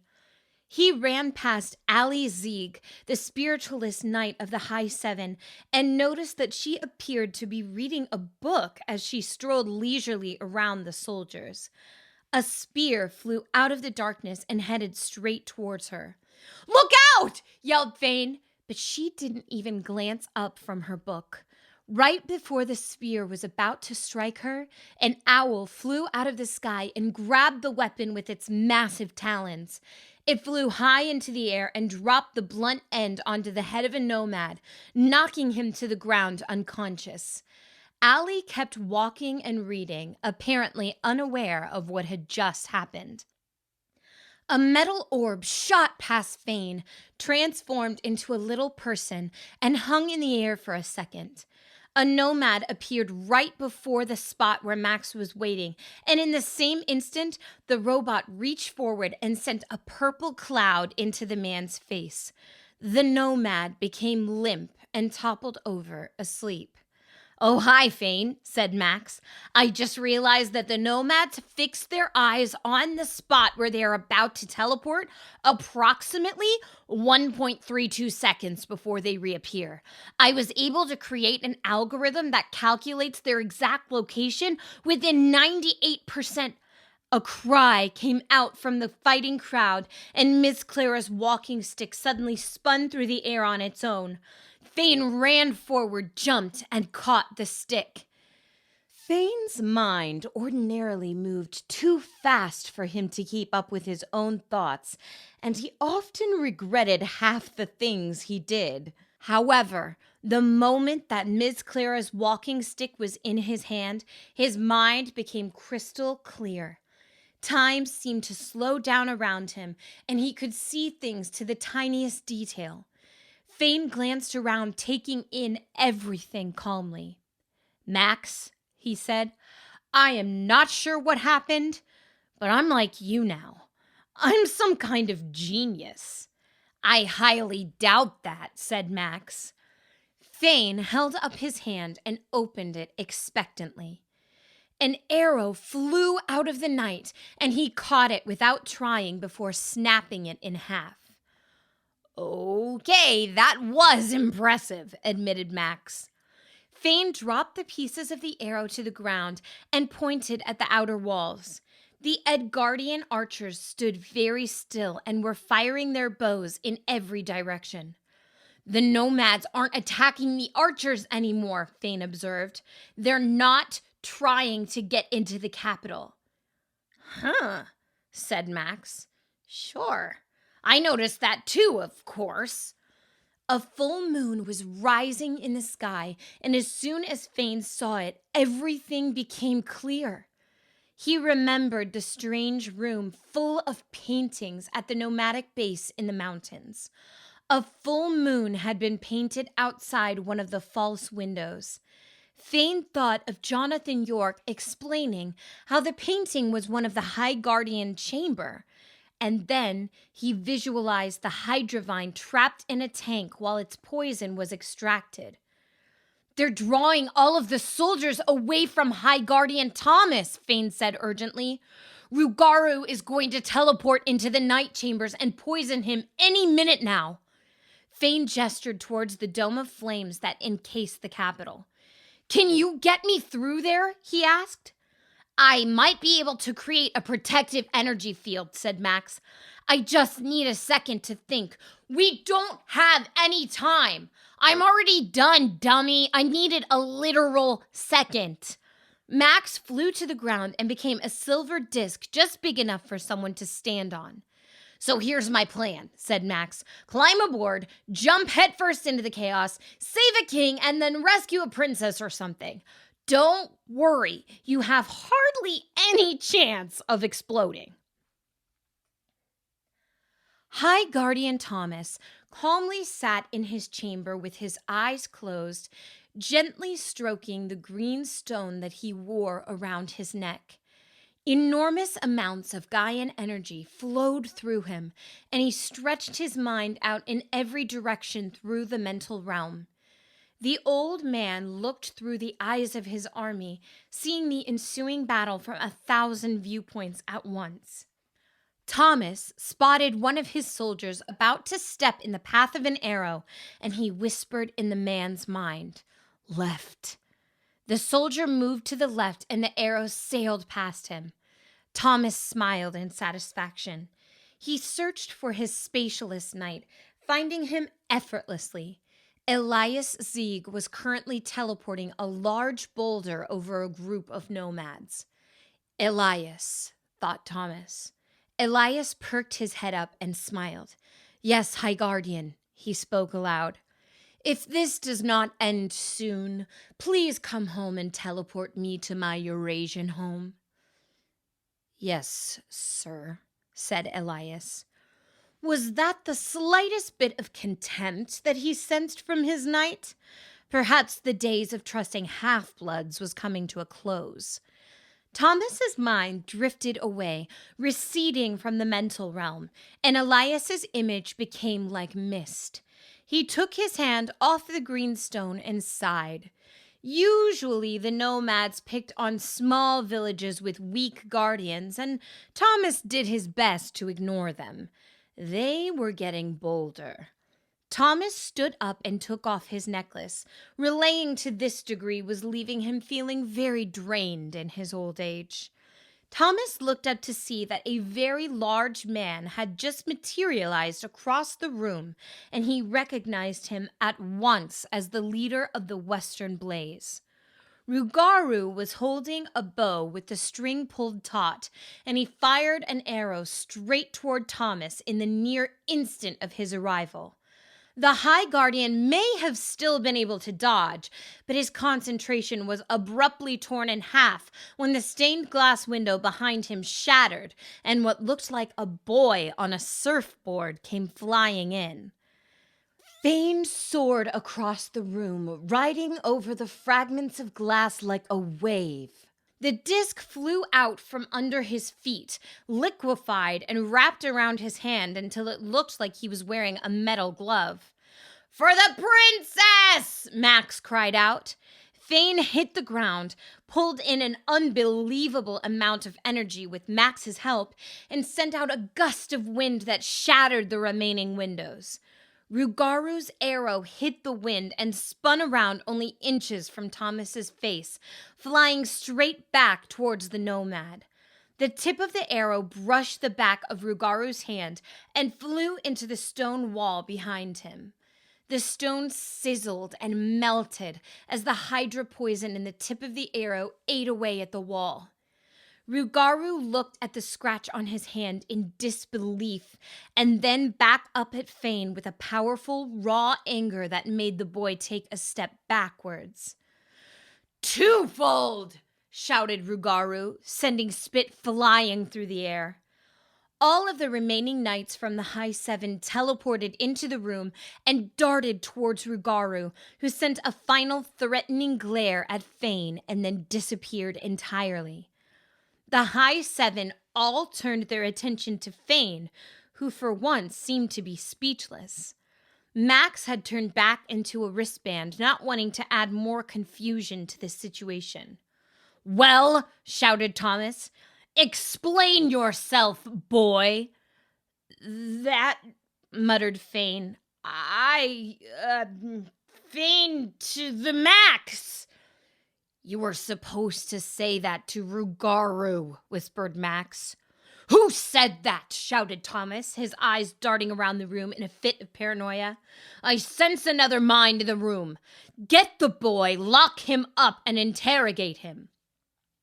The internalist knight, a man that was nearly twice Fane's height, suddenly leapt forward and grabbed him. "What?" asked Fane. "But I saved the High Guardian's life." "You got past my armies, the High Seven, breached the capital walls, and broke into my royal chambers," said Thomas angrily, and then pointed at his knights. "Leave no corner of this boy's mind unsearched." "That's not fair! Fane began, but was cut short by a menacing voice that spoke in his mind. "Nomads, hear me," said the voice.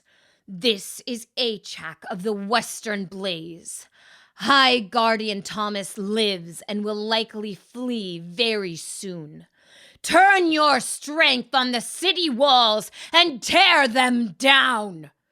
The High Seven stood silently, listening to the message. Fane guessed that the entire city must be hearing this voice, and he couldn't imagine the kind of power it would take to relay a thought into so many people's minds. "Now, citizens of the capital, listen well to my message. Only one death was planned tonight. We merely fight for the land that is ours, and we only act with aggression when it is acted upon us. Our brave leader Rugaru has been poisoned in an unforgivable strike against our people. We will meet your aggression. We will burn the capital to the ground and kill every last citizen if your High Guardian does not surrender his life." Everyone in the room turned and stared at Fane, who suddenly wished that he could shrink to the size of Max and fly away. "Allie," said Thomas, "what do you see ahead of us? Do the nomads make it into the city?" The spiritualist knight looked up from her book distractedly, and it seemed to take her a second to realize where she was. "That depends," she said. "What day is it again?" She glanced at Fane and smiled. "Oh, hi, Fane. Have we met yet? Is this now, right now, or is it already later?" "Forget it!" screamed Thomas. "Elias, get us all out of here." The High Seven began linking arms, but the Spatialist Knight hesitated when reaching for the High Guardian. "All of us?" asked Elias. "Yes," yelled Thomas, "for my protection in case we're followed." "The situation is already bleak outside the walls, sir. If we leave, the citizens will be completely unguarded." Thomas snapped his fingers, and Elias cried out, holding his face, which had apparently been slapped by an invisible hand. "Fine," said Thomas, glancing over at the Conjurous Knight. "Will, you stay behind. If the Western Blaze makes it past the walls and wants to know who poisoned their leader, give them the boy." Rugaru appeared on a beach in the guardianship of Zedland, halfway around the world from the capital and the bloody battle that was surely ensuing. Crabs scurried away in the hot sand upon the large man's appearance. Rugaru held up his left hand and studied it for a moment. The gash on his skin where the arrow had brushed him only minutes ago was already turning black, and his fingers were twitching uncontrollably. "A child," he whispered to himself. Rugaru thought back to the day that he had returned home to find his mother murdered by an Edgardian soldier.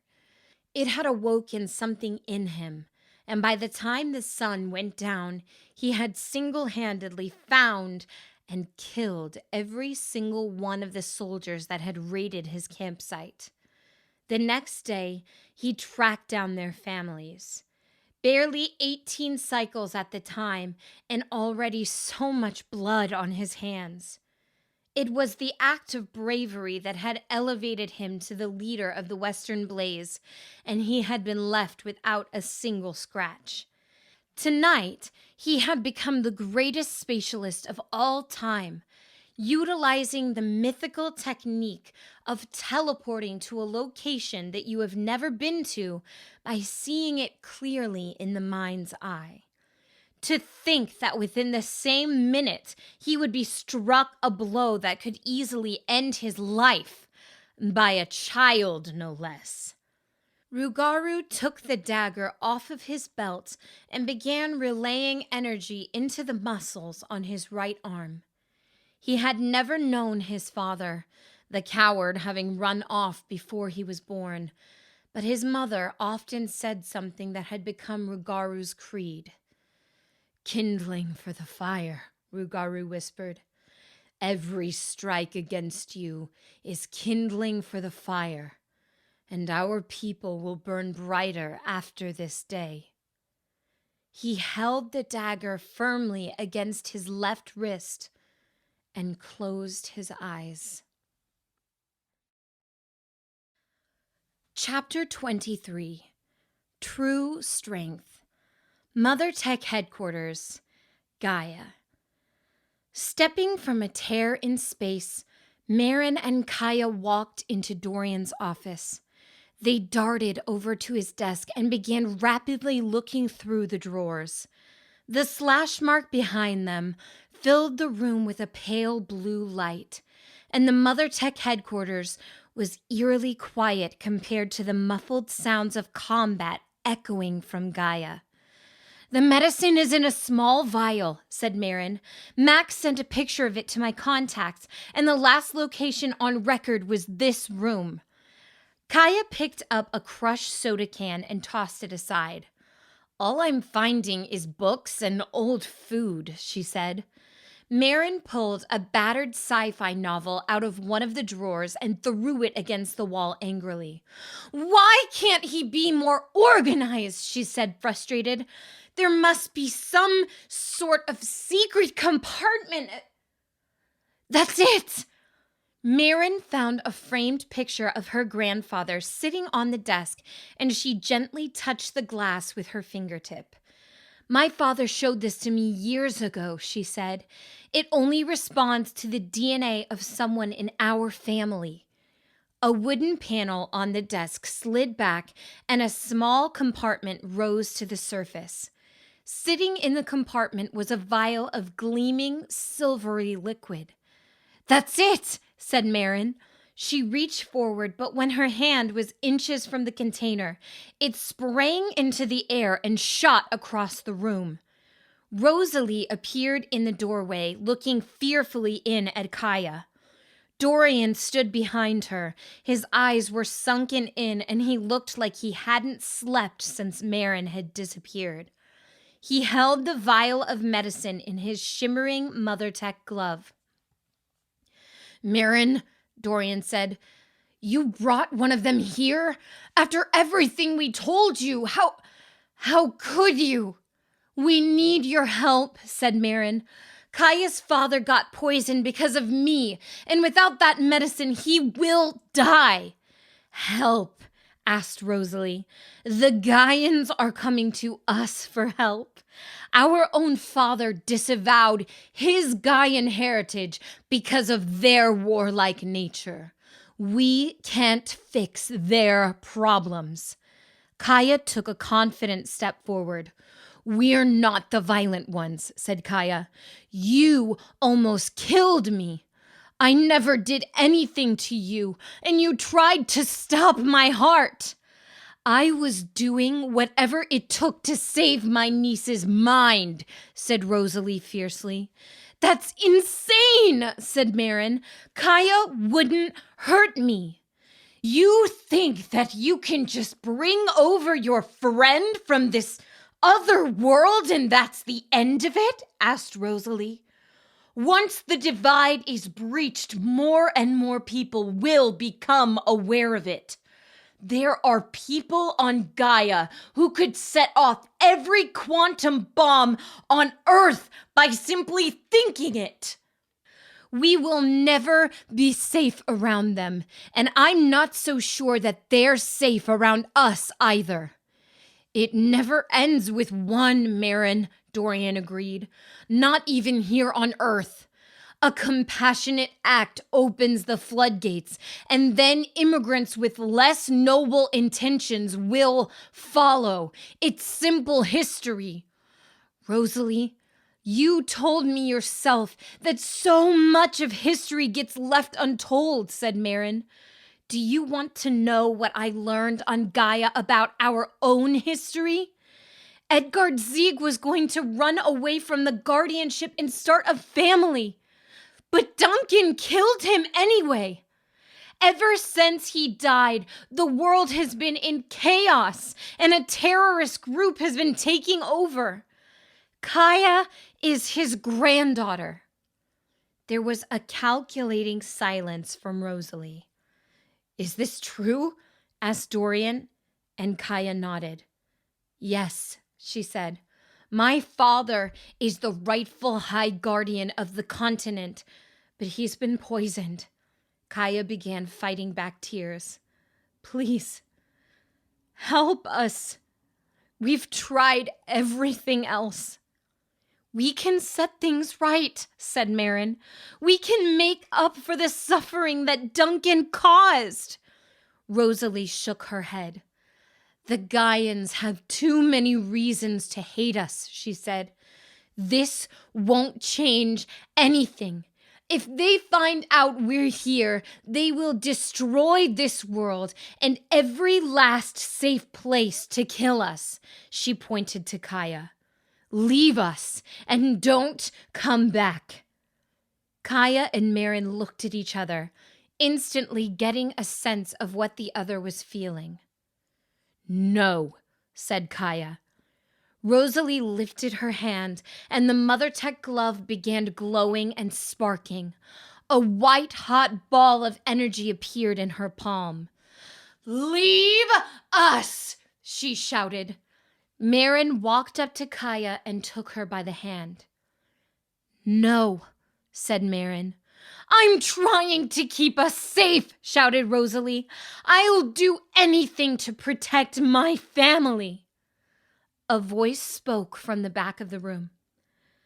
I understand. There were suddenly gentle footsteps coming from behind them, and Ms. Clara stepped through the glowing slash mark. She held Jasper in her frail arms, and his breaths were a slow death rattle. Clara dropped to her knees and began openly crying. Please, she cried, this is my son, Jasper. And he became my whole world when he was born. I gave up a guardianship for him, and I would destroy an army to keep him safe. But there's nothing I can do anymore. So I'm begging you, help us. I've lost too much already. I can't lose him. Please. Rosalie stared coldly at the old woman, and Dorian gave his sister a searching look. Rosalie, he pleaded.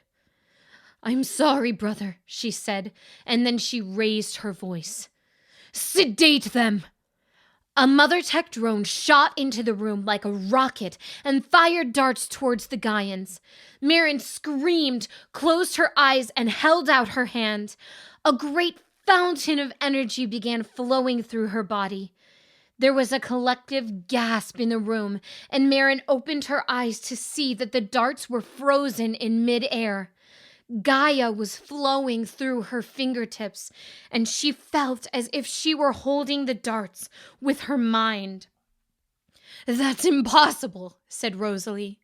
"No," said Marin. "Gaia came with us when I made the opening. Don't you feel it?" Dorian took a cautious step toward the blue light, reaching up and letting it touch his fingertips. "Yes," he said softly. I do." Marin gently relayed the power of Gaia, turning the darts in midair and pointing them at Rosalie. "You have to help us," said Marin. Or I don't know what I'll do." Rosalie held out her hand and sent shockwaves through the air with her Mother Tech gloves. Each of the darts exploded and sprayed fluid in every direction. Several more drones flew into the room and pointed their weapons at the Gaians, now aiming to kill rather than sedate. Rosalie held her palm towards Clara, and energy began rapidly growing in the Mother Tech glove. "I can have an army of guardian angels here in minutes," screamed Rosalie. "Leave!" The drones began exploding one by one, bursting into hot flames and then dissolving into no more than dust. Ms. Clara had taken a step forward towards Rosalie with a ferocity in her expression that Gaia had never seen before. "You think that I won't fight you with my dying son in my arms?" Ms. Clara asked. The entire building began shaking, and the room suddenly felt like a hurricane had materialized from thin air. Rosalie had to brace herself to remain on her feet against the screaming wind.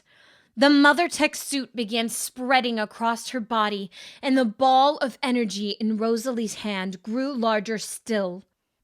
"Look what you've brought into our world!" shouted Rosalie. "One Gaian can start an earthquake and bring this building down. Imagine what an army could do!" The energy in her hand was now filling the room with a piercing heat. "Why are you like this?" asked Marin. "I always looked up to you, but now I know you're just too angry to see clearly." Rosalie looked at her niece, and for a fleeting second, Marin thought that she saw a trace of hesitation, but then her eyes darted to a camera in the corner of the room. It was pointed straight at Rosalie, and a little green light on its fixture blinked on and off. I don't have a choice," Rosalie said, almost inaudibly. "I've never had a choice." As crazy as it felt to admit, Marin could have sworn that Rosalie was talking to someone else. Someone that nobody but her could see. Kaia's voice suddenly spoke in Marin's mind. "I can feel her emotions, Marin. She's not angry." Gaia stepped between her grandmother and Rosalie, stopping only inches away from the glowing ball of energy in the woman's hand. "You're afraid," said Gaia, "and you're looking for an enemy, because then you could take out your fear on us." She turned back to Miss Clara. "We can't give her the enemy she's looking for, grandmother," said Gaia. The intensity in Miss Clara's face slowly drained away, and she nodded in understanding. The building abruptly stopped trembling, and the wind ceased blowing. Gaia turned back to look at Rosalie, but the woman did not lower her Mother Tech glove. "We're not going to fight you," said Gaia, "but we're not leaving either. Kill me if you have to. You've already tried once. I don't hate you for that. I just want your help." Rosalie's arm trembled, but the ball of energy remained pointed at Gaia. "Please, Rosalie," pleaded Marin. "Help us. I thought you were strong." Dorian suddenly spoke up, walking slowly toward the confrontation. "No, she's not," said Dorian. "Your aunt's afraid like I am. I can feel it too, but I'm done letting fear guide me." He looked at Gaia and gave a weak smile. "True strength is asking for help from those that you have every reason to hate. Rosalie, this young woman is strong in ways that you will never be." Dorian turned around and gently took Jasper's body from Miss Clara. He held the dying man in his arms and looked down at his face. Jasper's eyes opened weakly and met Dorian's. "I'm Dorian Casey," said Dorian. "It's a pleasure to meet you. I believe our fathers knew each other." Dorian looked up at Miss Clara and smiled. "I worked desperately on this medicine to save my father," he said. "But he was an old man, and I was fooling myself in thinking that he could live much longer. Maybe I was making it for you all along. I can't make any promises. The medicine has proven too strong in all of the tests, but I will try my best. Come with me." He turned around and walked past his sister without a second glance. Rosalie's cold eyes never left the Gaians, and the ball of energy remained sizzling in her hand as they walked past. One by one, each of them left the room. And one by one, Rosalie let them go. Rosalie lowered her hand, and the glowing ball of energy dispersed. In the silence of the office, she looked from the slash mark in the air to the photograph of her father on the desk. Marin was right. She could feel Gaia's presence. It was unlike anything she had ever experienced, but something was wrong about it. The sensations coming from the other side of the opening were horrible and desolate. "The suffering of an entire world," she said.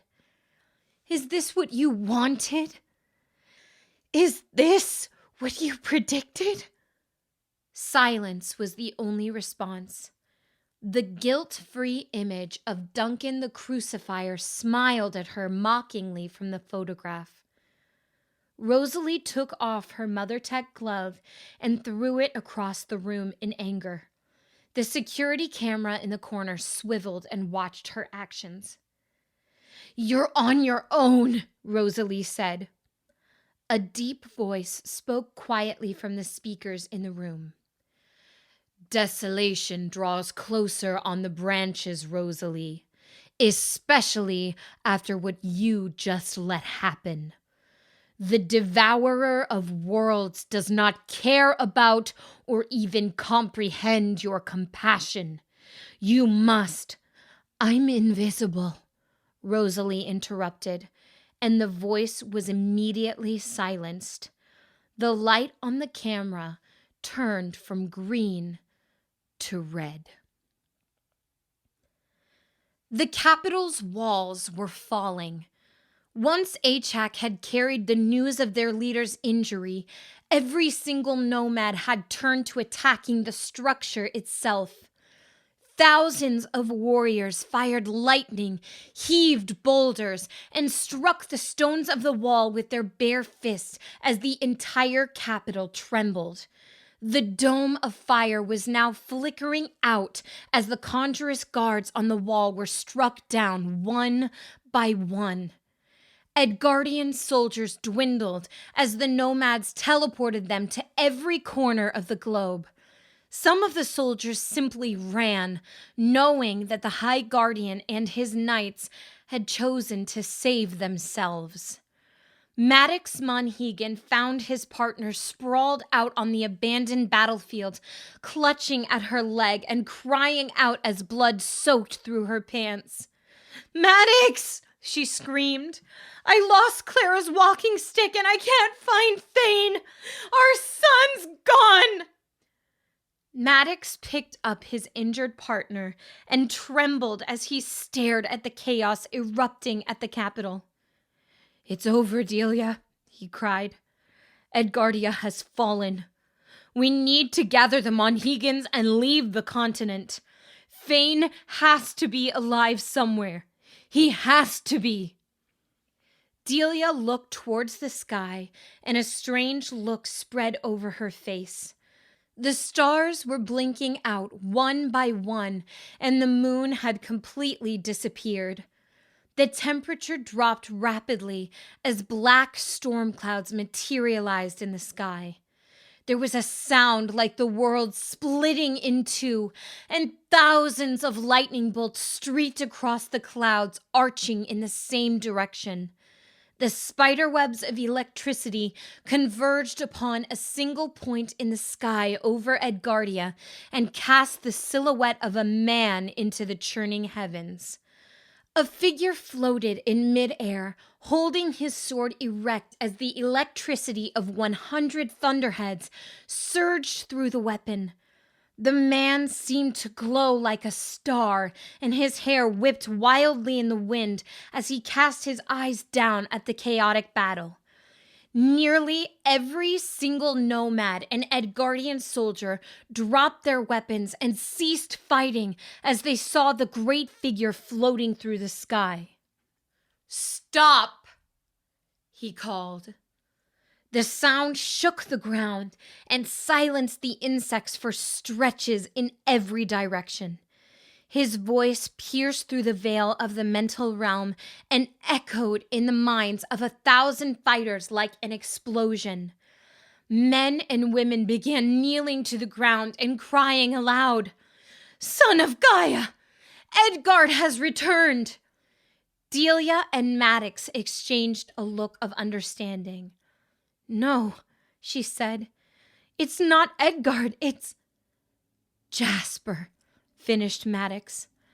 "Our guardian." Jasper pointed his father's sword at the battlefield, and patterns of light flew from its tip, spiraling in fractals towards the ground. Hundreds of nomads blinked away at once as they fled the scene, while those incapable of spatialist relaying simply ran screaming. The grass beneath their feet began growing like Hydra vines and snaked around the bodies of the fleeing warriors. The points of light struck thousands of nomads simultaneously, and they all fell to the ground unconscious. Jasper floated to the ground in the center of a ring of cheering Monhegans. Kaya, Marin, Ms. Clara, and Dorian stood amongst the rapturous crowd with tears in their eyes. Soldiers from the Edgardian army began running for the campsite, calling out for their savior. "Son of Gaia! Edgard!" Jasper took a few trembling steps forward, mostly ignoring the shouting behind him. Kaya wanted to run to her father, but she simply stood in awe of him. His voice spoke quietly in her head. "I've missed you, Kaya." Jasper glanced at the hundreds of approaching soldiers and then back at the Monhegans. The entire group had suddenly become quiet, everyone wondering what in the world was about to happen next. It was as if they could feel history itself about to branch one way or the other. "I suppose this is it," said Ms. Clara, breaking the reverent silence. "This is when everything changes. Those soldiers believe you are the son of Gaia, Jasper, And from this moment on, the entire world will... Jasper's eyes widened, and he held up a hand to silence her. Is that what they think? He asked. He scratched his cheek in thought for a second before decisively proclaiming, No thanks. Jasper swung his sword to the ground, and a dome of light shot up around the campsite. The air around them began to ripple and glow as the surrounding battlefield turned to mist. The calls of the soldiers suddenly became faint as more familiar sounds came into the foreground. Wind. Waves crashing against the rocky shores. The crowd recognized their new location at once.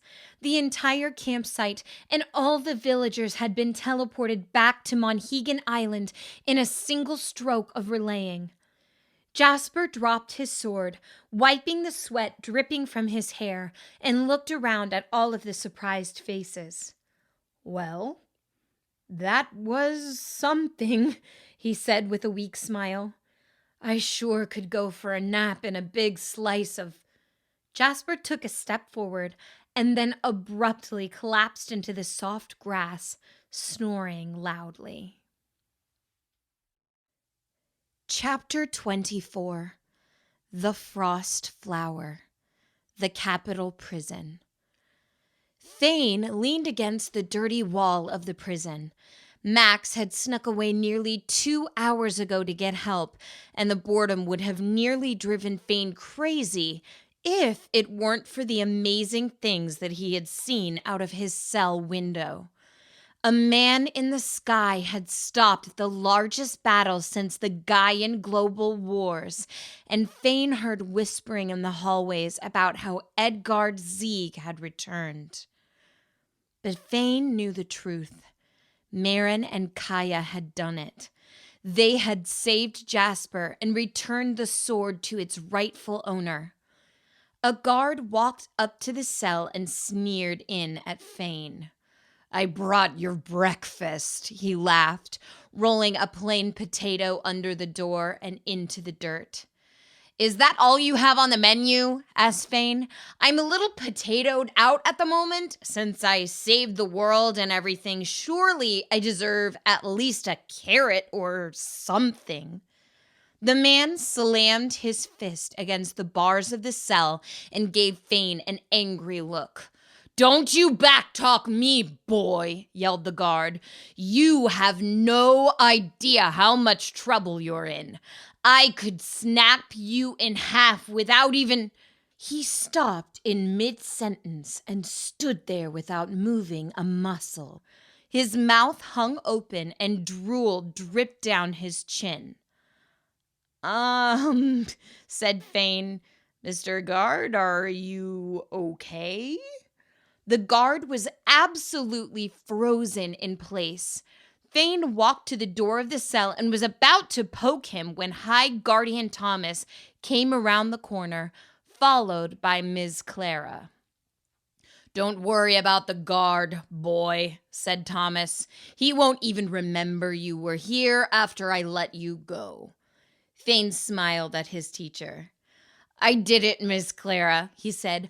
I stopped and thought about my actions for once, and I saved the High Guardian's life. Miss Clara shot an angry look at her old friend. Yes, she said severely, and I'm sure he's rather thankful for it. Thomas simply stared back at her. Well, they did lock me up in a pretty nice cell, said Thane. Dinner could have been better, though. Miss Clara took a step toward the High Guardian and poked him in the chest with her walking stick. You know, Thomas, she said, I didn't want to believe the stories about you fleeing the castle on the night Edgard died, but I'm having an awfully hard time not thinking the worst about you right now. Cut me some slack, Clarice, said Thomas. I thought you were dead for the last 40 cycles. Tonight, a nomad breached the capital's defenses. I was saved by a teenager flying on some metal thing, and now people are saying that Edgard himself stopped the battle. Could that have been your little boy, I wonder? What do you expect me to do? Act like my world hasn't been rocked in the last hour? Miss Clara whacked the High Guardian on the back of the head with her stick. I expect you to thank him, she commanded. Yes, Miss Clara, he muttered. Thomas turned to Fane and gave him a fake smile. Thank you for saving my life, Fane. You are free to go. Thomas took out a key and unlocked the cell. Miss Clara took Fane by the arm and began walking with him down the hallway. She suddenly stopped and glanced back at the High Guardian. I can feel you prying at the edges of my mind, Thomas, she said. Yes, that was my son that you saw tonight. My son, and the son of Edgard, true High Guardian. Thomas's eyes became suddenly very wide. That's right, said Ms. Clara. So I suggest you get your slimy fingers off that gem and leave my mind alone. You leave us alone, and we will leave you alone. Thomas's hand quickly sprang back from the stone he wore around his neck as if reprimanded by his own mother.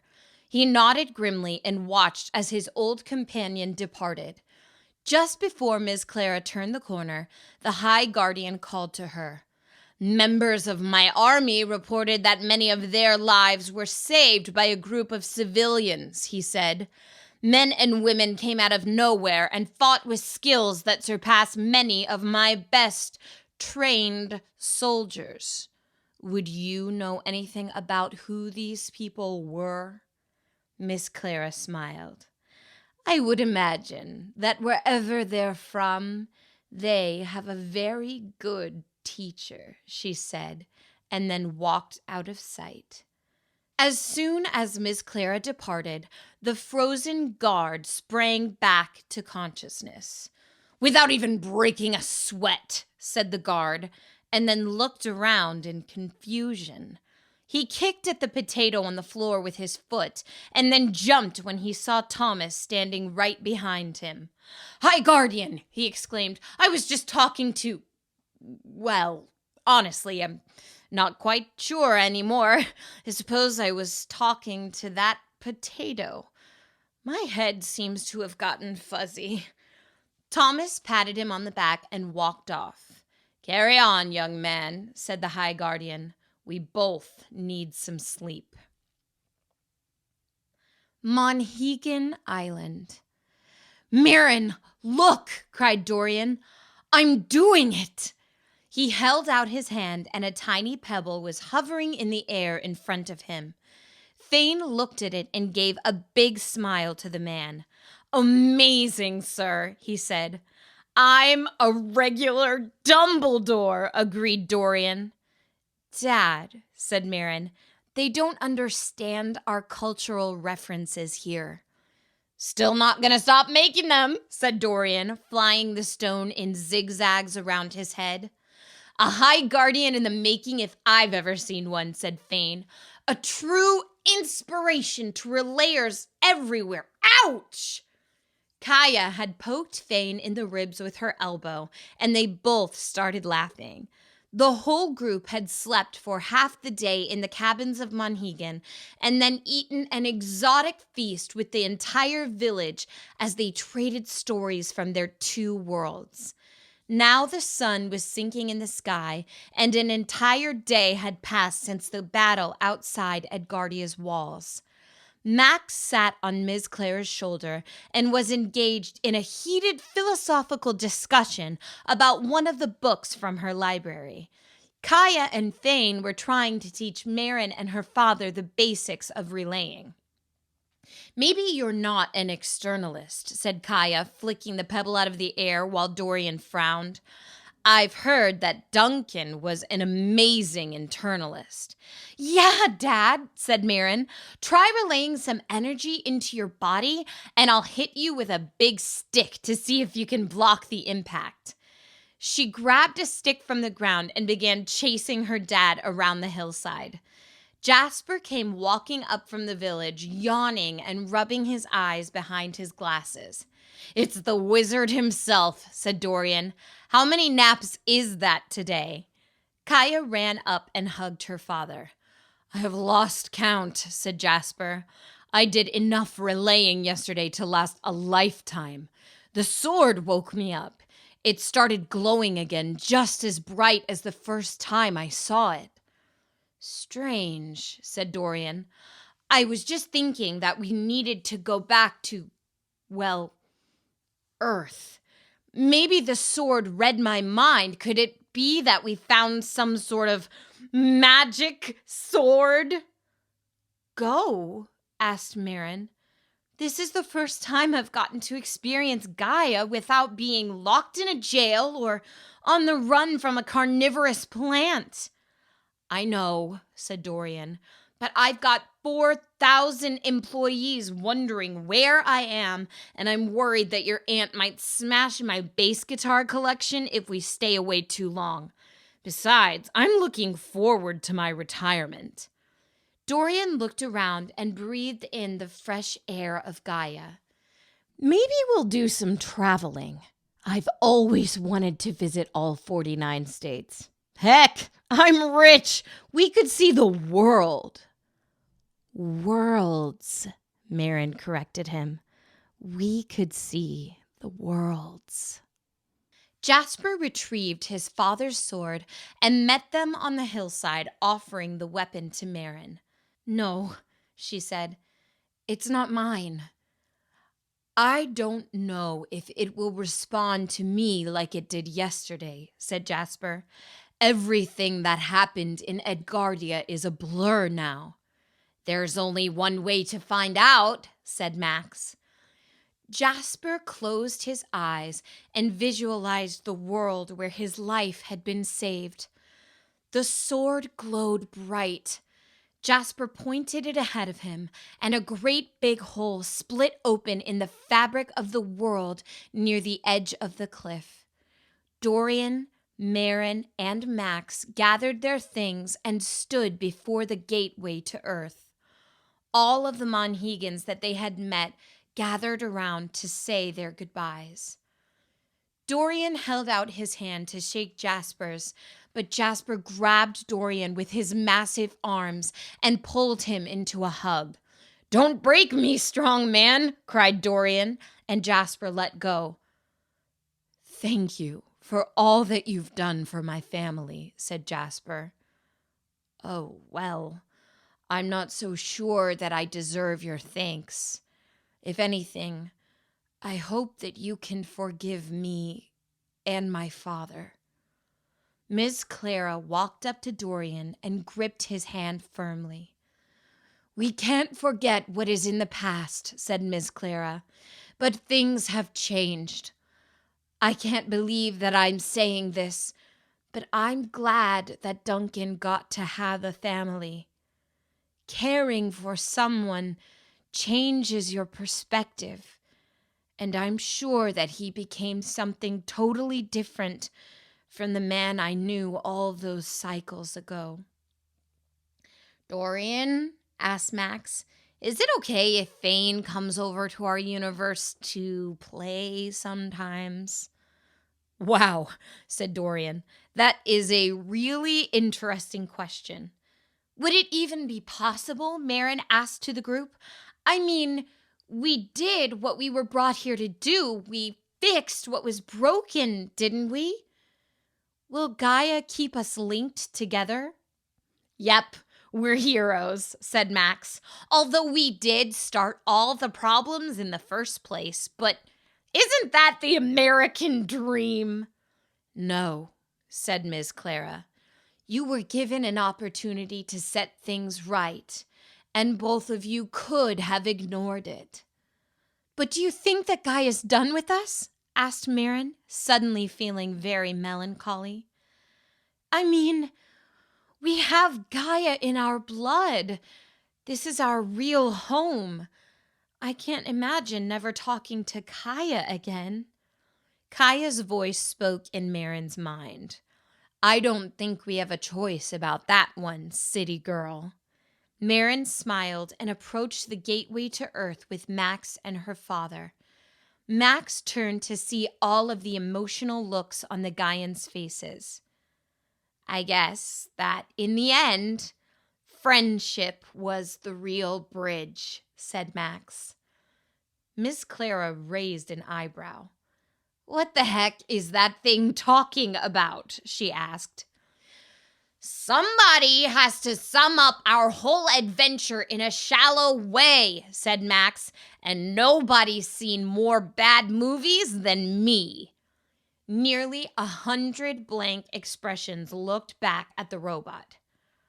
Okay, said Max. How about poisoning a stranger's father can be the start to a wonderful adventure?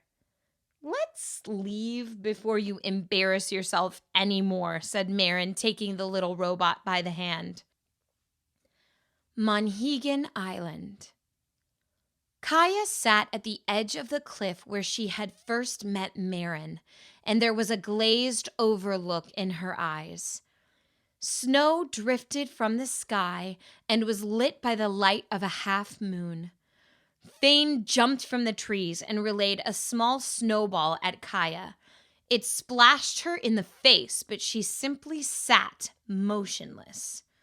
Gaia? He asked, gently shaking her shoulders. Are you in this universe? Alertness came into Gaia's eyes, and she smiled upon seeing Thane. Hey, Thane, she said, but then frowned. Why is my face wet? I honestly have no idea, said Thane. What have you been up to? Marin and I were just watching a movie. Any good? He asked. Gaia said, concealing a smile. Really? I promise not to be jealous. Oh my gosh, it was amazing, Gaia exclaimed. People were flying in machines through the stars and having battles with sticks of light. I wish I could have been there. It's okay. Tomorrow, I'm going to show Marin the electric lobsters on the south side of the island if you want to come. Oh, by the way, Max says hi. Thane tried to smile, but he couldn't fake it anymore. His conflicting feelings had been getting worse over the past few months, and he had to come clean to Gaia. Gaia, he said, is this how it's going to be forever? What do you mean? Asked Gaia. Is this about Marin? You're still my best friend. I know that, he said, turning slightly red in the cheeks. I'm not jealous. I think Marin's amazing, and I'm glad that we can still talk to her. It's just... He sighed, gently reaching over and taking Gaia by the hand. Things are so good now, said Thane. Your dad's alive, Miss Clara's been a lot nicer to us, and we have 2 new amazing friends from another universe who are teaching us all these interesting things, and... Thane teared up, and Gaia scooted closer to him. I used to take things like this for granted, he said. And the old me would have thought that this could last forever, but on the mainland, everything was horrible. Those nomads killed that nice man's horse without hesitating. I saw people dying and falling from the Edgardian walls. One of the soldiers next to me got hit by a club and his blood got on my clothes. Any of those people could have been me, Gaia, or my parents, or you. My brother never got to be this happy. Thane was now openly crying. Do you think that these things will stay away from the island forever? He asked.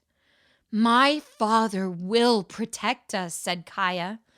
This is the safest place on Gaia." "Your father is my hero," said Fane.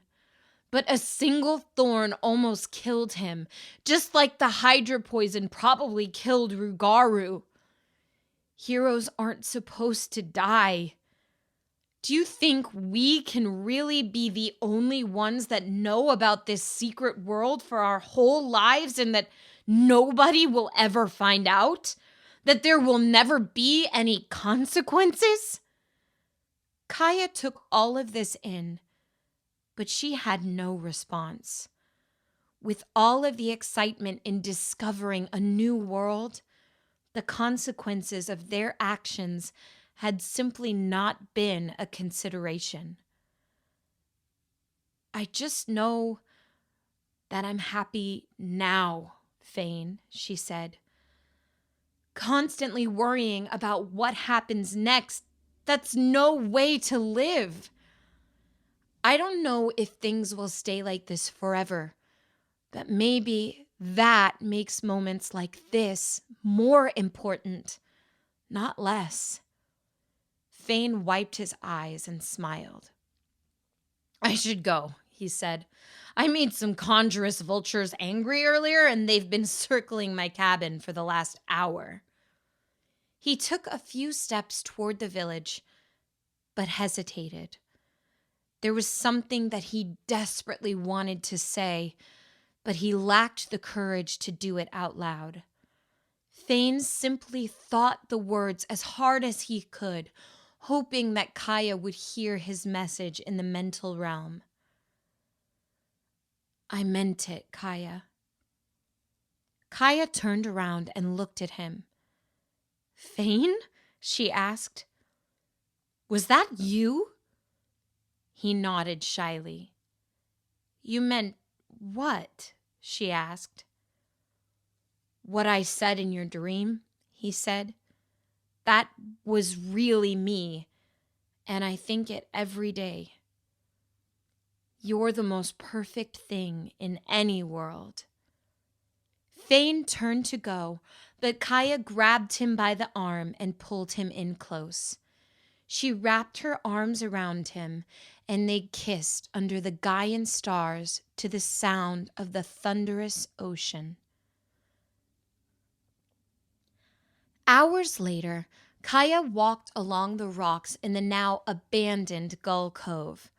There was still a black mark on a large boulder where lightning had struck the Hydra vine.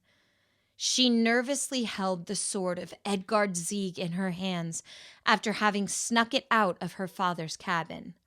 Jasper never used it, not enjoying the overwhelming responsibility he felt every time he touched the blade. She had so much to tell Marin, but she wanted to do it in person. Gaia held the old sword and opened herself up to the mental realm. "Take me to Marin," she thought. Nothing happened. Gaia concentrated on the energy in the air around her, relaying a massive amount of it into the blade. "I want to see Earth," she thought. But again, there was no response. The blade did not glow. It just sat in her hands like a useless antique. Gaia dropped the sword on the rocks and sighed.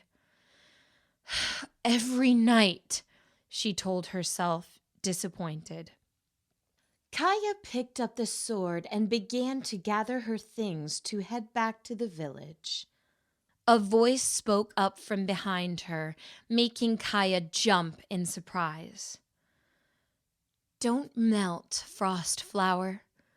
Gaia jumped around and held out the blade defensively. A blonde woman with purple streaks in her hair sat on the rock in Gull Cove, quietly strumming a ukulele. "Any requests?" asked the woman. "I can play a mean Paul Simon." "Who are you?" asked Gaia. "I'm sorry," said the woman. "I keep forgetting that we haven't met yet. That's what happens when you dislodge yourself from linear time, I suppose. I'm Allie Zieg, Spiritualist Knight of Thomas's High Seven." "How did you get here?" asked Gaia. "Frog," said Allie simply. Gaia waited for further explanation, but apparently there was none. "Oh, okay," said Gaia. "What are you doing here?" "Just here to see the frost flower." "What's a frost flower, you are about to ask?" A frost flower is when thin layers of ice curl from long plants in the autumn or early winter, forming petals made of pure frost. A very rare occurrence in nature. Gaia looked around, seeing no flowers made out of ice. Allie slapped herself on the forehead. "I don't mean literally, you normie," she laughed. "Gaia, you are the frost flower, a rare occurrence in nature, perhaps the rarest occurrence. You are a mind bridge. It's not unheard of for two people's minds to overlap in the mental realm. It happens once or twice every generation between those who share similar circumstances. Becoming fully aware of a mind bridge and being able to control it is even rarer, although not unheard of. But for the overlap to happen across the worlds, you and that other girl from Earth are a freaking frost dandelion." Allie grabbed Kaia's face and tilted it, looking into her ear. "Is the Earthling in there right now?" "Amazing! Why do I always forget to bring my camera? You would think I could have foreseen that." Gaia pulled herself away from the woman, her head absolutely swimming with confusion. "How do you know this about me?" asked Gaia. "And how did you find me?" "Oh, about 15 cycles ago, I felt tremors in the mental realm," said Allie. "Some digging brought me to this island, and I've been popping in and out, keeping an eye on you ever since." 15 cycles? Asked Gaia. "That was before I was born. Can you see the future?" Allie put down her ukulele and stood up, her blue eyes darting around oddly. "Nah, dude," said Allie. She suddenly reached up into the air and grabbed a fly with her bare hands. Allie observed it for a moment and then casually popped the insect into her mouth. Said Gaia. "What?" "Oh, sorry," said Allie. "Frog was hungry." She swallowed loudly. "Anyway, nobody can see the future clearly. What I can see are the shadows that the tree of time casts upon the ground. I believe that you and Marin have something to do with where the branches are heading. Edgard Zieg's spiritualist knight, Pages Zieg, wrote an apocalyptic folk song about 40 cycles ago, and I think it may have been about you. You might want to hear it. I'll skip the 10-minute free jazz section at the beginning." Allie picked her ukulele back up and began singing. "Born in worlds of isolation, they build the bridge toward desolation."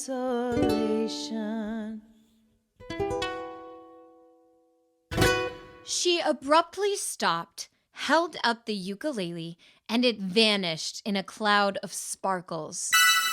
The rest of the song is mostly about how much Pages enjoys coffee.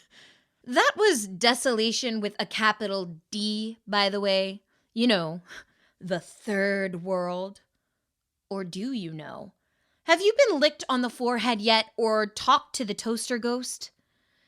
Gaia could manage little more than a in response. "Oh, never mind," said Allie. "I'll talk to you in the Hellenic guardianship after Jasper's finger grows back. Bye! Places to see." "Wait," pleaded Gaia. "I'm a Mindbridge? Did Gaia pick me for a reason? What am I supposed to do?" "Oh, stop it with your tired chosen one tropes. Gaia's a force of nature. Do you think I hang out with hurricanes in my spare time? Speak their language? Why is a plant stalk picked to have thin layers of ice curling around it? What does it mean?" "I don't know." "Exactly. You can't say something like that and just leave," said Gaia. "Leave? Is that what you think?" asked Allie with a laugh. "I was never here, Gaia. Didn't I tell you that yet? I'm projecting my consciousness through the mind of a particularly powerful mentalist frog." She snapped her fingers. "Aha! There it is. That's when I say it." "Farewell, little frost flower." And with that, the wind blew and scattered Allie's image like dust. She had been replaced with a tiny frog that was sitting on the rock and croaking loudly. Gaia briefly considered waking Thane and telling him what she had just seen, but she decided to keep this moment to herself. Maybe it was better that she had not talked to Marin, Gaia thought with a blush. Perhaps this was a night for secrets. Epilogue. Home. Interstate 95, Earth. Kai awoke on the hyperbus just before it crossed the state line from New Vermont to Maine. The driverless vehicle shot down the road at nearly 200 miles per hour, veering around the autocabs with sophisticated precision. As the bus crossed onto the bridge over the Piscataqua River, the old man smiled. He missed his dog, but he knew that his friends in Garfield Park would take care of her until he returned. Every year, Kai managed to scrap together enough money to take this pilgrimage. He closed his eyes contently and found himself thinking about that young girl he had saved in the park. She had been on his mind a lot recently. It was simply too big of a coincidence that Marin Casey would run into him on one of the strangest nights of his life. He had looked for Marin the next day, but the entire Casey family had disappeared and had not been seen in months. The bus stopped in Portland, and Kai was transferred to another bus for the remainder of his trip. 2 hours later, the bus arrived at its destination, and the artificially intelligent tour guide called out to Kai. "We have arrived in Boothbay Harbor, Maine," said the robotic voice. "Enjoy your vacation, Kai. Have you made any interesting plans?" "Family reunion," said Kai. "But first, ice cream." The old man pulled out a few crinkled dollars and bought an orange chocolate ice cream cone on the harbor. He strolled around aimlessly, watching the street musicians, painters, and magicians with mild disinterest. Kai stopped through Orn's candy store, bought some chocolate, and made his way to a ticket booth that sat by several passenger ships. "Can I help you?" asked the ticket seller skeptically. "We don't have any spare change." Kai laughed and pushed his roll of money under the window. "I'm not here to beg," he said. "I'm a millionaire, can't you tell?" "Oh," said the seller, embarrassed. "Sorry, sir. Where to?" Monhegan Island. Kai's alarm woke him up just past midnight in his room at the Treetop Inn. He made his way out of the hotel and looked toward the night sky. Even all the way out here, the sky had a slightly orange glow that obscured every single star. The old man hiked his way through the pitch-black woods, shivering in the bitter cold as he traversed the familiar landscape. Eventually, he emerged onto the cliffs of Lobster Cove. Kai stood for a moment, listening to the waves crashing against the rocks below. "Home," he whispered. Kai took in a breath of fresh air, sat on the edge of the cliff, and simply waited in meditation for a long time. His mind became dark, and he found peace in that familiar silence. However, something was different about his usual meditations. There was a tiny light in the black abyss of his consciousness, floating as if it was searching for its home. Kai recognized it at once and reached for the light, bringing it into his heart where it flickered and became a raging fire. He opened his eyes urgently and stood up, taking in heavy breaths. Cold rain had begun to fall from the sky, but Kai barely noticed. A sensation was filling his body that he had not felt in a very long time. It couldn't be, he thought. Not here. Kai raised his eyes to the sky, and the rain began to bend and twist around him as it fell.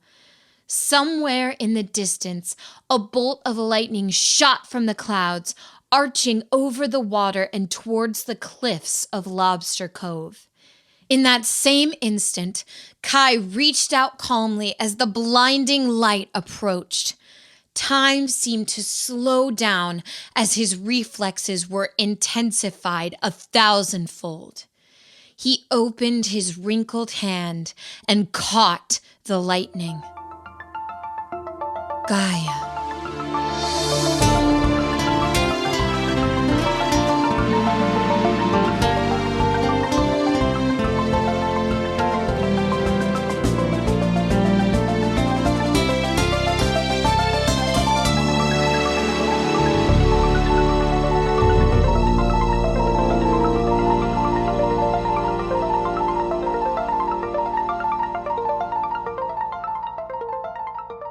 To be continued. Author's Plea. Hello, this is Joe Luegers, the author. To those who made it this far, I am already more grateful to you than I can possibly express. Yes, you, insert name here. If you are a young reader, let your friends know about this book. Help me get rich and famous. Also, clean your room, young lady/man. Adults, if you didn't like The Bridge, thanks for at least finishing it before tossing it on the book burning pile. If you did like the book, please allow me to get on my metaphysical knees and make one final plea on behalf of myself and all self-published writers.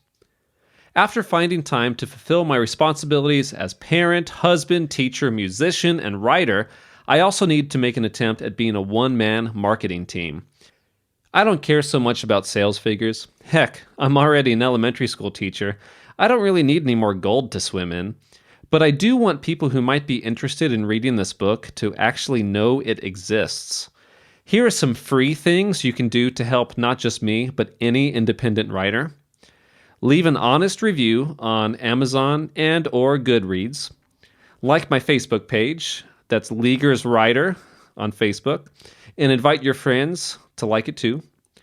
Recommend the audiobook version to someone about to go on a long drive. New subscribers on Audible can get it for free. Name a baby after one of my characters and raise them to promote my work at every given opportunity. Okay, that one's maybe not so free.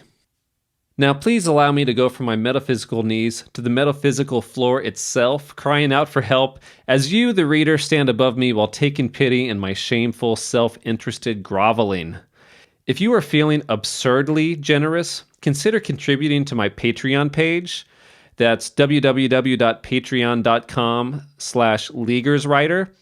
Anything I make through Patreon will go directly back into my writing, helping me purchase ISBN numbers, better recording equipment for audiobooks, advanced reader copies, online advertisements to help me escape obscurity and finally achieve mediocrity, and basically help increase my budget from zero, or as it stands now, less than zero. Patrons will receive regular perks, including early access to audiobook chapters, behind-the-scenes videos, and shout-outs in the acknowledgments section of future works. Rock and roll, Joe Luegers.